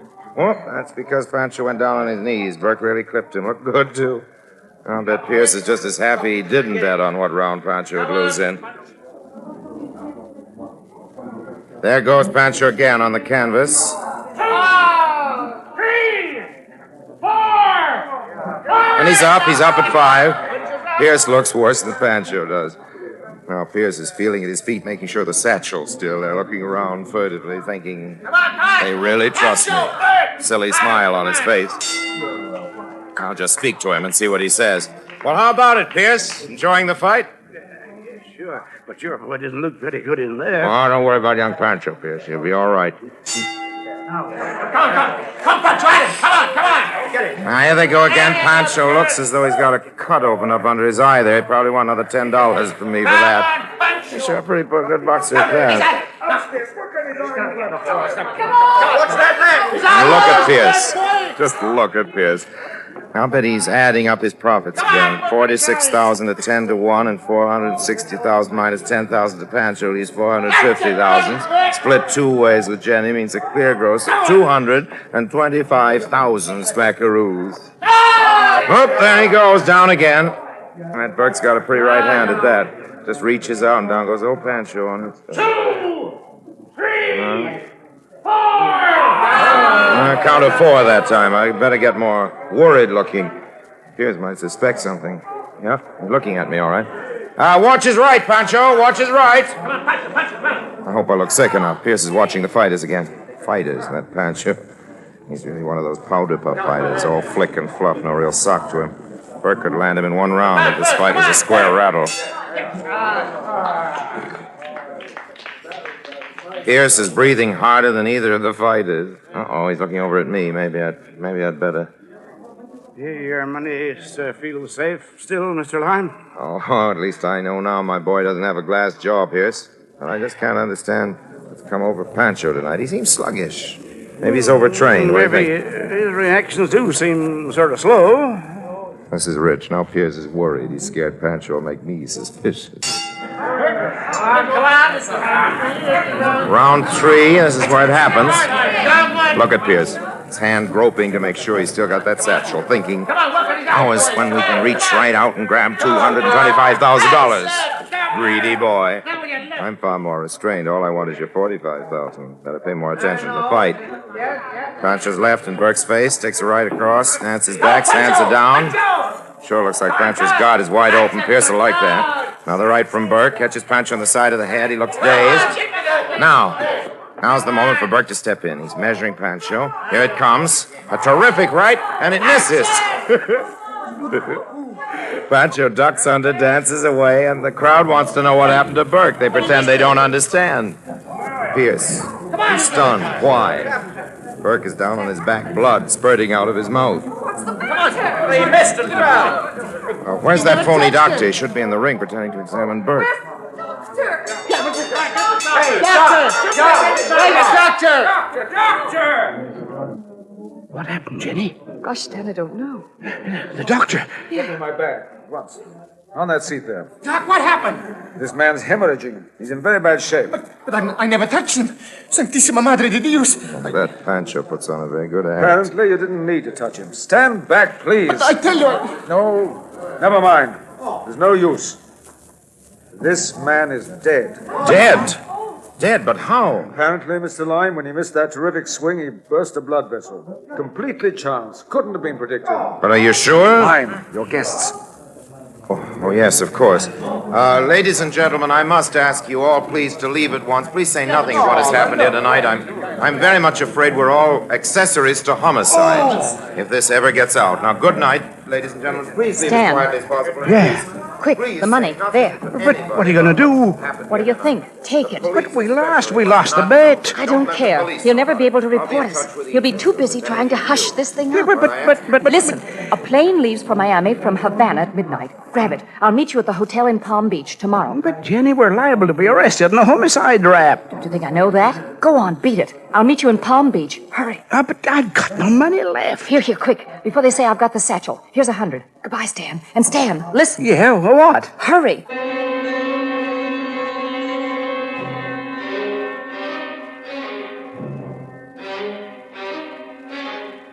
The most artistic aspect of this swindle was that the chump fled, convinced he was in for real trouble, homicide trouble, completely forgetful of his $45,000. Pretty, wasn't it? It's one of the neatest jobs I'd ever pulled off. And as soon as he was safely off my rented estate, my confederates gathered around for the payoff. This is good business, Harry. How did you like my act? Oh, you were great, Pancho, old man. Burke, the way you bit into that bladder of chicken blood, I thought the blood had never stopped coming out. Where's that satchel? Come on, we'll split up the profits now. Here it is. Where's Jenny? She's the one that deserves some praise, the way she hooked that poor fish. Jenny! Jenny! She must have gone inside for something. Well, I'll take her cut and give it to her later. Hand me that satchel. Oh, whenever I think of the expression on that Pierce's puss. Why do you know I'll Betty? Hey, what's this? What's the matter? What happened, Harry? That vixen? That seventh daughter of the seventh daughter, that double-crossing, no, sextuple-crossing, wry-necked witch, that... Who, Harry? Warren, Jenny Warren! She's run off with my money. What? Not your money, not your money. Mine, I've got enough to pay you off, every penny. It's the bet she's absconded with, one of the shrewdest schemes I'd ever hatched, and she has to throw the queer in it. Listen to her note. She says, and I'm leaving 5 for your end, Harry. That'll be enough to pay for a long-distance phone call to tell me what you think of me. I'll be in New York tonight, but after that, who knows where I'll be. Love, Jenny.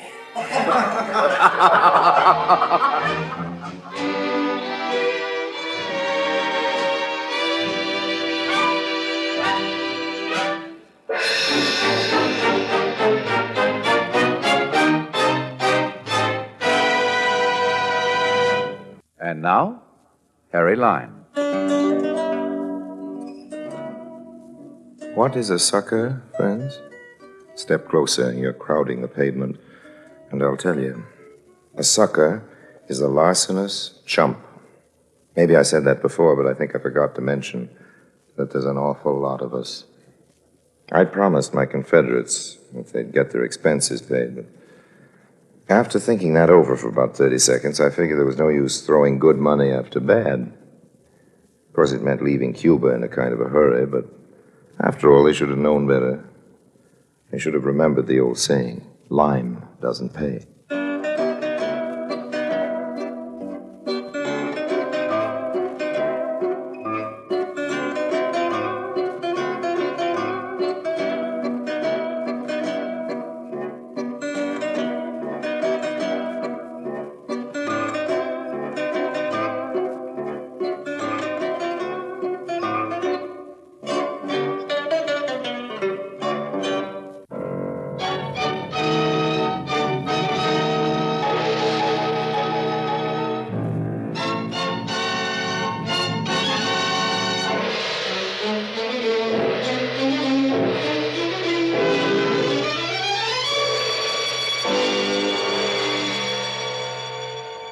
Presenting Orson Welles as the Third Man.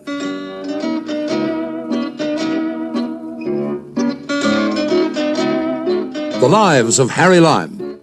The fabulous stories of the immortal character, originally created in the motion picture The Third Man, with zither music by Anton Karas.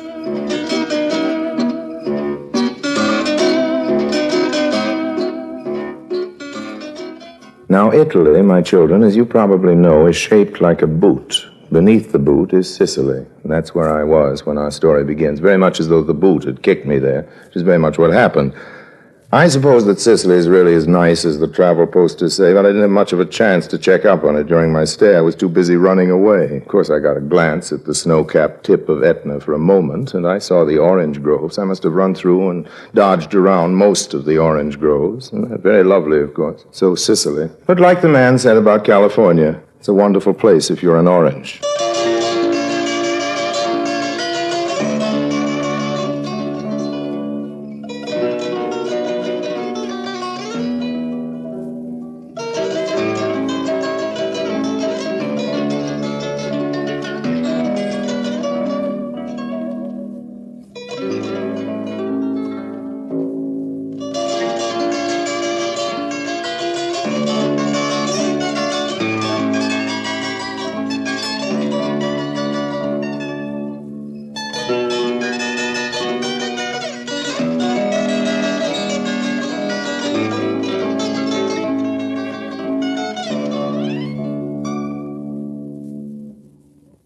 And now, Orson Welles in today's story, Two is Company.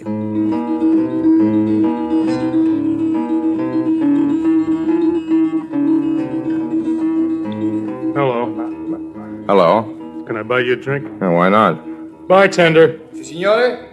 What'll it be, Mr. Lime? Negroni. What's that? Made with gin. It's an Italian specialty. Bartender, give us 2 of those specials. Dewey Negroni, please. Signor Lime, subito. Sorry, old man. You seem to know my name, but what's yours? Porter at the hotel was telling me about you. Call me Gus. You seem bitter, old man. That's what I am, Harry. I can call you Harry, can't I? Please do. Does the porter being one of these fantasists mean that you aren't a crook? Well, crook is a sort of an unpleasant word. So is fantasist. Well, since you ask me, Gus, I'm a gentleman adventurer. I didn't ask you. Give us a couple more of those specialties, bartender. Where are you from, Gus? Indianapolis. You ever been in love? No, not particularly. What line of business are you in? I'm in love. Well, that's not a line of business. Did you ever hear of Schmidt's Luxury Markets? No. There's a Schmidt Luxury Market in your community. In every community. We have the biggest chain of super grocery stores in the States. And you are Mr. Schmidt? That's Adolf Schmidt. He's Mr. Schmidt. I'm Augustus Schmidt III. But I'm vice president in charge of wholesale groceries. Is that good? What do you mean, good? Here's looking at you. I mean, are you loaded with money? I ask merely for information. I can buy and sell her, old man. Well, who's her old man? Hickenlooper. I beg your pardon? Hickenlooper. Hold your breath, old man, and count to 10. Well, if you never heard of Schmidt's Luxury Markets, then I don't suppose you ever heard of Hickenlooper's Super Groceries. And I eat out. Ancora, per favore. What does that mean? Hey, you're not trying to get me drunk, are you? Of course not. Well, I am. You mentioned a her, Gus. Forgive my curiosity, but is the her a Hickenlooper? Yeah, she's the Hickenlooper heiress. Sort of Montague and Capulet story, I gather. What's a Capulet? Juliet's family. You know Romeo and Juliet. Oh, I know. I gather that the Schmidts and the Hickenloopers are feuding. Adolf Schmidt takes a dim view of the Hickenlooper empire, and that's what's keeping you apart. Correct me if I'm wrong. You're wrong. Oh. The Schmidts and the Hickenloopers are all in favor of the merger. Would be the biggest thing in groceries. That is, all the Hickenloopers are in favor but one. You mean the heiress? That's right, Emily. She says the grocery business isn't romantic. And how are you dealing with the situation, Gus, old man? Have you told your love, or have you let concealment, like a worm i' the bud, feed on your damask cheek? What's that? Do you pine in thought, and with a green and yellow melancholy sit like patience on a monument, smiling at grief? Yeah, I guess that about sums it up. Hey, you're a very educated type crook. I keep telling you, Gus, I am not a crook. Yeah. And I keep telling Emily I'm not a grocer. Bartender, 2 double specialties. Later that evening, in a semi-liquid condition, Augustus Schmidt III was consigned to his suite by myself, the bartender, and the night porter. I offered to undress the heir to the Schmidt millions and make him comfortable, but the porter didn't seem to want to leave me alone in the room. These people will persist in regarding me as a petty thief, and they're so wrong. I think in big terms. And I was going to have to. There was the pressing matter of the hotel bill. The management of the Diodora Palace think in big terms also. I went out for a walk to brood over this question. It was a full moon, and a large cast of Sicilian stars were all doing their bit. The air was dizzy with the perfume of flowers.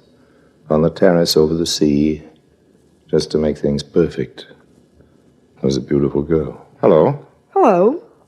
Nice night? Huh. What's wrong? Look at that moon. Yeah? Smell those flowers. Okay. Here it is, one of the most gorgeous and beautiful moments that there ever was in the history of the world. And what have you got to say about it? It's a nice night. Well, it is. It is a nice night. You're just like all the other Americans. You're only interested in mundane matters like money and groceries. Why, you're Emily Hickenlooper. How did you know? Oh, I just guessed. You'll have to excuse me for being so rude, but I'm nervous and upset. Oh, no, you're just hasty. Well, what do you mean? Jumping at conclusions. For all you know, I might be Lord Byron. Oh, he's dead. I might be his ghost. Yes, I suppose you might be. Oh, but somehow I don't think you are. No? No. I don't think there are any more Byrons or ghosts of Byrons or anything. No? No. Okay, no.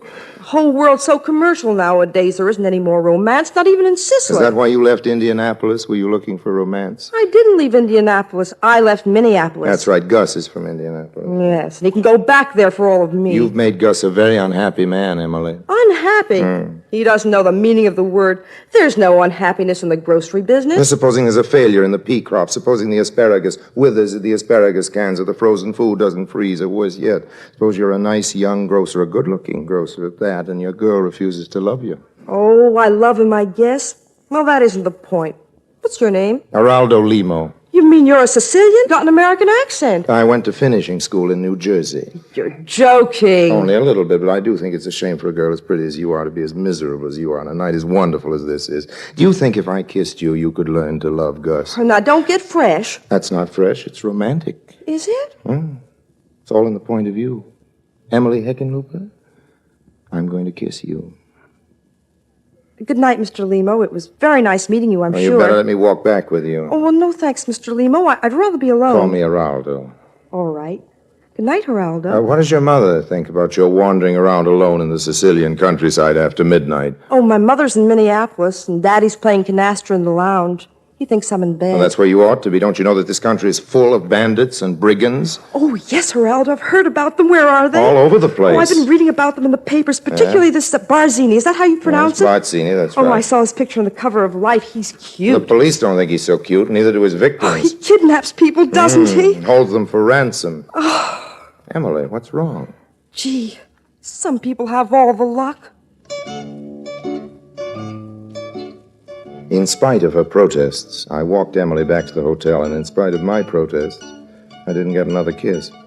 As I told you, the night was fine and the moon was full, so I went to my room, changed into a pair of heavy walking shoes, and then started hiking into the interior.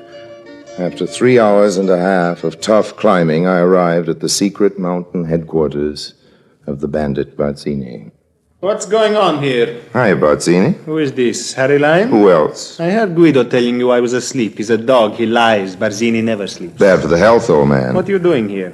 Partaking of your famous Sicilian hospitality. A bottle of wine, Guido. Tell the others to keep away. Now then, Lime, what's your business? Aren't you taking an awfully sharp tone with me, Barzini, old man? The last time we talked, everything was on a very different level. The last time we talked, I was drunk.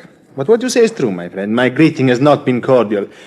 But then what can you expect? I'm a bundle of nerves. I should think you would be with all the cops in southern Italy beating the bushes for It you. is not that I am a coward. He who calls Barzini a coward has told his last lie. You do not call Barzini a coward. Oh, no, do no, you? no, not at all, old man. Not at all. I was just sympathizing. I can see why you'd be so nervous. Nervous Yeah. is not the word. You will not believe this line, but I, Barzini, I'm on the verge of a nervous breakdown. And it's not the police, my friend. Oh, no. It's the women. Which women? Ah, Lime, that is what I want to know. Which women, indeed. I am the king of these mountains. I and my valiant crew. But of what does this crew consist? Does it consist of women? The answer is no. Still, you have your work. We are a hot-blooded race, we Sicilians. It is not a thing you Americans can understand. But without female society, we are not ourselves. We have our guitars and our wine, but what use are they except to make us sad? Here's the wine. Come, Lime, let us be sad together. I will play for you, and then we'll talk about girls. Who's your favorite movie actress? Oh, I don't know. I like Betty Grable. Also, I like Jeannie Thierry. Yes, very nice. Then, at another moment, it seems to me that Elizabeth Taylor is the best of all. Do you think if I sent her a letter, she would send me a photo? Oh, sure, she would, old man. Well, here's looking at you. Oh, but she would not sign it herself. I know. It would be one of those secretaries. Life is very sad, amico. I will sing to No, please, don't bother. No, it is no bother at all. Well, it's, Nella notte scura, quando dormire non potei. You know something, Lime? I have a pair of binoculars. Well, that's nice. I took them from a rich pig of a Palermo candy merchant. They are very powerful, and occasionally when the visibility is good, I can stand on the crest of this mountain and see the girls bathing on the beach at Taormina. Do you like these bikinis, Lime, or do you prefer the one-piece suit? Well, it all depends. Me, I like the bikinis. You're very popular with the girls, Barzini, since your picture got in the papers. Of course I'm popular with the girls, but also I'm popular with the police. This is a dog's life, amico. I will sing to you. Quando nella notte... Yeah, excuse me for interrupting. You do not like my singing? You have a lovely tenor voice, old man, but I want to make you a proposition. The Americans. Business, business. There's nothing else you can think This of. has to do with a girl. Yes? Yes, indeed. How do you stand on the matter of small, well-formed blondes with large blue eyes? Oh. What does that mean? What do you think it means? You approve of such blondes? Stop torturing me, Lime. What is this all about? I must warn you that she's an American. So is Betty Grable. Well, I hope to be acting as her representative. Not Betty Grable, this other girl. She's the heiress of the Hickenlooper grocery fortune, which is another way of saying that she's rich beyond the dreams of avarice and wants to be kidnapped. She has told you this? No, but that's what I've gathered. Lead me to her. She lives at the Adora Hotel with her father, Mr. Hickenlooper, so I don't think that would be very practical. Besides, there's a cordon of police around the town. I laugh at the police. I will die happily fighting my way to her side. What is her name? I just told you, Hickenlooper. Now, There's the matter of the ransom. Waive the ransom. Money's no object. All right, then you just play your guitar, old man. I'll arrange everything. But just to keep the kidnapping on a professional basis, I'm going to have to hold out for my percentage. There you go again. Money. No, don't be unreasonable, old man. After all, you've got the brigand business. The Hickenloopers have their groceries, and I've got to live, don't I? We'll see about that. I beg your pardon? Bring me this blonde, and you will live, Senor Lime, to a nice old age. But do not disappoint me. Yes, I see what you mean, old man. I see what you mean.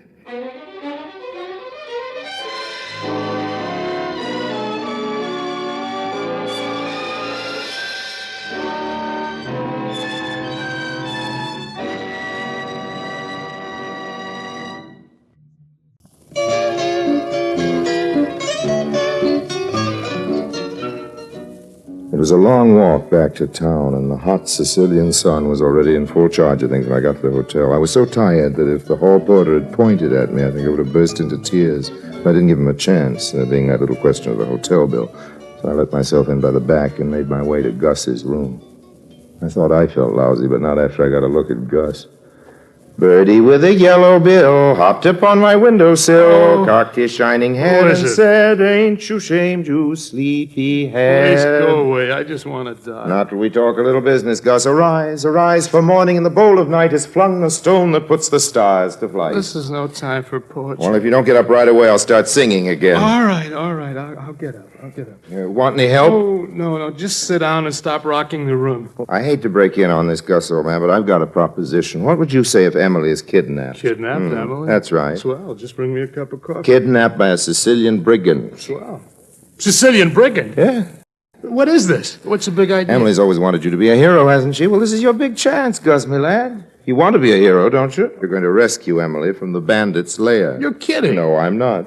You mean she really is kidnapped? That's what she thinks, and that's what old man Hickenlooper is going to think when he gets the ransom note, but you and I know better, Yeah? The ransom note is supposed to come from Bazzini. You know who he is, don't you? You mean that Yes, bandit? The bandit. We've got our own private bandit. I've hired an Italian actor to play the part. You mean it's a fake? The idea is for you to go to a rescue with a blank cartridge pistol. Our actors put up a convincing fight, but you overwhelm them very bravely, just like Errol Flynn. Our trained bandits take their dives, and away you go into the sunset with Emily. But Wait, what do you get out of it? just the fun of bringing two young people together, old man, plus my percentage.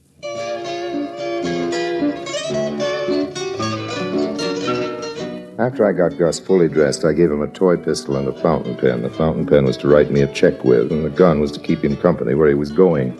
I waited for him to get out of sight and for the check to dry.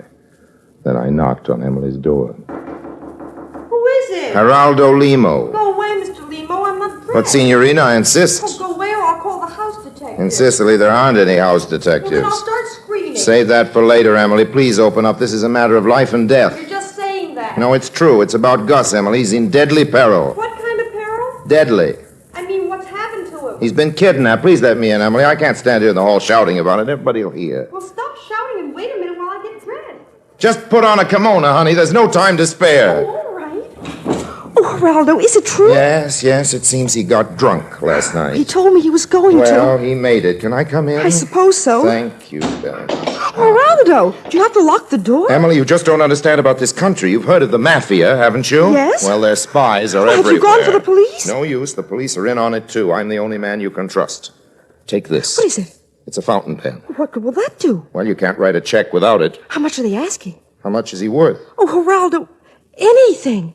Well, shall we say 10,000? All right. Oh, wait a minute till I get my checkbook. Let's say 15,000. Well, here it is. Oh, what did you say, Geraldo? I said 20,000. It's a nice round sum. Yes, but just now. We don't want Bazzini to get angry, Emily, and you know what he does when he's angry. No, what does he do? It's not for woman's ears. But speaking of ears, Emily, you wouldn't like to get one of Gus's COD, wouldn't you? Gus's ear? Bazzini has a way of cutting off an ear at the dotted line and sending it along to the folks at home. That's when he thinks the ransom money isn't enough.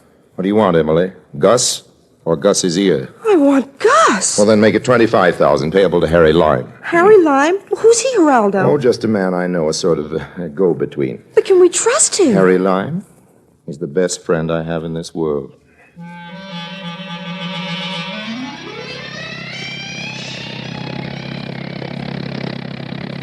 How much farther do we have to go, This is Geraldo? it. This is the end of the line, Emily, as far as this Jeep's concerned. From here on up, you've got to walk. Loan me a pocket mirror, will you? What for? I'm going to send a signal. Oh, I know, by flashing it in the sun. Here you are. Thanks. Geraldo. Geraldo. Excuse. Oh, look, they're answering. Where? Up there on the mountain peak. Well, now what happens? Well, one of us has got to go up there and talk to Bazzini. Of course, it'd better be me. I couldn't send a woman into a situation like that. No, I don't suppose say one so. of us goes up there and the other drives the Jeep back to town. Why? That's part of the arrangement. Of course, that road is awfully tricky. Yes, it In is. some places, the drop is over 2,000 feet. What's that? Oh, it's just a guitar. Just a guitar. Who's playing it? Bazzini. He's a strange fellow, very romantic. Looks like his pictures, too. You better get going now. honey. Geraldo. Yes, Emily. Well, I don't know how to drive a Jeep. Not very well. That's okay. I can teach you a little bit. Well, you know what I think, Geraldo? I think on the whole it might be better if you drove the Jeep. And leave you alone with Bazzini? Emily, you don't know what these Sicilians are like.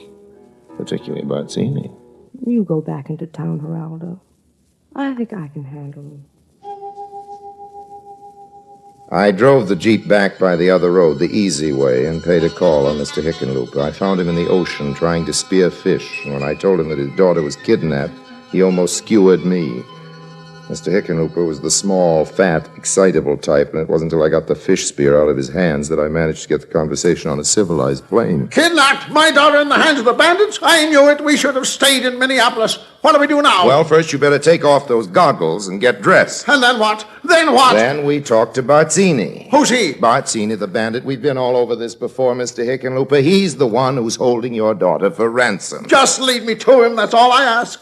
Just lead me to him. And then we'll see who's holding who and who pays.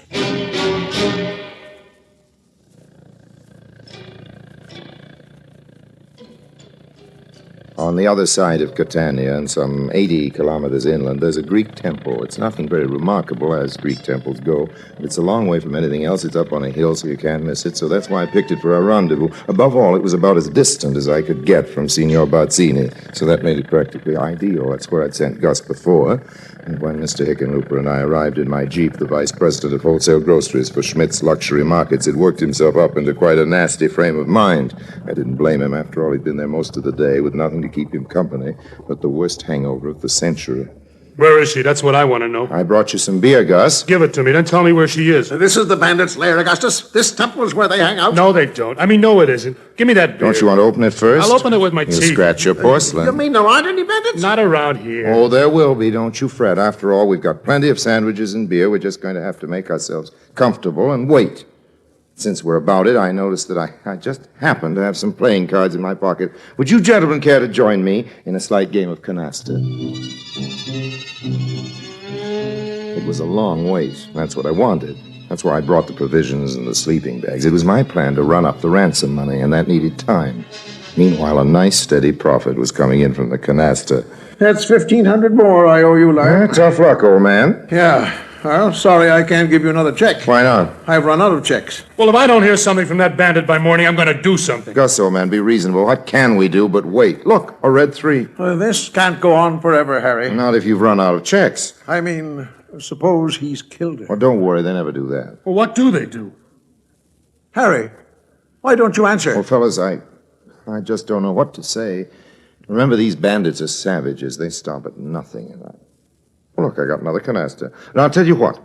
I'll go into Catania and try to make some connections with the mafia. Maybe if we send a little more money. I tell you, I haven't any more checks. What you have got some more money, old man. Lots of it. Now I think of it, it just happens I have some blank checks here in my pocket. Make out another for 10,000. I'll see what I can do. Oh, all right. Now give me that fountain pen.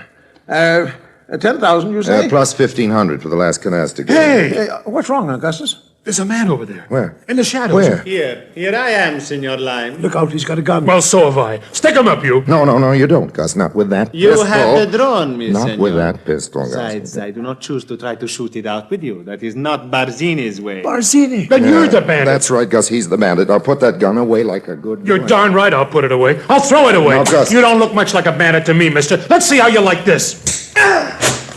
Oh, Gus! Emily!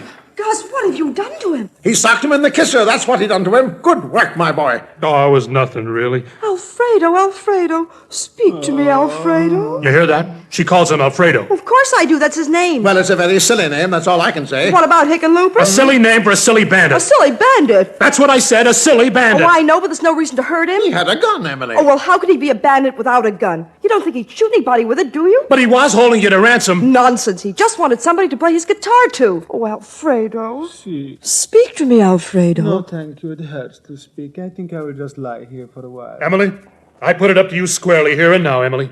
You're going to have to choose between us. What do you mean, choose? It's that man or me, Emily. Now you're being silly. Emily, I think Gus has a right to know your intentions. Intentions? I intend to get married. That's my intention, and as soon as possible. But who to? Here, Alfredo, just let me put this under your head, and then you'll be more comfy. Oh, Gus, you are an idiot, aren't you? But at least you don't smell of garlic, and besides, I've always loved you. Gee, Emily. Gus. Well, all I want to know is, hey, Lime, where's he gone to? Harry? Oh, Harry. He seems to be running away. He'd better not slow up. Lucky the banks are closed. Come on, we've got to get into town and stop payment on some checks. Emily. Now, you just lie there, Alfredo. You'll be all right in a while. I just wanted to ask you something, Emily. Yes, Alfredo? When you get back to America, Emily, will you ask Betty Grable to send me a picture?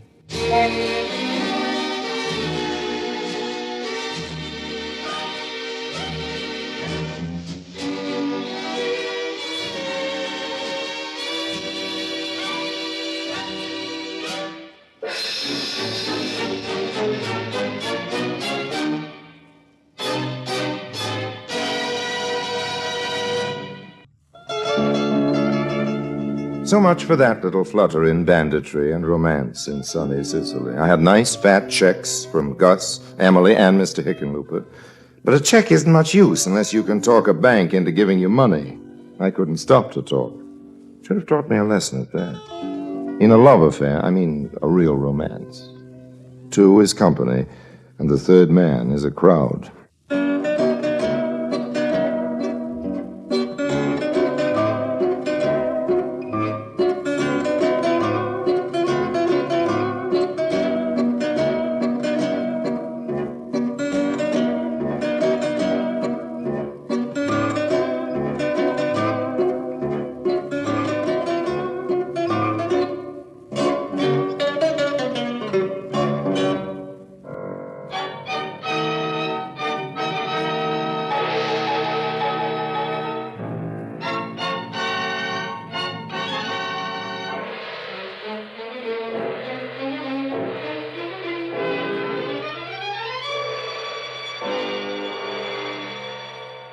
Presenting Orson Welles as the third man.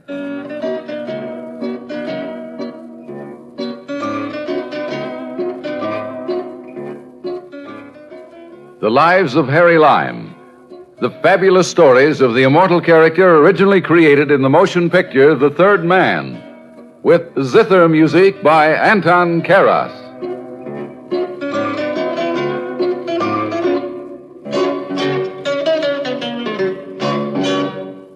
I always say money isn't everything. That's what I say. I don't mean it to. In fact, I've always considered it a generous basis for a deal. I take the money and you take the rest. What's that? You don't agree? Well, listen to this story. It all began on a boat. And there was a girl involved. Surprised? My doctor always tells me there's nothing like a quiet sea voyage to put you on your feet. My experience is just the reverse. Besides, the sea always makes me sick.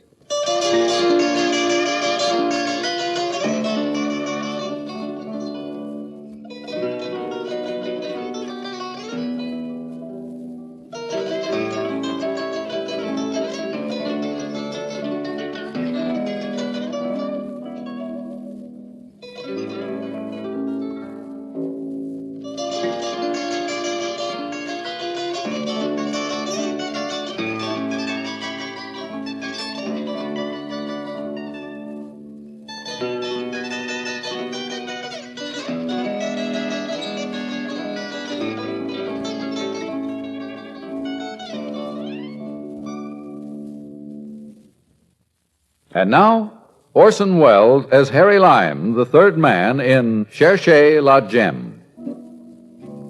It all began on a slow boat to China, and I mean a slow boat to China, just like the song, only without the music. There were only a couple of days out of San Francisco, and in a while I'd be Honolulu and I'd be getting off, but not yet, not in the middle of the Pacific, and I was so bored, I was almost tempted to try. That's how come I paid so much attention to that couple. They're just another married couple. He wasn't much, face very pale, that's about all you could remember, but his young wife had a very attractive manner, among her other assets. We caught each other's eye once or twice, which didn't seem to bother her much, except in a nice way, and we got acquainted the next night. They were always quarreling, the couple, this cute little thing, and Mr. Paleface. I don't know why. Whenever I saw them, they were in the midst of some kind of squabble, and now at the ship's bar, Mr. Paleface, darn fool that he was, picked himself up and walked off, leaving her there. And you've got to say one thing for me. I let him get out the door. Then I counted a fast 3 and strolled over to her table. May I join you? I wish you would. What are you drinking? Rye and water. Waiter. Yes, sir? Rye and water and a scotch. Yes. At last. At last, what? What? Foolish girl. We meet. It's only a day and a half that you've been giving me the once-over. Not so lightly. Well, we've wasted a day and a half of our lives. You say the right things, Mr. Let's just get acquainted. Names can come later. You know what? What? You say the right things. You said that before. It's worth repeating. Her name, as a matter of fact, and just to keep the record straight, was Anne. Anne Brissy, I think it was. She was blonde. Kind that likes to drink. I didn't discourage her. By the time we got up on the boat deck, Annie was beginning to feel the motion of the ship. Harry. How you feeling? Kiss me. You're feeling fine. Oh, Harry. That was dreamy. You better just keep holding on, huh? It's all right with me, dream man. Harry. Mm-hmm. Got something to confess to you. Bet I can guess what it is. You're not married to that guy you were fighting with. Oh, no. I'm married to him, all right. You wouldn't think so, but... No. I wanted to confess something else. I've had too much to drink, Harry. How about you? Oh, I've had too much of that moon. What do you mean? Look, a few more days it'll be full, and then I don't know what'll happen to me. I just hope I'm around when it does, Harry. My, you're romantic. Occasionally, honey, occasionally. When I have the time. Say, what made you think I wasn't married? Stupidity, huh? I saw you quarreling all over the boat. Should have known you were. Yeah. You'd think that after a guy spends 5 years in jail... In jail? Yes. Guess I shouldn't have told you that, should I, Harry? I wouldn't, except I had too much. Forget it, honey. So will I. We're friends, aren't we? And that moon's nudging me again. Oh, Harry, I love your kisses. Now, don't tell me your troubles, Annie. Let's just be friends, If you're a friend, you should want to listen to me. You've got a point. Why shouldn't I tell you? Oh, nice. Joe just got out. We're heading for Honolulu to try to find his old pal, Ed Jameson. They pulled a job together. Joe was caught, but Jameson got away with $75,000 in jewels. That's very interesting. Keep it to yourself, Harry. Oh, sure. Joe's very suspicious and he can be mean. My middle name is Mum. Joe'll find him. He had him traced to Honolulu. Jameson was always a sucker for warm weather. 5 years is a long time. Jameson must have cashed in those jewels by now. They're still hot. And Jameson is a very cautious character. Want to see a picture of him? Oh, who? Ed Jameson. Sure. Open my purse. Well, I not only looked at the picture of Ed Jameson, I also transferred it from her purse to my pocket. She was probably frightened because of what she'd spilled and didn't want to bump into me, so I didn't see her for the rest of the trip, but I'll tell you the truth, I didn't much care. I wasn't bored anymore. I had an interest in life.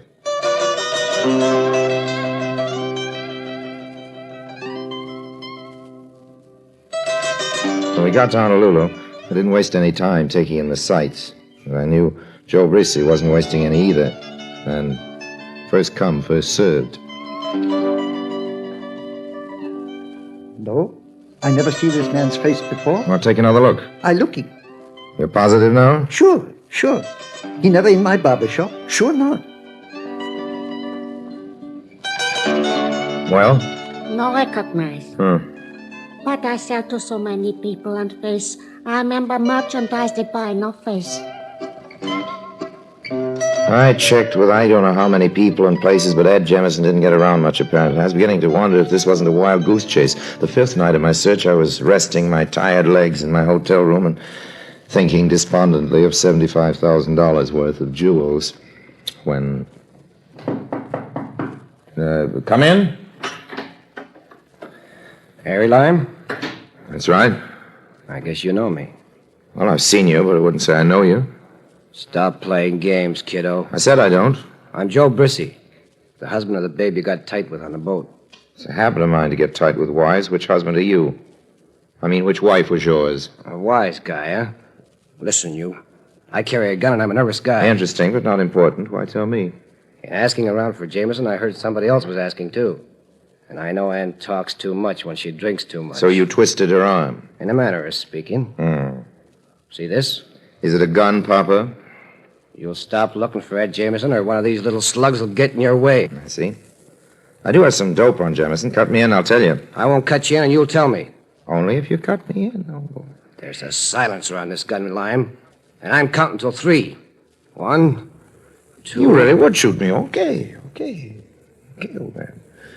Yesterday he was seen surfboard riding in front of the Royal Hawaiian Hotel. You lied through your teeth, kiddo. Jameson has a bad ticker. He can no more ride a surfboat than you can pull a fast one on me. Now listen here, Mr. Lime. Remember what I said. Lay off or you'll be a man with a bullet hole through his head.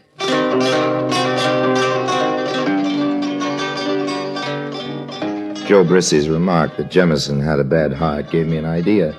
I began checking hospitals and doctors, and then, one afternoon... Are you the nurse in charge? Yes, what can I do for you? If you'll take a look at my badge. The FBI? We're checking on someone. We only have his photograph to go by. Here it is. I know who he is, or was. Died here several months ago. Heart attack. No. He left a wife and stepdaughter. Do you know where they live? Yes, or at least we probably have a record of their address. They run a rooming house on King Street. If you'll wait a moment, I'll get it for you.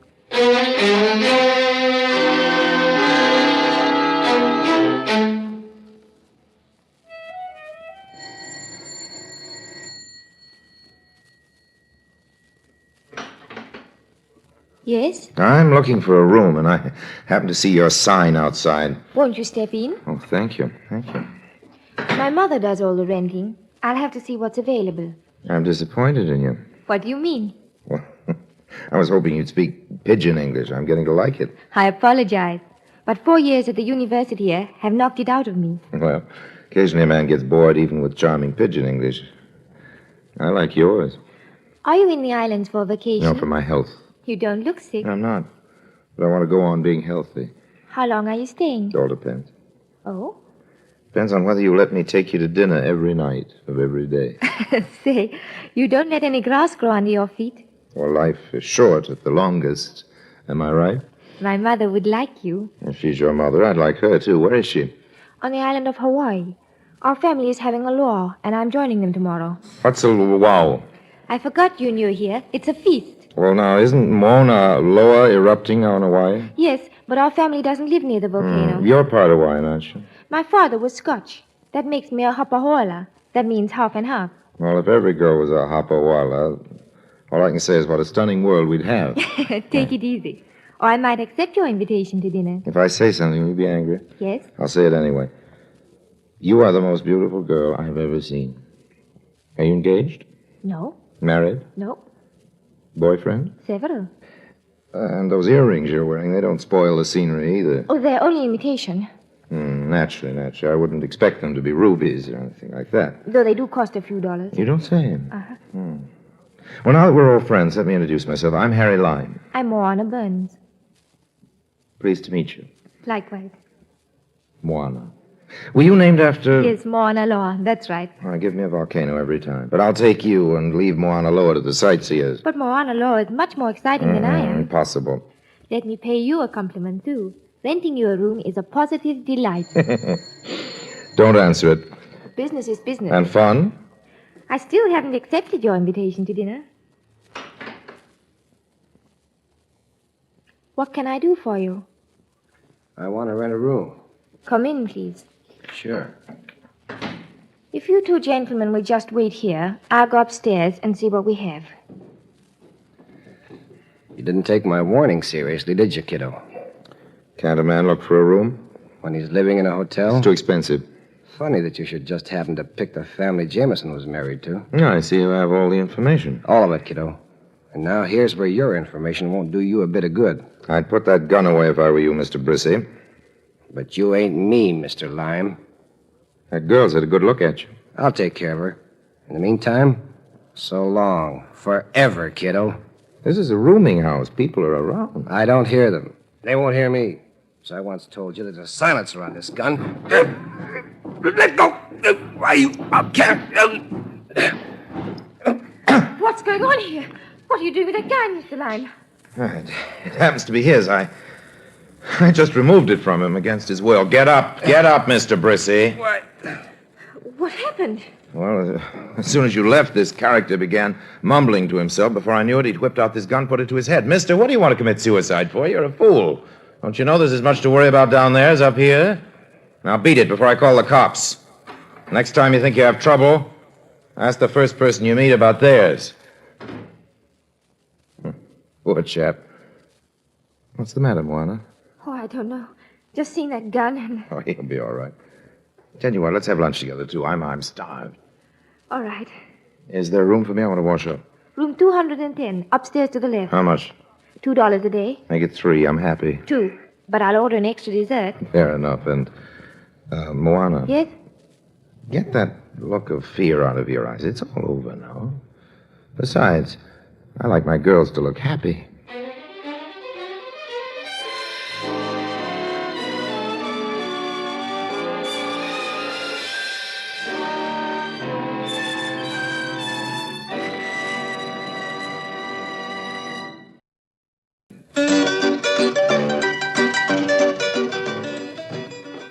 Whenever you're ready, Moana. I sat down and lit a cigarette. Suddenly I had a funny feeling. Moana? No answer. Went through the apartment fast. No Moana. I rushed outside just in time to see her get in a cab with a suitcase and drive off. She probably suspected something, but as long as she had what I was sure was in her grip, I didn't care. As luck would have it, there wasn't a cab around, but finally... Hey, taxi! To the waterfront. And roll it. I'll pay for speed. We're rolling, mister. Hang on. Is there a boat leaving for Hawaii? The Flying Fish. But I don't think you'll catch him. I think he gone already. Maybe not, though. When's the next boat? Tomorrow. When we pulled up to the pier, the Flying Fish was 100 yards away and picking up steam. I could swim, but not that fast. You just miss him. The boat is a her. You want to go to Hawaii, eh? That's the general idea. Uh-huh. Your cab doesn't ride on water, does it? Airplane goes there soon. Okay, Buster. To the airport.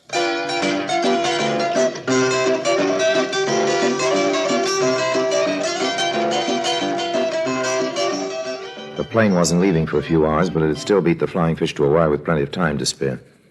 I spent the afternoon being careful and staying out of sight. Didn't want to tangle with Joe Brissy again. The plane was crowded. Everybody wanted to see Mauna Loa in eruption. I sat back in my seat, watched the blue-green ocean below. Someone up front moved, and there was something about his movement.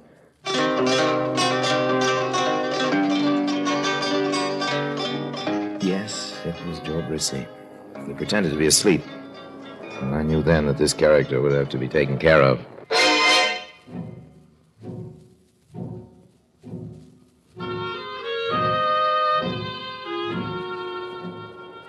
I was first off the plane, managed to give Joe the slip, hired a car, and drove to near the pier where I waited for the Flying Fish to dock. Sure enough, Moana was on it. She was met by a handsome Hawaiian woman, probably her mother. They drove off, and I followed at a safe distance. When we arrived at the beach, the family luau was in full swing. Harry. Oh, well, weren't we having lunch together? I was angry with you, but then I said, forgive and forget, so I forgave. But I couldn't forget, so here I am. You came just to see me? What else would I come here for? I'm sorry I ran off like that, Harry. That man got me all unstrung, and I wanted to be near my folks. Well, that's understandable. So, will you forgive me again, please? I'd forgive you again without a please. What are we waiting for? For you to take me in your arms. That's the easiest thing I've ever done in all my life. The easiest by far. Harry, Yes, baby. don't talk so much. I get you. Harry, Mm-hmm. I could really like you. You scare me. Why? What would happen if you really went for me? Moana? Oh, meet a friend of mine, Uncle. Then you are welcome, sir. And even if you are not a friend of Moana's, but a friend of the people, you are welcome too. Well, thank you. Come, we will give you to eat. So many good things. Pig wrapped in palm leaves and roasted in the ground. Fish, fruits, and okeluha. That's what we call liquor. No, I accept your invitation, but first I want to go back to Ilo and get some okalua to bring to your luau. But that is not necessary. We have too much now. I feel better, though. I'd really like to bring you some. Don't you want me to feel good? All right, all right. Get in. I'll drive you. Oh, I don't want to take you away from your folks, Moana. I know where all the liquor stores are in Hilo. Well, I can ask, can't I? Besides, I want to be with you. Come on, get in. You should have called instead of renting a car. I was too anxious to see you. Always be that way for me, Harry. How? Anxious. Look in the mirror, Harry. Oh, that car. Yes, that man at the wheel.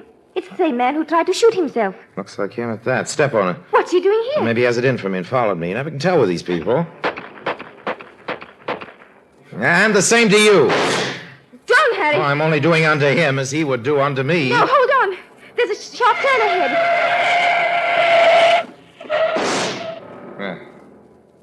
He won't be following us anymore. Flat tire. I think we should report him. Tomorrow. Tonight, let's enjoy ourselves.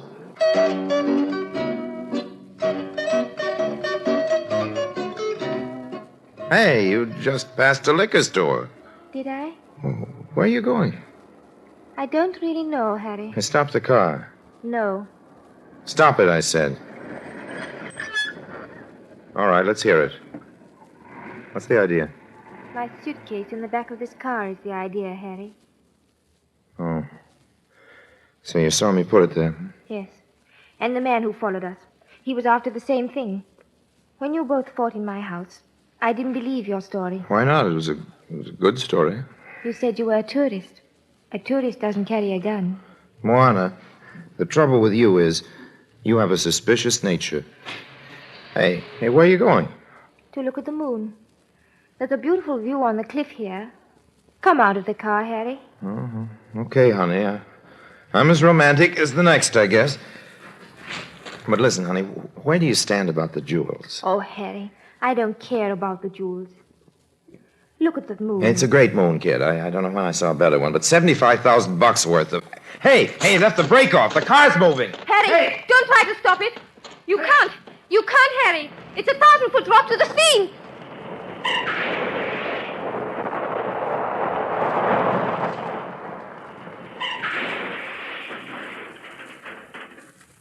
Phew.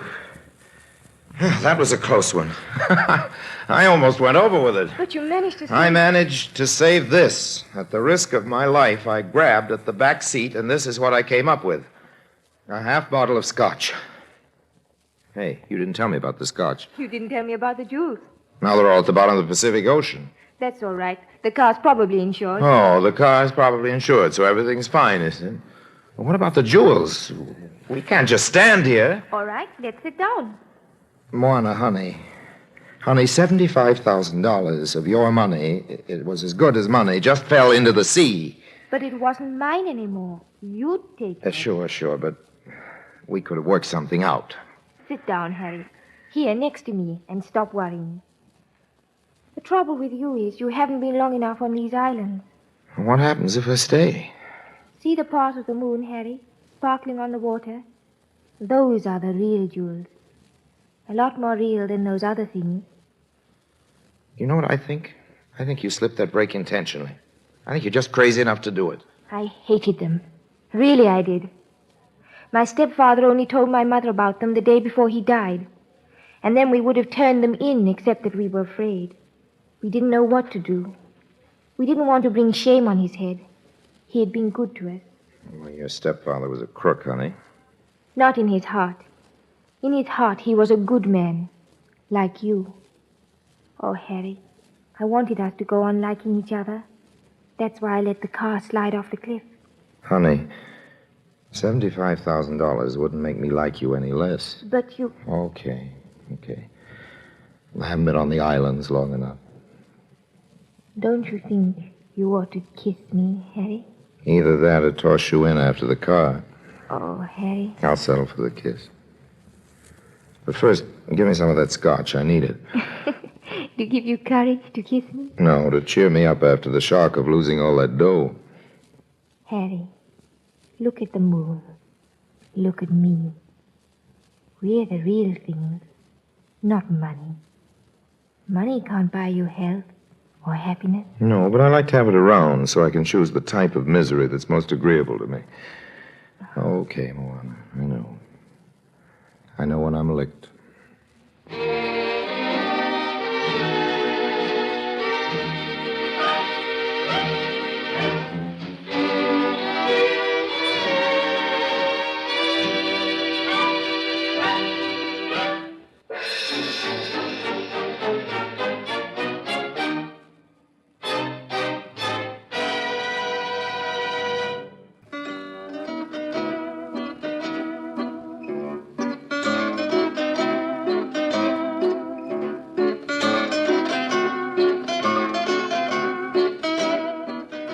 You know, sometimes when I see the moonlight reflected on the sea, I find myself thinking about Moana. She believed that gold is where you find it. That's one thing on which we both agree. The only difference is that I've made a career out of looking for it in the most unlikely places.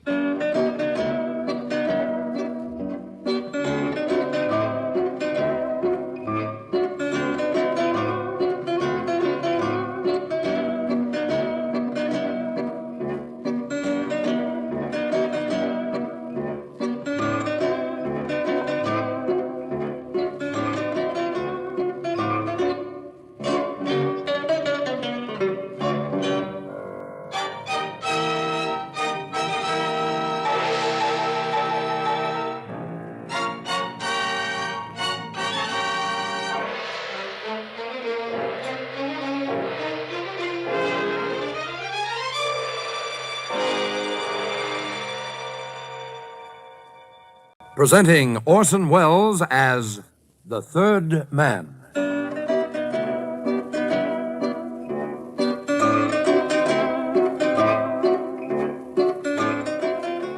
The Lives of Harry Lime. The fabulous stories of the immortal character, originally created in the motion picture The Third Man, with zither music by Anton Karas.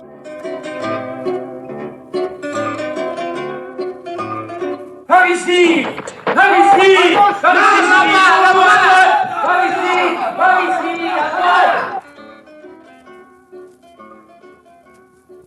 Yes, that was me, Harry Lime, making my way through a side alley in Paris. Were you ever in such a hurry you didn't even know you'd been hit? I was hit, all right, hit for the sake of a chunk of gold, but where the gold was by then I didn't know and I didn't care.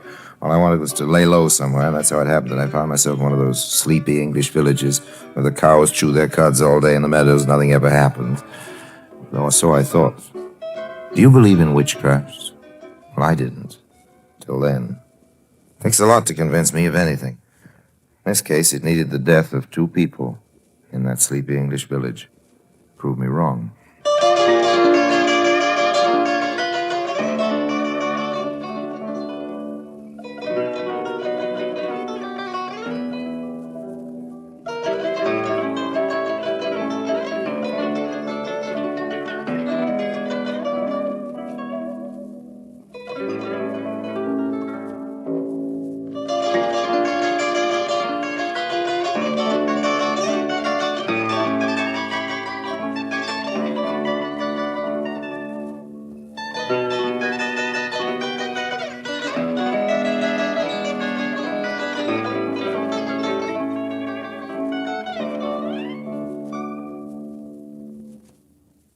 And now, Orson Welles as Harry Lime, the Third Man, in The Hand of Glory.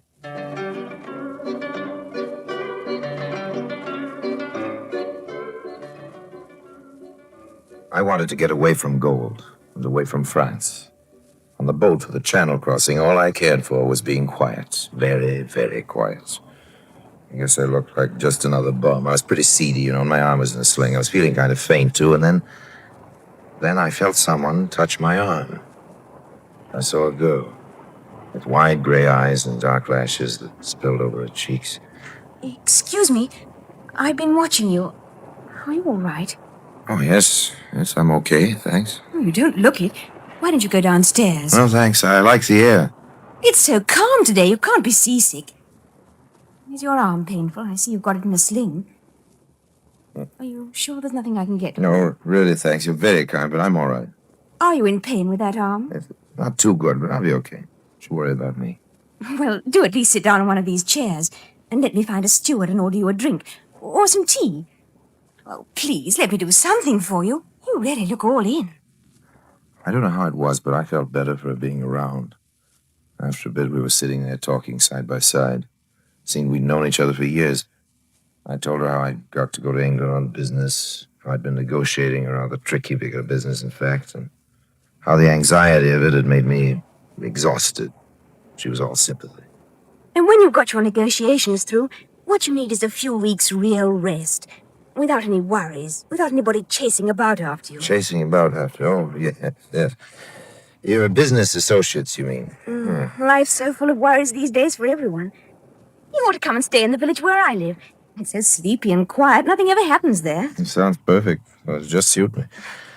I've had a really tricky time just lately, and then being run into by a car on top of it all. You must come and stay with us.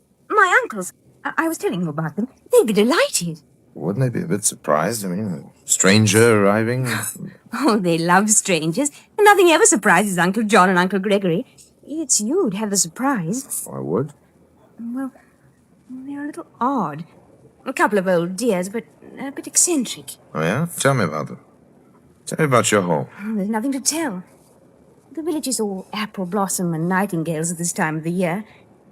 And our house is on the hill. It's very old. My uncles have lived in it since they retired. Well, what did they do before they retired? They were scientists. And now they still spend all their time in a laboratory they've built at the top of the house. All day they go up there. And at night, too.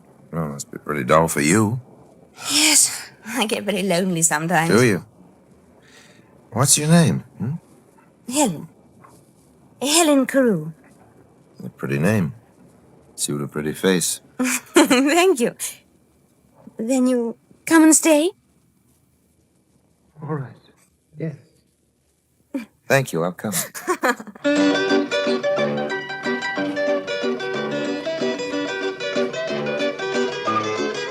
It was half a joke, but she gave me the address and told me to turn up whenever I like. Seemed a bit stuck on me. I found it flattering. A week or two later, I fetched up at that little village, Fallowmere, it was called. Lay in the heart of the fen country. I got to the station, there was a message from Helen saying the car had broken down. She'd be along in a quarter of an hour, so I whaled away the time, going into the local for a pint. The place was empty. Landlord and I got talking. Now, this is what I call a typical old English village. Folks in America come miles to see a place like this. It's well enough, but I'd get out if I saw the opportunity. Well, you would? Why? Too sleepy for you? Maybe. Have one on me. Oh, thanks. Maybe you're one of those up-and-coming chaps who like town life, is that right? No, I'm a countryman. But I'm looking out for somewhere else. My wife feels the same about Fallowmere. Oh, does she? All right. I know I'd stop here to the end of my days if I had the chat. And we're not the only ones who are making plans to go. This place doesn't bring luck to anyone. Oh, but it brings visitors in the summer. It swarms of them. You're wrong there, sir. Oh? Dead wrong. They won't come. Why? What's the matter with the place? That's what we'd all like to know. I don't get you. Maybe it's as well you don't. What's it you're driving at? Folks aren't lucky around this way, that's all. Lucky? What do you mean? Well, I'm not saying it's anything really, but the crops rot, the cattle ail, the pigs get sick, and a man's discouraged before he's begun. Sounds pretty queer to me. It is pretty queer. And I can tell you something even queerer. Okay, tell me. It's the children. Every now and again, one of them begins to go, pining away. That's all you can call it. A child gets hollow-cheeked and pale, and in a couple of months, it's all over, and no one can tell why. Oh. Sounds very strange to me. And I was told it was a village where nothing ever happens. Well, sir, you've come to stay here. Let's hope you find it that way.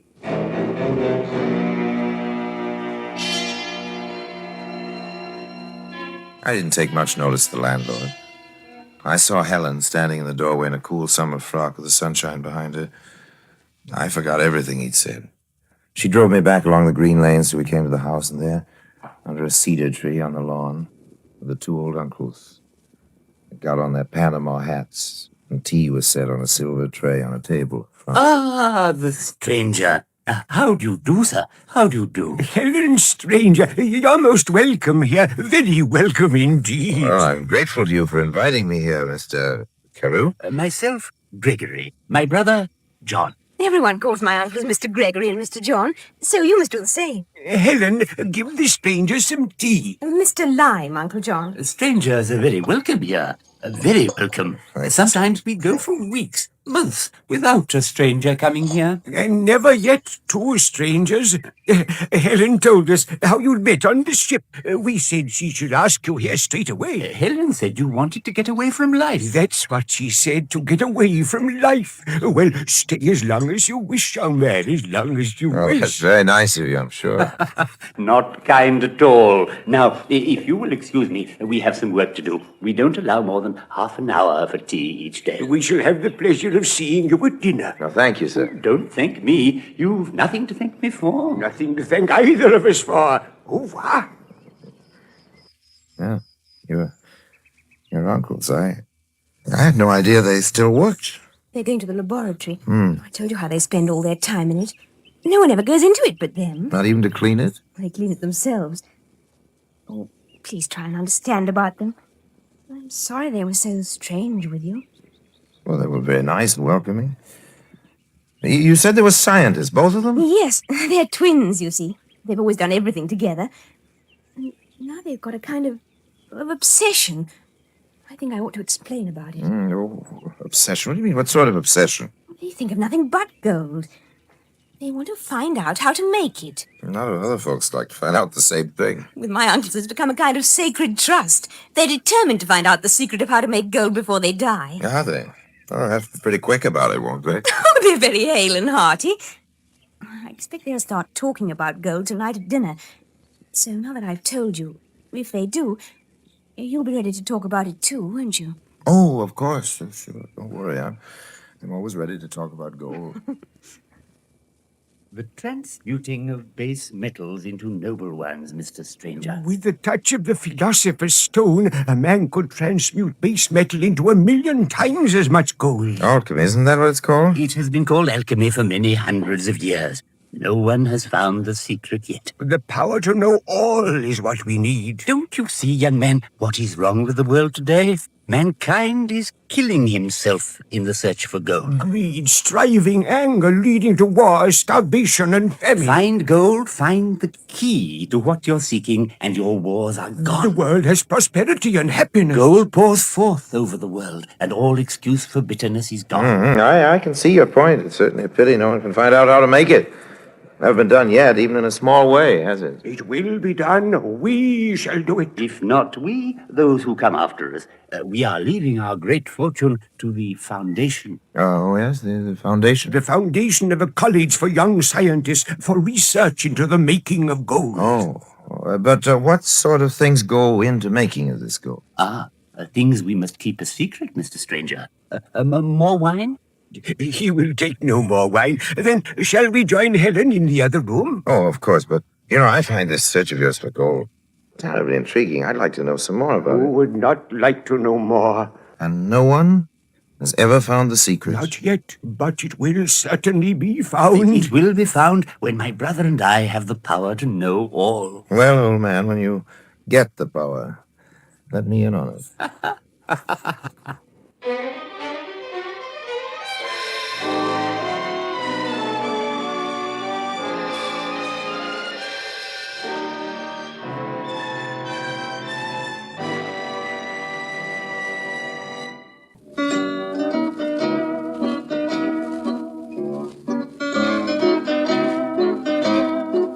They were the put it mildly, an odd couple, those two old gentlemen with their velvet smoking jackets. After dinner each night, they'd go off to their laboratory. Helen and I were left on our own. I felt sorry for her. She seemed wistful, and those big gray eyes of hers really melted me, but sometimes I had an idea she was sizing me up. She used to get me to talk about my business affairs. In a couple of weeks, I'd build up quite a big office and a whole firm around myself. I got to know everyone in it, down to the lowest of the clerks. That was all very well. But what interested me was this laboratory, the search for gold. One night after I'd heard the uncles going off to bed, I decided to have a look at things myself.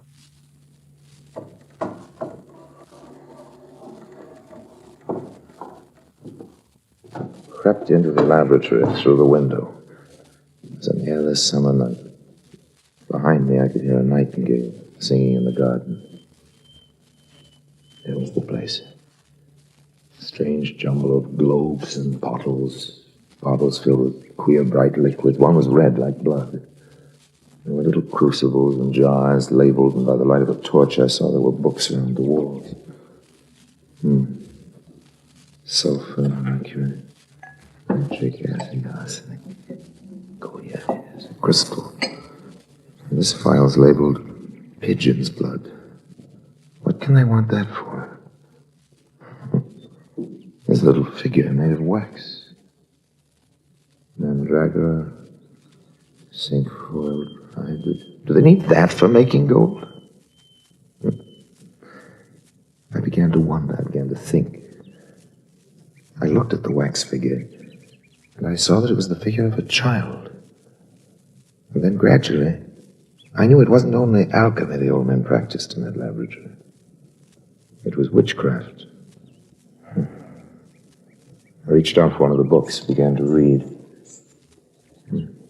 Make an image in his name, whom you would hurt or kill, a virgin you wax, the person whose death you desire, the dust of a dead man. To make the hand of glory, let the hand of a murdered stranger be cut from him, and the hair of a stranger that is hanged, placed within it as a wick. Let it burn through the night, and you shall have the power to know all.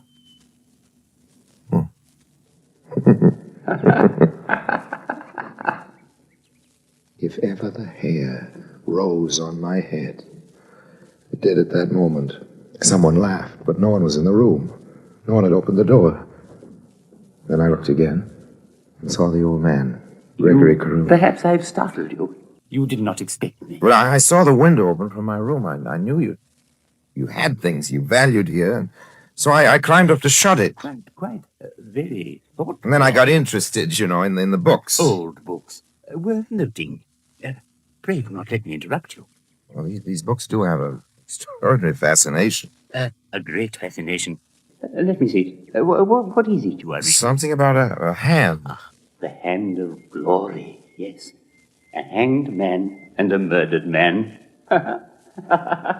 One would be fortunate to obtain both the items required simultaneously. Yes, most fortunate. One would have to be willing to wait a long time, stranger. Yes. How sweetly the nightingale sings. Yes. And now we will close up the laboratory and go back, each to our own room. Let me thank you again for your solicitude. I will show you down the staircase to your room, stranger. He came behind me in the darkness, moving softly. All the time I could hear him still behind me. But at my door he said good night politely, and without another word he left me. I sat for a long time thinking. But all the same, I didn't particularly care for it when the old man still called me stranger.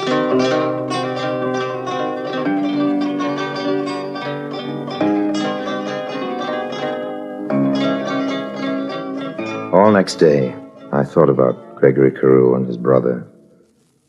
I knew it wasn't a dream. I knew they were mad, stark, staring mad. Obviously, they'd stop at nothing in their search for the secret of making gold. Something warned me to get away. Then there was Helen. Couldn't leave her. So I told her I wanted her to come away with me, and she said she'd do it, and we decided to go next day. I had no idea where I'd take her, but I couldn't leave without her. That afternoon, I saw the uncles walking up the drive. Someone was with them. A tramp, an old, tattered-looking figure who hobbled along between them. They came near.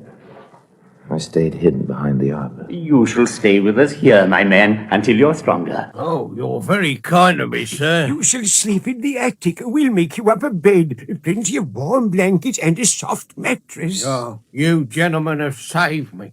I was done. I'd walked on and on.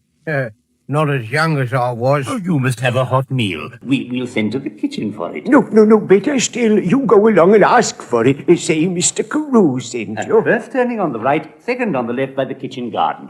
Get your meal, then we'll show you the attic. I don't know how to thank you, gentlemen, for this. That's all right. A good night's rest and you'll be a different fellow tomorrow. Now, go along now.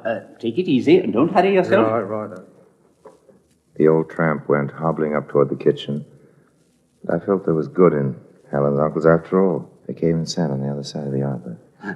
Well, John? Well, Gregory, we've waited a long time. But now we need wait no longer. Two strangers under the same roof. When shall it be? Tonight? As well as any other night. He'll sleep in the attic. We'll give him a drug, and he'll sleep very soundly. Very soundly. We'll hang him before midnight. And the other? Oh, he shall be first. A knife in his back.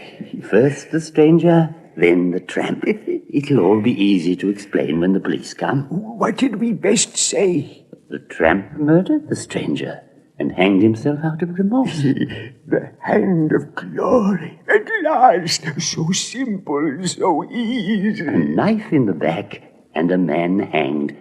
And for us, the power to know all.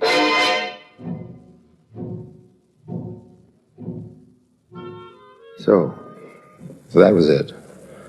I'd found out the role for which I was being cast. Very nice. If you go for that sort of thing.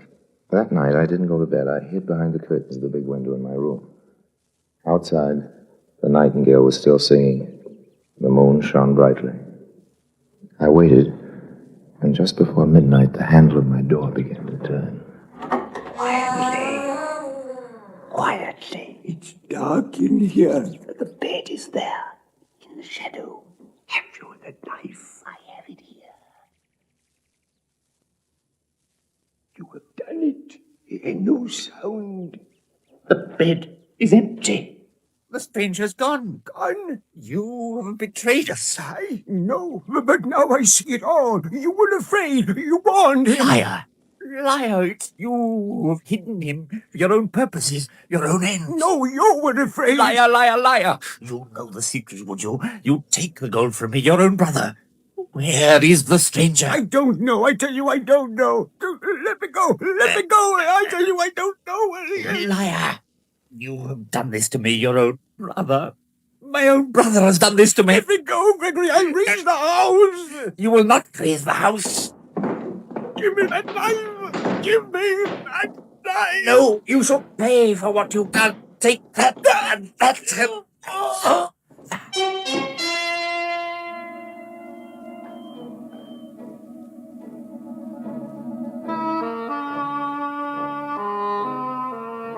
It was all over quickly.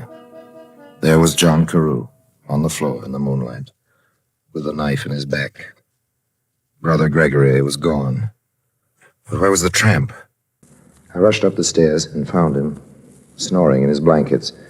Gregory Carew was nowhere to be seen. I ran back, roused the servants, went to the laboratory. The laboratory was empty. But in one corner, something swung backwards and forwards from a beam. We went up to the thing that hung there. Gregory Carew. A murdered man and a hanged man. The brothers got their wish, all right. The things they wanted for the hand of glory. The only trouble was, they went around to collect. Then came the police. And in deference to Helen, there was as little fuss as possible. The facts were too obvious. I stayed on a day or two, wondering what I ought to do about it, but she solved the problem herself. I've come to tell you about the will. It's been found in the laboratory. Oh, yeah? It's only a few lines. My Uncle Gregory must have written it just before he died. It's changed. Changed? In what way, Helen? He's left his whole fortune to me. Well, then, it means you'll be rich. Very rich, Helen. Well, when shall we leave this place? I'm not leaving now. I'm staying here. I don't need your money now I've got my own. My money, but... Helen, old girl, I haven't got any money. Haven't you? What about your office and the staff and your business interests? Well, to tell you the truth... Oh, yes, Harry. I always felt they were too good to be true. He was so very fond of them all. Oh, perhaps as they don't exist, it's just as well I shan't need them now. But look here, Helen, aren't you coming away with me then? Not me. Yes, it does seem I'm lucky, doesn't it? Of the four of us, I'm the only one who's got the gold, after all.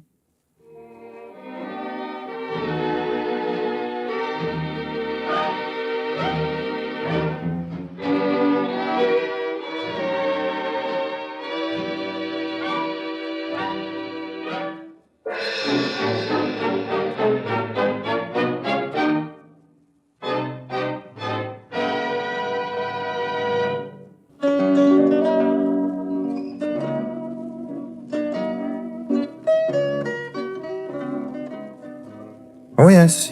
In this age of radar, jet propulsion, television, and atomic energy, there's still room for witchcraft.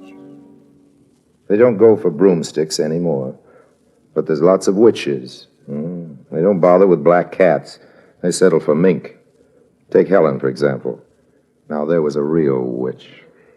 Oh, I know what you're thinking. You're thinking, old Harry's been telling us a ghost story. Well, sure I have. Why not? After all, there are such things as ghosts. And also, there are such things as beautiful girls. But it's silly to believe in either of them.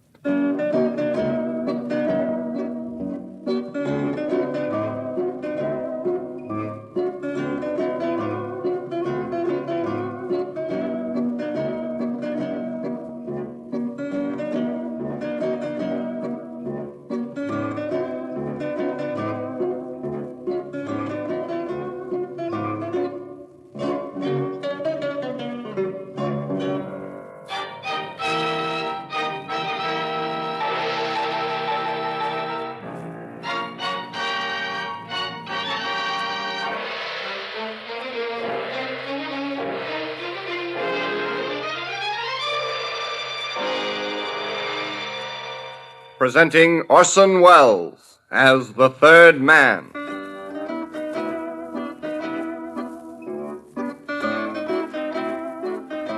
The Lives of Harry Lime, the fabulous stories of the immortal character originally created in the motion picture The Third Man, with zither music by Anton Karas.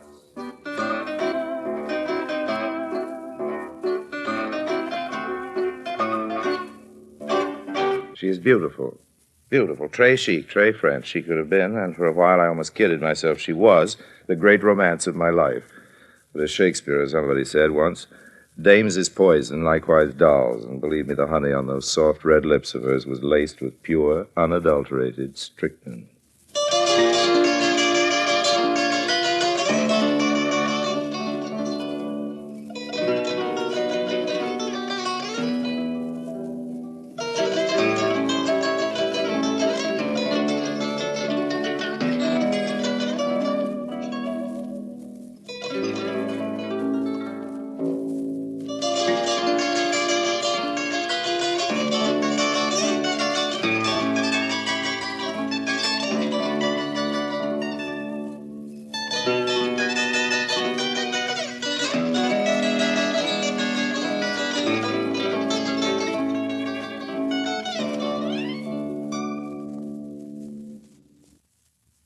And now, Orson Welles as Harry Lime, the third man, in today's story, The Double Cross.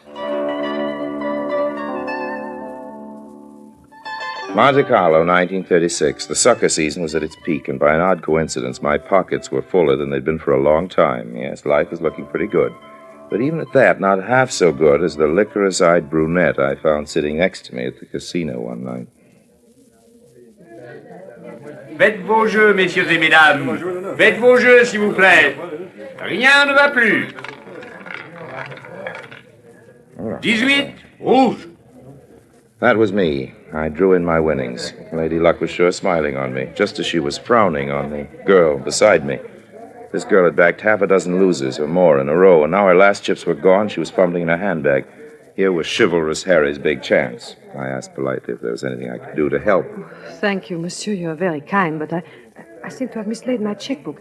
I'm afraid I shall have to give up for tonight. Oh, you can't quit when you're so much down. I have no choice. Nonsense. Here, take this stack of chips. Oh, but monsieur... Please, go on. No, monsieur, I would not dream from a complete stranger. I'm just a loan. But if I lose again, I may not be able to repay you. I'll chance that. Please, take it. If you insist. I certainly do. Thank you, monsieur. Faites vos jeux, mesdames et messieurs. I'll put the lot on 21. The lot? Sure. But is that prudent? To a successful gambler, mademoiselle, the word prudent doesn't exist. When you got a hunch, play it. Play it hard. And you have a hunch about 21? Yeah, I have. Yeah, I'm in your hands. I do as you say. There. Good. Faites vos jeux, s'il vous plaît. Rien ne va plus. Numéro 21. Rouge. I have won. What did I tell you? Oh, you must be very lucky, monsieur. I'm beginning to think I am. What shall I choose this time? This time, let's see, 17. All right, 17.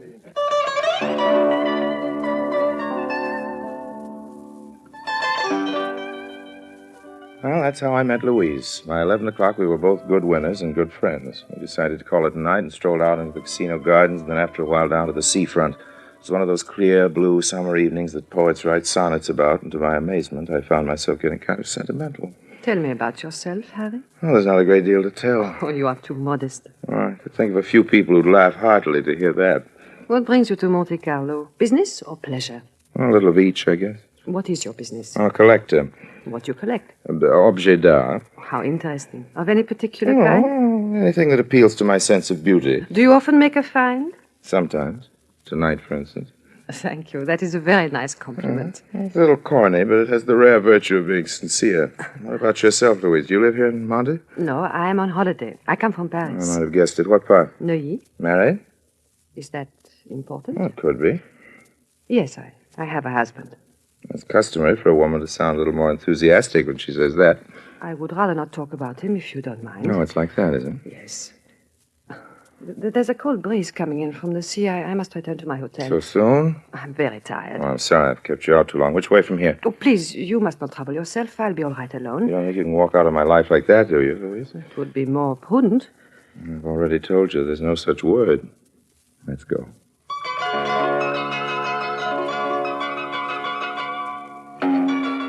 I'm not the sort of guy who won't take a chance, but usually if there's one thing I steer clear of, it's jealous husbands. Yet tonight, somehow, it was different. I felt sort of reckless. Maybe it was that perfume Louise wore. Maybe it was the moonlight. I don't know. Anyway, almost before I'd realized it, we were at the door to her suite, and she'd opened it. Would you like to come in for just one drink? Well, No, perhaps it would be better not. Good night, Harry. Oh, well, when am I going to see you again? I don't know. I think perhaps I will return to Paris tomorrow. Why? It would be wise. Oh, no, you mustn't. But You can't just part. We can't. You mustn't go away like this. Why, Louise, you're crying. It's nothing. Nothing at all. I guess I will have that drink after all. Oh, no, Harry, please. You did ask me, you know. After you. You will find cigarettes in that box. Thanks. What would you like? Champagne? I don't care. Listen, Louise. You and I have got to talk this thing out. There's nothing to be said. You bet there is plenty. You realize what's happened, don't you? Will you open this bottle, please? Sure. Shall I pour? If you please. Here are the glasses. What has happened, Harry? I don't know. Guess we've fallen in love. No. Yes. But it is impossible. Why? We're strangers. 3 hours ago, we'd never spoken to each other. What can happen in 3 hours? Oh, even now, we know nothing of each other. Nothing whatever beyond our Christian names. So what? It's against all common sense. When did common sense have anything to do with love? No, it's absurd. You don't believe that. Look at me, Louise. You don't believe it's absurd. You know it's true. You do know, don't you? Oh, Harry. I love you, Louise. Hold me tight. Oh, it's all so strange, so wonderful. What is this miracle that's happened? A pretty picture. Oh, who are you? Forgive me if I interrupt. Pierre! You've got a nerve bursting in like this. Indeed, monsieur. You know this guy, Louise? Oh, yes, she knows me quite well. Tell him who I am, Louise. He is... Go on, do not keep the gentleman in suspense. He is my husband. What? You didn't tell me he was here in Monte. A regrettable oversight, I'm sure. I'm sorry, Harry. I have no doubt the gentleman is sorry, too. The point is, what is to be done about it? Well, naturally, I apologize, That is very generous of you. And I assure you, your wife is altogether blameless in this little affair. Oh, you monsieur. Americans are so gallant. And now, if you'll excuse me... Not so fast, monsieur. There is much to be said yet. Oh? What, for instance? This may be just a passing incident to you, but does it not occur to you that you have ruined my whole life? I don't get you. You make love to my wife. I've always Well, believed I her wouldn't faithful say to me, that. but now you kill my trust in her. You destroy the whole fabric of our marriage. Oh, now, look here. If you were a gentleman, the least you could do would be to offer some compensation for the harm you have done. What kind of compensation? Let us say 200,000 francs. Are you kidding? I assure you, I am very much in earnest. You seem to forget one thing, monsieur. Oh, what's that? If this story were to get out, it would create an unpleasant I get scandal. it. You would not wish that, I'm sure. I figure, kid. Blackmail, is that it? Call it what you will, monsieur. Okay, go ahead, Jim. I find it hard to prove, though. Louise and I both deny it. But Louise is a very truthful person. She would not deny it, would you, my dear? You did kiss me, Harry? Oh, yes. Yes, I did. So now we know exactly where we stand. You know, I'm surprised at an apparently smart pair like you two. I do not understand. Oh, I admit it's a neat little racket, and I dare say it pays as well as most, but you should pick your marks with a little more care, you know. So now you insult us both, eh? Is that possible? Monsieur! This is intolerable. Relax, both of you. About time you learn my surname, Louise. It's Lime. No. Lime? Not Harry Lime. In the flesh. Not too much of And it, we but in the tried flesh. to. It's too absurd. You must forgive us, monsieur. We had no It idea. was you who picked him out at the casino. But how was I to know? He has about him such an air of naivete and I innocence. find it helps with the suckers. A million apologies, my friend. And from me, too. That's okay. And to think that you are the famous Harry Lime. Hmm. Why, it is a very great honor to meet you, monsieur. This is a big occasion. We must drink to celebrate it. A toast. To you. Oh, My no. friend. No. Let's both drink to Louise. To me? To the greatest actress in Europe. Frankly, I was never more completely fooled in my life. Well, to Louise. Louise. Tell me, is this your regular racket? Oh, not at all. Merely what you might call a seasonal sideline. I see. It helps to pay our summer expenses. Well, what's your specialty? We are interested in anything that promises a profit. Oh, who isn't? In point of fact, monsieur, if you happen to be free at the moment, it occurs to me we may be able to do business together. Oh? I have recently had a proposition, but it is not an undertaking for a woman. It needs two men. Well, let's hear about it. As you know, American dollars are easy to obtain on the continent and very difficult in England. There is a strong demand for them in London and a big profit for anyone who can smuggle them in. Guess there must be. The English customs are difficult, but it can be done. You see, among my other accomplishments, I am a qualified pilot. Now, here's the proposal. A certain gentleman in London is prepared to advance money for me to buy dollars here.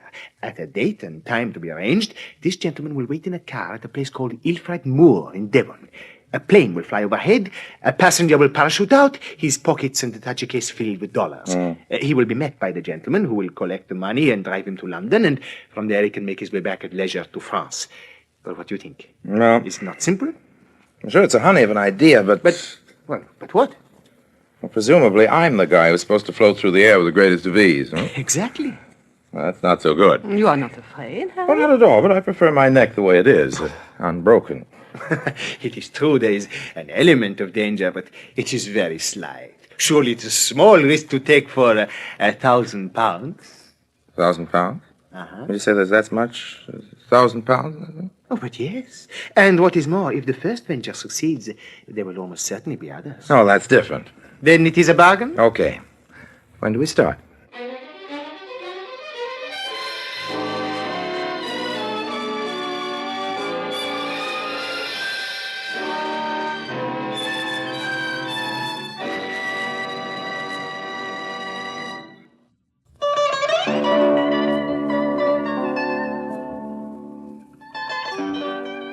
Well, we all went to Paris next day, and Pierre got busy organizing his end of the business. About a week later, we drove to a little place outside Cherbourg where Pierre had a two-seater plane housed in a converted barn. And next morning, we took off.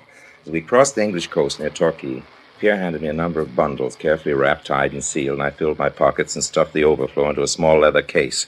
I'd just done checking my parachute when Pierre called to me. This is Ilfracombe Moor now. Are you ready? I guess so.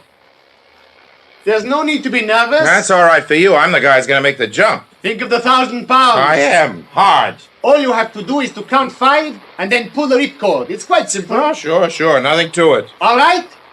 Now! I took a deep breath and jumped. 1, 2, 3, 4, 5. The funny part is he was right. It was quite simple. In fact, it was kind of fun, floating around the sky, seeing the earth drift up gradually to meet you. As I landed and slipped off my harness, a couple of guys stepped forward from behind a clump of bushes. Are you from Pierre? That's right. I'm Robert Brand. This is my assistant, Jerry. I'm glad to know you both. You got the stuff? You don't figure I made that jump for the fun of it, do you? Have fellas? you got the stuff? Sure. Come on, you can pass it over and I'll check it in the car. Gather up this parachute, Jerry. We'll get going. Yes, sir.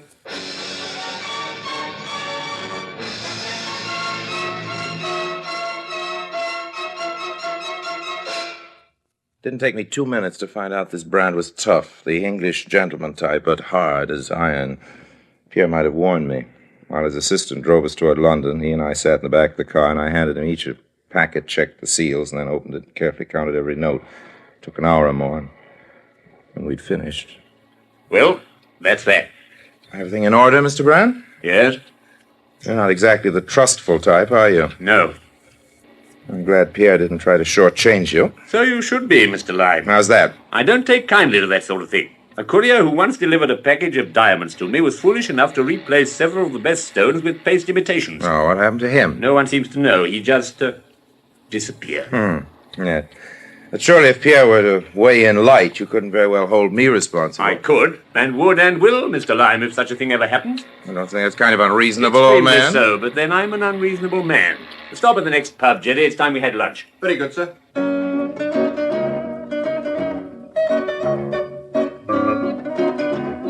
Back in Paris, a couple of days later, I told Pierre of our amiable little conversation in the car. I would not take too much notice if I were you. That's the sort of thing a guy does take notice of, if he's wise, old Lots man. of people like to talk that way. Well, maybe, but this one wasn't kidding. In any case, what is there to worry about? Why wouldn't I worry? Well, you got to make one mistake, and I'm for it, old man. I do not make mistakes. Well, if you don't want to have a look for a new parachutist, you'd better not. That's all. In the next 3 months, I made 2 more parachute jumps, and each time I had the doubtful pleasure of the company of Mr. Brand on the way back to London. I can't say I warmed to him as I got to know him better. Meanwhile, in Paris, things were becoming a little complicated. Louise and I were seeing a lot of each other, and suddenly I realized she really was carrying a torch for me. No kidding, and vice versa. Well, I mean, what could I do? Hardly be the act of a gentleman to ignore a thing like that, would it? Well, not to make a long story of it, Pierre went out one night on some kind of business, and there we were, alone, Louise and I. Do you remember that night we met? Sure. I think of it often. It could have been a wonderful night. Well, it started out full of promise. You gave a swell performance, Louise. Do you still think I was only acting? Well, weren't you? From the moment you first spoke to me at the table, I knew this was going to be different. Different? There was such a warmth between us, such a natural sympathy. We were so much, how shall I put it, so much en rapport. You must have felt it yourself. Yeah, maybe I did a little. Only a little? Well, no, quite a lot. I knew what I had to do, and I hated myself for doing it. Even when we learned who you were, I hated having to pretend that what had happened between us meant nothing to me. I shall never forget that moment when you took me in your arms and we kissed. You know, Louise, if we're wise, we'll change this conversation to it's sweet. Do you want to be wise, Harry? No, not particularly, but... But what? What about Pierre? I care less than nothing for Pierre. He's your husband, It girl. is you I love. You alone. You shouldn't say that. Oh, why not? It's true. I'm proud to say it. Yes, but... And you love me too, don't you? Well, Louise... You know you do. Let's go away, Harry, now, tonight. Think of the wonderful life we could have, you and I together.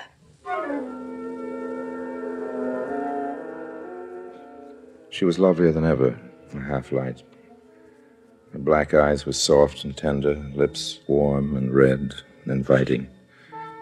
If I'd been Superman, I couldn't have helped myself right then. I took her in my arms, and then from the corner of my eye, I saw a movement beyond the French doors. There was someone out on the balcony listening and watching. I'm not a suspicious guy. But something told me it was Pierre. I could almost see him reaching for his knife. I had to think and act quick. I let Louise go and turned away from her. Harry, what is it? Louise, we just can't do this, Louise. But- It wouldn't be fair to Pierre. Fair to Pierre? Pierre is my friend. Pierre's a good guy, and after all, there's such a thing, Louise, as common decency. And also, there is such a thing as love. That's just it, Louise. If ever I've given you the wrong impression, I apologize. I do not understand. I like you, of course, I always have, Louise, but as for anything more than that... Are you trying to tell me I'm that... trying to tell you as nicely as possible that I don't love you. I don't love you. I see. I'm sorry, but there it is. And so you should be sorry, leading me on the way you have. Now, be fair, Louise. I've never said one word. One word. What do words matter? You've told me 1,000 times in the tone of your voice, in your looks, in your touch. That's not so. That's not so at all, Louise. You misrepresented my manner, What Louise. a fool I've been. What a fool.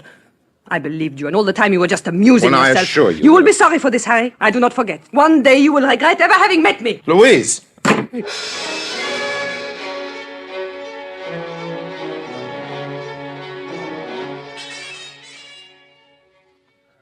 The guy who first said that about hell having no fury like a woman's scorn knew what he was talking about. If I'd been wise, I'd have got out from under right then. But in the next couple of days, though Louise kept out of sight, Pierre seemed even more friendly than usual. As who wouldn't be after overhearing such a noble renunciation? Anyway, what finally decided me to stick around, however, was that we were all set for another mission to Ilford Moor. Who was I to turn back a chance of £1,000? Maybe I wouldn't have been so anxious if I could have overheard a conversation that I now know was going on in Scotland Yard, in London. Well, what do you make of it? Postmarked Paris, scented stationery, obviously a woman's handwriting. Yes, but the contents. Very interesting, I must admit. Yeah, but the point is, do you think what she says is true? Well, I couldn't say, old boy. Still worth investigating, don't you think? Even if nothing comes of it at all, it should make a very pleasant day's outing. Louise usually came with us to Cherbourg. For obvious reasons, she didn't this time. I was just as glad. As we flew over the channel towards England, I did quite a lot of heavy thinking, and by the time we'd hit the coast, I'd made up my mind. Pierre, I think you ought to know this is my last trip. That's strange. Why? I had a feeling it might be. Oh, yes. I think I'll stick in London a while. I'm tired of Paris. You've been a very close friend, Harry. We shall miss you, Louise and I. Well, we're bound to meet sometime in the future. I wonder, does Louise know about this? No, I just made up my mind, old man. I just made up my mind. I see. Have you any message for her? No, I don't think so. Nothing special. Eh bien, I will just say you send your love. My love? Oh, sure. Yeah, we must be over Ilford Moor by now, aren't we? There it is, just ahead. You have all the stuff? Yeah. You've checked your parachute? Yeah. All right, stand by. Here we are now. Give my regards to Mr. Brand. Oh, sure. I hope you have a pleasant trip to London with him. And for your own sake, I hope I have not made a mistake for once and shortchanged him. What's that? Hey, wait a minute.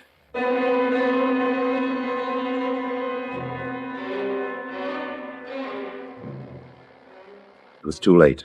I'd been on the brink, and as I spoke, Pierre lunged forward and shoved me in the chest, and as I topped backward into space, I could see that he was smiling. And it wasn't a friendly smile. No, it seemed hours while I floated down. Well, why should I have any special reason for wanting to land? I knew by now exactly what would be waiting for me. My feet touched earth at last. It was a bad landing. I skidded and rolled over, and by the time I'd freed myself, there were two guys standing over me. This is it, I said to myself. I looked up. They weren't Brad and his assistant at all. The two fellows I'd never seen. Mr. Harry Lime? Yes? We're from Scotland Yard. Oh, well, how do you do? You're kind of off your beat, aren't you? We were advised that you might choose this rather unconventional way of visiting England. Advised?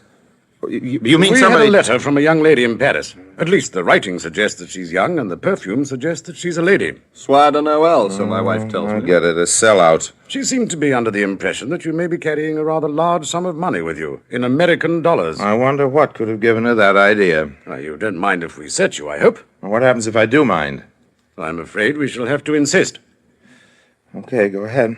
I'll take the briefcase. You attend to Mr. Lime's pockets. Certainly, old man. Well, I must say you have a few packages here, and all so neatly tied and sealed. Seems almost a pity. Oh, what's the matter? Well, this seems rather a lot of trouble to have taken for a wad of brown paper. A what? Brown paper, Mr. Lime. Look at it. Yes, and look at this. Yes, and this. In fact, it's all brown paper. So it is.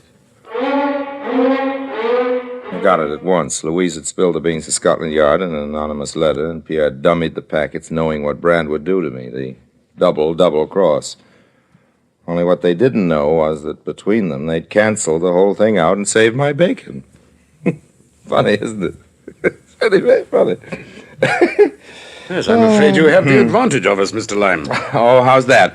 We don't quite see the joke. No, and I guess you never will. What happens now? Oh, just a few formalities. Could I see your passport? Certainly, old man, certainly. I'm too glad to oblige. Yes. Well, it seems to be in order. That's fine. You gentlemen happen to be driving back to London? Yes. Then maybe you'll give me a lift. Oh, with pleasure. Well, come along. Let's go, shall we?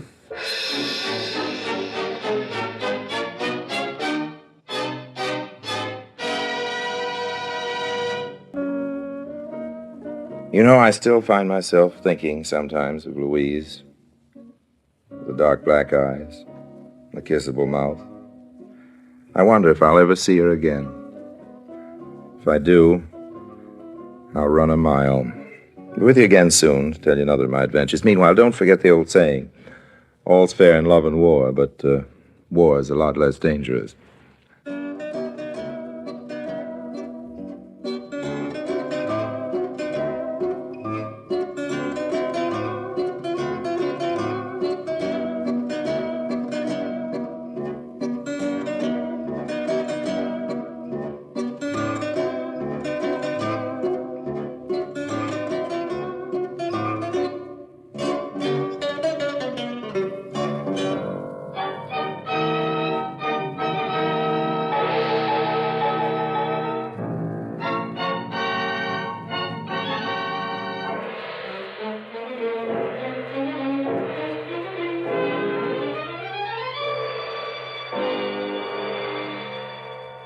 Presenting Orson Welles as the third man.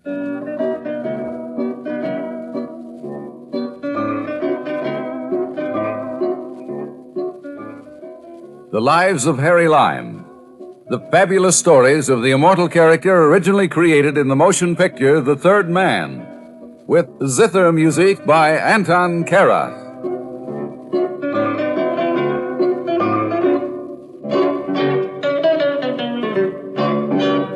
At various times, in various countries, I've been called many things, most of which I'd rather not repeat here. But strangely enough, the one thing I've never been called is the one thing I am. A businessman. Did somebody laugh? I'll give you a little lesson in economics. All business pays in direct proportion to the amount of risk involved. The safest investment, therefore, paying the lowest return. Now, my returns are likely to be high, because I'm willing to take risks. Outside the law, that's where high finance starts getting really high, wide, and handsome. The following little anecdote illustrates my point. It's called 5,000 Pengoes and a Kiss. Now, what, you may ask, is a Pengo? It is not a small black and white bird. A Pengo is what they use for money in Hungary. A kiss is the same thing all over the world.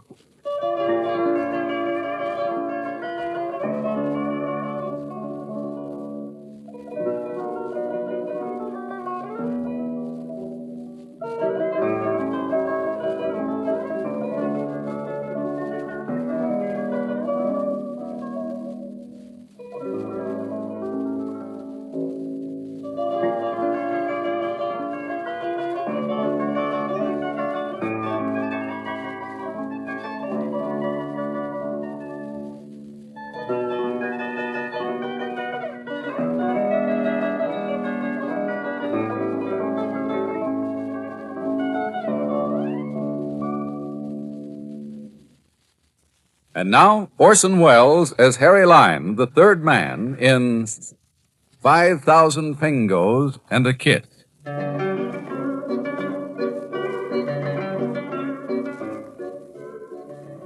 In Hungary, various political events after the war brought about new and very strict laws concerning getting out of the country. But people have always wanted to get out of countries, even charming countries like Hungary used to be. And when they can, they'll pay well for certain risky arrangements being made for them. So inevitably, I found myself in Budapest, where I soon made certain necessary contacts, and then, like any good businessman, went looking for customers, which, as in any business, are often found in the nicest places. That's why one evening, not long ago, I happened to be at the exclusive Club Royal in Budapest. Very lovely place, Club Royal, but not nearly so lovely as the young lady I soon noticed making her way to my table. Pardon me, sir, but are you Harry Lime? I beg your pardon. I don't believe we're acquainted. No, we're not. My name is Helene Barna. Oh, of course. Stupid of me not to have recognized the very famous and equally lovely Helena Barna. I'm awfully sorry. Thank you for the compliment, but you have not answered my question.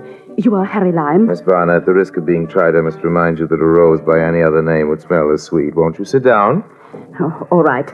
Thank you. Mr. Lime, I must get out of the country, and I understand that you could help. My dear Miss Barna, certainly I needn't tell you that you can't believe everything you hear, and you certainly can't repeat it in public places anyway. Oh, I'm so sorry. I didn't realize. Yes. I'm terribly upset. I can see that. It's my guess you've been working too hard. No, You actresses are like that. The show must go on. Never a thought of rest and relaxation, but eventually it tells on the nerves. No, this is not a matter of work. I'm sure it's been a long time since you've had a single day away from your work, Miss Barna. Mr. Lime, please. I have something much more important to discuss. And possibly be more important than one's health. Really, Miss Barna. I think you need nothing so much as a quiet stroll in the park, perhaps a visit to the zoological garden. Mr. Lime, And the best thing in the world for you, too. In fact, I'd be delighted to offer my services as your escort tomorrow afternoon and show you the monkey house, the zoo. Mr. Lime, really, I'm not in the mood to look It at is animals. my opinion, Miss Barna, that nothing could be more important to you right now than a visit to the monkey house tomorrow afternoon. But what the are monkey you... house, Miss Barna, at 1 o'clock tomorrow. Good night. So it happened that the following afternoon I arrived at the monkey house adequately armed with a bag of peanuts. I'd been informed by experts that monkeys are very fond of peanuts. Looking for someone, Miss Barna? Oh, there you are. I hope I'm not late. Not at all. I just arrived myself. Care for some peanuts? No, thank you. I don't like them. Couldn't we talk someplace quieter? It's my guess, Miss Barna, that conversations such as ours are better held with noise. Oh, yes. I suppose you're right. Now, that's pretty tricky, isn't it? What is? The way that monkey caught the peanut. Oh, can I have your attention? I won't take long. Miss Barna, you have my undivided attention. I must leave the country as soon as possible, and I was told you could arrange it for me. You flatter me. I've tried to get a passport many times, but they've always refused. On what grounds? On no grounds. My applications simply go unanswered. For what reason? I don't know. They simply ignore my requests. For no reason? Very well. I tell you the story. I've been married for a number of years. My husband is in Austria. He's been there ever since the end of the war. He must be lonesome. My husband? No, that little monkey all alone in that cage over there. My husband, he's the reason for my being refused the passport. You see, he's, well, an enemy of the current regime. They would like nothing better than to get him back here. And I'm being held at a lure. We've been apart for a long time now, and the last word I received from my husband was that he is planning to attempt a visit. But if you should even try to enter this country, I hate to think of the fate that awaits him. Life behind bars must be unbearable. For monkeys, you understand, Miss. I understand, but now you know my story. I must get to Austria before my husband does something rash.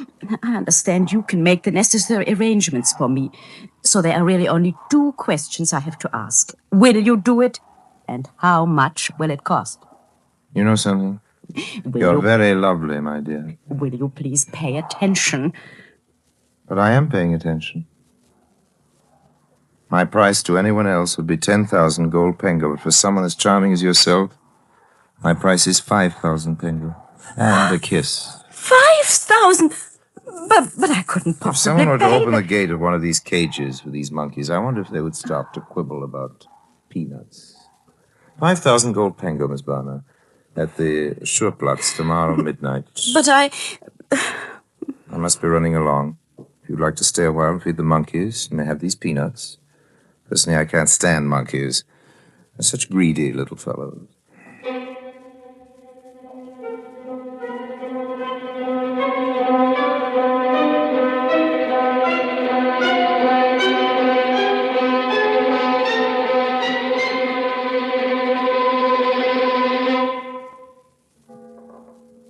The following evening at midnight, I was at the Scherplatz. It's a bad night. Fine drizzle filled the air and shone on the cobblestones. I watched the square from a dark doorway, and just as the clock had struck 12, I heard in the distance footsteps. It was Helena Barnard. I stepped out and said, "Good evening."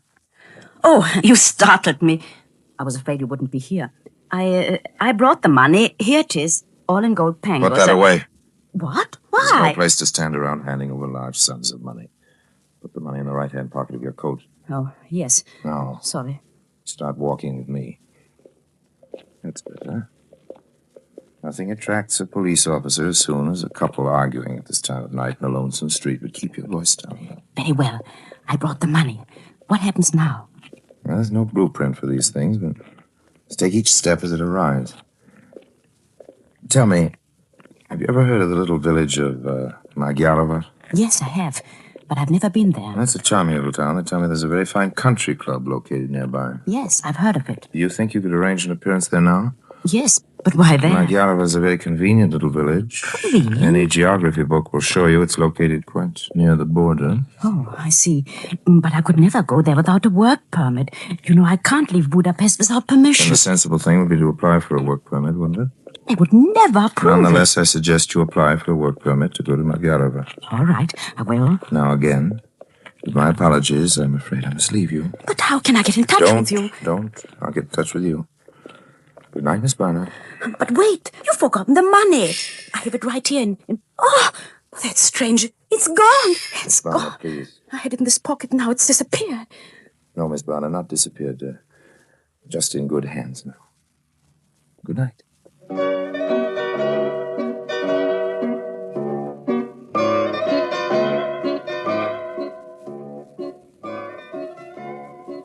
And because a business such as mine can lead one in strange paths, my path the next morning led me to the Budapest Police Department, or more specifically, to the office of a certain police lieutenant who was hard at work at his desk. Good morning, Lieutenant. Lie! What the I dickens? thought it time I paid you a visit again. I must ask you to be brief. What brings you here? Oh, simple matter, Lieutenant, simple matter. I'd like you to arrange a work permit for a lady of my acquaintance. A work permit? Now, see here, Lime. Aren't you going too far asking favors for your girlfriends? As you well know, I'm not at all satisfied with the way our arrangement has been working out. But it's 6 months now since you delivered anyone of consequence to me. And I'm beginning to wonder about this whole arrangement. The lady's name happens to be Helen Barner. Helen Barner? Helen Barner is trying to leave the country, eh? Yes, I thought I'd put it rather clearly. Lime, are you sure about this? I've already been paid in full. Wonderful, Lime, wonderful. Just what I need. The Inspector has been making my life miserable. This should keep him quiet for a while. Helen Barner, eh? I thought you'd be pleased. When does she want to cross the border? Why, I haven't made any arrangements. I assumed it wasn't necessary here. Yes, but... You always spared me that trouble in these cases. Yes, that's true, but... Yes, this one is different. I want Helen Barner caught in the act of trying to cross the border. An example must be made. You mean you want me to go through with this? To the last detail. This is no part of our agreement at all, Lieutenant. I don't mind doing what I must in order to stay in business, but I don't relish leading the victim to the guillotine, holding her head while the knife falls. Oh, come now, Lime, you're being dramatic. If our arrangement is to continue, I must have a major public arrest. You have no choice. Well, I don't like it. I didn't ask you what you liked. We can arrange it so that you will be absolutely safe. You can leave the girl at the border just before my men close in on her. But that's the way it must be. Okay, Lieutenant. You can make your arrest at the border. Good. I knew you'd be reasonable about this. Now, when does she want to go? Well, nothing's been arranged. I told her to apply for a work permit to appear at the country club at Magyarova. Good. Miss Barner will be in Magyarova by tomorrow night.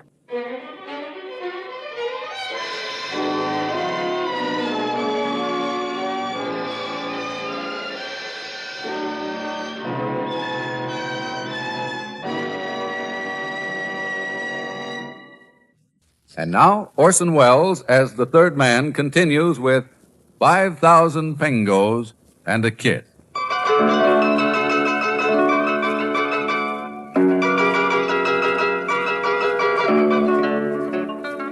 The next night, I drove to Magyarova to see Helena Barner. Maybe Maybe it would have been simpler to have gone by railway, but experience has taught me that a car in such a case is pretty valuable. So I arrived at the country club after 9 o'clock.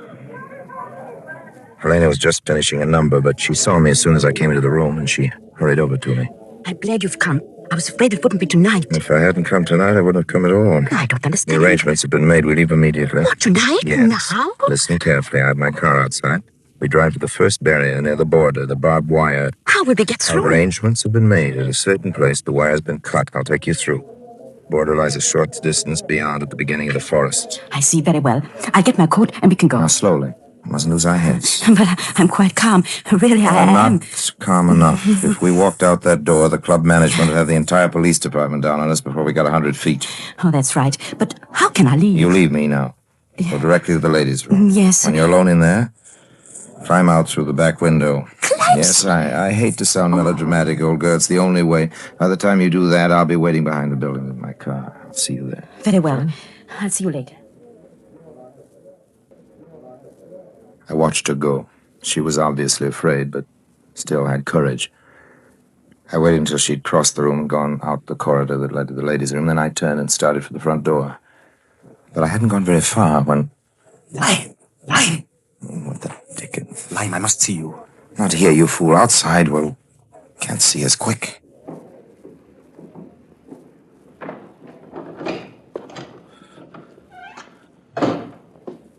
Yes, we can talk here. Now, what's happened? Did you bother to get her story before you went into Of this? course. Yes, there are a few little matters you missed. Like what? Like the fact that before she approached you, she had been dickering for some time with Serna. Serna? Yes, she came to you only when his price was How do you too know? high. When Serna learned she had made a deal with you, he wanted his revenge. He went direct to the inspector and told him everything. Where did you hear this? Oh, from the inspector. Where else? He's in town and he wants an arrest made for certain. Oh, well, there's no problem. You were planning an arrest anyway. No problem for me, but there may be for you. The inspector wants a double arrest. What do you mean, double? He will settle for nothing less than the girl and you. Oh, I see. That does complicate matters well. Well, then I must go back to Budapest. The attempt will not be made tonight. No, you don't. Don't what? Don't leave me in this fix. If no attempt is made tonight, the inspector will know just where the weak link is, and then we're both in the soup. And there's only one thing we can do. The girl will attempt to cross the border. How? I'll take it through the barbed wire, no further. I'll turn back. She'll go on alone. It's up to you to see that the arrest is made in the forest, at the border itself. But the inspector knows you're in on this. He wants you even more than the girl. Dear Lieutenant, he may want me, but he's going to have to do without me. He'll have to settle for the girl. he'll I know. don't care what he knows. This is the only way. After all, Helena Barna is still a big catch for an ambitious man. If I happen to escape in the darkness, who's to blame? Your neck is safe. Inspector has his little triumph, and well, somebody once said he who runs away will live to fight another day. I don't like this. I didn't say you would like it, but you'll have to accept it. And now, Lieutenant, if you'll excuse me, I have to go to the ladies' room.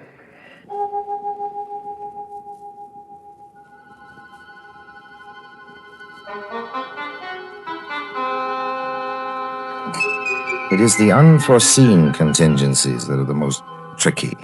Now, who could have known that a distraught young lady, anxious to leave the country, had first approached my rivals, and that in revenge they would have gone to our mutual enemy, the police? However, hesitation in my line of work can be fatal. I proceeded as if nothing had happened and met the girl at the rear of the country club. We were soon in my car, driving down a back road until we came to the barbed wire, the last barrier before the border. Is this the place? Yes. Now, follow me. Be careful. All right. Now keep going. We're almost there, just a few feet more. Help me. I can't walk. Put your arm on my shoulder. That's it. Look out for this last row. There. You're through. Good, the worst is over. The border lies 100 meters across that field, immediately inside that forest. Perhaps someday we'll meet again, but now I'll say goodbye. Goodbye? But we're not at the border yet. You have no problem. There are no further obstacles ahead. But you can't go now. You agreed to take me across the border. This is no time for technicalities, honey. You are substantially at the border, and I must turn back. It'll take me some time to get through the wire again. The Border Patrol and I are not on the very best of terms. You agreed to take me to the border. I am not going to. I'm afraid I must be firm. I'm afraid we will be firmer. We? Myself and this gun. I mean business. There's something I forgot to tell you. The patrol I spoke of is waiting for you directly ahead. What? You approached Zerma before you came to me, didn't you? Yes. Mr. Zerma is a very greedy man. He was very reluctant to lose your account to me. Went directly to the inspector of police. I don't believe it. How else would I know? But why'd you tell me? I could kill you for You this. could, but a gunshot would bring the patrol out on the... Look! There they are now! Where? No place. Give me that gun. No, don't. Let go. That's better. Now get up. I said get up. I knew it was a trick. It happens this was not a trick. I told you the truth because I had to. Now I'm turning back. Sorry to have been so rough. There's nothing else for me to do. You have to get to the border the best you can. Austria's directly ahead of the west. Czechoslovakia is in that direction, north. You have your choice. Guess the patrol to be in that clump of trees somewhere over there. Now, Miss Barnum, I regrets that our association ends on such an unpleasant note, but I... Wait, come to think of it, it needn't end on such an unpleasant note at all. I just remembered. I haven't been paid in full. What? My price for this service was 5,000 gold Pengo and a kiss. The Pengo you were kind enough to give me. I have yet to receive the rest of it. No. The kiss. You must be crazy. A bargain's a bargain, Miss Barnum. Out! Who's there? The patrol. The patrol. Let's run. For what was we're trapped. No. Too late for that. Don't move. Don't move. They'll know where we are. Stand perfectly still. I have your gun. I'll hide behind that boulder. You cry out for me to attract their attention.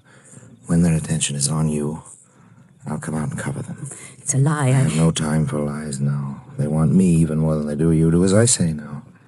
Our lives depend on it. All right, but if this is another trick, Harry Lime, so help me, I'll see that it's won't last. Trick, it's no trick. We're on the same team now, whether we like it or not. As soon as I get behind that boulder, cry out for me. Use my name. All right. All right.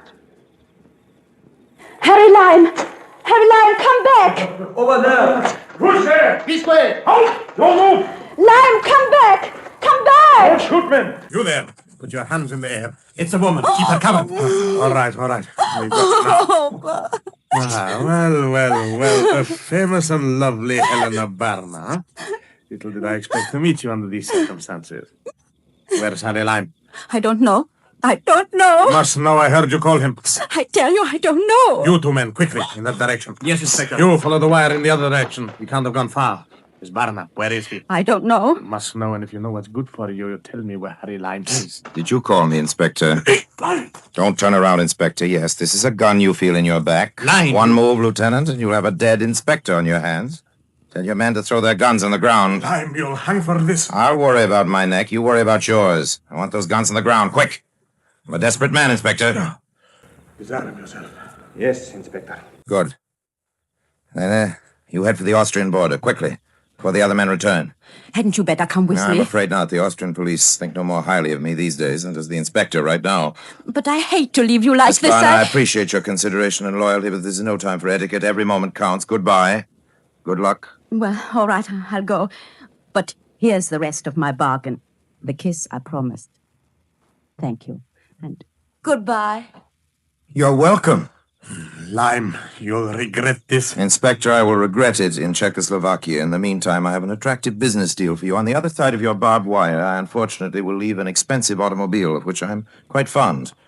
Would you be interested in buying it? Are you out of your mind? Not at all. I'll take whatever you happen to have on you and return to the car. Lime, for the last time, Inspector, I said I'll take whatever cash you have on you.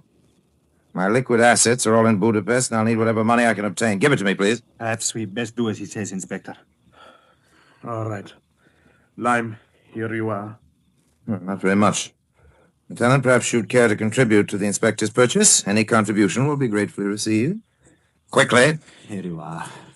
Still not very much, but then this isn't exactly a seller's market, is it? The car is yours, Inspector. And now, will both of you please do me the favor of giving me your trouser belts? What? You heard me correctly. Your trouser belts. Take them off, please. When you return to Budapest and ransack my quarters, you will, I'm sorry to say, find enough money of mine to buy yourself and the entire police force new belts and suspenders for the rest of your lives. Now, I'm afraid I must remind you that I'm holding a gun. Your trousers belts, gentlemen, and make it quick. What kind of madness is this? Lieutenant, really, is it necessary to explain? You're a scholar, aren't you? What's that got to do with it? Well, old man, in all the famous chases in history, no policeman has ever been known to catch a fugitive and hold up his pants at the same time. Thanks. Goodbye for now.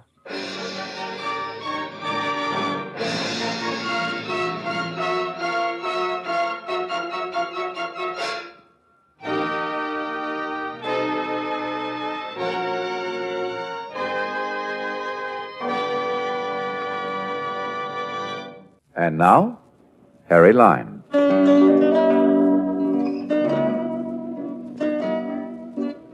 I got to Czechoslovakia with nothing worse than a slight attack of poison ivy. Helena Bada made it all right, too, but of course, you know that. She left Prague before the communists took over, and the rest is history. I don't mean about the communists, I mean Helen. She made her first big hit in Paris, and then came London. I saw her last in the Persian Room at the Plaza in New York. She was killing the people. I caught her eye when she came out for a fifth encore, and I thought I noticed a little flicker of recognition. She told the audience she'd only sing one more song, but she was dedicating it to an old friend whom she'd known in dangerous times on the other side of the Atlantic. I figured I was the old friend, and you can imagine how grateful I was when Helen broke into the opening strains of "I'll Be Glad When You're Dead, You Rascal, You." Just proves you can never trust a woman.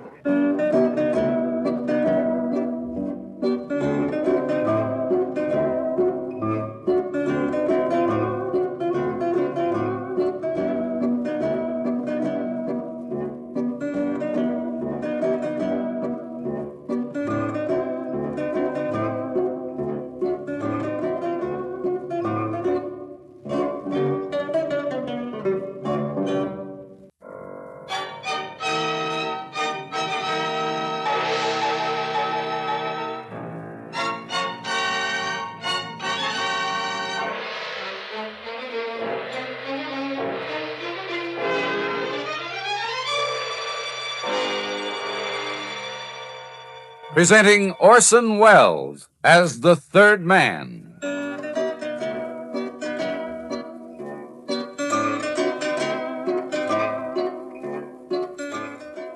The Lives of Harry Lime. The fabulous stories of the immortal character originally created in the motion picture The Third Man, with zither music by Anton Karas.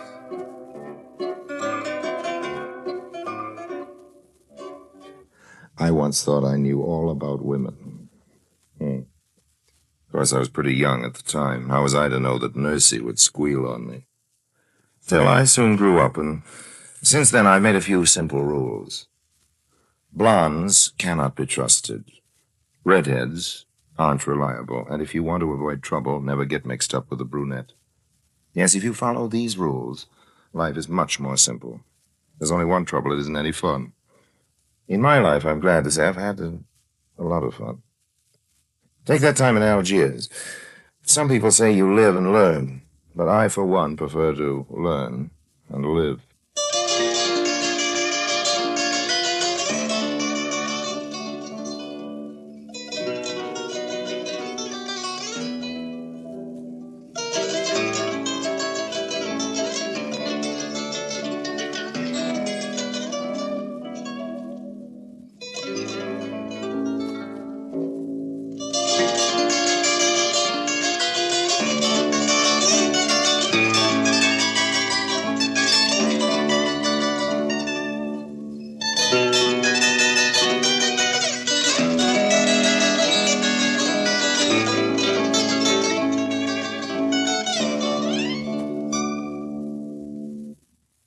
And now, Orson Welles as Harry Lime, the third man, in The Dark Enchantress.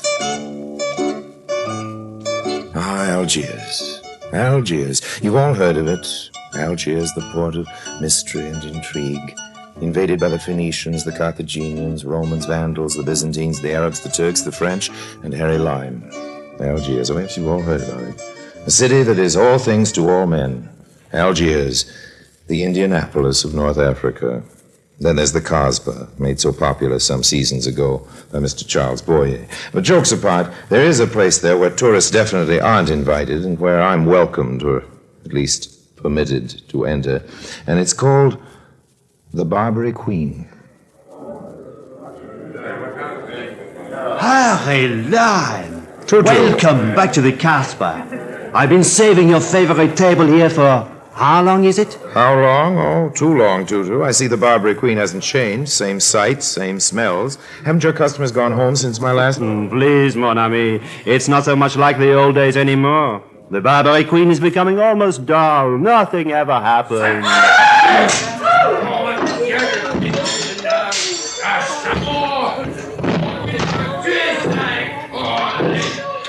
Almost dull, eh? Tutu, nothing ever happens? How many throats are slit on a night when things do happen? Non, le chien, these pigs are making me trouble. Hello, stop it.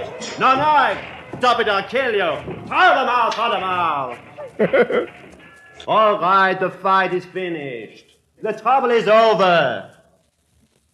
You have not been served yet, monsieur? Tutu is wrong. It appears that the trouble is just beginning. That depends on what you call trouble. May I join you? Allow me. Thank you. You haven't been to the Barbary Queen before? Not recently, not since you joined the staff. Ah, Magda, I'm glad you discovered my friend. This is Harry Lime. You treat him good. He's a fine man. I shall do my best, Tutu. Now, I send over 2 drinks on my house. Tutu's a busy little bee. You're friends with Tutu, and you're an American. Few Americans ever come here, and none of them are friends with Tutu. Oh, we aren't exactly bosom chums, Tutu and I, but we've been partners in a couple of deals. Oh, so that's it. I knew you must be valuable to him. You, Magda? Just how valuable are you? To you? We'll take that up in a minute. What's your connection with Tutu? I sing. I entertain the customer. That's what it says on your passport. With your looks, you've got to have a couple of rackets. Maybe I can help. And you, Harry Lime, you're one of those men who profess to know women too well. Not me, honey. I profess to know nothing whatsoever about your sex. I just enjoy it. You know, Harry Lime, I'm a little sad for the years I didn't know you. Well, don't burst into tears, honey. Remember, to know me better is to like me less. Is that a warning? As you like. I like it very much. Here you are, Harry Lime, the refreshments. Just about time, Tutu. Your Magda had me backed into a corner. Well, is she not the one? And Magda, after you finish the drink, another song, please, no? Goes, Tutu. But for now, just enjoy yourself. Now, what were we saying? I believe I was warning you about me. Oh, yes, and I was... Oh, Magda, I'm so glad I found you. I was scared to death. I thought perhaps you'd gone home or Susan.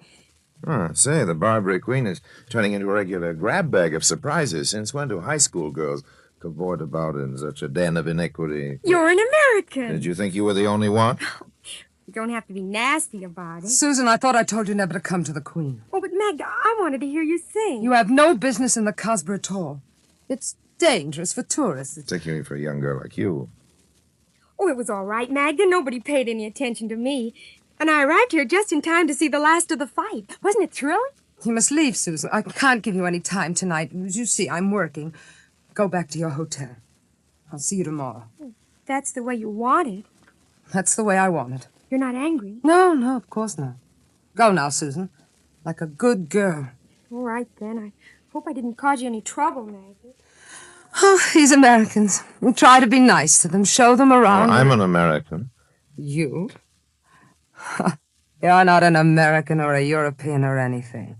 You're Harry Lime. I drink to our long friendship. Thanks, honey. Now you better go sing your little song. I've got something to attend to. Susan, that's what you're going to attend to. Honey, you're a mind reader. That's schoolgirl. There's nothing wrong with getting an education. Schoolgirls are okay with me, particularly when they're cute little redheads, but I don't think they've got much business in the Casbah, not in this part of it, not this late at night. It just occurred to me that your friend Susan may have more trouble getting out of the Casbah than she had coming in. Very well, Harry Lime. If you wish to be gallant, when you tire of her, then you know where to find me. I'm always here, or in my rooms above the cafe. Okay, honey. Now, if you'll excuse me, you'll sing a You're little very song. insulting, Harry Lime, and now I'll tell you something. I don't care whether you come to see me or not. I don't care whether I ever see you again. Magda, honey, don't say I didn't warn you. Remember, to know me is to loathe me.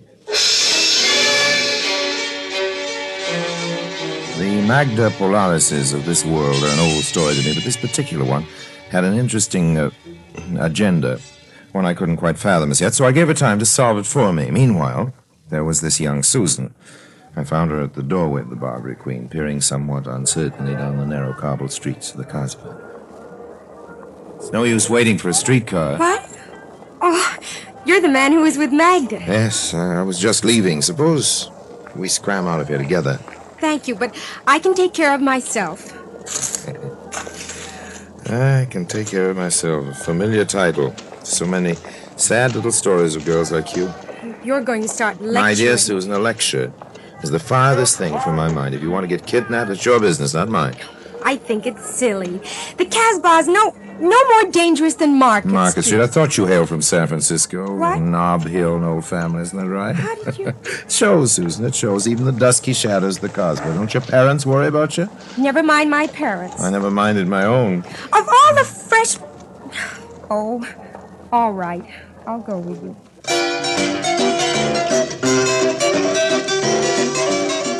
Okay, the routine wasn't sparkling, I know, but it worked. It worked. I'd smelled money from the first moment I set eyes on Susan. Well-known lime luck was in. Just how it would pay off, I had no idea, so I took Susan to the edge of the Casbah, found a cab for her, and was just sending her off home to Mother when I noticed a bulky individual observing us a little too closely. He caught my eye and then left the neighborhood fast. I pondered this over a cup of so-called coffee at a friendly tavern and then went on to my own hotel. Come right on in, Harry Lime. Well, this is a night of surprises. Who are you? You can call me Mike Nolan. Oh, you're a detective. Right on the button, Mr. Lime. What do you want for a prize? A Cupid doll, maybe, or a genuine plaster of Paris in Genestre? How would you like me to call the manager? Or haven't you heard about invasion of privacy? Seems there's some sort of law. You were suspect the minute you landed in Tangiers, Lime. Next thing I know, you're chaperoning Susan Claremont. Who? That's pretty fast work, even for you. You seem to be speaking English, Nolan, but I don't get it. Passing over the fact that I'm suspect, as you call it. Just who is Susan Clem? Oh, Susan. See the light, Mr. Lime? That girl I put in the cab The tonight. same. It may interest you to know that her father asks us to keep an eye on his daughter. He's worried. Seems she's taken up with the wrong friends in Algiers. Mm-hmm. After tonight, I can see why. Sounds like he has money. Mr. Moneybags himself, as if you didn't know. No, I didn't, but thanks just the same. And you may tell the authorities that I was merely escorting Miss Claremont to safety. You? You may also advise her father that his daughter went into the Casbah quite alone. If he's so concerned about her welfare, he might devote more time to her whereabouts. But... Good night, Mr. Nolan. I've only engaged a single here at the hotel. If you insist on staying, I'll have to notify the management. Of course, you will pay the additional fee for your stay. What? Ah, well, they warned me you were slippery line. But if you try any funny business, just remember, we're wise to you. Good, good. I expect the same protective interest from the authorities that they extend to other American tourists. Okay, wise guy, but watch it. Good night, Mike Nolan. In my business, twists of fate are a specialty. I usually know how to keep the police wondering where I am during working hours, but just let me take a vacation, and all the authorities in town are suddenly very busy. In this case, the cops worrying about Susan only whetted my interest. I hadn't a notion of the spot she got herself in the next afternoon. 352, 350... Oh, this must be it.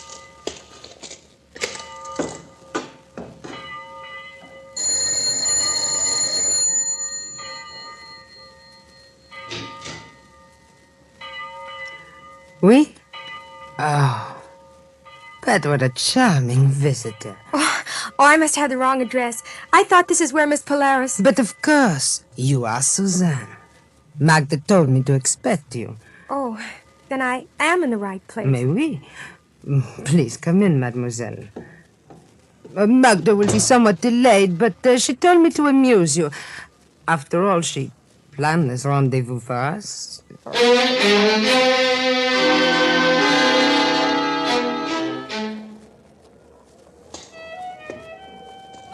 Please, help me. Again? Oh, really, Susan? This can become a habit. Oh, please. Parents mustn't know. No, thank you. No, you spell trouble for me, Susan. Just go your own sweet way, and I'll go mine. Please. Hey, wait a minute. What's wrong? Oh, she's been drugged. No, she's done it. All I need is for Mike Nolan to walk by and see Susan draped in my arms like this. Well, if I must, I must. Taxi! Taxi! Yes, monsieur. You heard me. I want a taxi. No taxis, monsieur. Please, buy a rug. I don't want a rug. Get me a horse and carriage. Straight to Nara, monsieur. Like to see some pretty girls, dancing girls? I got my own pretty girl. We're not going dancing. She's unconscious, and I want to get her home quick. Get me a donkey or something. Get me a camel. Get me a helicopter. Get me out of here.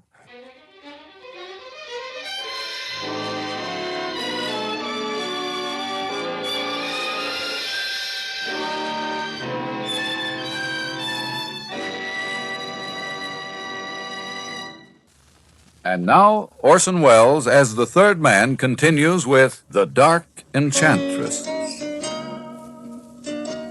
I didn't dare take Susan to my place. It was just possible she was a police plant. So I took her to the last place I ever thought Harry Lime would enter, the convent of the Little Sisters of Charity, just off the Kasbah. The poor child. This is a terrible thing, Mr. Lime.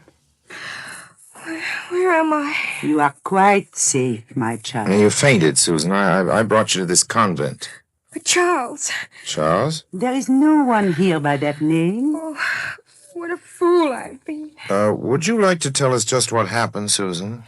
Oh, no, just leave me alone. Perhaps you should take this matter to the police, Oh, Mr. no, Lime. no. I think her parents are the ones to judge that, sister. Oh, no, they mustn't know. I'll get the money from Dad somehow. Money? Come, my child. Tell us what happened. Nothing is so bad that a little understanding won't ease. I went to Magda's apartment to meet her, I thought. But he was there instead. He? He said his name was Charles Poncare. He was very good-looking, about my height and dark. He said Magda had arranged the meeting, and he served cocktails. And it was after that things grew hazy, and I don't remember. Mickey's. What, Mr. Lime? Susan was evidently drugged, sister. The cocktails were drugged. Oh, yes. When I came to, Charles was very different.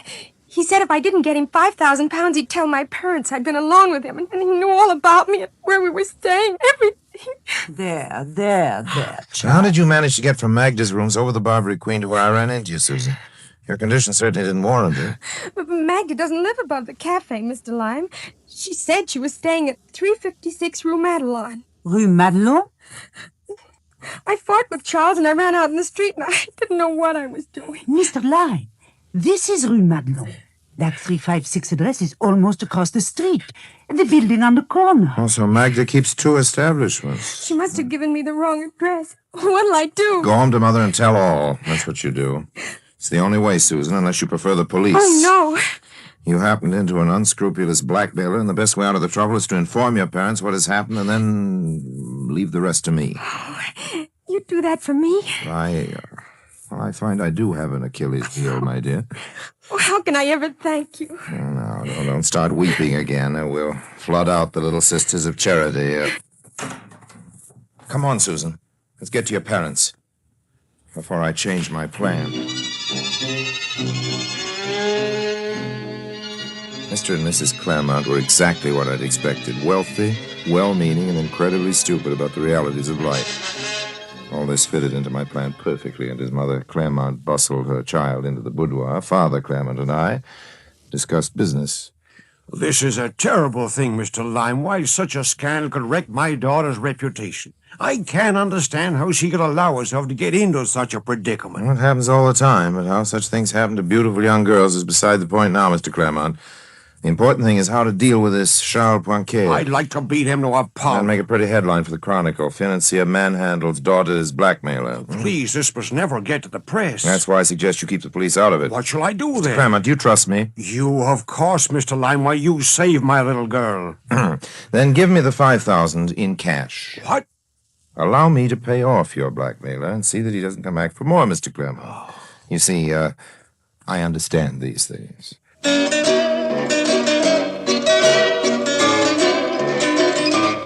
The pieces of the puzzle were dropping nicely into place. I could see a way of keeping Mr. Claremont's cash and also getting a little more from Mr. Charles Poincaré for my silence. See, if you understand these things, there is a certain amount of honor among thieves. So went back to my hotel. Hadn't been any calls, had a quick bath, shave. Just getting ready to start for the mysterious address on Rue Madelon when Yes? Yes? Monsieur Harry Lime. Who wants him? Charles Ponquer. Well, won't you come in, Monsieur Parker? Thank you. Need I say I hardly expected you? Raymond. But since I realized it was merely a matter of time until you visited my quarters, monsieur, I thought I would save you the trouble. Oh, it's very nice, old man, I'm sure, but I followed the girl into the street when she fled. I saw her approach you. As simple as that. Oui. And from said meeting, you knew my identity, that Susan would tell me all. And that you would offer to aid the distressed family, that you have, in fact, my $5,000. I see. Your powers of observation amaze me, Mr. Fonkier. Susan called Magda and confided in her. And you and Magda? Are birds of a feather, Monsieur Lime, even as you are. Oh. Learning this much from Susan, Magda took the trouble to learn more about you. I see. I underestimated the lady. You're not the first one. And now, my money. First, tell me one thing. Oui. Even though I am a bird of your feather, Fonkier, what's to stop me from going to the police with the whole story? You did not think I would allow you to continue living, Monsieur Lime? Well, there's no harm in asking. So, this is the picture. I hand over the loot and you dispose of me, is that it? But of course.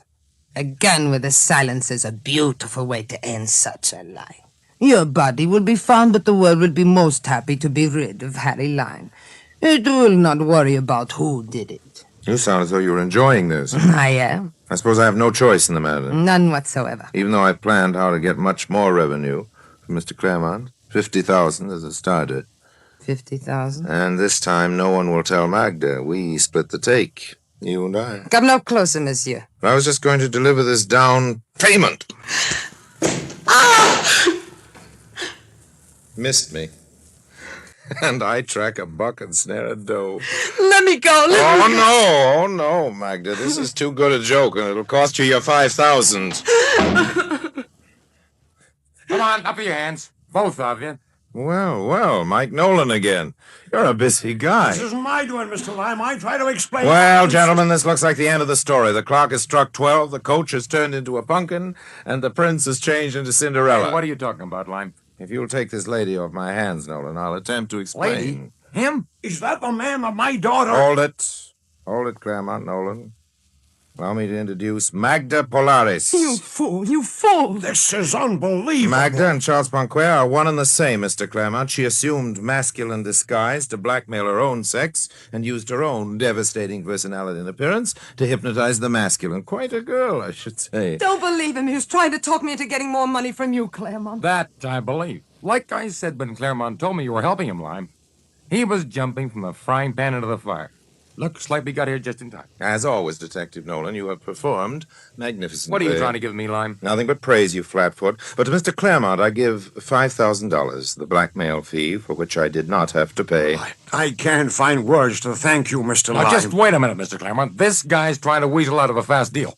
I believe what this Magda dame says. He was in on the deal with her, and he's hungry for more. Mr. Nolan, I asked the authorities to watch my daughter's activities, yet she fell into the worst kind of trouble. Mr. Lime was the one who saved her. But don't you see his angle? He was trying to... I came here with you to prove to you his innocence, but that wasn't necessary. Mr. Lime has pleaded his own case and won. What? No, he's guilty, I tell you, as guilty as I am. Take this woman away, officer. I'll be down later to prefer charges. Oh, whatever you say, Mr. Claremont. Come on, you. I'll get even with you, Harry Lime, if it takes 100 years. I don't know how to thank you, Mr. Lime. Now I'm doubly in your debt. Won't you accept a more substantial expression of my gratitude? This $5,000, for instance. $5,000 with pleasure, Mr. Claremont. With pleasure. Another payoff. What's the game now, Lime? What are you taking that money for? Charity, old man, charity. Charity? That's a new one. Yes, as a matter of fact, it is. Entirely new. I'm surprising myself, old man, but then I'm a surprising kind of guy. I swore a solemn oath years ago never to do anything fundamentally decent if I could possibly avoid it, and look what I'm up to now. Taking money again. That's what you're up to, exploiting these people. Nolan, there's a reward out for Magda, isn't there? A reward. Well, don't try to chisel in. The reward goes to me. Now, just a minute. I don't want to be greedy, old man, but I've got my expenses to cover. But you got $5,000. Oh, but that isn't for me, Nolan, old man. No, believe it or not, this 5,000 is going to the convent of the Little Sisters of Charity. It's going to Right. That's Ought to help him offer sanctuary to someone else's wandering daughters. Well, now I've heard everything. Tell you what, old man, I'll cut you in on the reward. Now, look, you're off your rocker. Now I know it. Lime giving dough to a convent? And splitting the reward with you, Nolan. The reward, a small percentage. If you promise never to tell. About the split? About the convent. After all, old man, I've got my reputation to think of.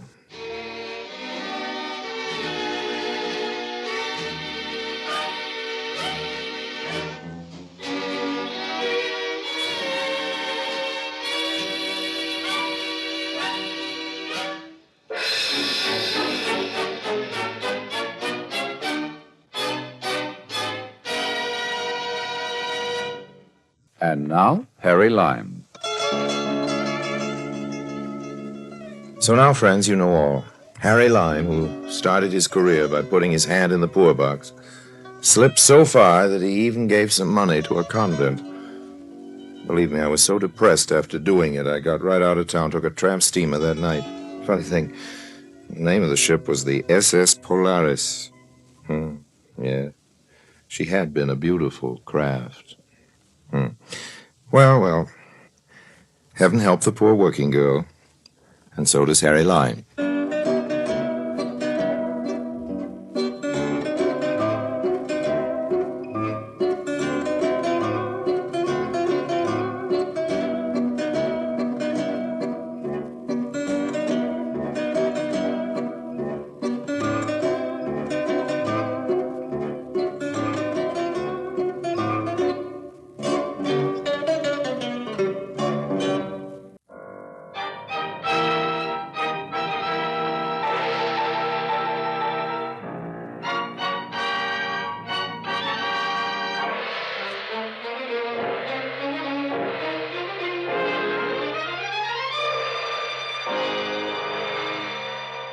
Presenting Orson Welles as the third man.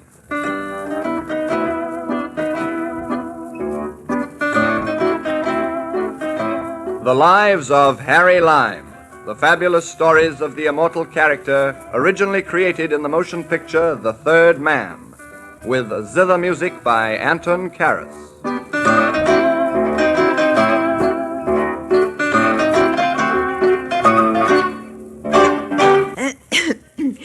The single most pernicious influence on the growing English boy is the shocking behavior portrayed in the American cinematograph. To which at one time I would have added a hearty amen.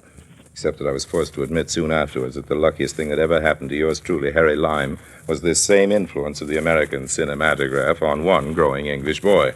Both these statements were proven for me in an adventure which, if you will forgive me, I shall call The Earl on Troubled Waters.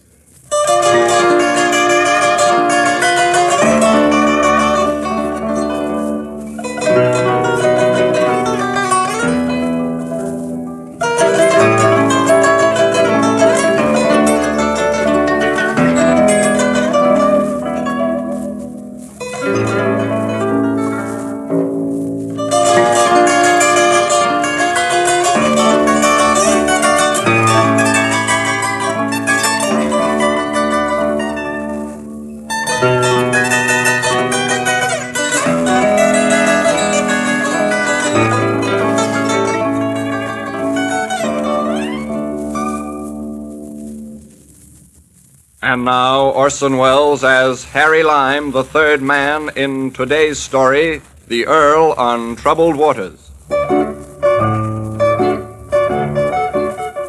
Not so very long ago, I was sipping a rather dubious Penno in a rather dubious London cafe with a rather dubious British character of the sort known locally as a spiv.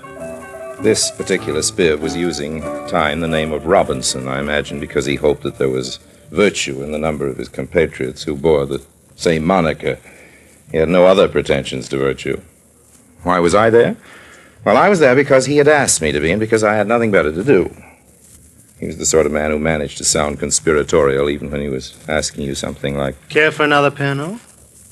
Well, leaving my own preferences to one side, Robinson, I have my digestive system to consider. For better or worse, it's my only digestive system. I'd rather not make an enemy of it. All right. No need to make a speech. I suppose you want me to get down to business, eh? You mean to tell me, old man, that you have some business which you seriously think would be of interest to me? You're interested in making money, I don't doubt. Say on, friend of my middle years. I thought that'd make you prick up your ears. Well, no, it's like this. See? Quite a bit of it. And I want to get it out of the country. Pounds or dollars? It's dollars. A lot of them. I pulled off a good caper, I did.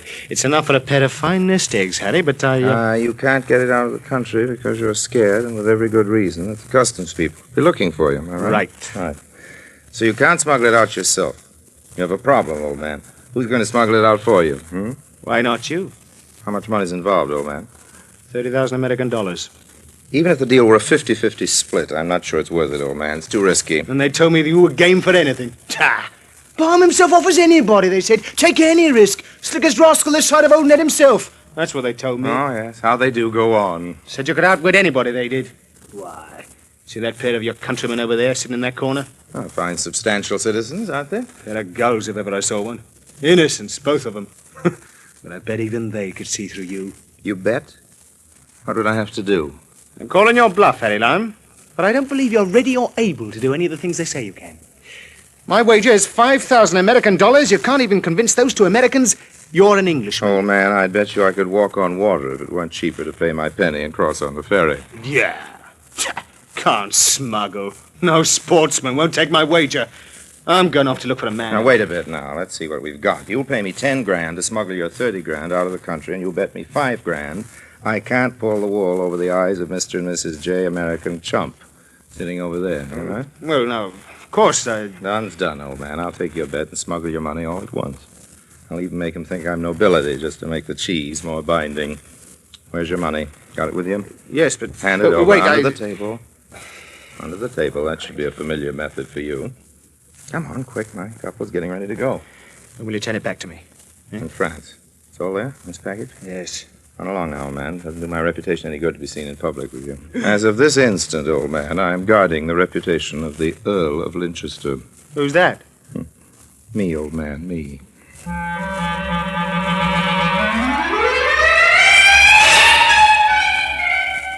I pocketed Robinson's package after sneaking a quick look, and sure enough, they were American dollars, quite a few bills, and each of them of a large, coarse denomination. Then, to follow my 2 American tourists to their hotel, estimate when they'd be coming down to the lobby, and bribe a page boy to help me in my little masquerade was, for me, the work of an instant. My 2 innocents showed up conveniently just a short time before the dinner hour. It was child's play to catch the page boy's eye, make sure he was ready for my prearranged signal to him, and then bump, as if by accident, into the American. I beg your pardon, sir. Not at all. It's entirely my fault. Can't think why I was so clumsy. Did I hurt your foot? No, really, it's quite all right, thank you. You're American, aren't you? Come, dear. That's right, I'm from Texas. Texas? Well, fancy that. George, I think we I better... thought that you were maybe an American, too, sir. As a matter of fact, I was raised in Australia, Mr. Perkins. Perkins. George Perkins. How do you do, This Perkins? is Mrs. Perkins. Mr. Do you do, Mrs. Linchester is my name. How do you do, Mrs. Perkins? fine, thank you, Mr. Linchester. George, hadn't we better... Well, I'm constantly being mistaken, for an American, Mr. Perkins. Let me hasten to say I consider it a compliment, but I suppose it's because of my neckties. Is that right? Linchester. The fact is, I am by accident of birth a loyal subject of Her Majesty the Queen. Well, that's... boy, were you calling Linchester? Yes, sir. I'm Linchester. Message from Lady Linchester, sir. She phoned to say she shan't be able to meet you for dinner after all, and for you to go ahead and meet her later. Oh, thank you very much. Here you are, my boy. Thank you, Lord Linchester. Right, all right. Well, I guess you're not an American for sure. And just imagine me calling you Mr. Linchester. Oh, really, I'm so embarrassed. Please. Actually, I sometimes feel like an imposter myself. I've only been Earl of Linchester a very short time, Oh? Yes, I came into the title quite recently. Now, look here, Mrs. Perkins, there's really no cause for embarrassment. If it makes you feel any better, I'll apologize for being an Earl from the first place. And now then, in the second place, I've just been stood up by my wife, so if you're not in a hurry to be off somewhere, perhaps you'll let me stand you to a drink. Oh, it's really not necessary. Just until I hear Mrs. Perkins say she's no longer embarrassed, huh? How about it? You'll come to Claridge's with me? Of course you will. Come along, then. We can have a drink to all those hands across the sea.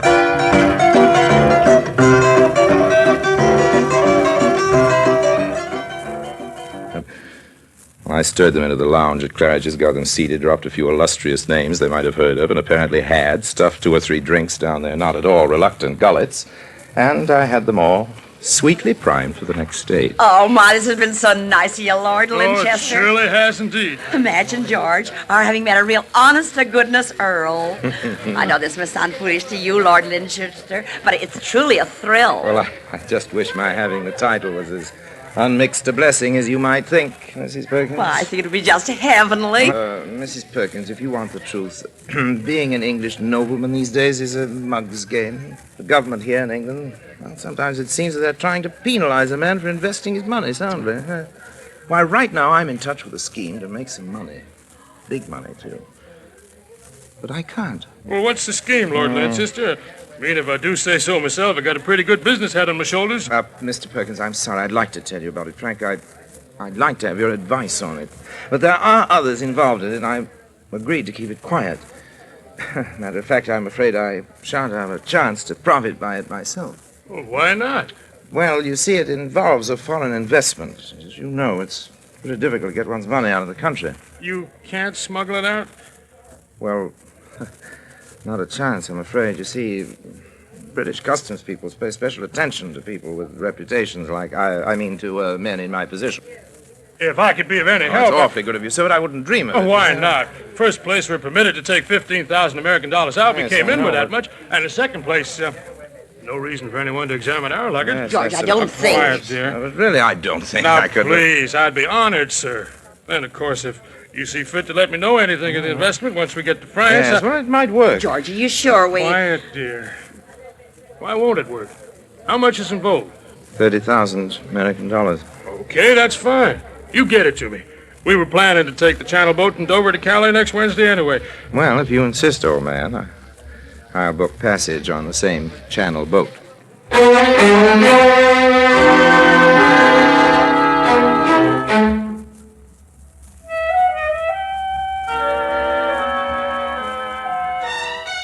On the Wednesday, we went down to the train together. I slipped my chump a package of $31,000 bills. He hid them away without any sign of nervousness. And in the customs shed, I waited my turn under the letter L. Perkins came over once to chat. He had to elbow a 12-year-old kid out of the way. Well, I'll see you aboard the boat then, Lord Lancaster. Righto. Don't you worry about anything. All right, thanks Oops, again, old sorry. man. Oh, look, little boy. Is there any better place to stand than under everybody's feet? Come, Ronald, stay close to our Yes. uncle now. In a minute. Now, go on, Ronald, or whatever your name is. Didn't you hear your governess calling? I was just going to speak to this loathsome child again when all of a sudden I saw Robinson coming up to where I was standing. Under control? Now, listen, old man. Listen to me. You shouldn't be here. Run along and practice forging signatures or something, will Just you? remember, I'll be on the same boat. Right, old man. I'll endeavor to bear up under the news. Fool. What's he, pal? A torpedo? A what? Don't need to climb up with me, pal. Is he a torpedo? Wherever did you pick up this repellent language? Now, if you... Cheese it. Here, hey, Amskay, the Astamskay, and me. I had just made up my mind to cuff this provoking child where it would do him the most good when out of the corner of my eye I saw that he was right. The customs man was coming. I looked around to make sure the Perkins pair were beyond earshot. They were. All right, now, luggage ready? Oh, right here, officer. Just this overnight bag. Let's see, papers? Oh, yes, here we are. Yes. I can't imagine why you singled me out for this attention, officer. Harry Lime. Yes. Passport in order. You're declaring... Just the 5 pounds allowed of British subject, officer, though I believe I could take more. All right, I can read, thanks. Where's the stuff hid, pal? Scram. What's that? Nothing, officer. Just stifling. Sneeze. Oh, Gesundheit. Well, everything seems to be in order. My dear old customs officer, don't sound so disappointed. Into each life some rain must fall. Right, now then, who's next on my list? Pal, are you lucky? You must have been living right. Never confuse luck with shrewd management, my odious little man. Any other questions? Yes. When are you going to make up your mind whether your name is Lime or Linchester? Just as my hand shot out to grab his collar, he ducked away into the crowd. I could see him with the governess and the man I heard her calling his uncle, just getting ready to board the boat. How much had he heard? Who would he tell? If only that kid would keep quiet till we were safe in the channel.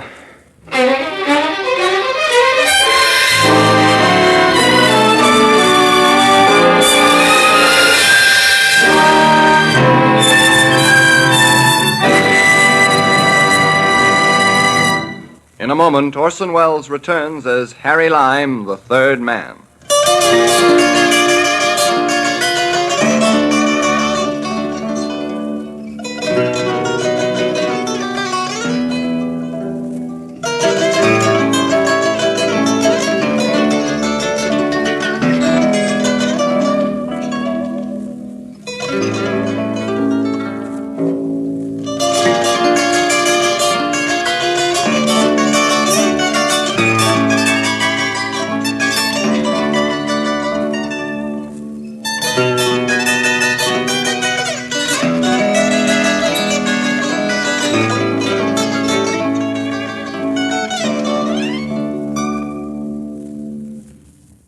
And now Orson Welles as Harry Lime continues today's story. I took one last look down at the pier side as our boat moved off. I could see the governess. She was frantically looking about for that brat. He'd disappeared again. Then I forgot him and went looking for the Perkinses. Perkins? Yeah? It's me, Linchester. Oh, good. Come on in, sir. Come on in. Thanks, old man. Well, Mrs. Perkins, feel better now, do you, after getting through the customs all right? I feel terrible. What? Oh, I'm sorry. I touched the sea, and nothing like a glass of champagne to fix that up. Oh, I'm afraid nothing does her any good, Lord Lanchester. Oh. Quiet, dear. Well, sir? You, have the envelope safe, don't you? I hope. Right in my pocket. Here, don't worry. Oh, fine. I was, just wondering. Of course, glad to do the favor for you. I'm sure you understand, but now that I brought the money through for you, I was just wondering. Oh, about my foreign investment possibilities, yes. If there were some possibility of... Perkins, old man, I can't think of anything that would give me greater satisfaction, keener personal pleasure. I'm sure you know that. Well, I like to think that maybe I've already indicated the difficulty. My money's at the disposal of a mysterious financier, a man called Robinson. I'll be honest with you, I don't even know the man's first name myself. I'm sworn to the most close-mouthed secrecy about the entire venture. All I can do is promise you that I'll try to persuade Robinson to let me introduce you to him. I had hoped, well, you know, maybe if I'd happened onto a good thing, I'd be able to finance my entire European trip. Yes. Well, here you are, then. Thank you. You better count it just to make sure that... My dear fellow, of course I trust you implicitly. However, just to set your mind at rest. Here we are, 1, 3, 5, 5 is 10, 5, 18, 20, 5 is 30. All here. All present and accounted for. And once again, my thanks. We'll be stopping at the George Sank in Paris, Lord fine. George George Sank. Absolutely, old man. I'll call you just as soon as I've had a chance to talk to Robinson. Now, you won't forget, sir. I swear I won't, old man. Just as sure as my name is Linchester. Goodbye now.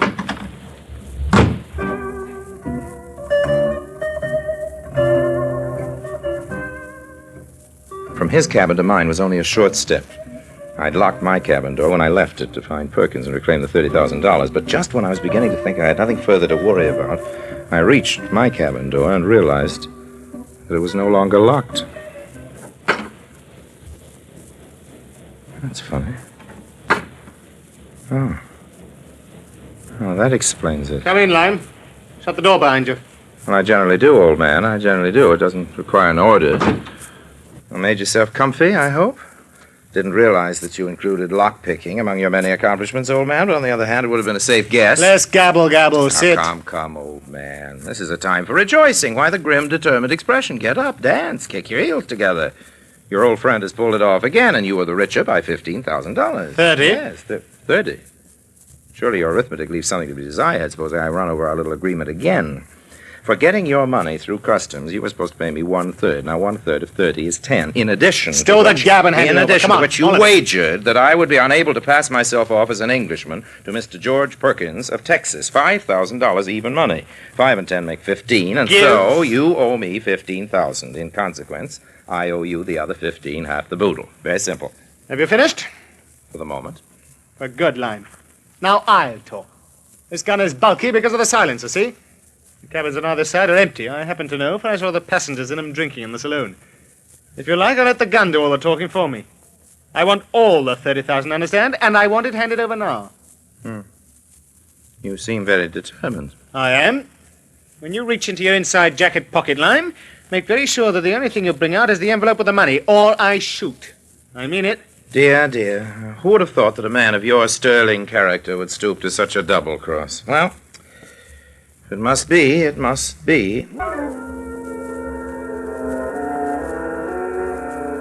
I was actually reaching for the envelope when all of a sudden I heard a little sound just behind me. A sound at the door. The doorknob had just been turned.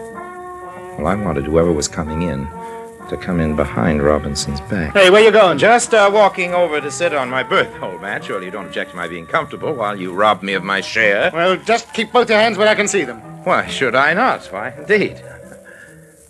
I reached into my pocket very slowly and carefully for the envelope, but my eyes never left the doorknob. Robinson, whose back was to the door, couldn't see it. It was opening slowly. Very slowly. Come on, get a move on. Hand me that envelope, Lime.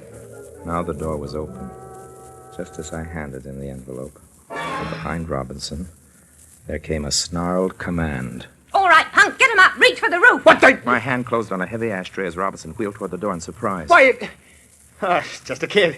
Come in here, you. Thank you, Ronald. He really had a gun. Well, it wasn't a pea shooter. Is he out? Out? Well, when a heavy object like this ashtray is brought forcibly to bear on a brittle object like that skull, Ronald, the result, it is fair to predict, will be a minor concussion and consequent unconsciousness. Is he dead? Well, Robinsons don't die so easily, Ronald, my boy. Come in. Sit down. Well, we'll keep this door closed, I think, for the next few minutes. What you going to do? Well, we're going to truss up this specimen till he looks like a cocoon, that's what. Not forgetting to gag him securely in the bargain. There we are. I didn't know you really had a gun. Oh. Might he have killed you? Well, I like to think he wouldn't. He was a torpedo, wasn't he? What's a torpedo? Oh, you know, a Hold gunman, a gangster. What have you been doing, young man? Going to American gangster movies? Where do you pick up this tedious slang? I go to all the American flicks. They're keen. Disgraceful. There. That should keep our friend quiet for a time. Why was he going to kill you, Mr. Lime? Well, how do you know who I am? I heard the customs man when he read your name off your passport. Oh, yes, to be sure. I heard that other man call you Lord Linchester, too, but I knew you weren't Linchester. Ah, and how is that? You're American, aren't you? I say, tell me, why was he trying to kill you? Well, Robinson is a very bad man, Ronald. He was trying to smuggle money out of the country, and as you know, that's against the law. I know that. Were you trying to stop him? Well, that's one way of putting it, I suppose. I say, that's splendid. Besides, he was trying to welch on a bet he'd lost to me. A bet? He'd owed me $5,000 for a bet. I'll just take that. The rest I'll put safely away. Say, how about me? You? Sure. Split up the swag. Didn't I save you from being... But this isn't swag, Ronald. This is... Just a minute, pal. Tell you what I'll do. Here. You take this one bill, $1,000? Is it real? Well, it is unless I've been grossly deceived. Here, now, fold it up tight. Stick it into your watch pocket. That's it. You know what that is? What? That's hush money. Now, you run along back to your cabin, and mind you don't tell anybody about this. Anybody at all. I have no cabin. I'm a stowaway. Oh, my God. I came aboard following suspicious characters. Who? You. And now we're partners, aren't we? Fine. So we're partners. Okay. You know what your first job will be, partner? What? You sit right here and keep a watch on Robinson. Make sure he can't get out of these sheets I've tied around him, okay? But where will you... I'll be in and out. First of all, I gotta tell the captain what's happened, and I'll be back. But you stay here, right, Ronald? Promise not to stir out of this room? Very important. Somebody should be here all the time. Right? Promise? I promise I won't move. And if he tries to escape, I'll shoot him dead.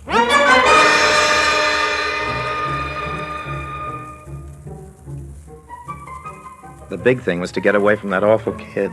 He's getting to be like a patch of poison ivy for me. I'd only have to steer clear of him for another few minutes, though the boat was nearly ready to dock by that time in Calais. Up on deck, I ran into Perkins again. Now, you won't forget, Lord Lanchester. Please, old man, I gave you my word as a Linchester. You're feeling better, I hope, Mrs. Perkins? I had the $29,000, $5,000 I'd won on the bet. That was tucked into a waistcoat pocket. $24,000 left. That was in my billfold, but the coast was clear. The more money I brought into France, the better the French should like it. I was about ready to be Harry Lime again, and the feeling, believe me, was good. The steamer docked, and there was a delay. The gangplank was rigged. Delay again. And at last, here I come. Down the gangway, my pulse beat normal and my heart high. There he is. That's the man. That's the one. Seize him. Seen you somewhere before, haven't What I? is the meaning of this? Seize him. Who is this hysterical female? He's the man who was talking to poor Ronald. Kidnapper. Now, Miss Anstruther. Kidnapper. Everything will be all right in a moment. Kidnapper? What a grotesquerie. Take your hands off me, Where woman. is he? What have you done with him, monster? Where's my Ronald? We have the same child in mind, madam. He's very probably sitting peacefully in cabin 23 Here on... I am. Ronald! Are you all right? Sure, I'm fine. Who are these men? Never mind, dear. Don't trouble about them. They're just two very nice men from Scotland Yard who flew me over to save you from this bad man who was trying to kidnap you. Dear madam, if you will kindly... He's not a kidnapper. He's a hero. Oh, yes. He caught a man who was trying to smuggle money out of the country, and he tied him up, and I'm his partner, and we're both detectives. And you must let him go because there's probably a reward for the man that he caught. Wait a mo, what's this? What cabin, sir? Yes, certainly, the boy's right. The guilty party is, as I was just trying to tell you, in cabin 23 on the second deck. Thank you, Ronald. And you've still got the money, haven't you? Yes, that's so I do. Just looking for the proper person to return it to, of course. If I could just see your credentials, old man. Right here. Just so, and the money. Yes, it is. Here you are. I was keeping it carefully stowed away in my waistcoat pockets, you see.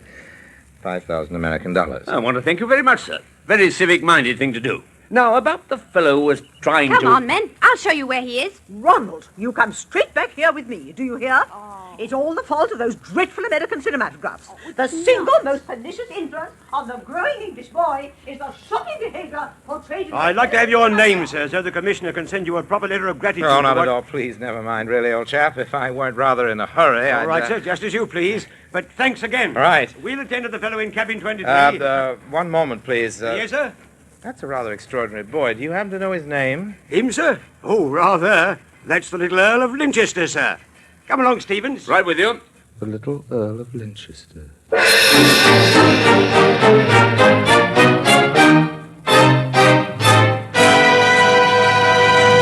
Harry Lime will be back in just a moment.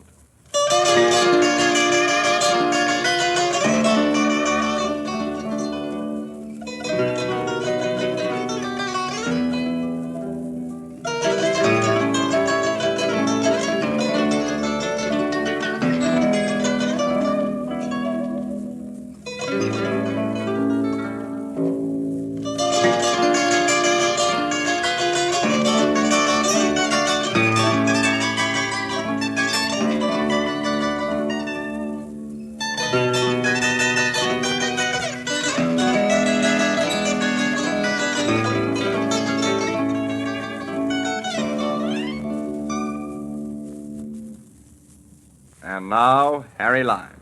I haven't seen his lordship since then, but believe me, wherever I go, I keep a sharp eye out for little Ronald. Not that we aren't friends now, but I'm the careful type.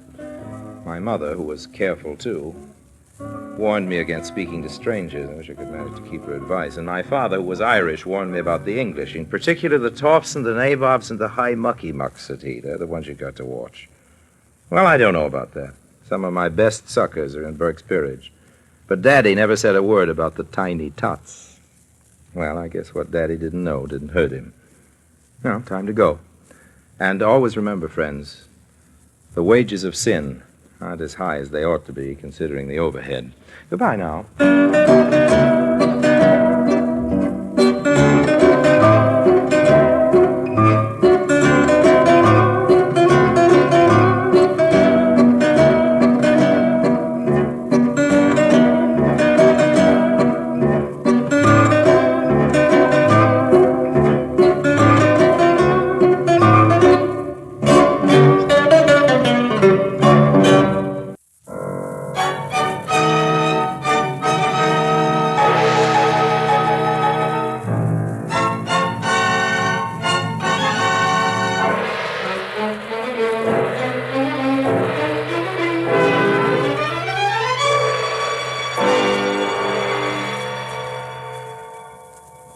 Presenting Orson Welles as the Third Man.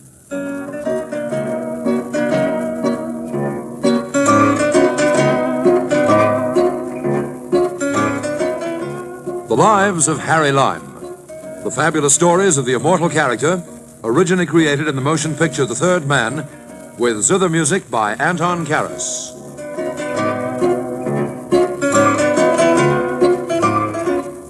Here now is a story of power politics and international intrigue. I got mixed up in it because I decided, just for a change of pace, to earn an honest living. I got myself the concession in Malinia for Buzzo. Buzzo being, as you probably know, a popular soft drink, and Malinia being, as you probably don't know, a small island republic in the Mediterranean. The concession I won in a crap game. As it just happened, the dice were loaded in my favor. But the way things turned out, I'd have been luckier if I'd lost. Stick around, I'll tell you about it.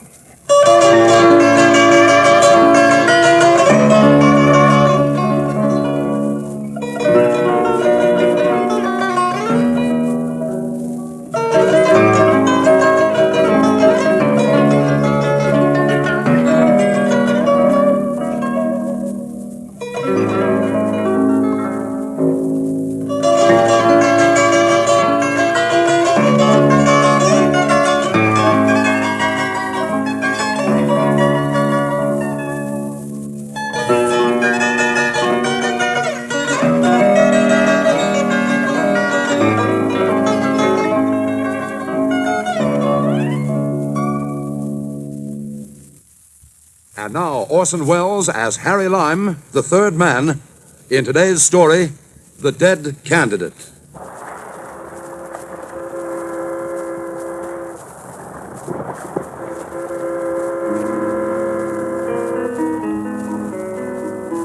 Hello.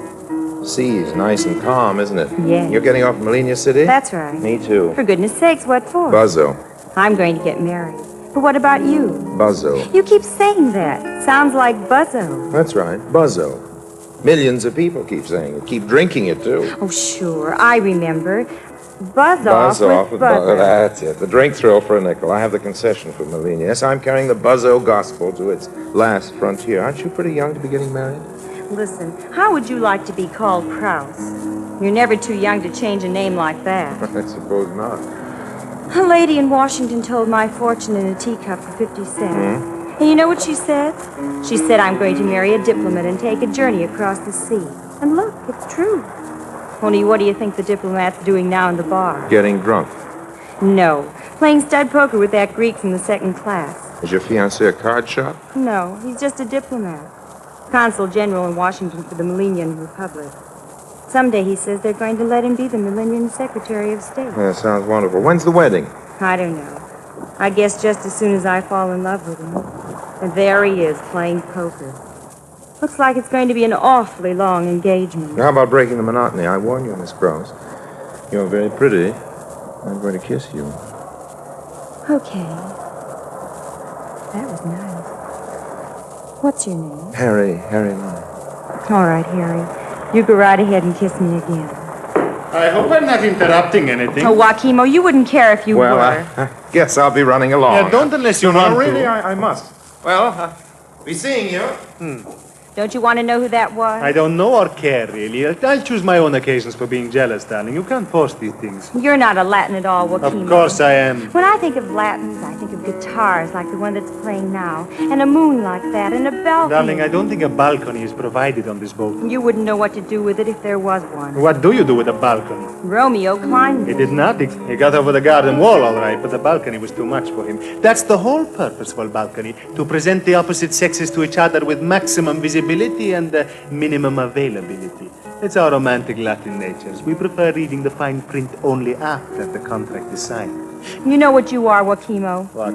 You're a poop. Here you are going on about women in general, when just 2 minutes ago your woman in particular was being kissed. Oh, yes, I forgot to ask you. What was that fellow's name? Harry Lime. Never heard of him. Did I tell you I lost the poker game? Listen, Joaquimo, I want to talk to you seriously. Oh? I don't care how Latin you are. Just because we don't love each other is no reason why we have to get married. Let's sleep over it. I don't want to sleep. You'd better. We're getting into port early tomorrow morning. I never should have let him go. That was my mistake.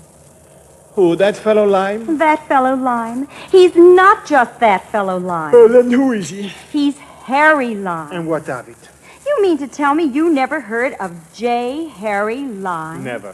I'm surprised at you. Honestly, I am. How long were you in Washington? What's that got to do with it? You were the diplomatic representative of your country, and you ought to be ashamed of yourself. Haven't you any idea why Harry Lime is going to Melania? Why? You don't know? No, I don't. To look things over for the president, that's all. The president of Malina? No, the president of the United States. And what's he got to do with the president? What has Harry J. Lime got to do with the president? I thought it was J. Harry Lime. It's the same thing. You mean he's one of those presidential advisors? The president doesn't make a move without him. Of course, you don't see his picture much in the papers. He likes to keep behind the scenes. But, Susie, you're always making up stories. I'll bet this is another one.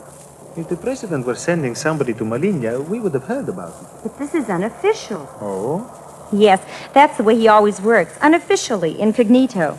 This time he's pretending to be a representative for Buzzo. For what? You know, buzz off with Buzzo. It's a soft drink. Very interesting. I tell you what, Susie. If you go down that companionway and then up by the prow, you can see the porpoises. The who? Porpoises. What of it? They're phosphorescent. I don't care. Well, go and look at them anyway. I'll be with you in a minute. Well, at least you're being forceful. That's some improvement. I'm just going to send the cable there. I'll be right with you. Yeah? You're the wireless man, aren't you? That's me. You've been playing your guitar very nimbly. Thanks. You want to hear something special? Yes, amigo. The sound of your quick hand on the telegraph key. A nation's fate depends on you. Now, see if you can take this from dictation. It should be in code, of course, but then code costs a little money, and a little money is exactly what my country doesn't have. Malignan Foreign Ministry. Most secret, most urgent. Lime, repeat, Lime, first name Harry, arrives Maligna City, my ship, tomorrow. Am I going too fast for you? Yeah, that's okay. Good. For your information, this Lime is the American president's chief confidential advisor. Lime's purpose visiting Maligna, obvious. Stop. Certain, I need not remind you that our repeated attempts to obtain financial aid for Maligna from Washington have been always rebuffed due to American prejudice against what they refer to as, quote, dictatorship, unquote, stop. This presidential advisor, Lime, will be looking for evidence of despotism, brutality, and terrorism in a police state. Need I say that he will not find any such thing? Repeat, Lime will not find any such thing. Yours, democratically, Joaquino.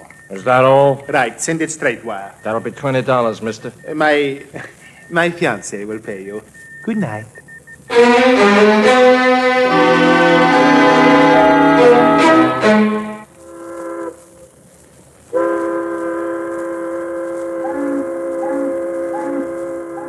Good morning. Good morning, Harry. Well, we're almost ready to land. Have you ever been to Maligna before, Harry? No, I haven't, Susie. I just thought I'd ask. Looks nice from here, all those banners and flags. Must be a holiday, huh? Don't you know what's going on I yet? don't know anything about this place. Well, it's an awful little dictatorship for one thing. Harry, what are you really doing? What do you mean really doing? Buzzo. That's what I'm doing. Buzzo. Oh, you just keep on saying buzzo. Well, people keep on drinking Buzzo. Not in Maligna. They drink abomino. It's made out of the rinds of tangerine. Well, the days of Abomino are drawing to a close. What's that noise? I think it's the Maligna national anthem. Look, there's a pilot coming out to meet Yeah, us. they've got an orchestra on the pilot boat, too. They're really going to town. Harry, I'm afraid I've started something. Will you take my advice? Gladly. The first thing you do when you meet the dictator is to get him to sign over that buzzo concession. Now's the time. Yes, but how do I Harry. get to see the dictator? He's coming out to meet you. Sure, with all his cabinet. That's right, with all his cabinet. Have you got any money? There's $3 left in my purse. Why? Wonderful. You can take me to dinner tonight. Later in the season, when the citizens start buzzing off with Buzzo, I'll take you. But we're all having dinner together. We're all having that. Joaquimo is coming, too? All right. Not only Joaquimo, the president's wife, the cabinet, and everybody. By the president, you mean this dictator, Admiral, who's this? Admiral Cuchibamba and Lolita. Lolita. You know, the famous Lolita. That's Mrs. Cuchibamba. It's Mrs. Dictator. And we're all having dinner at the same table? That's right. You're kidding. Look at those banners on the dock. Here, take my binoculars. Thanks. Read what the banners say. Viva Harry Lime. That's funny. You know what it looks like? It looks like Viva Harry Lime. That's what it says, all right.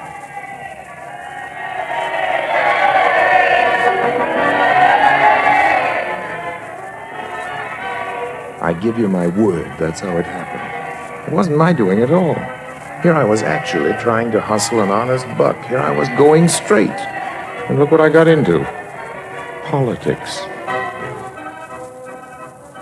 Susie managed to explain the situation to me just before the official greeting committee got on board. She'd only meant to impress her boyfriend, and here was the whole Millennium Republic, or rather dictatorship, turning itself out to impress me. First, I was surrounded by numberless, dusty-faced little gents, all jingling with medals, and then I was confronted by the fabulous Lolita. Lolita, with her regrettable egrets, her very white, sharp little teeth, baleful green eyes, and skin like uncolored marzipan. Senor Lime, in the name of our glorious leader, my husband, I bid you welcome to the island paradise of Maligna. Viva Maligna! Viva Maligna! Viva Harry Lime! Viva Harry Lime! Viva Lolita! Viva!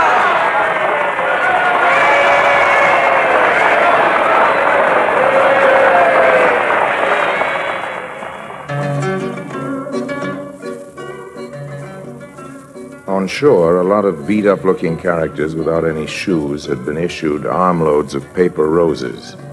They threw the roses at me. Then I was put in an open car with Lolita, and off we went for a triumphal tour of the island.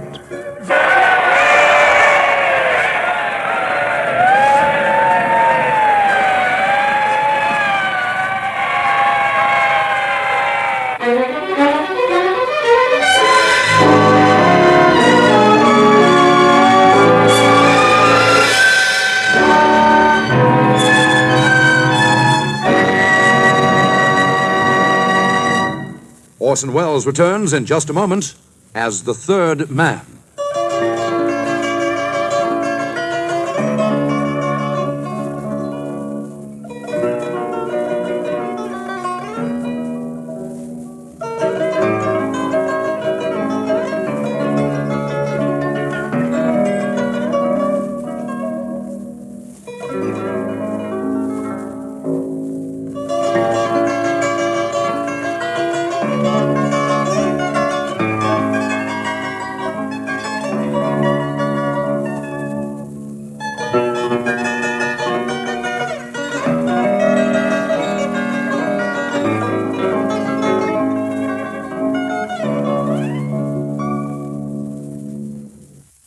And now, Orson Welles, as the third man, continues with today's story, The Dead Candidate.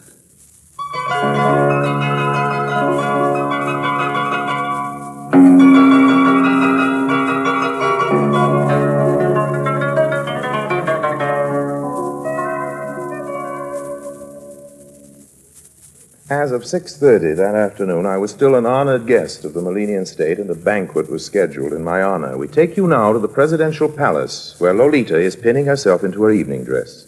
The admiral, his medals all arranged, is waiting for her on the other side of the screen. See who that is, Sugar Plum.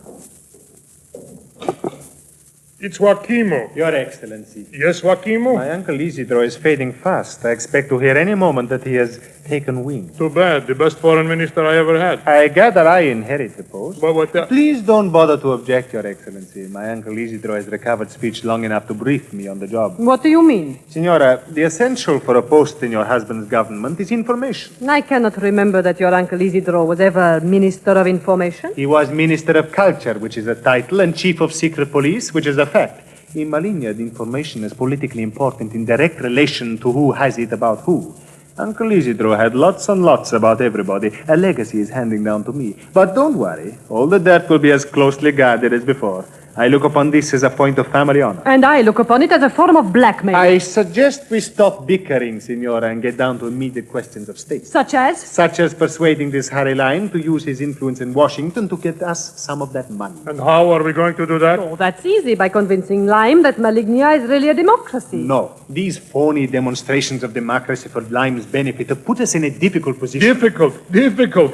Just take the speech Lolita made today. What about my speech? Signora, it was dynamite. You promised the people freedom of speech, freedom of worship, shorter hours, higher pay, old age benefits, and hot lunches for the children in school. Naturally, there was applause.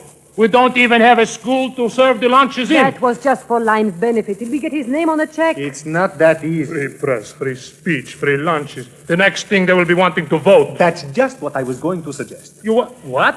We must, in the words of Shakespeare, busy giddy minds with the presidential campaign. You mean with more than one candidate? And ballots to fill out? We're trying to look like a democracy, aren't we? Well, what could be more convincingly democratic than a presidential election? That's just silly. I must say I agree with Lolita. The idea of a presidential election in Malignia is silly. May I ask why? Why? Because there's only me to vote for. Suppose we find someone else. Why should we? You mean somebody on our side, somebody safe. Me, for instance. Signora Presidente, sounds rather nice. Now, sweetmeat, let's not get ourselves excited. Since a communist menace is just as necessary to an election, it's my suggestion we combine the two. And you want me to run against the Red? Mm-hmm. Where are you going to find one? Well, I did think of Campo. Campo? We only called him a Red. Poor old Campo. I'd almost forgotten him. He was nothing but a milk and water social democrat. Besides, the real trouble with Campo is he is dead. Who's Campo, Sugar Plum? Before your time, sweetmeat. Campo was president of the republic before the coup d'etat. What did he die of? Oh, some of the boys were chasing him. The boys? My boys. It was fairly rough going in the last days of the Civil War. You know the sea cliff up west of the country club above the prison camp called Lover's Leap? Well, Campo leapt. We told the people that he fled, escaping justice by leaving the country, which is, after all, more or less what happened. By the way, where's Lime? In the Grand Imperial Hotel in his suite. He wanted a hot bath. If he gets it at the Grand Imperial, he made history. While I was in America, Excellency, I made quite a survey of election campaign methods. And in many cities and even in some states, Sweetmeat, make me another drink. Look, I'm sorry to press this point, but I'm not mistaken, am I, in the belief that we're facing a real crisis? Crisis? Bankruptcy? Not too much water, sweetmeat. Now, to get back to the American elections. Don't eat so many nuts, Sugar Let Plum. us say that some political machine is challenged by a reform party. Yes? Well, first, if this other party gets a bigger vote, there's the venerable tradition of dropping the ballot boxes in the river. But the best tactic is to ensure victory from the outset, and for this purpose, the cemetery is best. The what? What good the cemetery? Party workers are sent to the public graveyards. They consult the names on the tombstones and make careful lists which come in very handy on election day. There's no better way of getting a comfortable majority for the straight party ticket. Really, there's nothing more reliable than a dead voter. Now, my idea is even better. Without boasting, I feel it bears the hallmark of true statesmanship. All right. What is it? I'll put it simply. I doubt that, but go on. If you can improve your chances in political campaigns by using dead voters, why not make absolutely sure? Fine. But how do you do it? Isn't it obvious? A dead candidate. Naturally, I wasn't present for any of these secret meetings of state, but later I managed to piece it all together in jail. How did I happen to be in jail? We're coming to that, but just for a minute, let's review the situation. The Malenian dictatorship was busy turning itself into a democracy to put it over on Harry Lime, who in turn was putting it over on Malenia. The banquet, in my honor, of course, was a big do in which all the guests got themselves nicely tanked up on a bomino. I managed finally to get away for a taxi ride with Susie. The driver took us up to a place called Lover's Leap. Lover's Leap is what they call it, senorita. But Campo's Leap is the real name. Campo? That's the name of the man who's going to run in the election. They told us about it tonight, Harry. Sure they did. But, driver, you don't mean to say he jumped in the ocean from here. Senorita, he did not have any choice. But he couldn't have lived. Oh, we have always told ourselves that he did, senor. A sardine boat picked him up, and someday he comes sailing back and deliver Malenia from its bondage. But, driver, haven't you heard about the election? Maybe the driver wasn't at the bank. Oh, that's true. Well, driver, they just announced the election tonight. Campo is going to run for president. Too bad. Well, why too bad? Well, you said they were running him for president. Yes. Then he must certainly be dead. Yes, but what happens if they elect him? Elect who? The dead candidate, of course. It's your idea. What happens if this social democrat, this Campo, wins the election? Signor, of course he'll win it. How can he if he's dead? That's just what makes it such good politics. We encourage the popular notion that Campo is alive. And since he's not, he's the perfect candidate to run against the Admiral. But that means Sugar Plum will be defeated. Yes, the voting public is notoriously ungrateful. But listen to this, Signor. We rig it so that Campo apparently announces that infirmity and old age make it inadvisable for him to return from exile. I should think so. The man's dead. Meanwhile, up on Campo's Leap, the Malenian moon was still going full force. Harry, Yes, Susan? come closer. Closer? With pleasure. No, keep your head up. I want to get a look at you. Ah, senorita, you have noticed it as well. Driver, you're a very nice driver, I'm sure, but I wish you'd go away. No, senor, no. You will be needing me to drive you to the hospital. Hospital? It's true. You're coming out in spots, isn't he, driver? Yes, and just wait till you see him tomorrow morning. Spots? What kind of spots? Malenian measles, senor. That'll be 3 weeks at least, senor, in quarantine. Malenian measles. That's what I had to thank for missing the better part of the history-making Malenian election campaign. However, Susie, who came daily to push fresh fruit through the bars of the pest house, kept me pretty closely informed.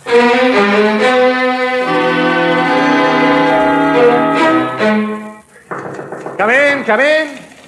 Is this your office, Wakimo? Yes, excuse the shirt sleeves, but we're awfully busy in With here. all those titles on the door? Yes, I'm now acting Minister of Culture. Have a drink. Chief of Secret Police and the Admiral's campaign manager. Here you are. Thanks, Wakimo. Well, this is Bazo. Certainly it's Basil. The stuff is sweeping a bomino right off the market. Now tell me about Campo. Campo's doing almost as well. And Friezo? Friezo, never heard of him. No, besides the Admiral, Campo's the only candidate. Friezo isn't a candidate. It's a drink. You mean like Basil? Well, Friezo is better than Buzzo, really, if you ask me. I didn't. Lime gave me a nice percentage of the Basil concession, and there's no need for competition. Competition is democracy. Exactly. Here, let me read you Campo's dying words. I just wrote them. Beloved fellow countrymen, you see, we thought we'd best let him die officially just on the election eve. More dramatic that way and a whole lot safer. Come in, come in! Hello, it's me. Keep your distance, you're in quarantine. Not anymore. I sort out the bars with my nail file. Besides, my spots are fading, aren't they, Susie? A little, Harry, but there's such a lot of them, aren't there? Joaquimo, I came here to make a confession. Sorry, we haven't got time for that now. No, this election has gone far enough. You mean you got instructions from Washington? No, I don't ever get any instructions from Washington. This was Oh? Susie's idea, Joaquimo. She just made up one of her little stories. I you haven't know got how time. it... Wait a minute. Are you trying to tell me you are not the president's right-hand man? Right. You're under arrest! Arrest? What for? Suspicion of being an American spy. Take him away!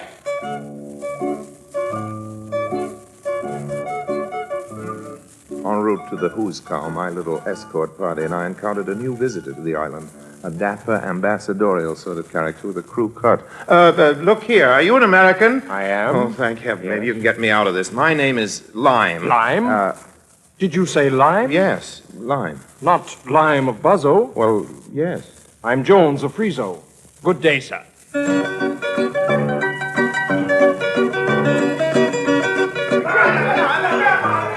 Hello, get me the newspapers. Get me the newspapers on the phone. Quiet now, everybody. Quiet now. Let's keep our heads. Hello, hello. Is this the editor's office? Quiet! Here's your headline for tomorrow. Fraud at polls discovered. Martial law declared. That's right. Call out the guards. Close all the bars and the billiard halls. Shut off the telephone. Wait. I can improve that headline. Quiet! Never mind the newspapers. Send the boys out to burn up the ballot boxes. Too late, too late. What do you mean? Too late. Too late. Too late? It doesn't matter if Pete Campo's elected. Yes, but it does matter if he's alive. Alive? You mean Campo isn't dead after all? He certainly isn't. He's been in America all this time working for Friezo. What's Friezo? Another one of those soft drinks. Campo's been working as a bottle washer in the Scranton Works. Well, you know how Friezo feels about Buzzo. Signora, this is not a competition between soda pops. Oh, yes, it is. Now, Friezo sees a way to edge Buzzo out of Malignia. They've chartered a special plane. A special plane? Yes. President-elect Campo is due into Malignia tonight. Well, you know what that means. It means a special plane for us going out.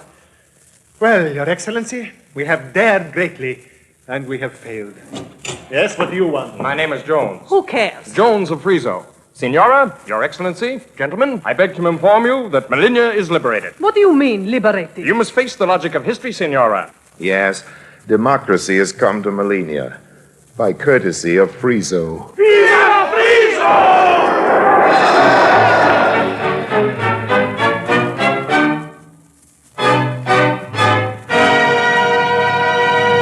Harry Lime returns in just a moment.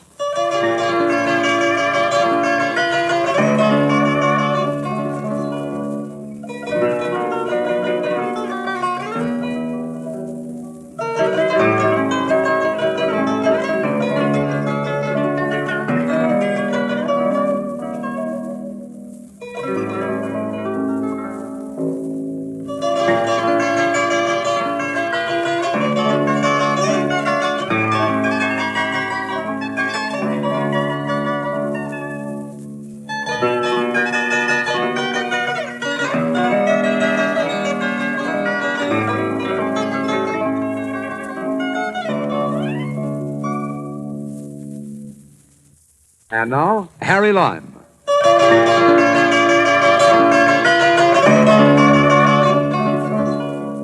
Included in the liberation, I'm glad to say, was one slightly spotted jailbird by the name of Harry Lime. I was also included on the passenger list of the outgoing plane. And there you have it, the inside dope on the birth of a nation. I'll never go straight again.